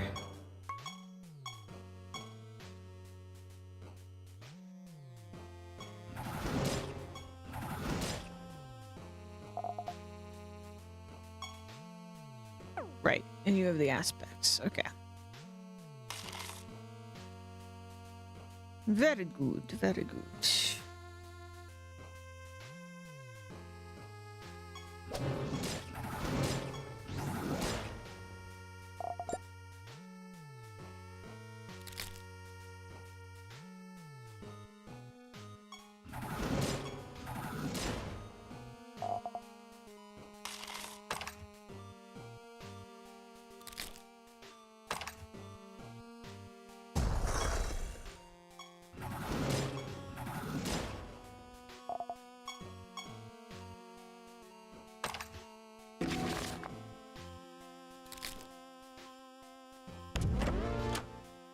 Major resurrection. Target's resurrected with a large amount of health. We've got like 3 resurrect spells now of different varieties. We've got multiple healing spells. All kinds of good stuff.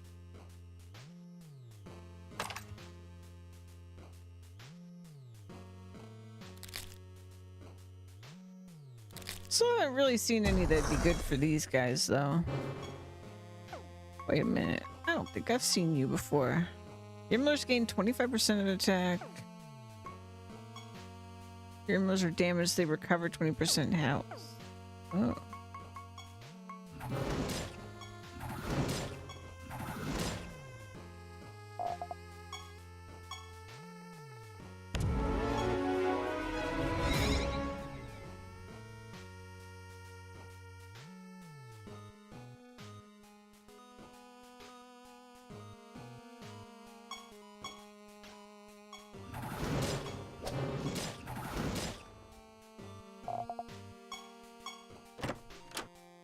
Your creatures gain a moderate amount of attack and savage.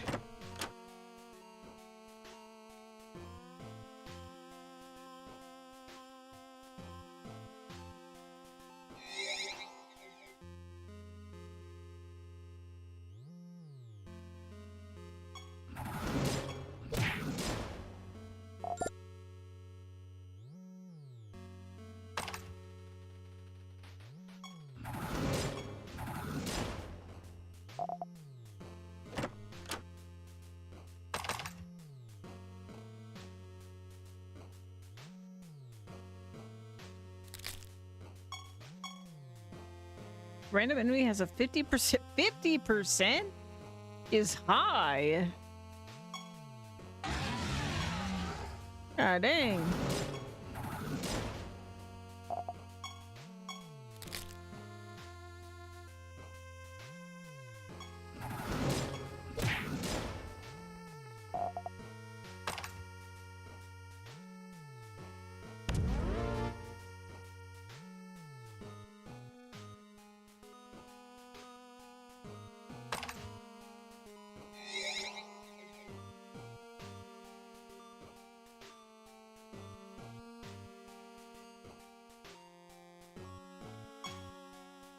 If you're not gone by the count of 10, I'm gonna smear your brains all over the walls. 10. Okay.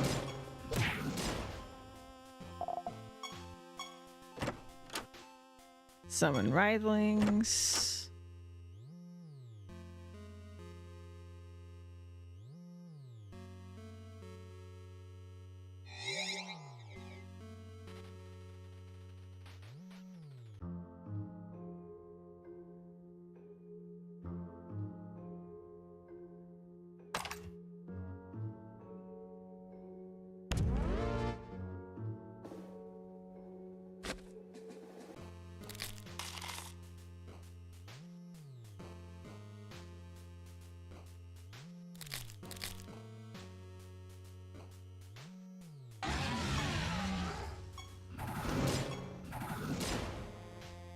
Goodbye.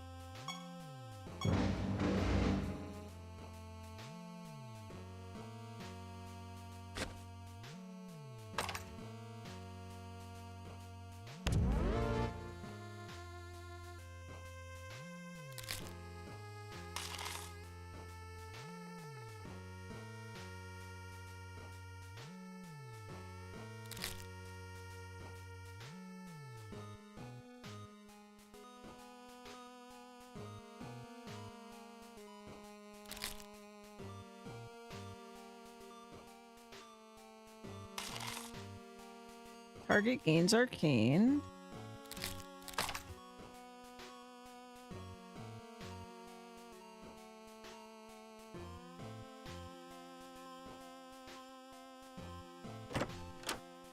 Target takes a large amount of damage.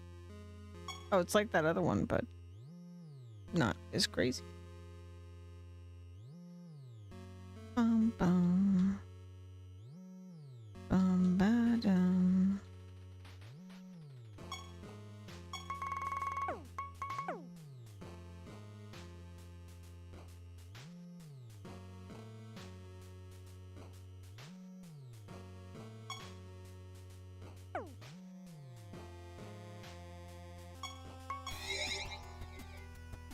Oh yeah.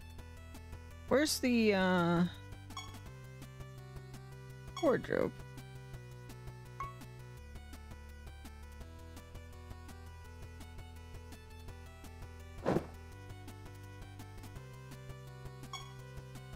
Emperor's new clothes. Now I'm all fancy.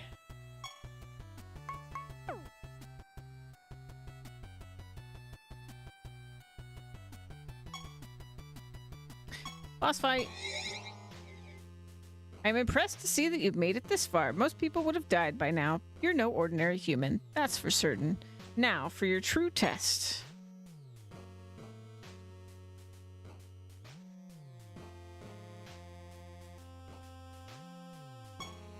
As you draw closer to the creatures, you can sense a strange magic emanating from them. These are not real creatures. They are a product of my own magic. Conjurations that will test your resolve once and for all. Do not worry, for they will not strike out at you. Though these illusions are mere extensions of my power, they would still be too strong for you to handle. That does not make them any less dangerous, however. Good luck, Knightly. Defeat my conjurations, and the nature orb will be yours. It's the aspects, isn't it? Guy. Your creatures are immune to damage that doesn't come from attacks or spells. So indirect damage. After your creatures are damaged, the enemy takes damage equal to 30% of the damage dealt. Your creatures always defend. This trait persists even after this creature is dead. Oh. That's nasty.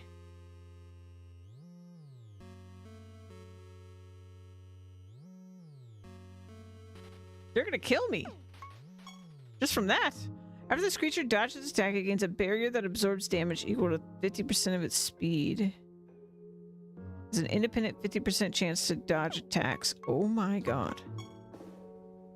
After it dodges, it casts Snowstorm. In addition, this creature has an independent 50% chance to dodge attacks. They always have Agile. Oh no. Oh no. If this creature dodges, your creatures recover 30% health. Oh no! After this creature dodges attacks the enemy. No! Okay. Well, here goes nothing.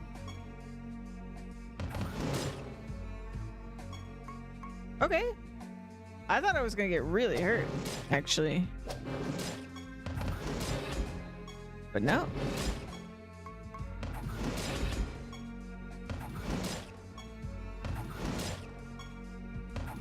Never mind, I was scared for nothing.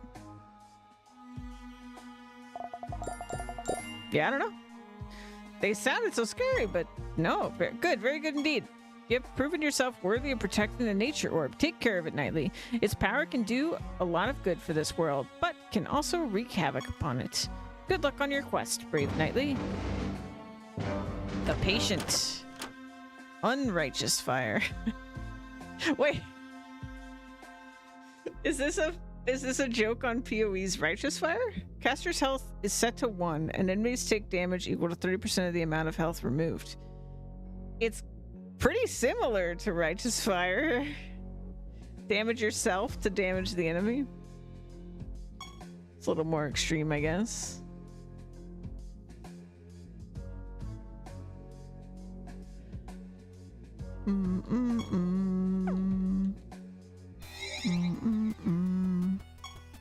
Fantastic. I see that you've secured the nature orb. Was Miraxis not a gracious host? In truth, he is my favorite of the gods.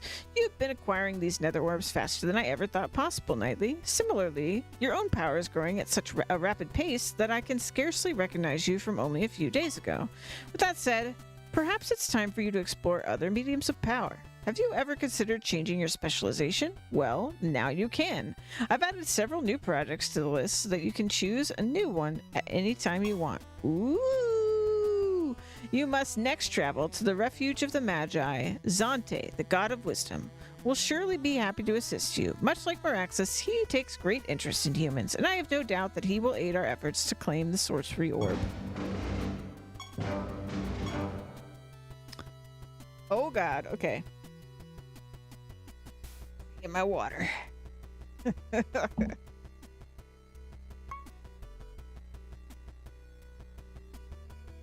Okay, so these are all the other starters.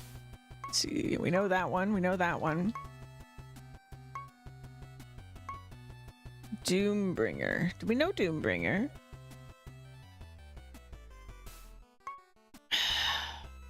I don't know. The Doombringer draws magic from the Bastion of the Void. Sounds familiar. To fuel his creatures with vast amounts of power. Doombringers specialize in allowing their creatures to perform actions multiple times in a row. Dream Shades blur the line between dreams and reality.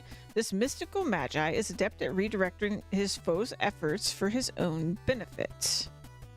Like a trickster. Like he's like tricking them into thinking they're hitting the enemy, but then they like hit themselves or something. I wonder how this differs from what the Witch Doctor does then. But maybe I don't know. That'd be interesting. Druid. Many people foolishly mistake a druid's introversion for weakness. These magi believe that quality always trumps quantity on the battlefield. Contrary to tradition, they are often seen with fewer than 6 creatures at their disposal. But the havoc their limited numbers wreak when augmented by druidic magic is a sight to behold. That would be tough for me, because like I always like want more monsters than I can fit on my team. Yeah, it's tough. Engineer. The engineer's sole purpose in life is to build a bigger and better explosive than last time. This bombastic bombardier belays bombs to its opponents' backs, blasting them back to the bilge water from whence they were born. That's a lot of bees.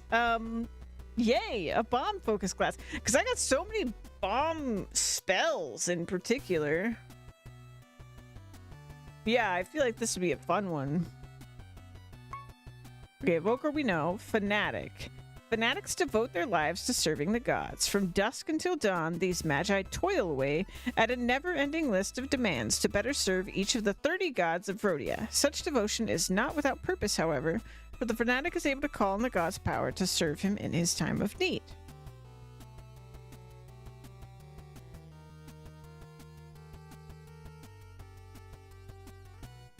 Huh. The Graveborn is a once powerful warlock who was killed for his heresy and has since risen from the dead to wreak havoc on the living. This undead spellcaster is capable of bringing his creatures back from the dead with far greater power than before. Ooh. Grove Tenders take great pride in their Erbling companions, strongly preferring to focus the bulk of their efforts on this prized creature over all the others. This peculiar mage knows just the right techniques to bring out her Erbling's full potential as it transforms rapidly in combat to wreak havoc on its foes. That sounds adorable. Hell Knight we know, Inquisitor we know, Mermaid. Some creatures are blessed with protectors that guard them from harm no matter the cost. The mermaid relies on her benthic guardian to shield her other creatures from danger, ensuring that her allies can fight without fear while her guardian bears the brunt of the enemy's fury. Oh, I like the sound of that. Having like a dedicated tank. Witch Doctor we know. Windrunner. Windrunners are vigilant sentinels who imbue their creatures with unmatched speed and vigor, allowing them to move so quickly that their opponents can't ever catch them. That sounds good. Trickster. Luck is not merely a matter of chance, but instead a force that can be manipulated to a clever man's will. Tricksters capitalize on this fact, enabling their creatures to re-roll the proverbial dice whenever fate doesn't turn out quite the way they hoped. Huh. Tribalist. Strength in numbers. Tribalists prefer to use creatures that belong to the same race or class and take full advantage of the synergy and camaraderie they offer each other. Ooh, my team could benefit from that. Toxicologists spend their days tearing away at all manner of potions and elixirs that might serve their use in battle. These mad scientists care little for the well-being of their own creatures, equipping them with venomous toxins that grant them enhanced combat prowess at the cost of their own lives. Spellweaver. Chaos, death, life, nature, and sorcery. The 5 components that gave birth to the land of Rhodia. Spellweavers can call upon these elements to imbue their creatures with powerful inscriptions to decimate their foes in battle. Sorcery we know. Siege Master. The Siege Master is a stalwart protector who applies the defenses of his creatures to keep them strong in battle. Or amplifies, excuse me. I like the sound of that. Shadowbringer. The presence of a Shadowbringer spells doom for all who cross its path. This ethereal being bends the light into darkness, sapping its foes' will to live from their hearts. Oh. That's very, like, vague. I'm not sure exactly what that means. Interesting. Rune Knight. Rune Knight calls upon their runic powers, Kor, Dun, Lua, Nax, and Sa, to bolster their creature's strength and grant them powerful spells that are unavailable anywhere else. I like the sound of that. Royal. Authority is passed down through generations, but true power must be earned. A master of all professions, the Royal possesses the unique ability to combine the powers of other specializations at will. Can't wait for that. Yeah. No, I'm for that. Reaver was a starter. Pyromancer was a starter. Purgatorian. Purgatorians blur the line between life and death. These mystical spellcasters are able to call upon the spirits of their slain creatures to continue fighting in the afterlife. What? I don't know how that would work. Because they're not saying that they would, like, raise them from the dead. Surely there's still some way for... I guess if they're all spirits, you probably would still lose. I don't know what that's saying. Paladin. Oh, I played this one in 1.0. Eye for an eye, tooth for a tooth. Paladins are patient combatants who prefer to allow their enemies to strike first and then return the favor tenfold with holy fury. I loved Paladin in 1.0. Okay, Necromancer we saw. Monk we saw. Mime. While the mime's own combat prowess leaves much to be desired, it excels at copying its opponent's actions, turning its enemy's strategy against them to assure victory. Interesting. That sounds like something where you'd have to think every fight. But maybe it's not as complicated as I think, based on that description. Mesmerist. A blade can cut the body, but the mind is far more fragile. The Mesmerist specializes in warping reality itself, putting her enemies to sleep, blinding them, and turning their own senses against them until they no longer know who or what they're fighting. So there's like this similarity between Mesmerist, at least based on the description. It's like Mesmerist, Witch Doctor, and I think it was Dreamshade. Yeah. They all seem like they have a similar approach, but like by different means. Like they're making the enemy hurt themselves, I think. It's hard to know without seeing more information, but... Okay. Though, just Just a couple options. No big deal. Wow. So I wonder if I like went for this. I'm sure if I went for this, I can't do a project right now, but if I went for this like right off the bat, I feel like it's not gonna matter because I probably have to get this like after I get other things.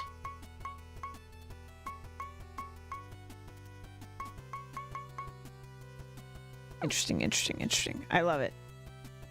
All right, well, our next place is Refuge of the Magi, apparently. Let's go.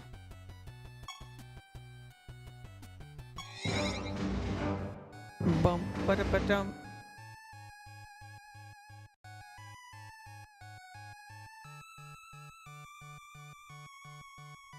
Dude, this music is great.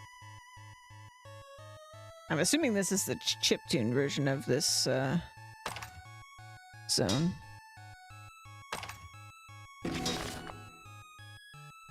All new monsties. What do we got? Blade Watcher. This creature deals 50% more damage for each permanent sorcery spell gem it has greater than its target. Okay. This creature deals extra damage equal to the amount of intelligence it has greater than its target. Your sorcery creatures and beacon creatures always have protected. After an enemy's sorcery creature casts a spell, that spell gem is sealed, and this creature's spell gems gain 1 charge.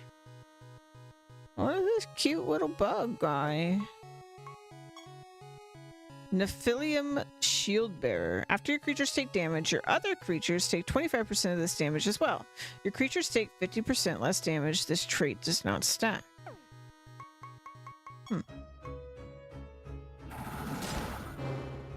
Whoa, I used that trait to kill them. That really sucked for them. Yeah. Yeah, that didn't work out.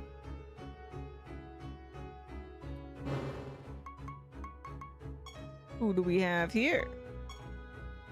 Oh, yeah, we saw that one. Pyromaniac. After your creatures manually cast a spell, this creature deals damage to all enemies equal to 35% of its intelligence. Wow. That sounds pretty good. Not for us, but sounds really good. Let's do it again.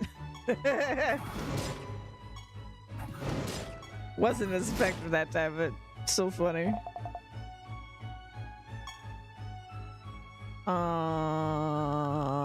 This alchemy station contains several different components. If you mix 2 of them together, I'm sure nothing bad will happen. Red. Yellow. The 2 ingredients bubble and fizz, erupting in a vibrant explosion. The resulting concoction is actually brimstone. Okay. This portal is summoning strange creatures from the future. The creatures attack. Ooh. Phase Knight. Your creatures take 70% less indirect damage. Yeah, I'm gonna have to yoink that. After your creatures are attacked, the attacker takes damage equal to 25% of the attacker's speed. Trait does not stack. Okay, those are spell blades. Yeah, I'm gonna need that Phase Knight. Yeah, Phase Knight. What a strange contraption. We gotta find the altar.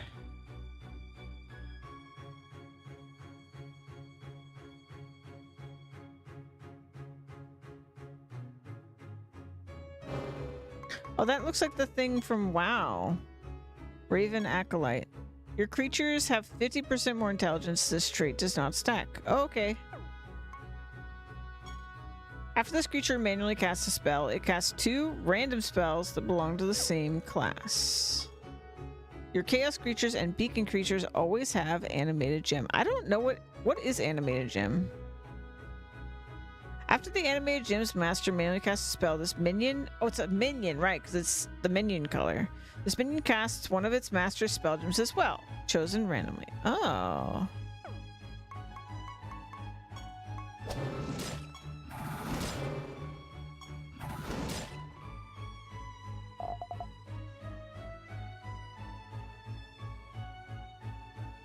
I want to find this guy.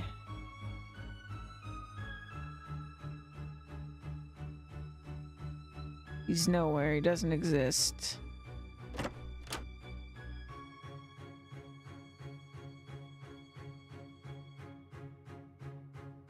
Where are you?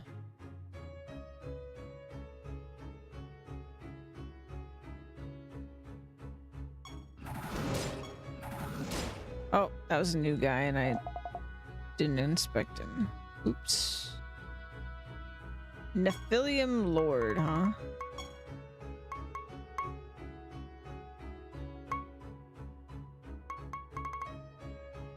After your creatures gain a stat, they grant 25% of the stat to your other creatures as well.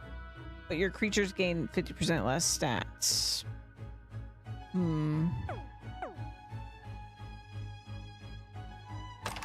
Sounded good until you gave it a downside. I was on board.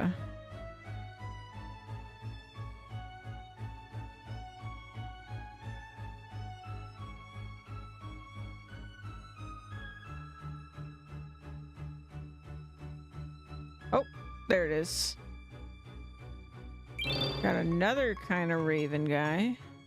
Enemies start battle with 80% health. Well, that's nice.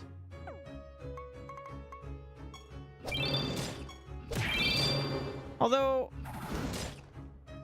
yeah, I don't know. Would they just like immediately heal that? As you reach out to touch the altar, you feel a peculiar sensation emanating all around you. It feels like frustration, perhaps a struggle.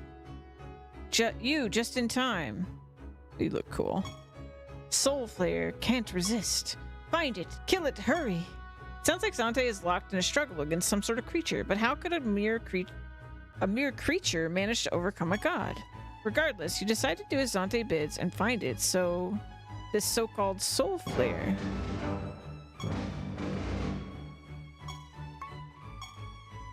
I'll put that to good use, thank you.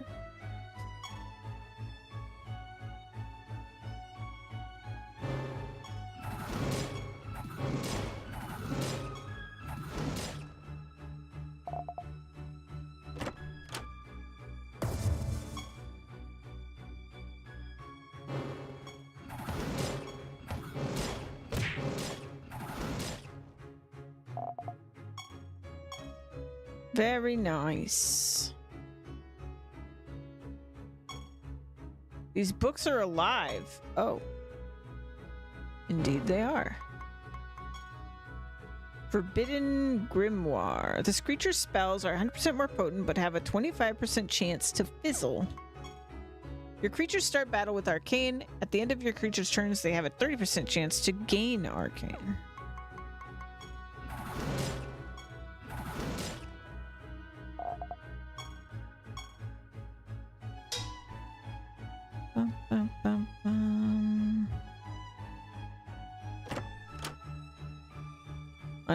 Unsurprisingly, the Refuge of the Magi has a lot of creatures that have spell-related things.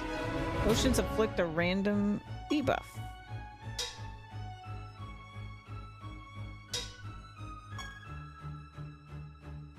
Blue. Yellow. We got shelled. Nice.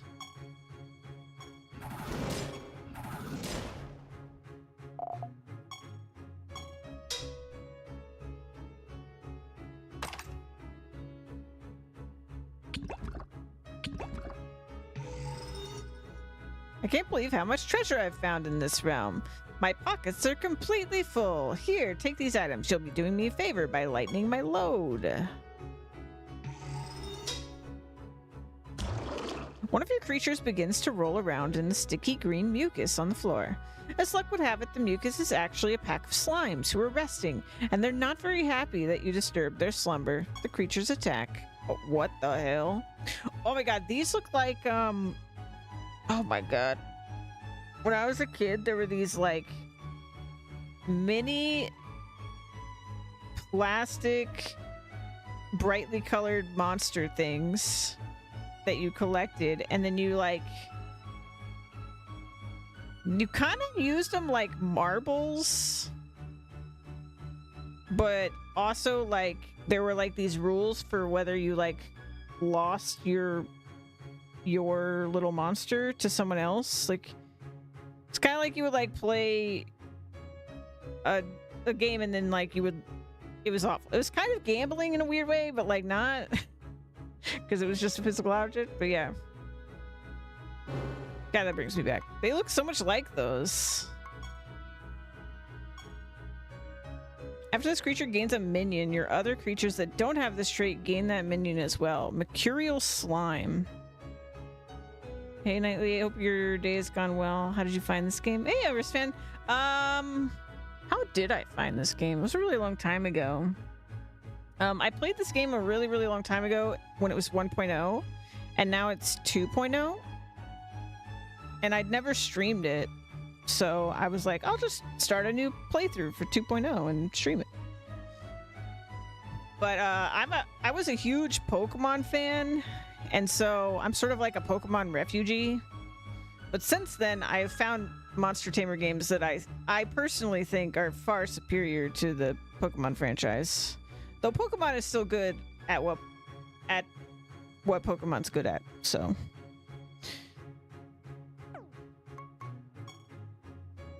After this creature gains stats, your other creatures that don't have this trait gain 25% of those stats as well. Gluttonous Slime. Okay.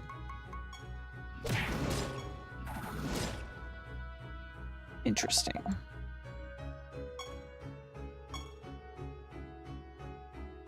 How you doing, Arist fan? Welcome in. The ad copy on Steam Store says a lot. If you're looking to compare Siralim Ultimate to other games, you might think of it as Pokemon meets Diablo. More accurately, Dragon Warrior Monster meets Path of Exile. Yeah, it's definitely got a clear Path of Exile inspiration. I'm doing okay. It was a Monday. Aww.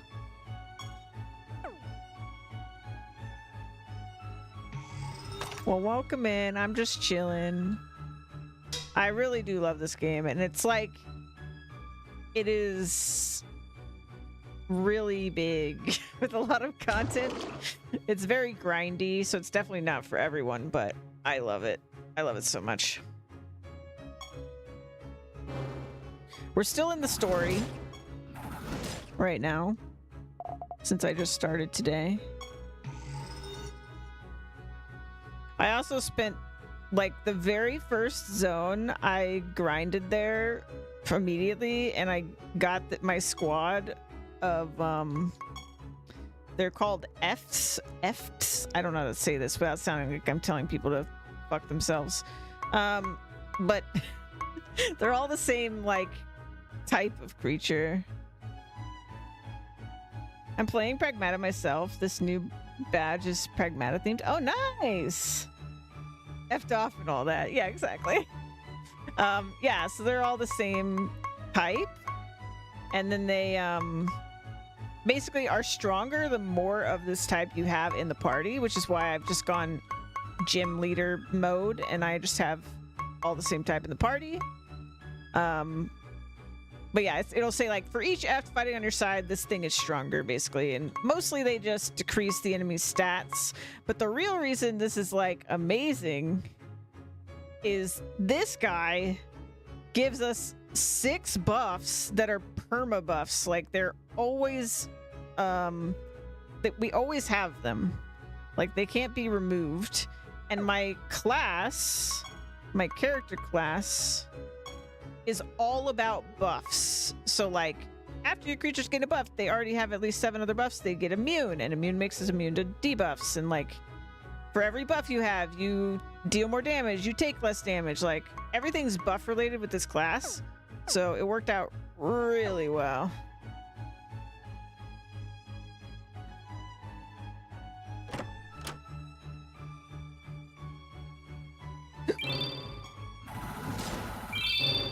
And we're pretty much just stomping things right now.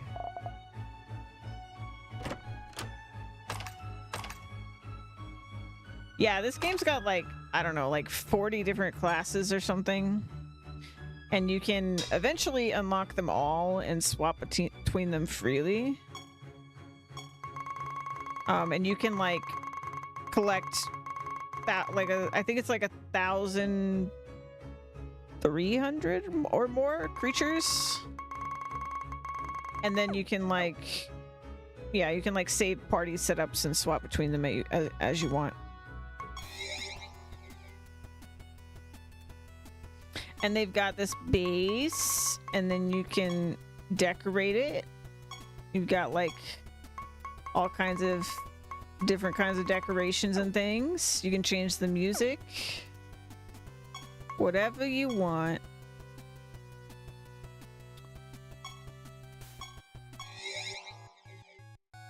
Quickly, running out of time. I gotta save this wizard. Oh, what do you got? Your creature spells deal 15% more damage and 15% less healing for each familiar fighting on your side.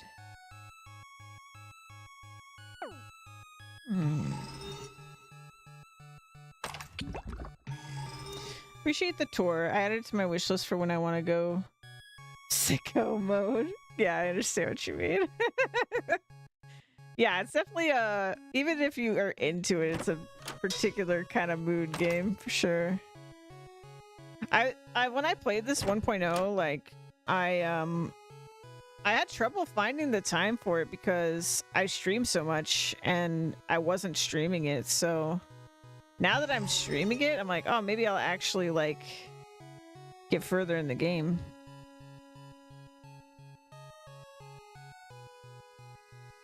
I already feel like I got so far today, even though I spent like 3 hours grinding the first floor.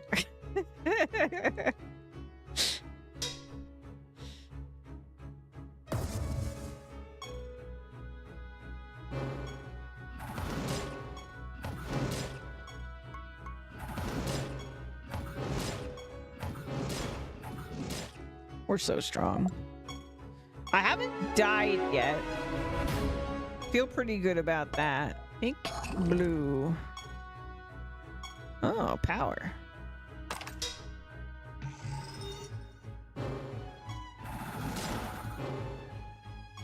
That guy's trait's really unfortunate. He is killing his party. I don't think he knows.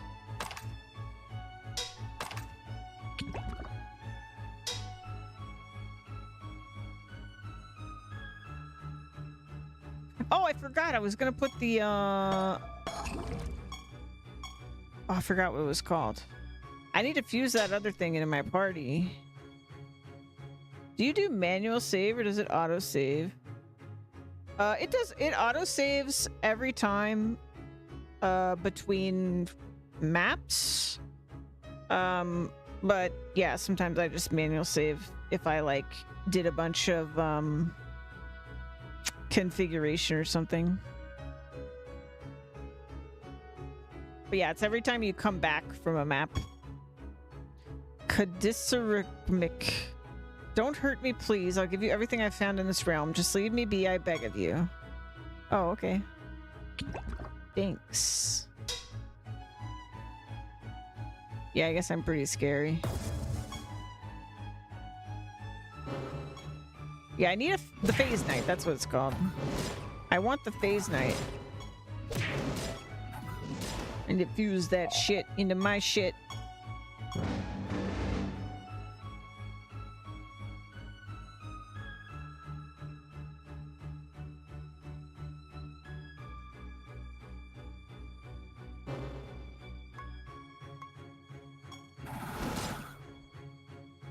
Damn. Sucks. Sucks for you.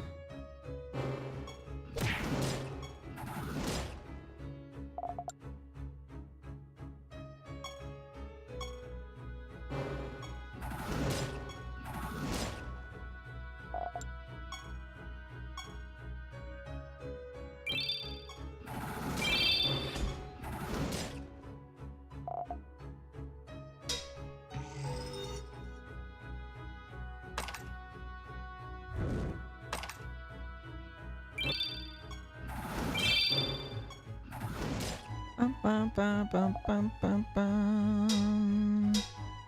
Yeah, and I was talking about it earlier, but they're working on 3.0 already. 3.0 for this game should come out, I think it's end of June is what they said. And 2.0 was huge. Like, great changes, great additions. Enemies are affected with mania. I don't know what mania is. If they already have this debuff, they take damage equal to 100% of its potency instead. What the hell is mania?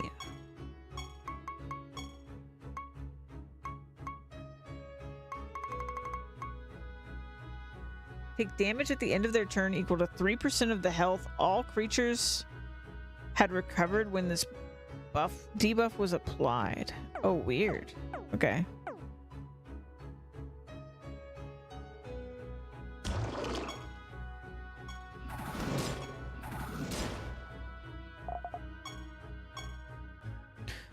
Bum, bum, bum, bum, bum, bum, bum, bum. Bum, bum, bum, bum, bum.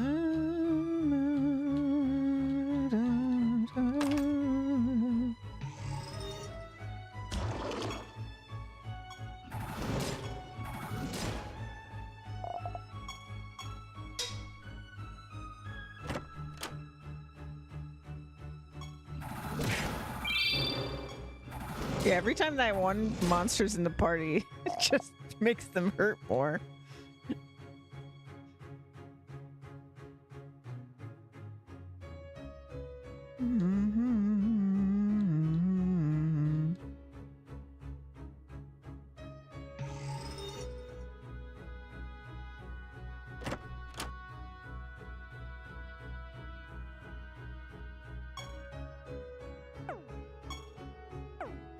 Alright, let me go make that creature.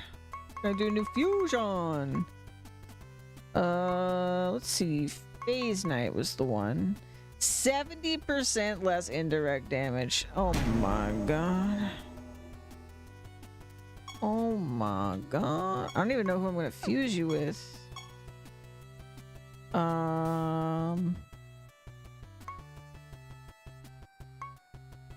Guess it doesn't really matter which one.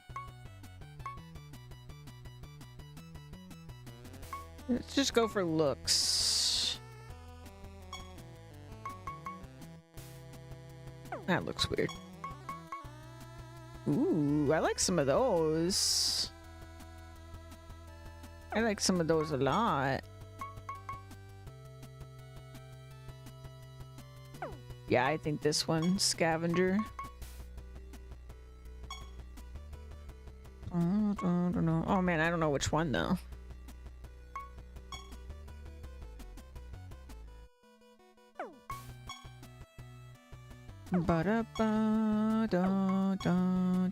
Oh, that's a weird sprite form. That doesn't quite match.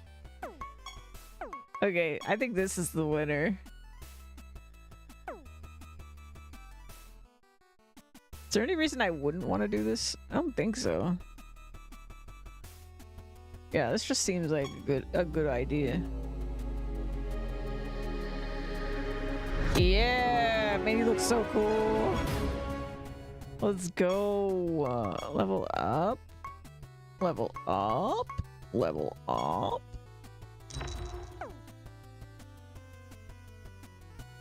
So wait, what types does that make him actually? Sorcery. We're getting some decent variety here now. I've got 2 left that aren't fused, and I haven't decided what to put on them. But that's just like a win. I would put that on in any party. That's such a good trait. Crazy. Let's see.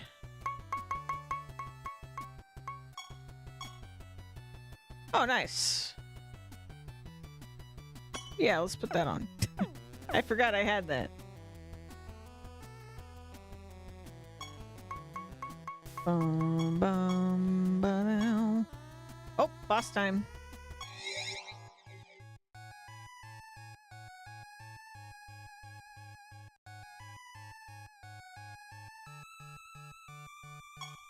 This is most certainly the Soul Flayer who is attacking Zante. It holds what appears to be the Sorcery Orb. What a happy coincidence that is. And is channeling its dark magic into it. It must be using the Sorcery Orb to control Zante. Keyboard Smash says, "Welcome, Pest. I foresaw your attempt to interrupt my plans the moment you entered this realm. Unfortunately for you, I also foresee your imminent demise." What a typical bad guy thing to say. "Give up now. The Sorcery Orb is mine. The Refuge of the Magi is mine. Zante, the God of Wisdom, is mine. And soon I will have my very own Warden to act as my pawn." That's my class. "Fear not. I will make this quick." Ooh, okay. You look really cool. What do you do? After an enemy takes an action, they must take that same action for the rest of the battle. That is not a problem for me.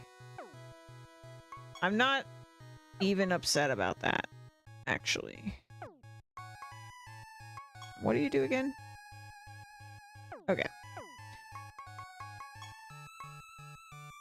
They did 80% health us, but we heal every turn, so I'm not too worried about that. Oh yeah, I think we'll be okay. That stupid guy with the shield.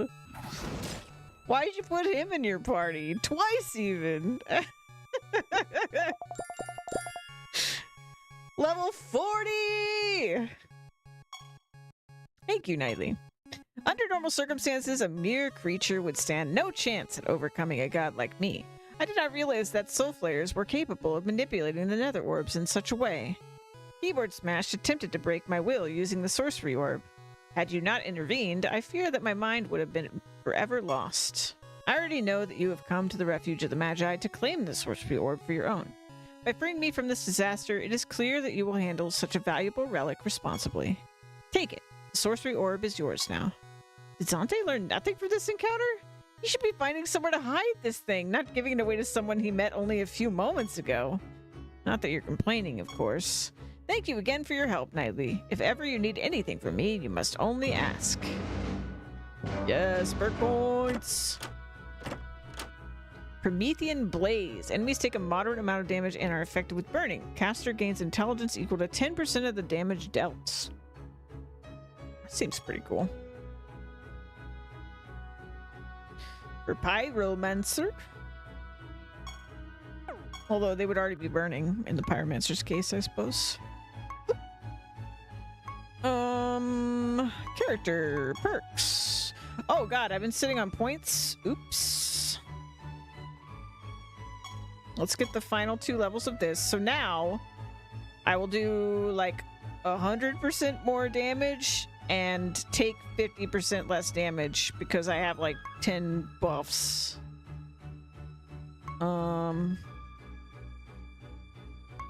That wouldn't serve us very well. We already have those buffs. Oh, we could just increase their stats. That one's good. Oh, also we do gain buffs all the time because of barrier. I always forget, but we do get barrier, and that's actually a buff. We already have agile mending. We already have warded. And that's our barrier, which I could increase, but persist through death would be good, but I don't have a revive right now. This would be interesting because at the beginning of their turn, I guess, or would it be the end? Wait, when does this trigger? Yeah, start of their turn. So before I tell them to attack, they would just attack. But like a random enemy. So that could be good. This one could also be good. Because I don't have repelling or shelled. And that's just like free more damage reduction. Also, if I had this and this, we could just defend every turn. And then we would have rebirth. And we would attack every turn. So wait, this one's 100 and this one... Oh, but this is a chance to attack. It's still like 20% chance though.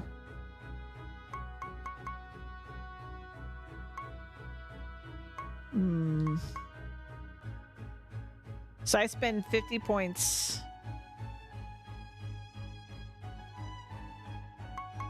Yeah, so I could try that.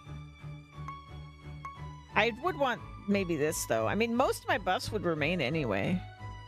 Like, at least 8 of my buffs are always. So I wouldn't lose much. And then the other ones I'm constantly gaining. So I feel like... Yeah, and this is a good one, too, if we get more spells equipped. Oh, I don't know. There's so many good ones. I'm thinking this combo, I'm just curious if it even works. But let's do this for sure. I feel like this is just free damage. And let's try this, and we'll try defending and see what happens. And then let's get... I could just wait, because we do 3 more regular levels. We'll have enough for this, and it would be nice. Because we could keep, like, immune.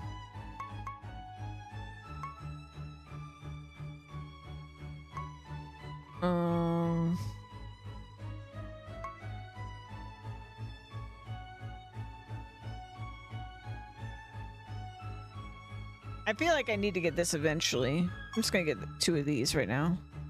So it's 2%, but that's 2% per buff, so it's 20% more stats. All their stats except for health would be 20% higher because I put 2 points in this. It's crazy, man. This is a crazy build. I like it a lot.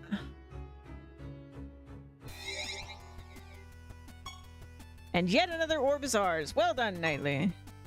What's that? You say a creature was using the sorcery orb to control Zante? I did not know the nether orbs possessed such power. I thought Caliban said that they were merely used to grant us passage to eternity's end. If a nether orb can be used to control a god, what makes them any different from the ultimate nether orb? I know this goes without saying, Knightley, but you must protect the nether orbs at all costs. If they were to fall into the wrong hands, there's no telling what could happen, especially since we don't know what these orbs are capable of exactly. Anyway, your next destination is the Great Pandemonium. Sounds like a lovely place, which is ruled by Volcanar, the god of fire. Personally, I don't care much for Volcanar. His arrogance rubs me the wrong way, I suppose. Take care, Knightley.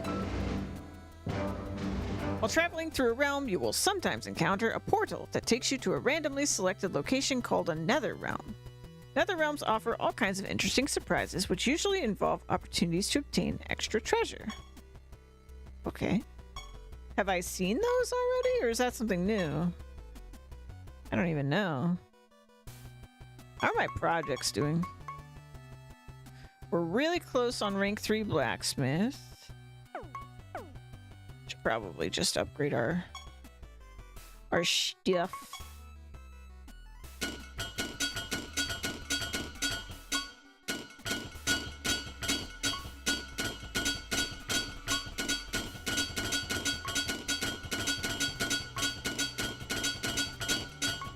Is that the highest we can go right now? No.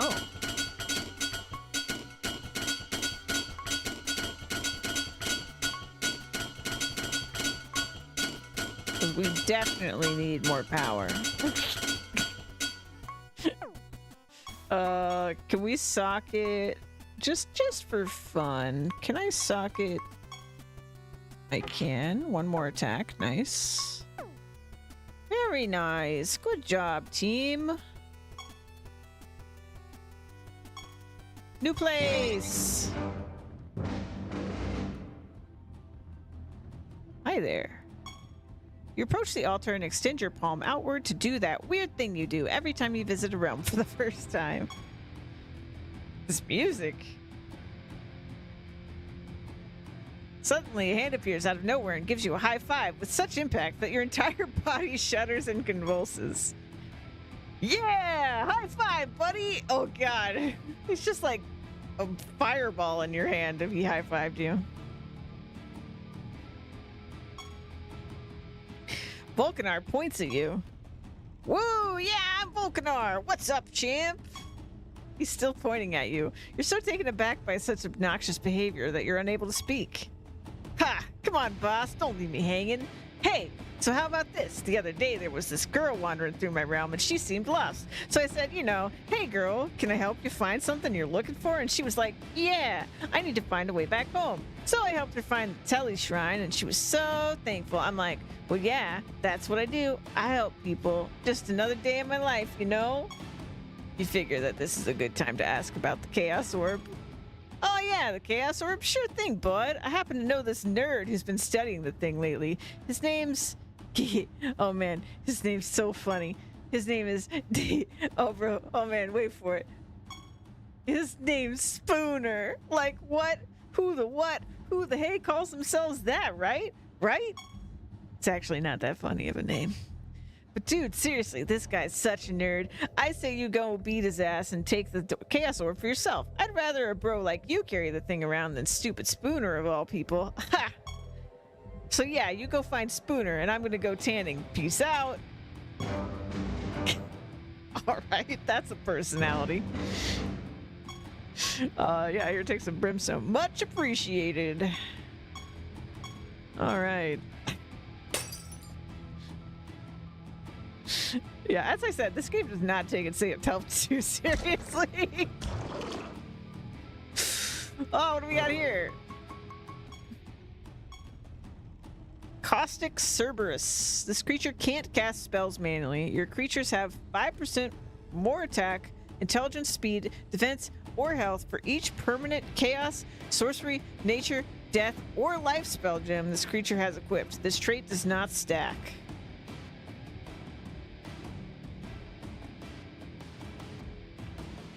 How many spell gems can you have equipped? I'm gonna have to look into this. At least that many. Oh my god. He has 9 equipped. I don't know what ethereal means. The in parentheses ethereal. Interesting. Interesting. And this is Ashmouth Cerberus. Spell tap. This creature can't cast spells manually, but can equip 3 extra spell gems. At the start of battle, your creatures gain copies of this creature's permanent spell gems. Ah. Which are the probably the ethereal ones. Let's double check. It's at least some of the ethereal ones. It really doesn't explain all of them. Twisted Devil. This creature deals... Oh, we've seen this guy, actually. Yeah, we've seen that guy.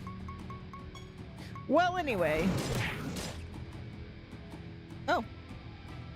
Oh, right. We attacked twice. It worked. Oh, that's so cool. We, 1/6 of a turned them. Oh my god, it's already gotten so stupid. I love it. Man, it is like really hard to see on this level. There's like a fog or something. Enemies have been damaged. Okay. Ooh, these are cool ones. One of you was in the Pyromancer's starter. This guy, Volcanic Freet. After this creature attacks a creature with burning, the target takes damage equal to 4 turns of this debuff. Oh, I see why the Pyromancer had that. Ashkin Spellmane. It's like a saber-toothed tiger. At the start of battle, this creature gains Firestorm. After this creature casts this spell, it gains Invisible and 20% Intelligence? Well, that seems kind of crazy. You could go to the moon with that. Crypt Bat. After an ally attacks, this creature deals damage to the target equal to 35% of its attack. Oh. Cool. Rhymeskin Spellmain. Okay, so he's the same type as the other one. Spellmain is the type. Yeah. Okay. At the start of battle, this creature gains Snowstorm. Okay, that's kind of their thing, apparently. After this creature casts the spell, it gains Invisible and 20% attack. These guys would be kind of scary, no?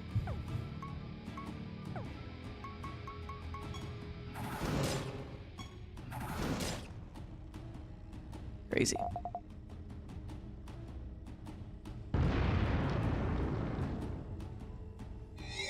Whoa, whoa, whoa, whoa, whoa, whoa. I teleported or something.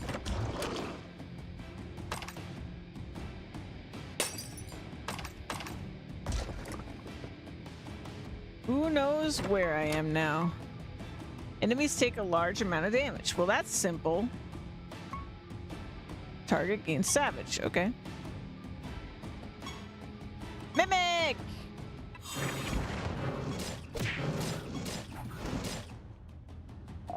I want one of these. I probably won't use it on this party, but I do want one of those.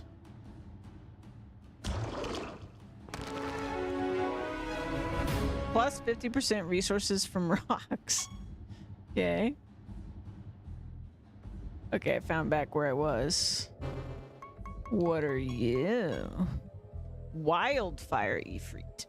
After this creature attacks, it afflicts the target with burning. If the target already is burning, it afflicts all enemies with burning.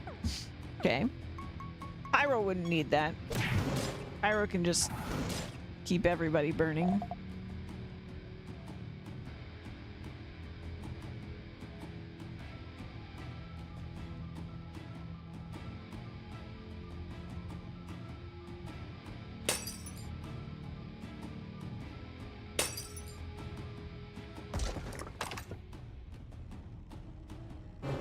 Another new one.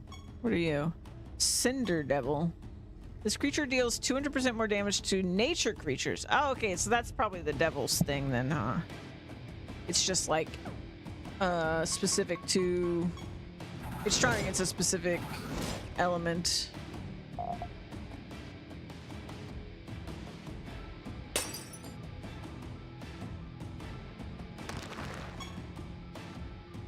Oh! This is like the same type as the Reaver starter. The Apocalypse type. Your creatures deal 50% more critical damage for each turn they've taken in the current battle. This trait does not stack. Your creatures have 15% more attack, intelligence, defense, and speed for each turn they've taken in the current battle. These are crazy. These are actually crazy. With Reaver, these are crazy because Reaver can like make it artificially a later turn. So you would just have these things. Like the Reaver basically makes time go faster in a way.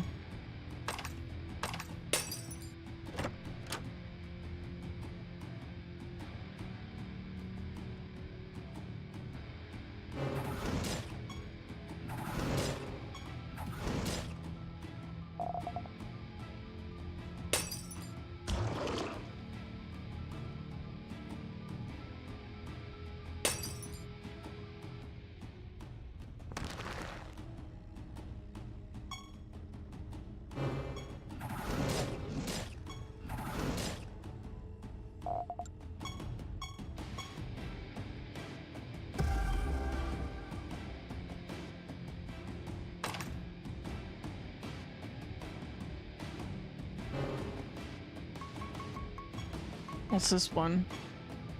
After an ally attacks, this creature gains 7% speed. Why 7? Okay, sure.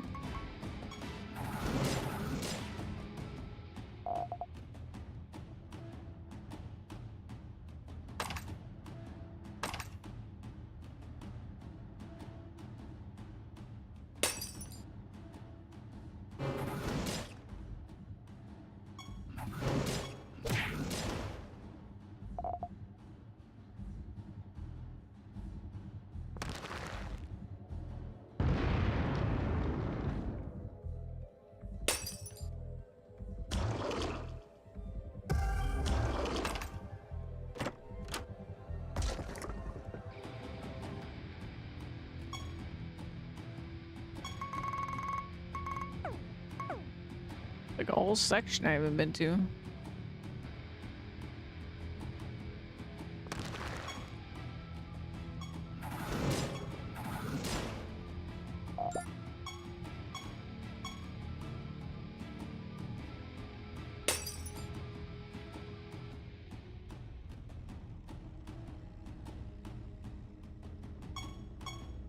Ethereal Basilisk. This creature does not take damage from attacks or spells between each of its turns.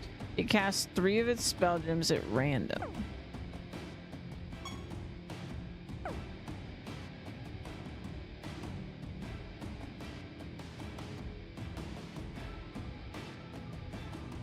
Bam, bam, bam, bam, bam, bam, bam, bam, bam.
Half of them dead before my first turn.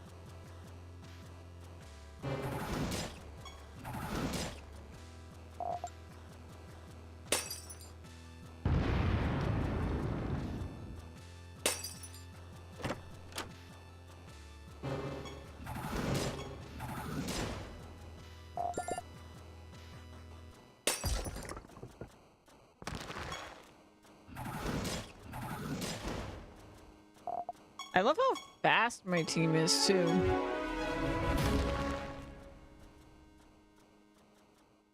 Like we are one turning almost everything.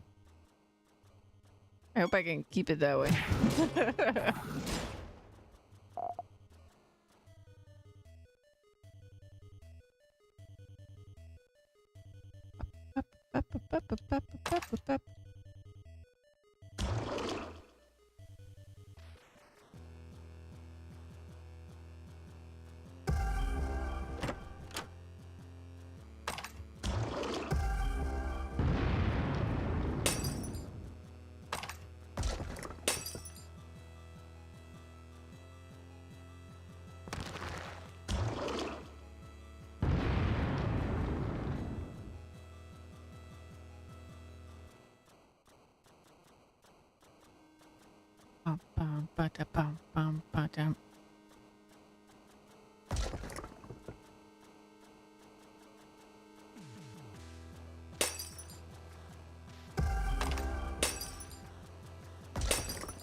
Well met.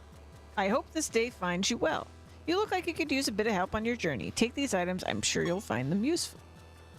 Shining Jewel. Target recovers 100% charges. Ooh, does not work on ultimate spell. What is ultimate spell?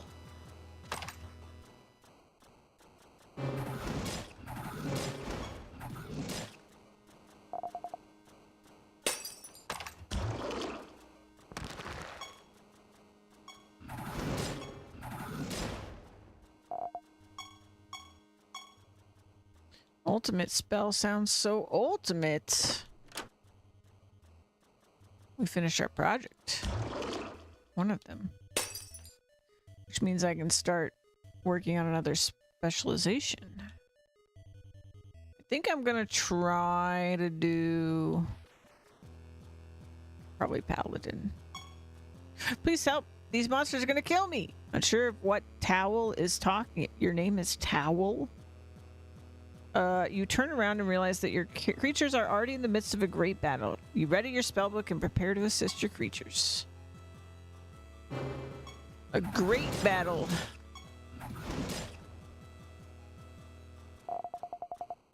We do like 3 times the damage per hit, then we have health.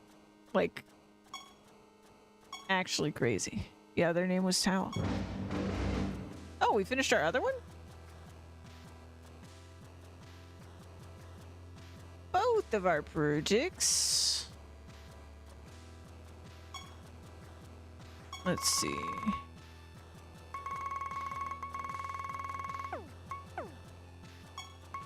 Yeah, 2 projects.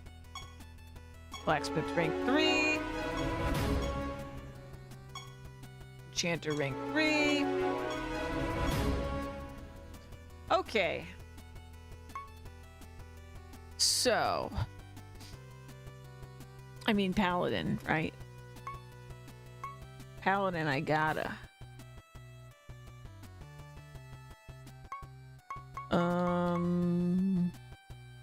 Yeah.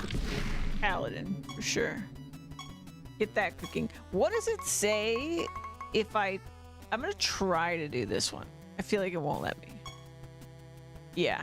That particular specialization might not be suitable for you just yet, Nightly. It's far too advanced for you to handle right now. Perhaps you should unlock all the other specializations and find at least one anointment first. Okay. Thank you. In that case, let's do Blacksmith rank 4.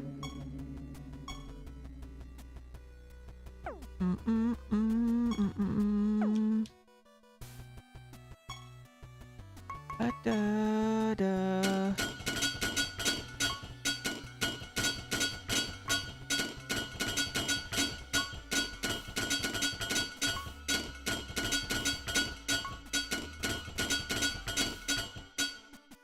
How high can I go right now?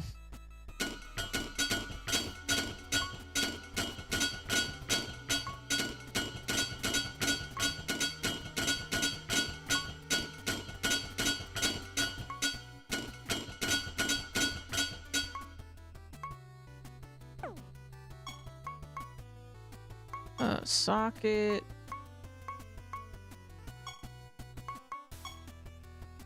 Don't have enough. What I want. Okay. Damn. Can we still upgrade these? What is the max right now? Okay, 30 is the max. Damn.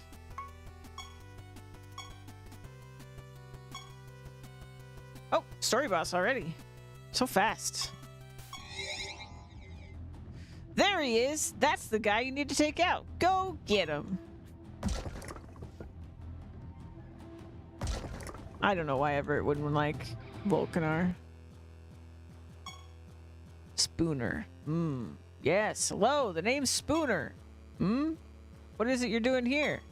You politely ask Spooner to hand over the Chaos Orb and explain that it will be used for a good cause. Oh. No. It's mine. All mine. You politely inform Spooner that he's 5 minutes away from getting fed to your creatures for dinner unless he forfeits the orb. No. It's mine. And you can't have it. Away with you. Unwilling to waste any more time, you order your creatures to attack. Oh, look at this guy. Let's get a closer look at you. Enemies always have poison. At the start of this creature's turn, the potency of the enemy's poison debuff increases by 100. Oh god, you're scary. You're a Tox Dweller. Okay.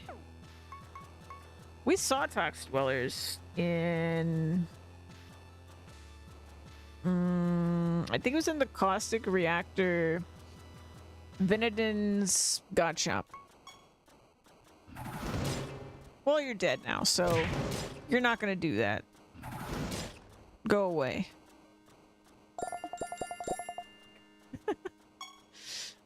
Good. Wasn't that easy? It was. Anyway, here's the Chaos Orb for you. It's yours for the taking. Don't do anything I wouldn't do with it. With yet another Nether Orb in your possession, it's time to head back to see Everett.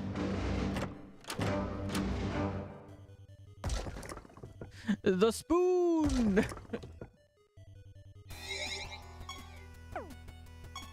Ah, Nightly, you're back.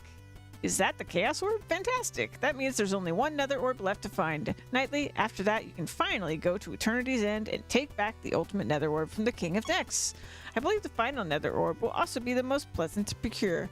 Your final stop will be the Azure Dream, ruled by Sirathil, or Siralim, the goddess of light. She is an even-handed goddess who is usually willing to aid humans in their time of need. I suspect that she will be happy to point you toward the location of the life orb. Farewell, Knightley. Your journey is finally near its end, and then we can go back to our normal lives once more. Oh, and just in case you're interested, I'd like to mention that you can now take on a new project that will allow you to take on not one, not two, but 3 different projects at a time. Isn't that great? Not really, no. It only sounds like more work for you. Good luck on your journey, Knightley. Well, too bad I am currently doing all that I can do in terms of projects. So that'll have to wait. New realm! You reach out to touch the altar, and a sudden wave of relief washes over you for the simple fact that you're not about to talk to Volcanar. Welcome to the Azure Dream, my child. Oh, you look cool. I hope you found my realm to your liking thus far. What brings you here on this beautiful day? So polite. Siralim sounds like a boring prude. Nonetheless, you explain to her that you seek the life orb in order to travel to Eternity's End. I see. Well, my child, you are in luck. I have the life orb here in my possession, and I am inclined to give it up willingly. Really? That was easy. But first, you must overcome my trial. Or not. Before I can bequeath the life orb to you, you must prove that you are pure of heart. Do these gods not communicate with each other? How many more times do you need to prove that you're pure of heart? Seek out Quilla, my guardian, deeper within the Azure Dream. I will allow her to judge whether or not you should be entrusted with the life orb. I wish you luck, my child. Mysterious realms. Okay. As you attempt to cleanse the corrupted obelisk, the dark energy manifests into a pack of hostile creatures. They attack. Oh, are those priests? Let's see. Yes, water priest. At the start of this creature's turn, it increases your creature's intelligence by 15% of this creature's intelligence. Okay, so their thing isn't buffs, it's at the start of turn. Your creatures take 90% less damage from bleeding, poison, burning, and bomb. Seems nice. The damage this creature deals with attacks and spells is based on its defense rather than its attack or intelligence. This creature deals 50% less damage. After your other creatures are attacked by an enemy, this creature attacks the enemy for 50% normal damage. Oh, that's interesting.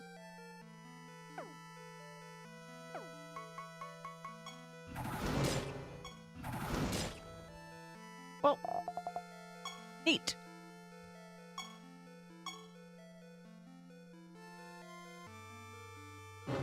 Oh, got another priest.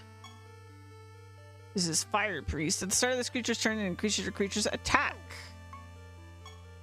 And this is a Sanctus, a Humilitas Sanctus. After it's attacked, it reduces the enemy's attack by 50%. Timeless Master. This creature deals additional damage with attacks and spells equal to 25% of the total damage the enemy has received in the current battle. Okay.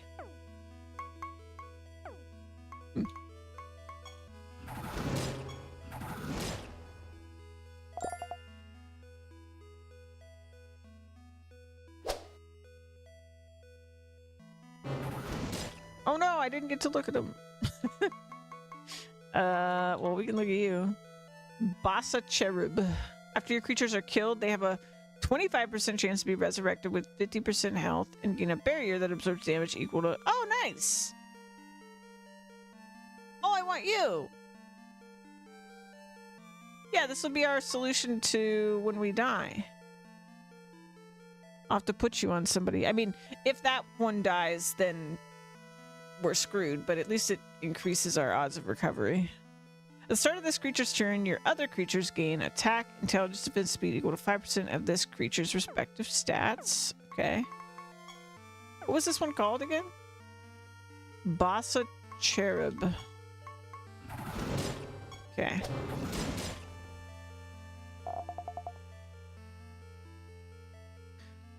Also, wait. Bassa Cherub. This one. Yeah, it's just after they're killed.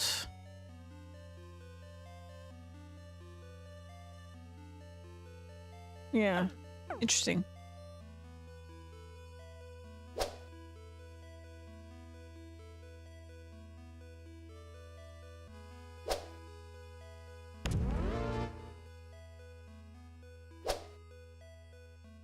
I assume that does not apply to itself, but I don't actually know.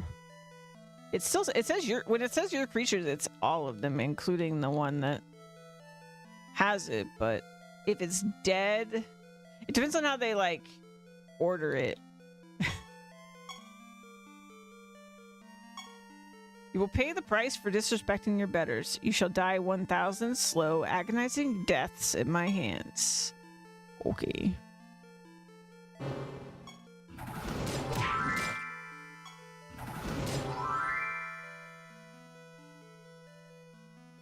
I heard the sound, so I think it still worked. Wait, was it a chance? Hold on. Keep having to reread this. 25% chance. Okay, it's not guaranteed. That makes way more sense. My brain just skipped over the percent chance because I was so excited. It's not as good as I thought, sure. I feel like I'd rather just make sure they have rebirth. Oh, I forgot to test my... Oh my god, I'm so stupid. I forgot what I did. Yeah, because we got this. I need to try defending.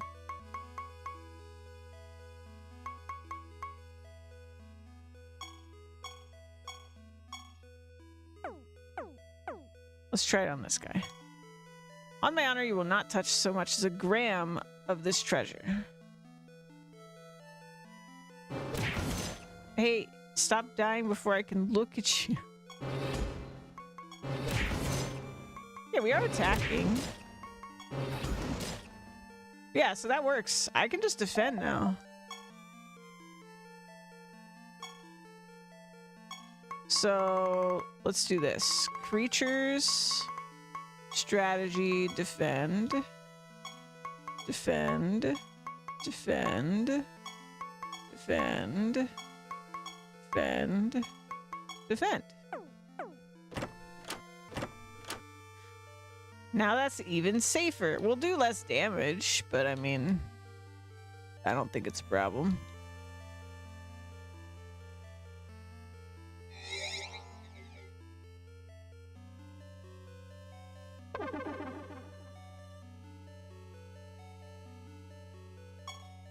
A mimic! Well, it killed that guy before I could even go, but yeah, so you can see the fourth and the fifth one have a little halo symbol. That's rebirth. So that worked. Start a battle, your creature's attack and intelligence are set to whichever is highest. Okay. Also, the other thing we get... Hold on. I might be able to set up a macro for this, actually, but I think...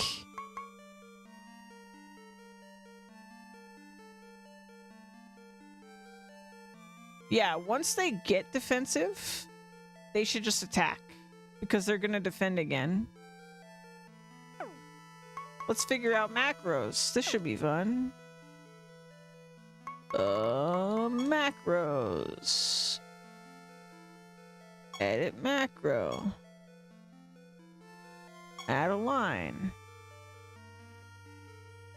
Okay, so if this creature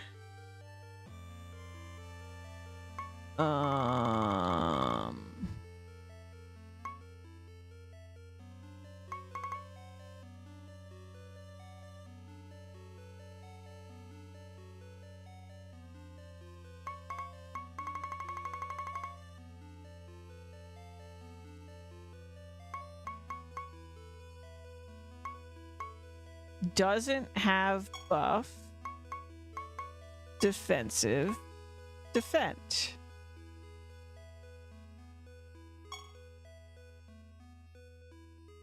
If this creature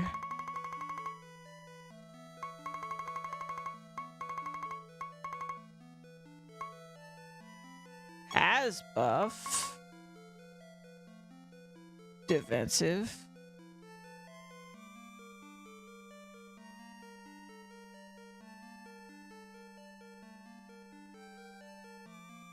I guess I should also say if this creature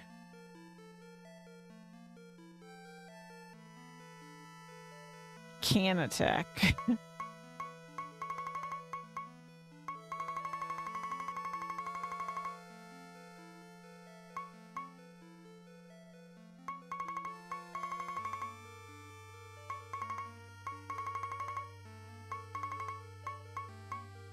There's no...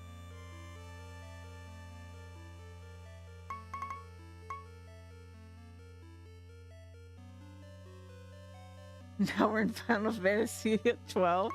I've never actually used this. There's no can attack, which I find interesting. Let's say doesn't have debuff.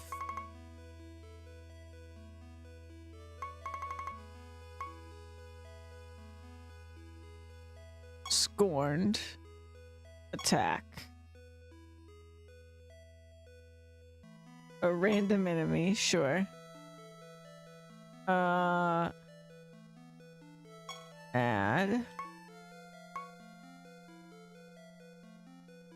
If this creature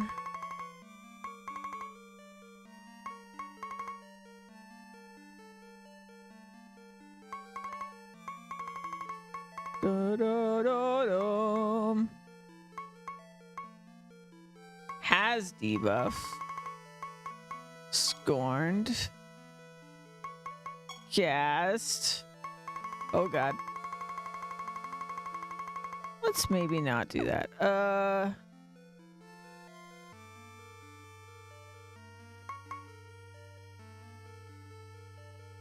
Just defend anyway, I guess.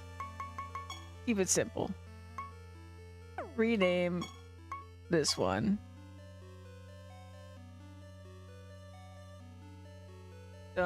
Warden. And I'll just use that most of the time. So then how do I actually set this? Let's see. Strategy, macro. Assign macro. Dumb Warden. Strategy, macro. Assign macro. Dumb Warden.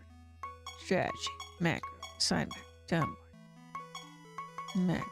Assign macro. Dumb Warden. Macro. Dumb Warden. Macro. Dumb Warden. Boom! Nailed it. Easy.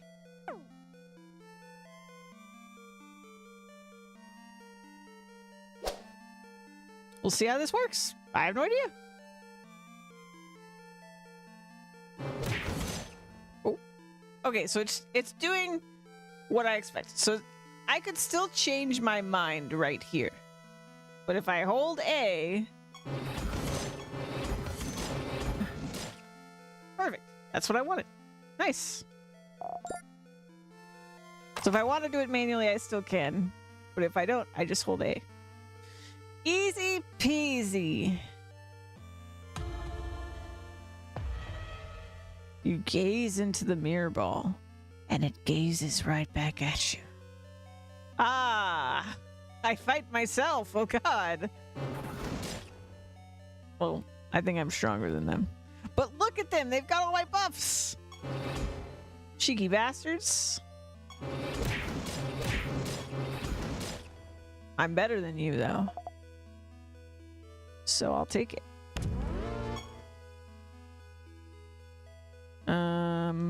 We've seen all these. We're good.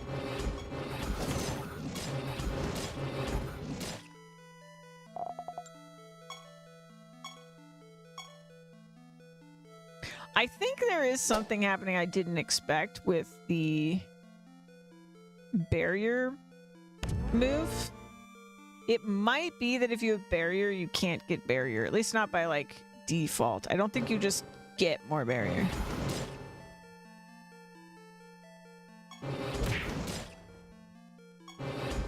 Of course, none of these fights last long enough for me to confirm it, but...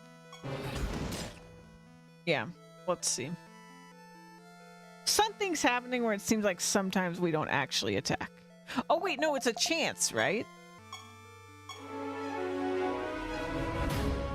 Mirror balls reward 1 emblem. Oh, nice. Just guaranteed emblem. Okay. Yeah. Did that have a chance on it? Yes. That's why. So it's definitely not the most, like, efficient for damage strat, but it's the safest because if they're gonna kill me, I have rebirth. Basically. But it's still kind of not 100% safe because they have to have their turn. So they could get killed prior to their turn.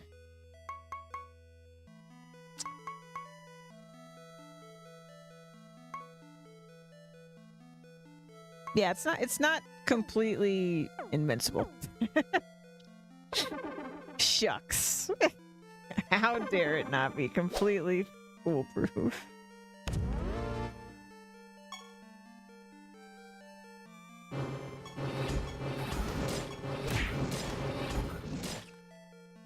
I like the way the macro system works though, because it's pretty straightforward. Like, I figured it out. I'd never touched it before because I just didn't. Were we doing over 5,000 damage on hit? What is happening?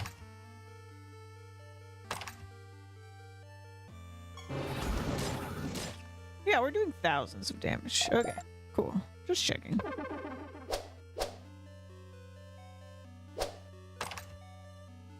Clearly, I don't even know what I've made. I mean, I guess it's partially because of the stat increases I just got, right?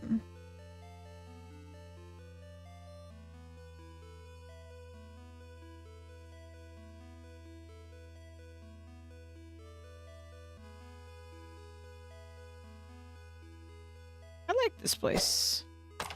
It's cute.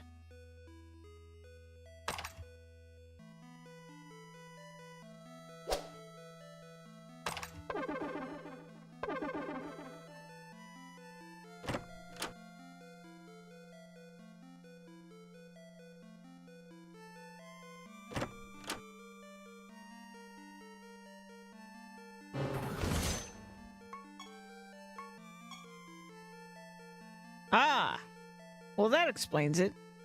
I've buffed my attack all the way up to 1,181. 1,000, 1,300, 1,240, 1,001.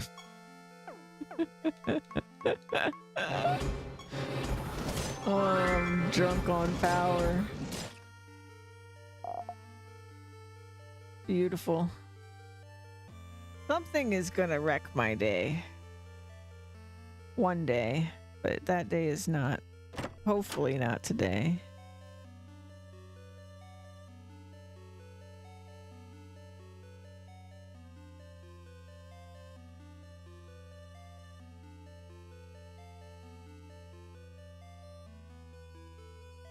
Did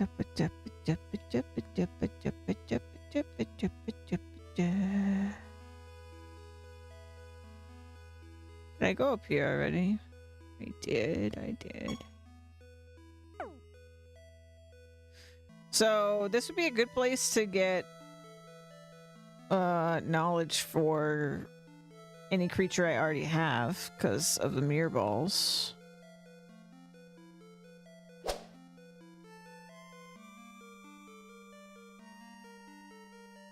Which means I wouldn't have to farm emblems again if I changed my mind about my fusions on these guys. Which is good.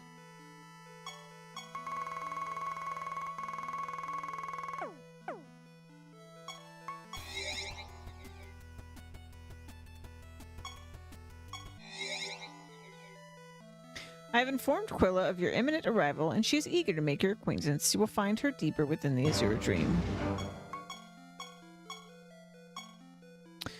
Fire Wound Angel. This creature's attacks deal 75% more damage and afflict the target with burning. Oh, is it like, it's probably the same. Oh. It's a wishing star. You can make a wish, but only Sirathi, goddess of light, can decide whether or not that wish is granted.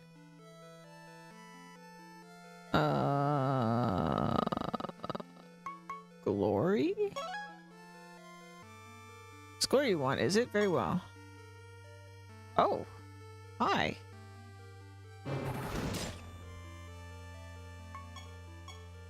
After this creature attacks, it resurrects a random ally with 50% health. You're what I want. You're what I want. After this creature attack, it heals allies for 50% of damage dealt. That also is not bad.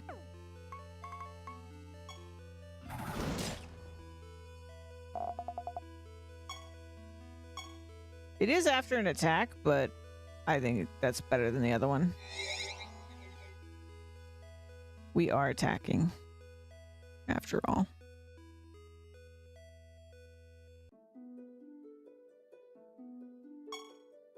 Do you have any idea how long I've been guarding these useless trinkets for? I'm bored out of my mind. Fight me.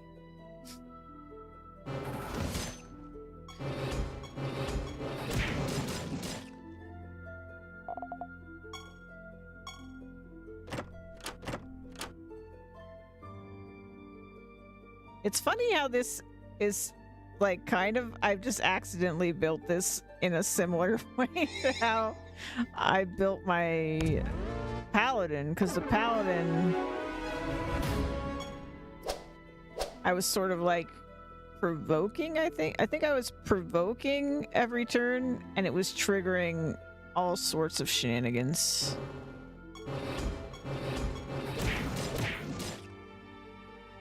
I saw 7,000 damage in the bunch.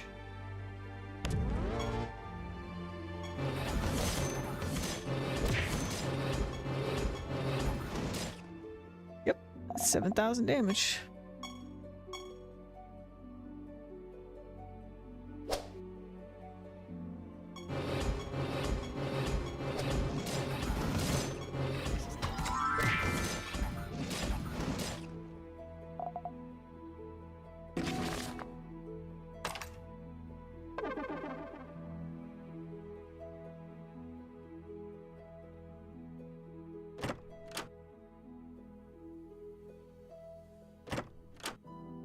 I still feel like preventing the death in the first place is still probably more important than putting that unicorn in my party.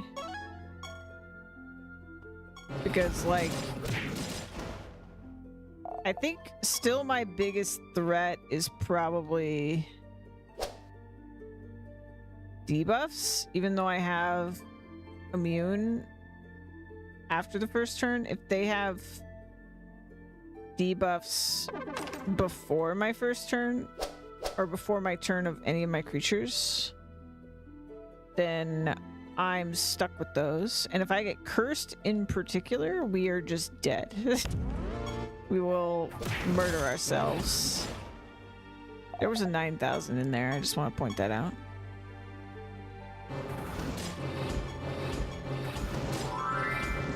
So I need a better solution to the debuff problem.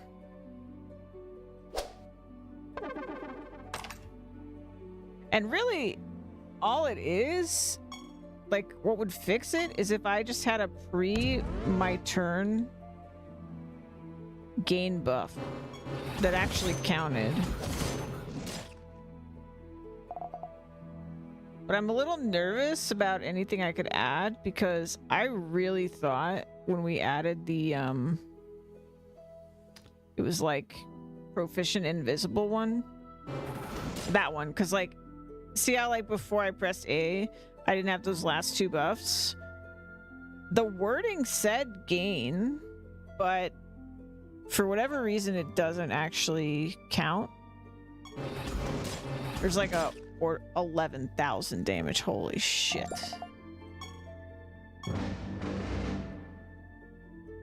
So I'm not sure what would count, and maybe it's just not possible like pre-turn to get immune.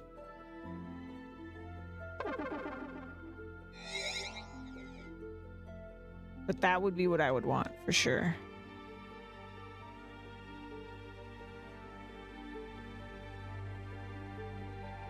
Or at the very least, like, struck by an unusual calm, you quickly realize the priest is weaving magic to simply lull you into surrendering without a fight. Not today. I saw a 23,000 damage hit just then. That was nuts. Pure love. All creatures gain a massive amount of maximum health. That sounds cool. Hell yeah.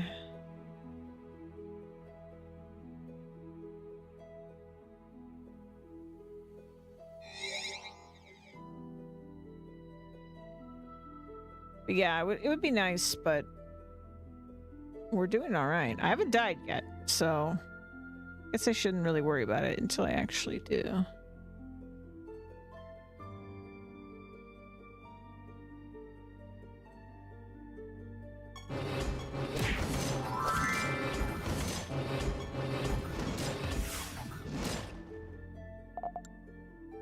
I'm pretty sure I know exactly when I'm gonna die.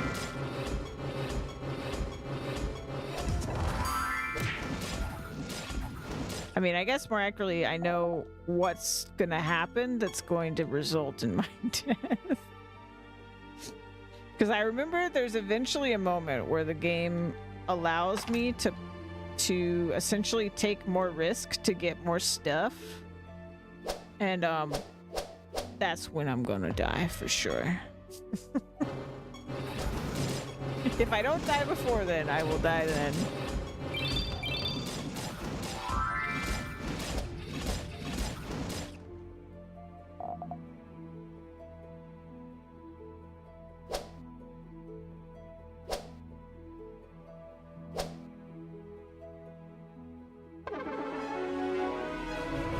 +2 Angel Shrine spawn. Random allies gain a random buff continuously. Oh. After each ally gains a buff, this spell has a 50% chance to end. That seems like a pretty good spell for Warden. Seems like a really good spell.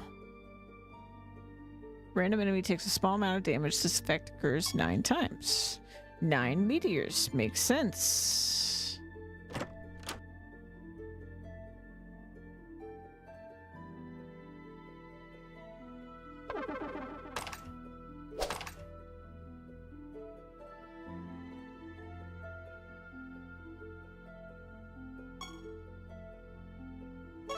Strength. Oh, I got protected. Okay.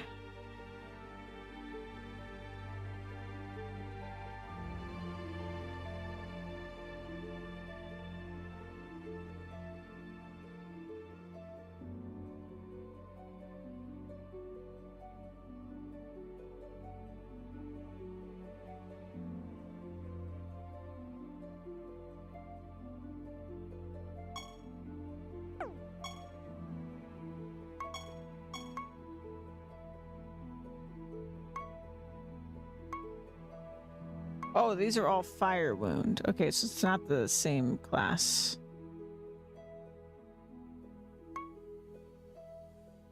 Okay, item versus... Oh, no, this is... Never mind. That's his weapon. Gotcha.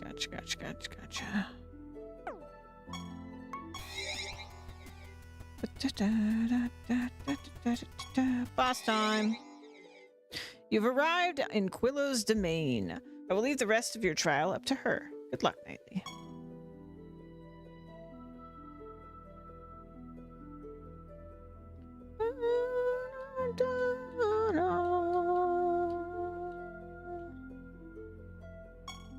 Welcome, hero. I am Quilla, guardian of the Azure Dream.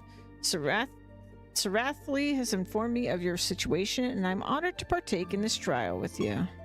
If you manage to defeat me, I will bestow the life orb to you. I am impervious to pain, so do not hold back. Show me the depths of your powers so that I know you are capable of protecting the life orb in my stead. Now let your trial begin. Whoa, you look so fancy! Please don't die, I want to look at you.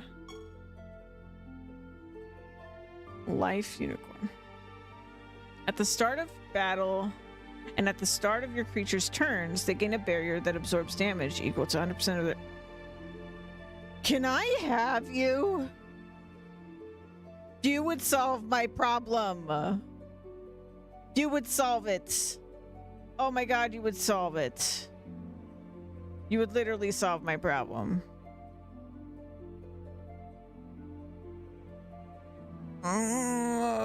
Wait, is it a creature that's giving me this?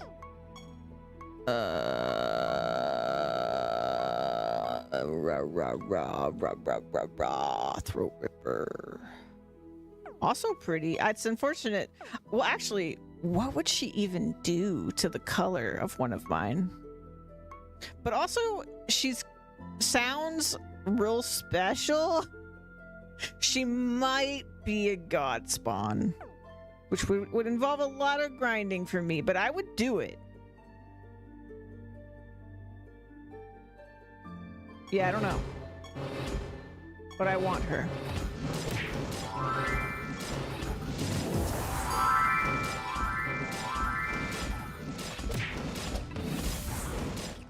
Dead. We didn't even sweat that. Look at their buff bars. It's so good. Warden's so much fun.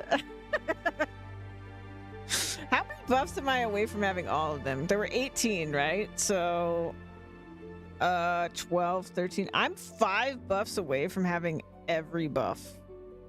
That's crazy. That's crazy. Well then, child of Sarathi, you're truly a force to be reckoned with. I'm confident that you will keep the life orb safe from those who would abuse its powers. Here it is, Knightly. Keep it safe. Well done, my child. You have proven yourself in my realm. If ever you require my help, you need only ask. Farewell. Easy peasy. Now, how do I get that unicorn, please? Please tell me. Actually, wait. I bet I can see in my codex, because I fought it. No, not the codex. Bestiary. I already forgot what it was called. Something unicorn. Oh no, it was Quilla. It was Quilla. It was Quilla. It was Quilla. It was Quilla. It was Quilla. But is she called Quilla? Like, did she get added to my thing? I feel like she didn't get added to my thing. Because bosses don't get added. But surely I can have one. Surely. Whatever, I'll figure it out. Everett, I did it! Knightly, you've done it. You finally managed to acquire all 5 of the lesser nether orbs. There's but one thing left to do before we can use them to travel to Eternity's End. You must activate the orbs so their power can be condensed into your teleportation shrine. To do so, you must seek out Aurum, god of vanity, and ask him for his aid. He is the only god in existence who is attuned to all 5 of the orb's elements, and for that reason, he is the only one who can help us with this task. While you were away, I repaired our teleportation shrine so that it can accept the activated nether orbs. Good luck, Knightly. Cards. Cards are extremely rare items that have a chance to drop from enemy creatures after battle. Each card is part of a card set. When you collect enough cards in a card set, your creatures will receive a passive bonus in battle. There's a card for every single creature in Rhodia. You can view all cards you've collected as well as the bonuses you've unlocked for them by selecting the cards option from the main menu. Alright, don't mind if I do. I don't have any cards. Why'd you tell me about cards? Just to rub it in my face? How dare you? Let's go back to Azure Dream. That's where we were. Sarathi, can you tell me? I'm gonna have to grind to find out, aren't I? Or just Google it. I might just Google it. Let's just Google it. Because that's a lot of grinding. And I'm gonna be so sad if it's not actually there. Quilla. will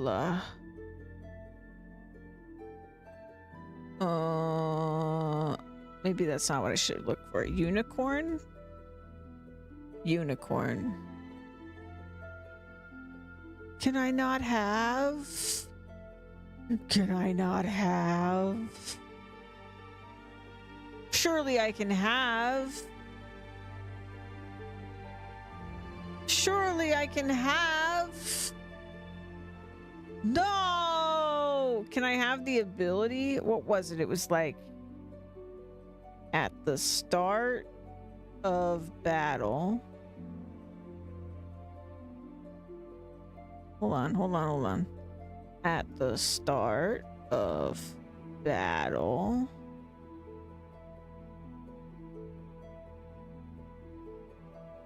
I don't see it.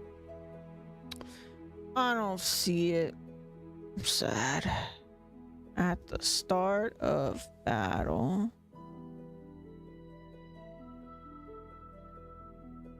Wait. Your creatures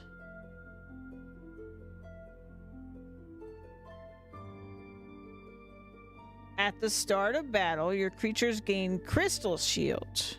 I don't know what that is. In addition, your creatures' barrier buffs are 40% stronger.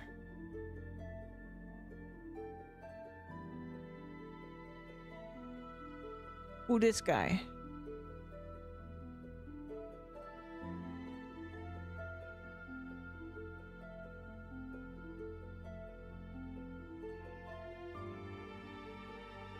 Oh, it's an exotic. Oh no, I'll never find it. Well, it exists. But she doesn't exist, I guess. I'm not sure. I don't even know how to Google it, to be honest. Turns out I have no idea. I know nothing. Whatever. I don't need it anyway.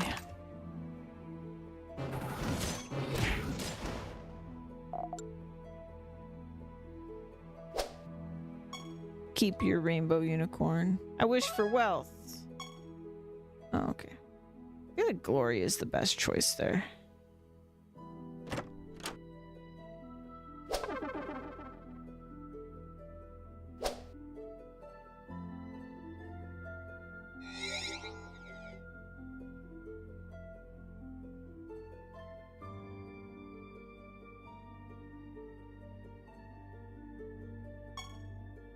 Knowing well how dangerous these unassuming creatures can be, you order your creatures to be extremely cautious in dealing with it while you stand back with an escape spell at the ready.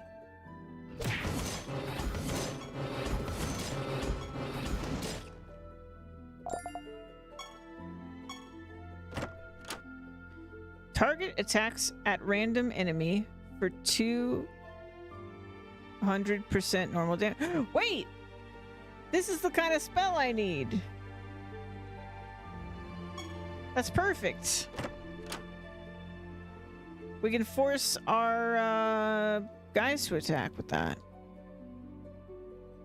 Amazing.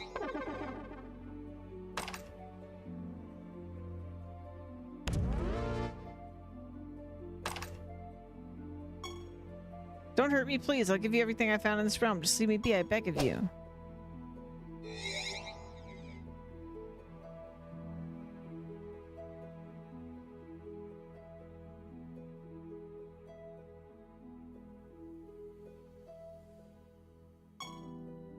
The Sanctus begins to approach you silently, raising the items clutched in his claws.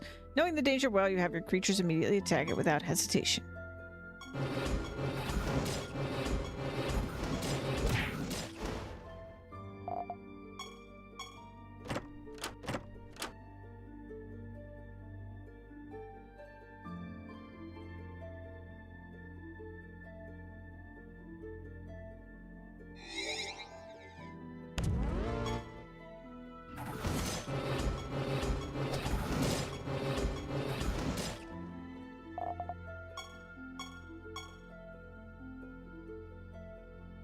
Da-da-da-da-da-dum.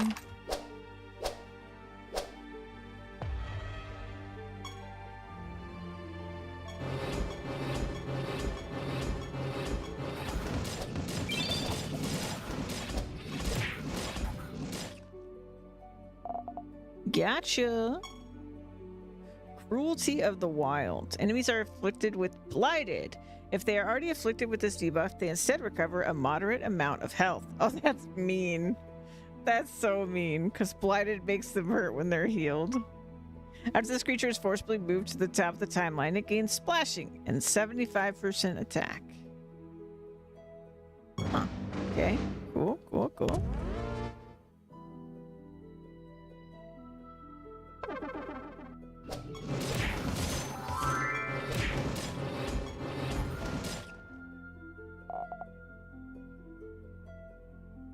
Da da da da da.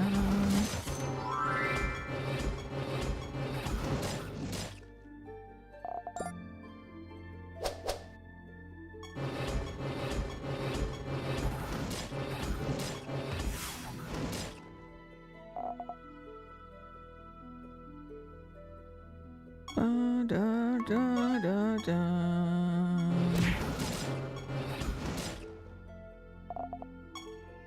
Ba da da.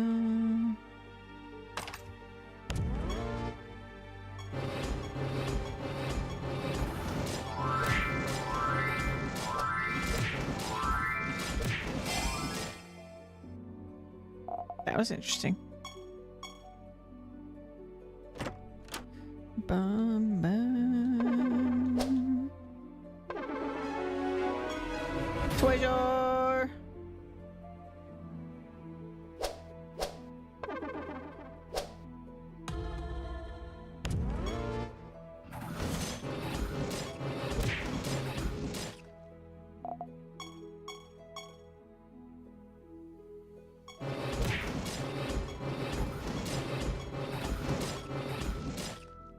Maybe Crystal Shield is a minion?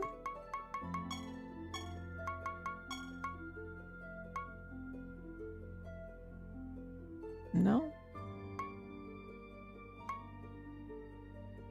Secret hidden buff. Crystal Shield.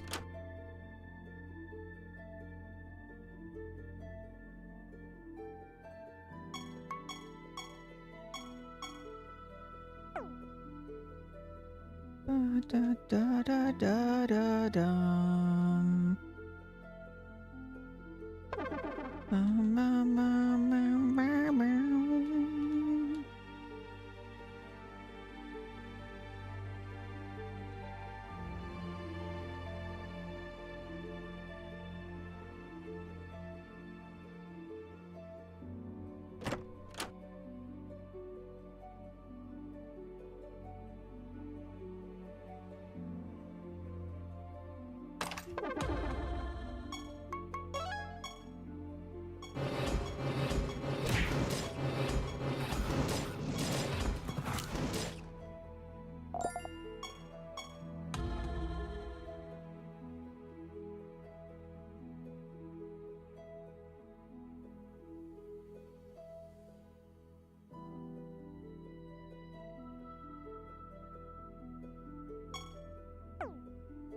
Da da da da.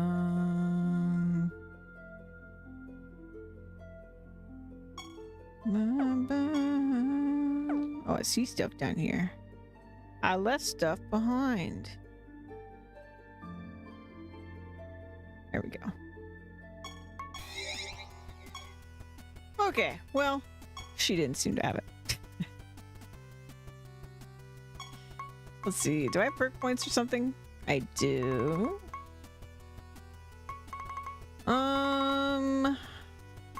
So we maxed that. This would be another good one to have. These are two buffs we don't have. And Shelled is so good. Especially considering we're doing 70% indirect damage block. Anything that's not an attacker spell is indirect, I think. I could level up that more. We could also get the cast spell chance. They gain a buff, they get more health.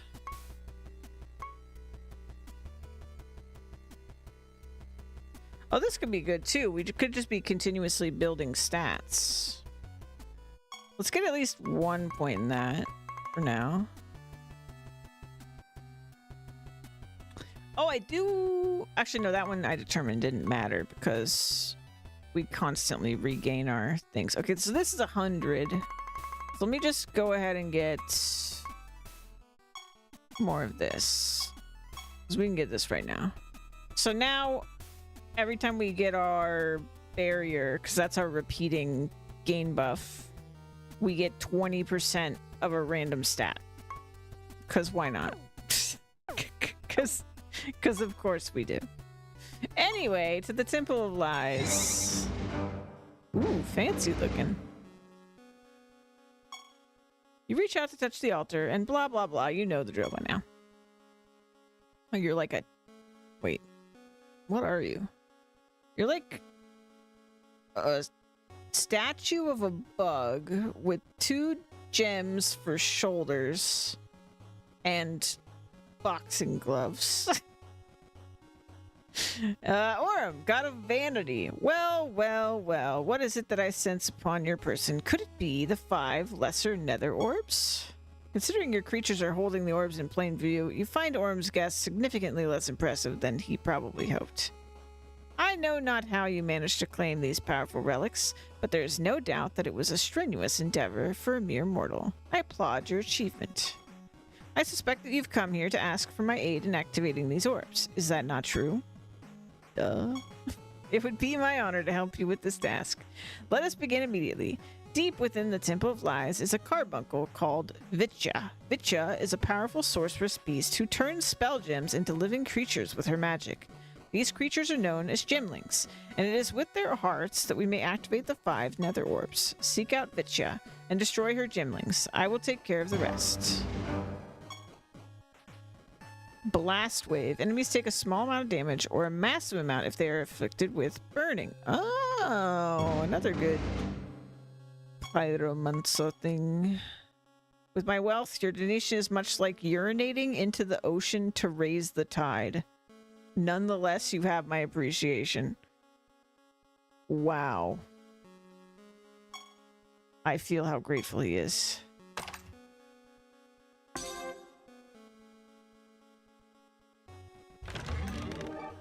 Nice. Horseshoe? It's a horseshoe. Today must be your lucky day. Just kidding. It magically summoned a pack of angry-looking creatures. The creatures attack. Oh.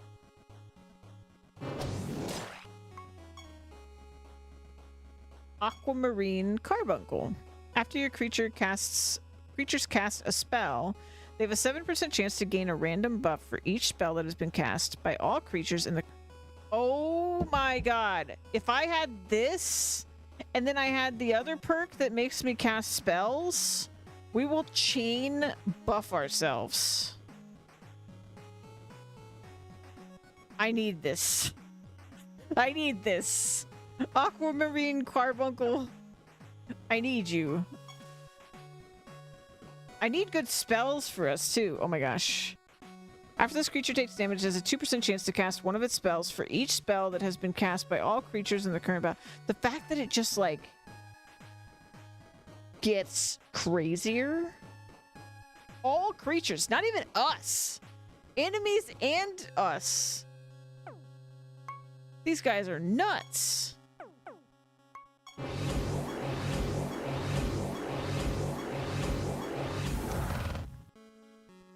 Whoa!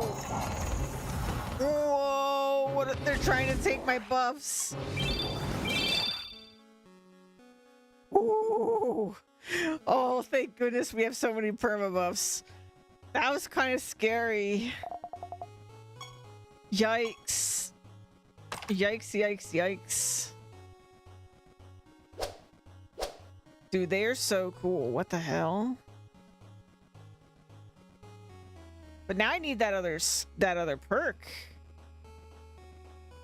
Like ASAP. Okay, what do we got here? Diamond Paragon. All spell gems are 50% more potent. Okay. When your creature increases an enemy's stats, they're instead decreased by 50% of the amount. Oh, okay. Death shapeshifter. Okay. Emerald Paragon. All creatures deal 50% more damage, including the enemy. Interesting.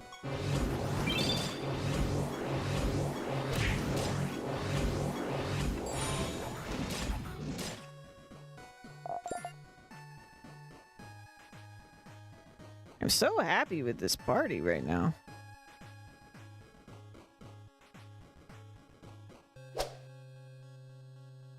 We're doing it.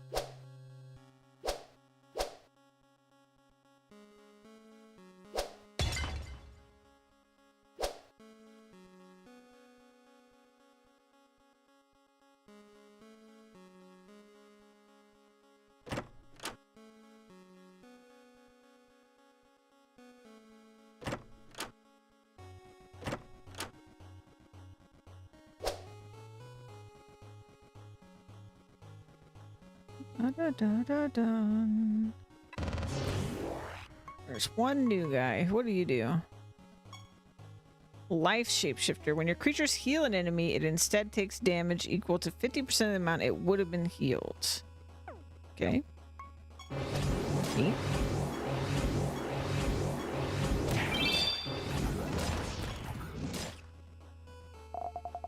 Now we're doing 14k damage.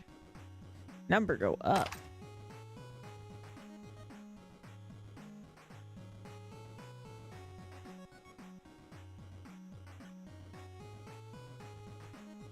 Dude, when I go home and I put that carbuncle into one of my monsters and I get that other perk, we are gonna start getting every single buff.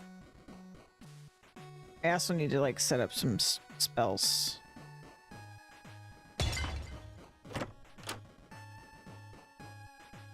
Enemies take a large amount of damage. Modified by 1% to 300%, chosen randomly. Interesting.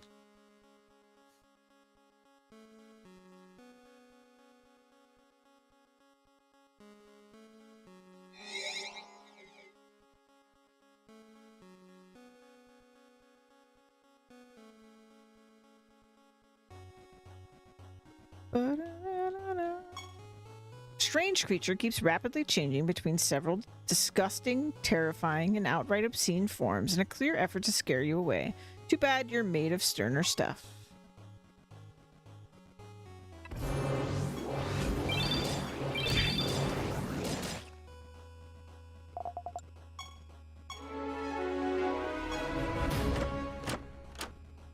Very good.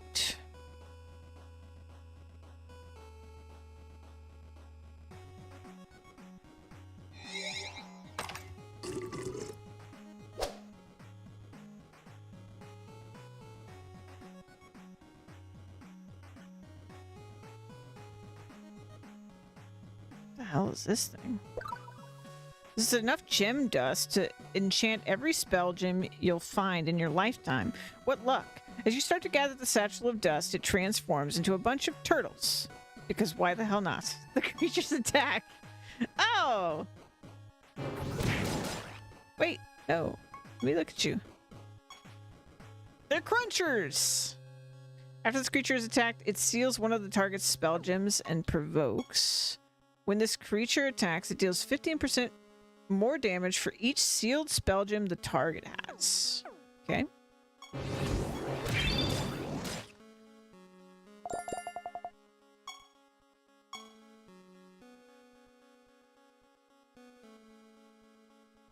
Dragons. Oh no, one of them died. Dragon Soldier. After an enemy dodges attack, this creature deals damage to all enemies equal to 35% of its intelligence. So this is not an attack. This is indirect damage.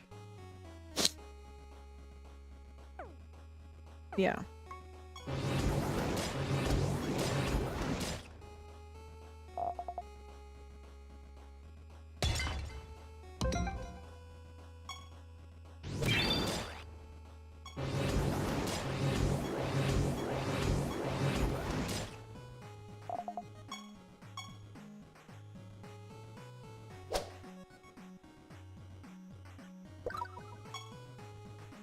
Turtle time, turtle time.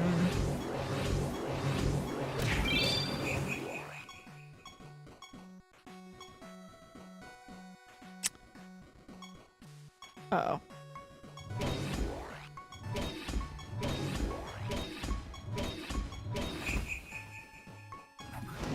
There it is.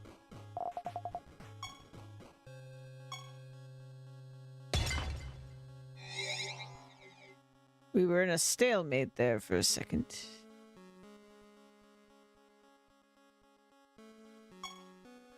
The dragon coiled around the treasure hoard lets forth a loud, furious roar as you approach, its greed refusing to permit you any share of it at all.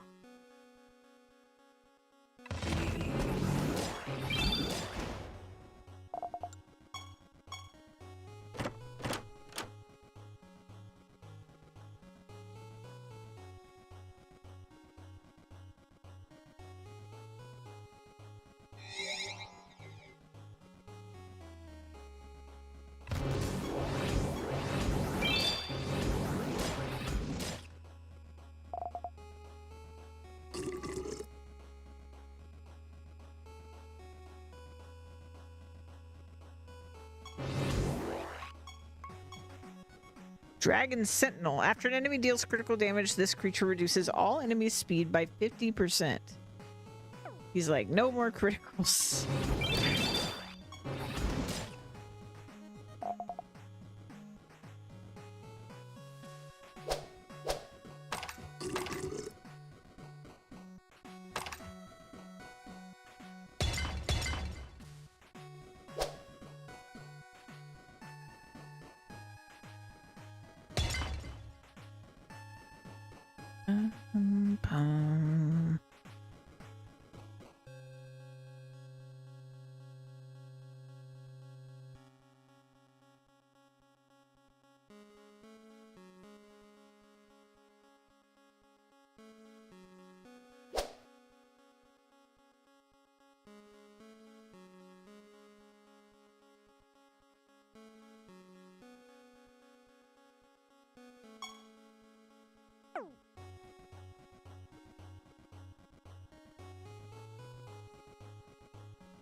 So many notifications. All right, let's take a look at this thing again. Maybe I misread it. Carbuncle, carbuncle, emerald carbuncle.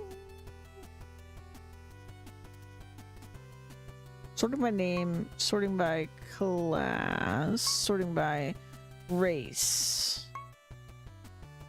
Carbuncle, carbuncle, carbuncle. I'm blind. There it is. Aquamarine.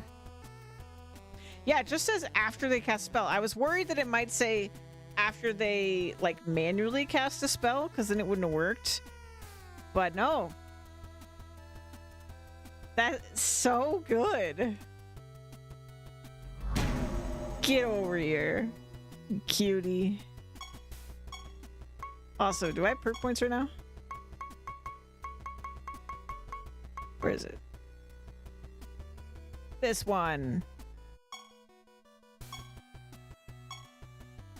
We'll put more into it later. Okay, and then I gotta mess with my macro, and I gotta mess with my spells. We need to like redo our whole spells because I've been ignoring them.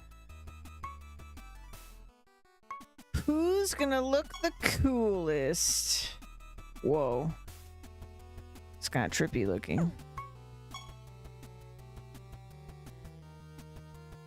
Why is it red? Oh, from like the gem on its forehead. Oh, interesting. I didn't even realize this guy had two tails until now.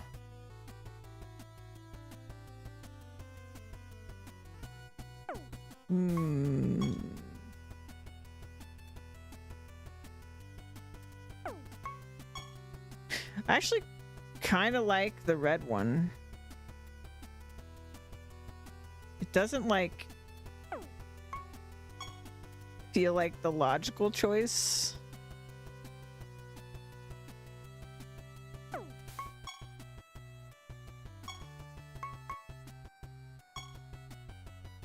Yeah, I kind of dig that. It's kind of cool.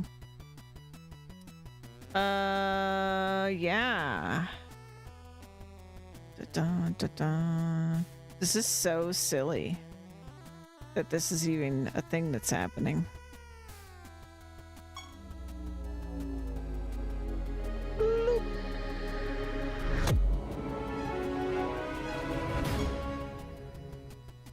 And let's level you back up.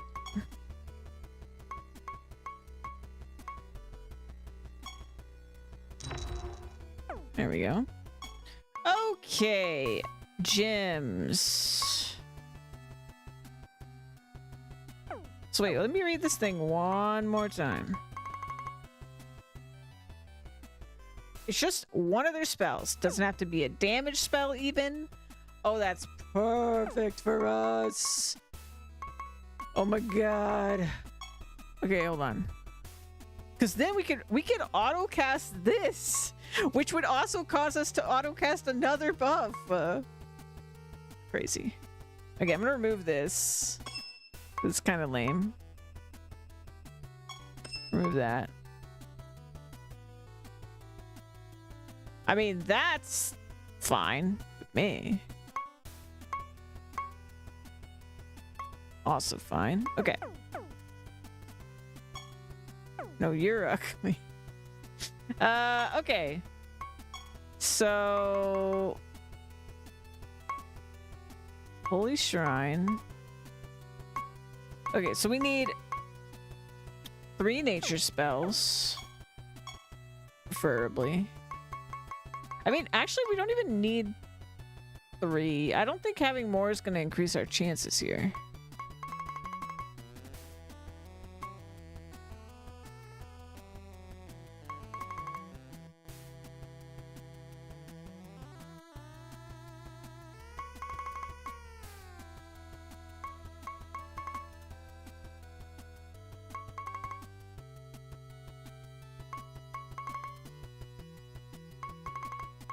I do need to be careful about the positive ones, because it's just going to be random.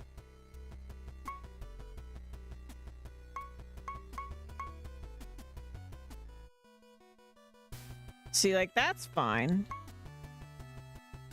That's fine, because it's your creatures. Wait, so all my creatures would gain shelled? Winner. Grab that. Yeah, your creatures...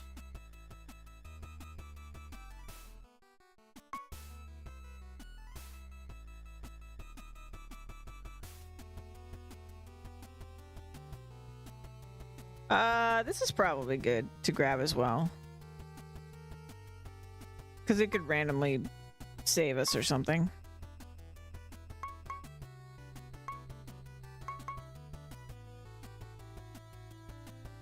What else do we have? Target recovers massive.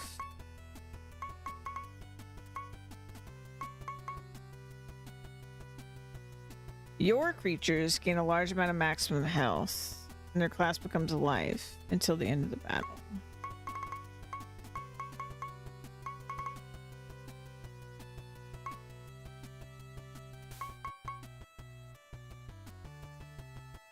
Reckoning could be fun.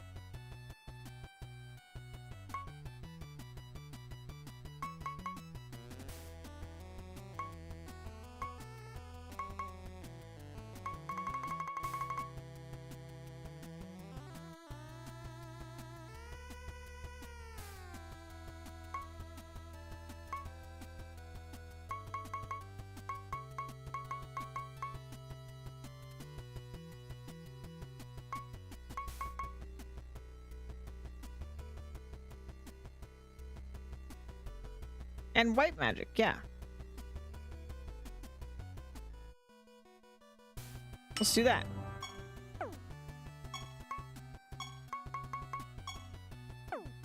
You.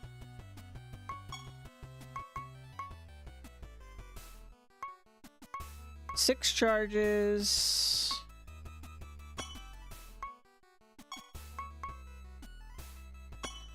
And everyone gets that. Those are good. Okay, and then I've got... I still haven't fused this one. We've got 2 sorcerers. Target's next attack. Okay, see. Hold on. I gotta look at this again because I don't remember what it says. Where is it? Moment of clarity. It just says cast one of their spells. It doesn't say anything about the targeting, which makes me a little nervous.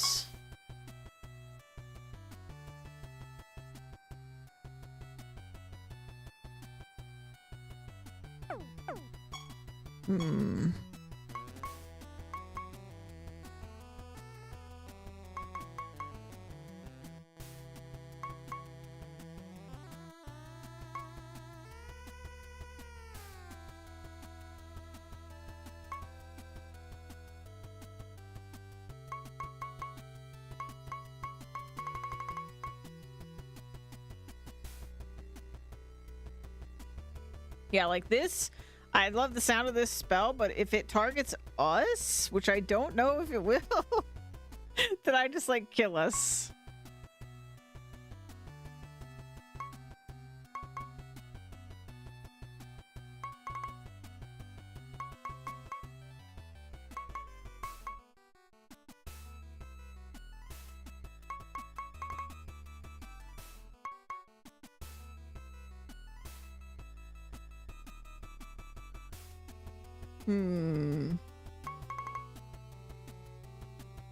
Your creatures, that could be dangerous as hell. No.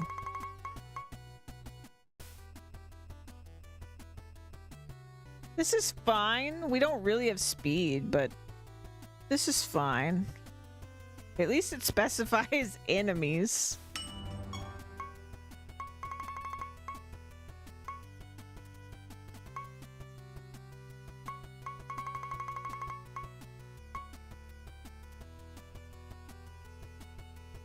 I like that. Lose intelligence.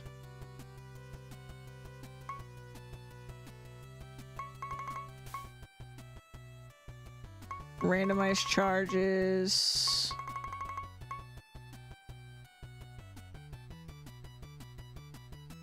Okay, let's do resonance and magic suppression.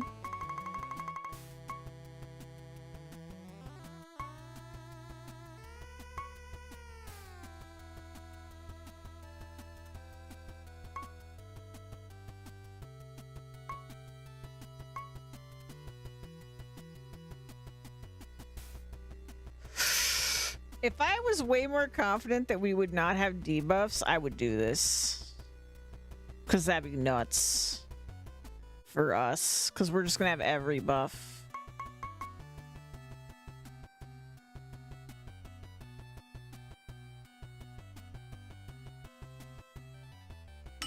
Let's buy 2 of these, because I don't care who this hits, to be honest.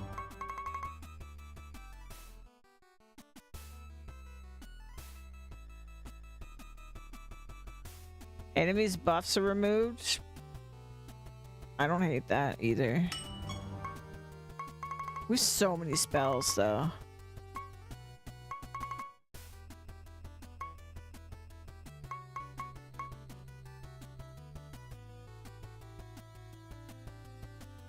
What? That's 1 charge.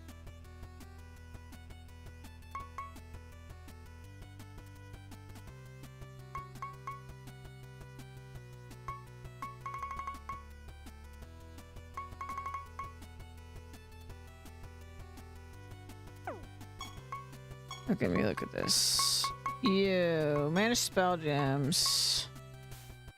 So this is fine because it's a chance to kill, so it doesn't care about our int. So we've got enemies. Let's do magic suppression and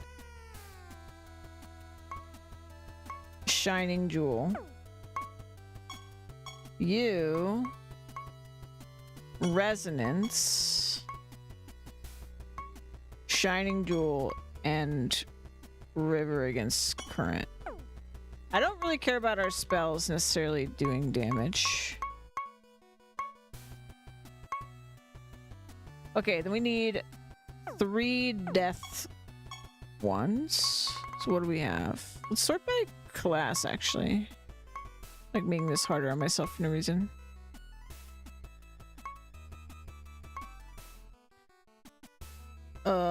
No. No. We need to say... I forgot about this one! Yes! That's so funny.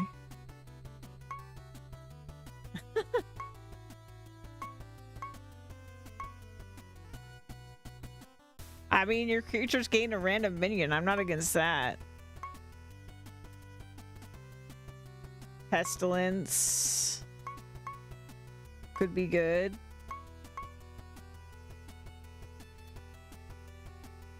I'm not against this. Let's grab that. We already have leeching, so that's fine.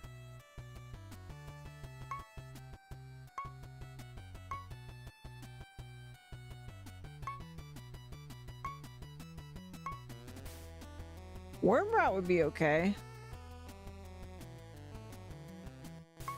I'm tempted by that.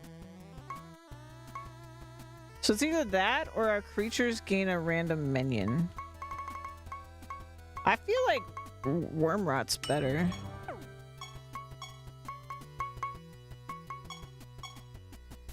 Euthanasia. Repelling. Wormrot. Okay, and then nature spells. We need 6.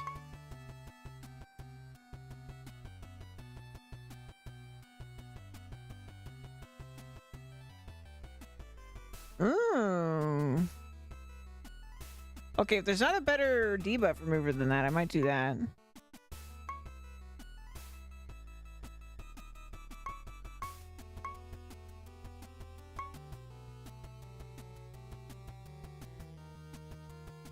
That's not bad either, the cruelty of the wind.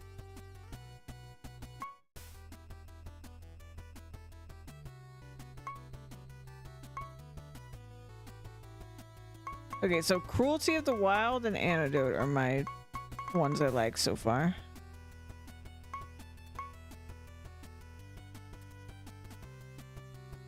Entangle is okay. We could give ourselves Repelling again, or another chance to get Repelling.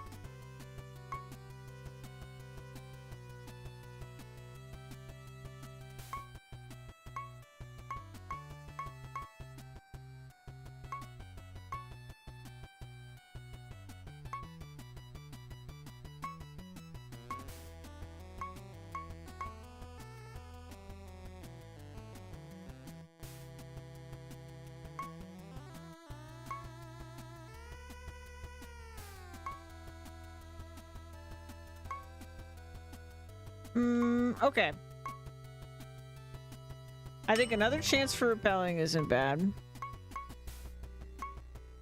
The damage ones aren't going to do us any good, really.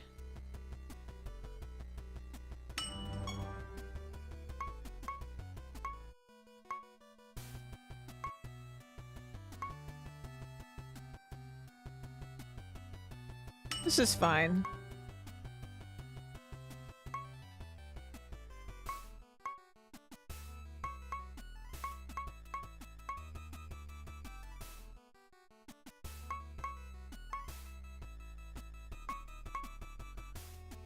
Random enemies take large amount of damage and continue to inflict with confused and bleeding. I feel like the confusion might be worth it alone. This has 13 charges though.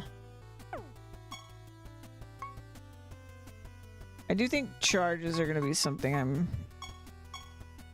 running out of. Okay, so Antidote and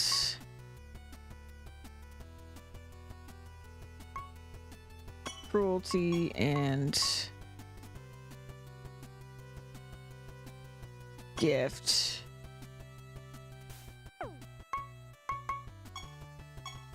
And I've got gift again. And I think I'm just gonna get the same two for you. Antidote. Cruelty of the Wild.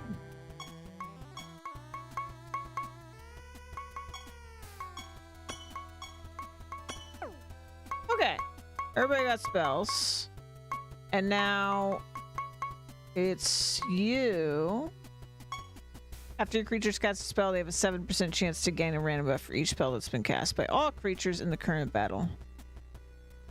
And then we have my thing.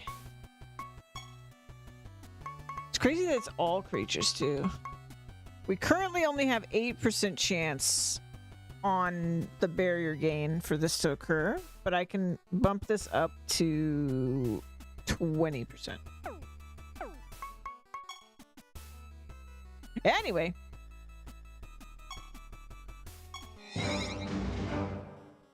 Floor 29.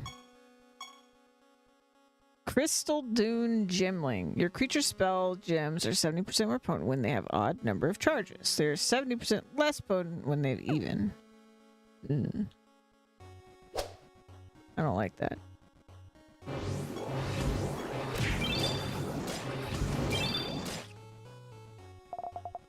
Oh, we can change our macro too. Oops. Macro. Edit macro. This one.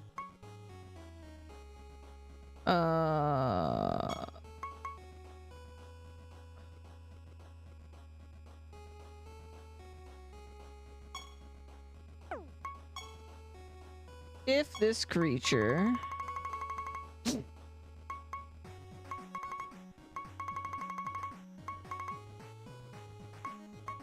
has debuff, scorned, cast. Can I just say like any spell?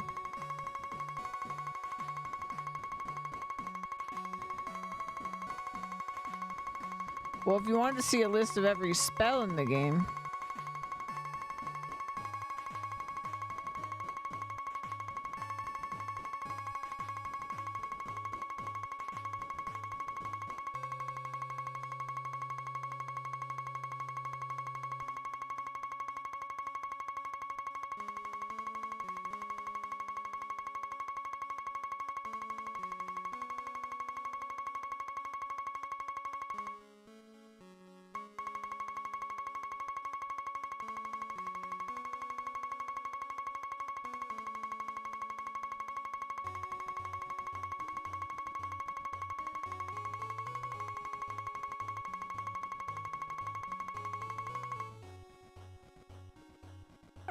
Nope.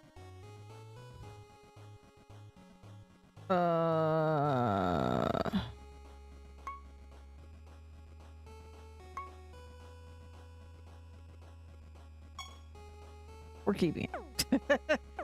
Because I don't know an easy way to do it.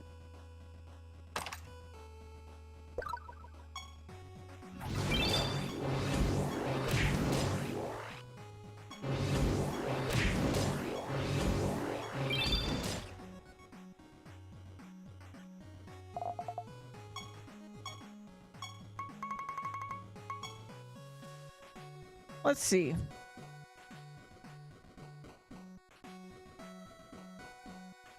Did it trigger? It's such a low chance.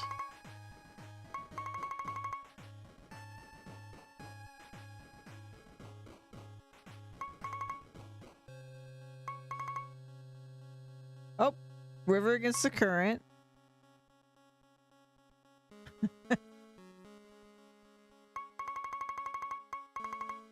Nice. Okay, yeah, it's working. Resonance.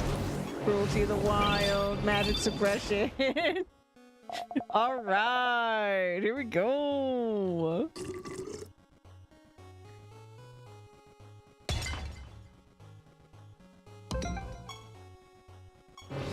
Just a little bit stronger. Just a little bit more unstoppable.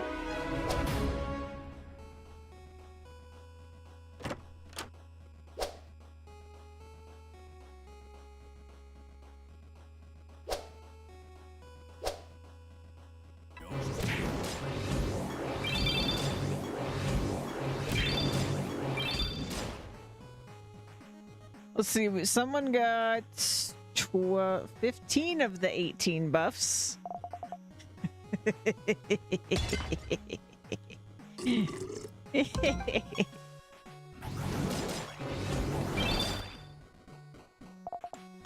It's so good.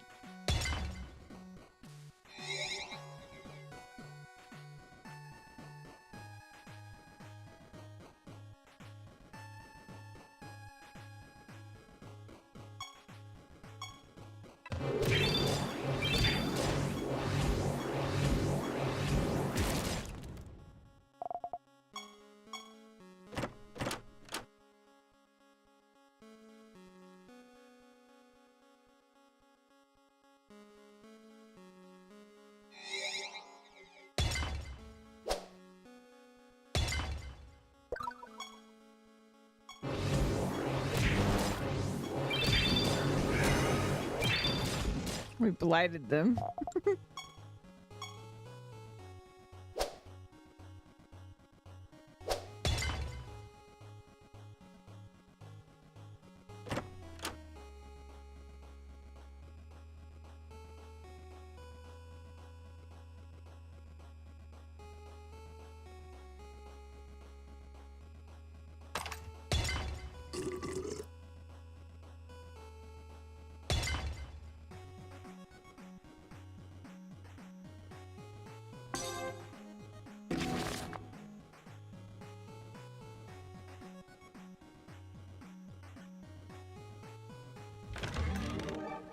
This creature deals additional damage with attacks and spells equal to its current health minus the target's current health. Oh, it's that, we've seen the monster that comes from. And we've seen the monster this comes from. Nice! Hey, Paladin's ready. Let's go.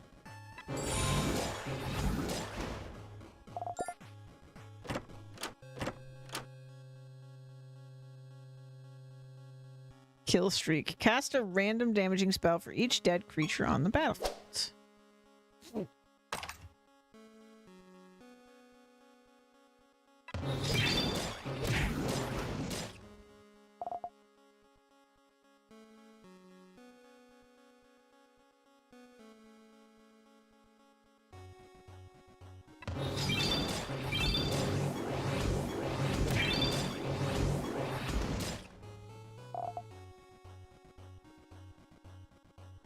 Better to receive. What's that?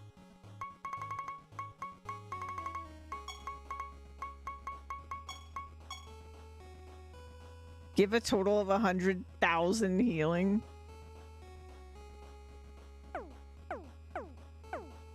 We're great. This party's great. I love it.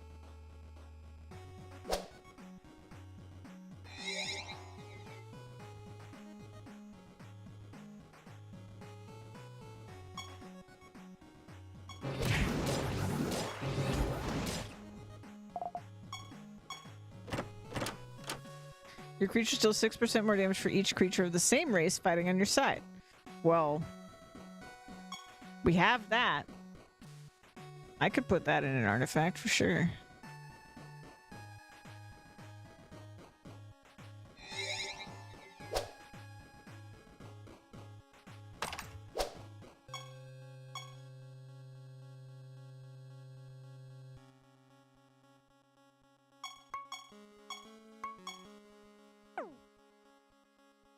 Ba-dum, ba-dum.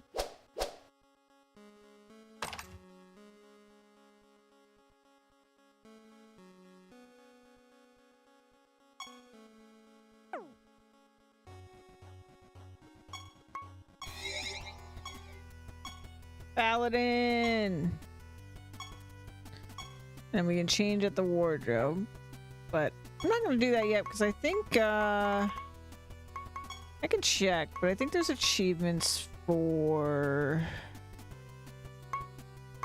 these. I think this complete 10 realm quests goes to like 100. I don't even know what fame rank is.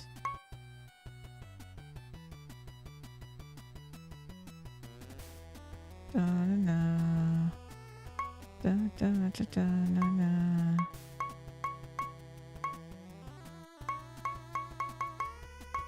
But I think you want to do like 100 floors on each or something. Yeah.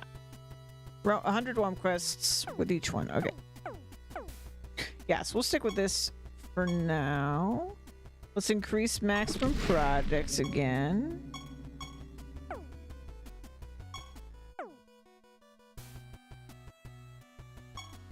Last time. Can I macro this boss? I bet I can. I'm really strong. This must be Vitya. True to the Orm's word, the gorgeous beast is surrounded by what appear to be animated spell gems, gymlings as he called them. Grrr. It doesn't appear that Vitya is interested in letting you go anywhere near her gymling army. Your creatures attempt to communicate with Vitya to explain your need for her gymlings' hearts. For obvious reasons, the conversation doesn't go very well. With a snarl, Vitya lunges at your creatures and thrashes at them with her claws. You and your creatures nimbly dodge the attack and take a moment to recover, all while Vitya's gymlings assemble before her. Vitya is all who stands between you and eternity's end. It is time to put an end to her life. Ooh. No, I want to look at them. No! I wanted to look at them so. After one of your creatures is killed, they cast 5 random spells. In addition, this creature is immune to damage while its allies are alive. We've got Stillfire Gemling. Your creature spell gems with the singular property have 100% more charges if they only have 1 permanent spell gem equipped. This trait does not stack. Your creature spell gems with the magnetic property act as if 3 more of these spell gems exist. This trait does not stack. At the start of battle, your creatures share a copy of their first spell gems with each other. This trait does not stack. Okay.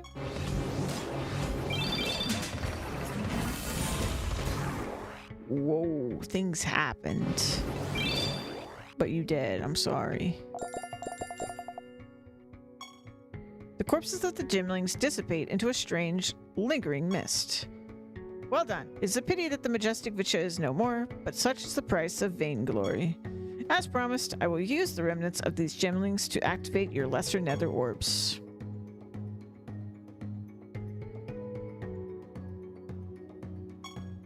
It is done. I have awakened the dormant powers of the orbs. Use them well. At long last, you can use the lesser nether orbs to travel to eternity's end. You should return to Everett and prepare for what is likely to be your final battle.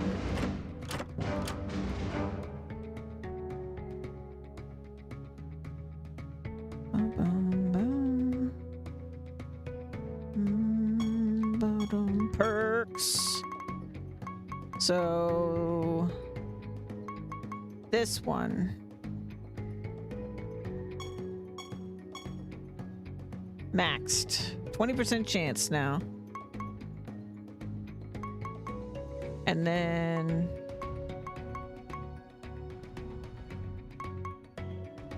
I do want... Oh, we could do this now because we're casting spells. And I still want this one. So these two I want. And we also want more of this because we can.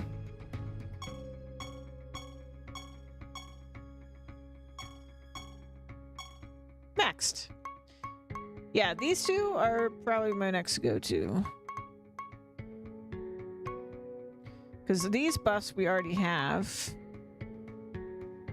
We're already healing a lot. So, like, this one's not worthless, but, you know, I don't need it. We already have both of these buffs. We already have both of those buffs. So, it really is just these two and then overrun. What's this one? We don't have taunting, but I feel like we just don't need this. I mean, I guess I could change my macro that, like, if we can't attack, or if we have the auto defend and we can't attack, then we provoke, and then this would be useful, I guess. It's just auto. It's like auto another action, which can trigger other actions. Actually, this wouldn't even trigger anything, right? Because I always have protected. So yeah, I think it's just these two, really. And this one's good. This one's fine. Most of these we don't really need this for, but it's not bad. This would mean, actually, this would mean that rebirth would never go. Right? Or no, it still would. They all have a duration, so... Yeah, I don't know. It's fine. We pretty much got it going now. This is pretty great. I need to stop. Even though they literally said we're about to have the final battle. It's been 11 hours, and I just realized it. So, oops. Oops, day 1, 11 hours. I like this game, if you can't tell.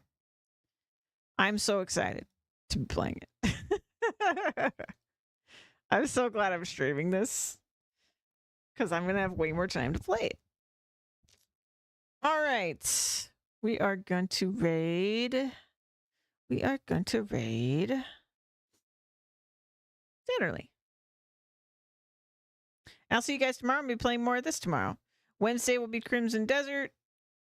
I think Thursday is Farming Sim. Friday's Farming Sim. Good stuff. See you then. Bye.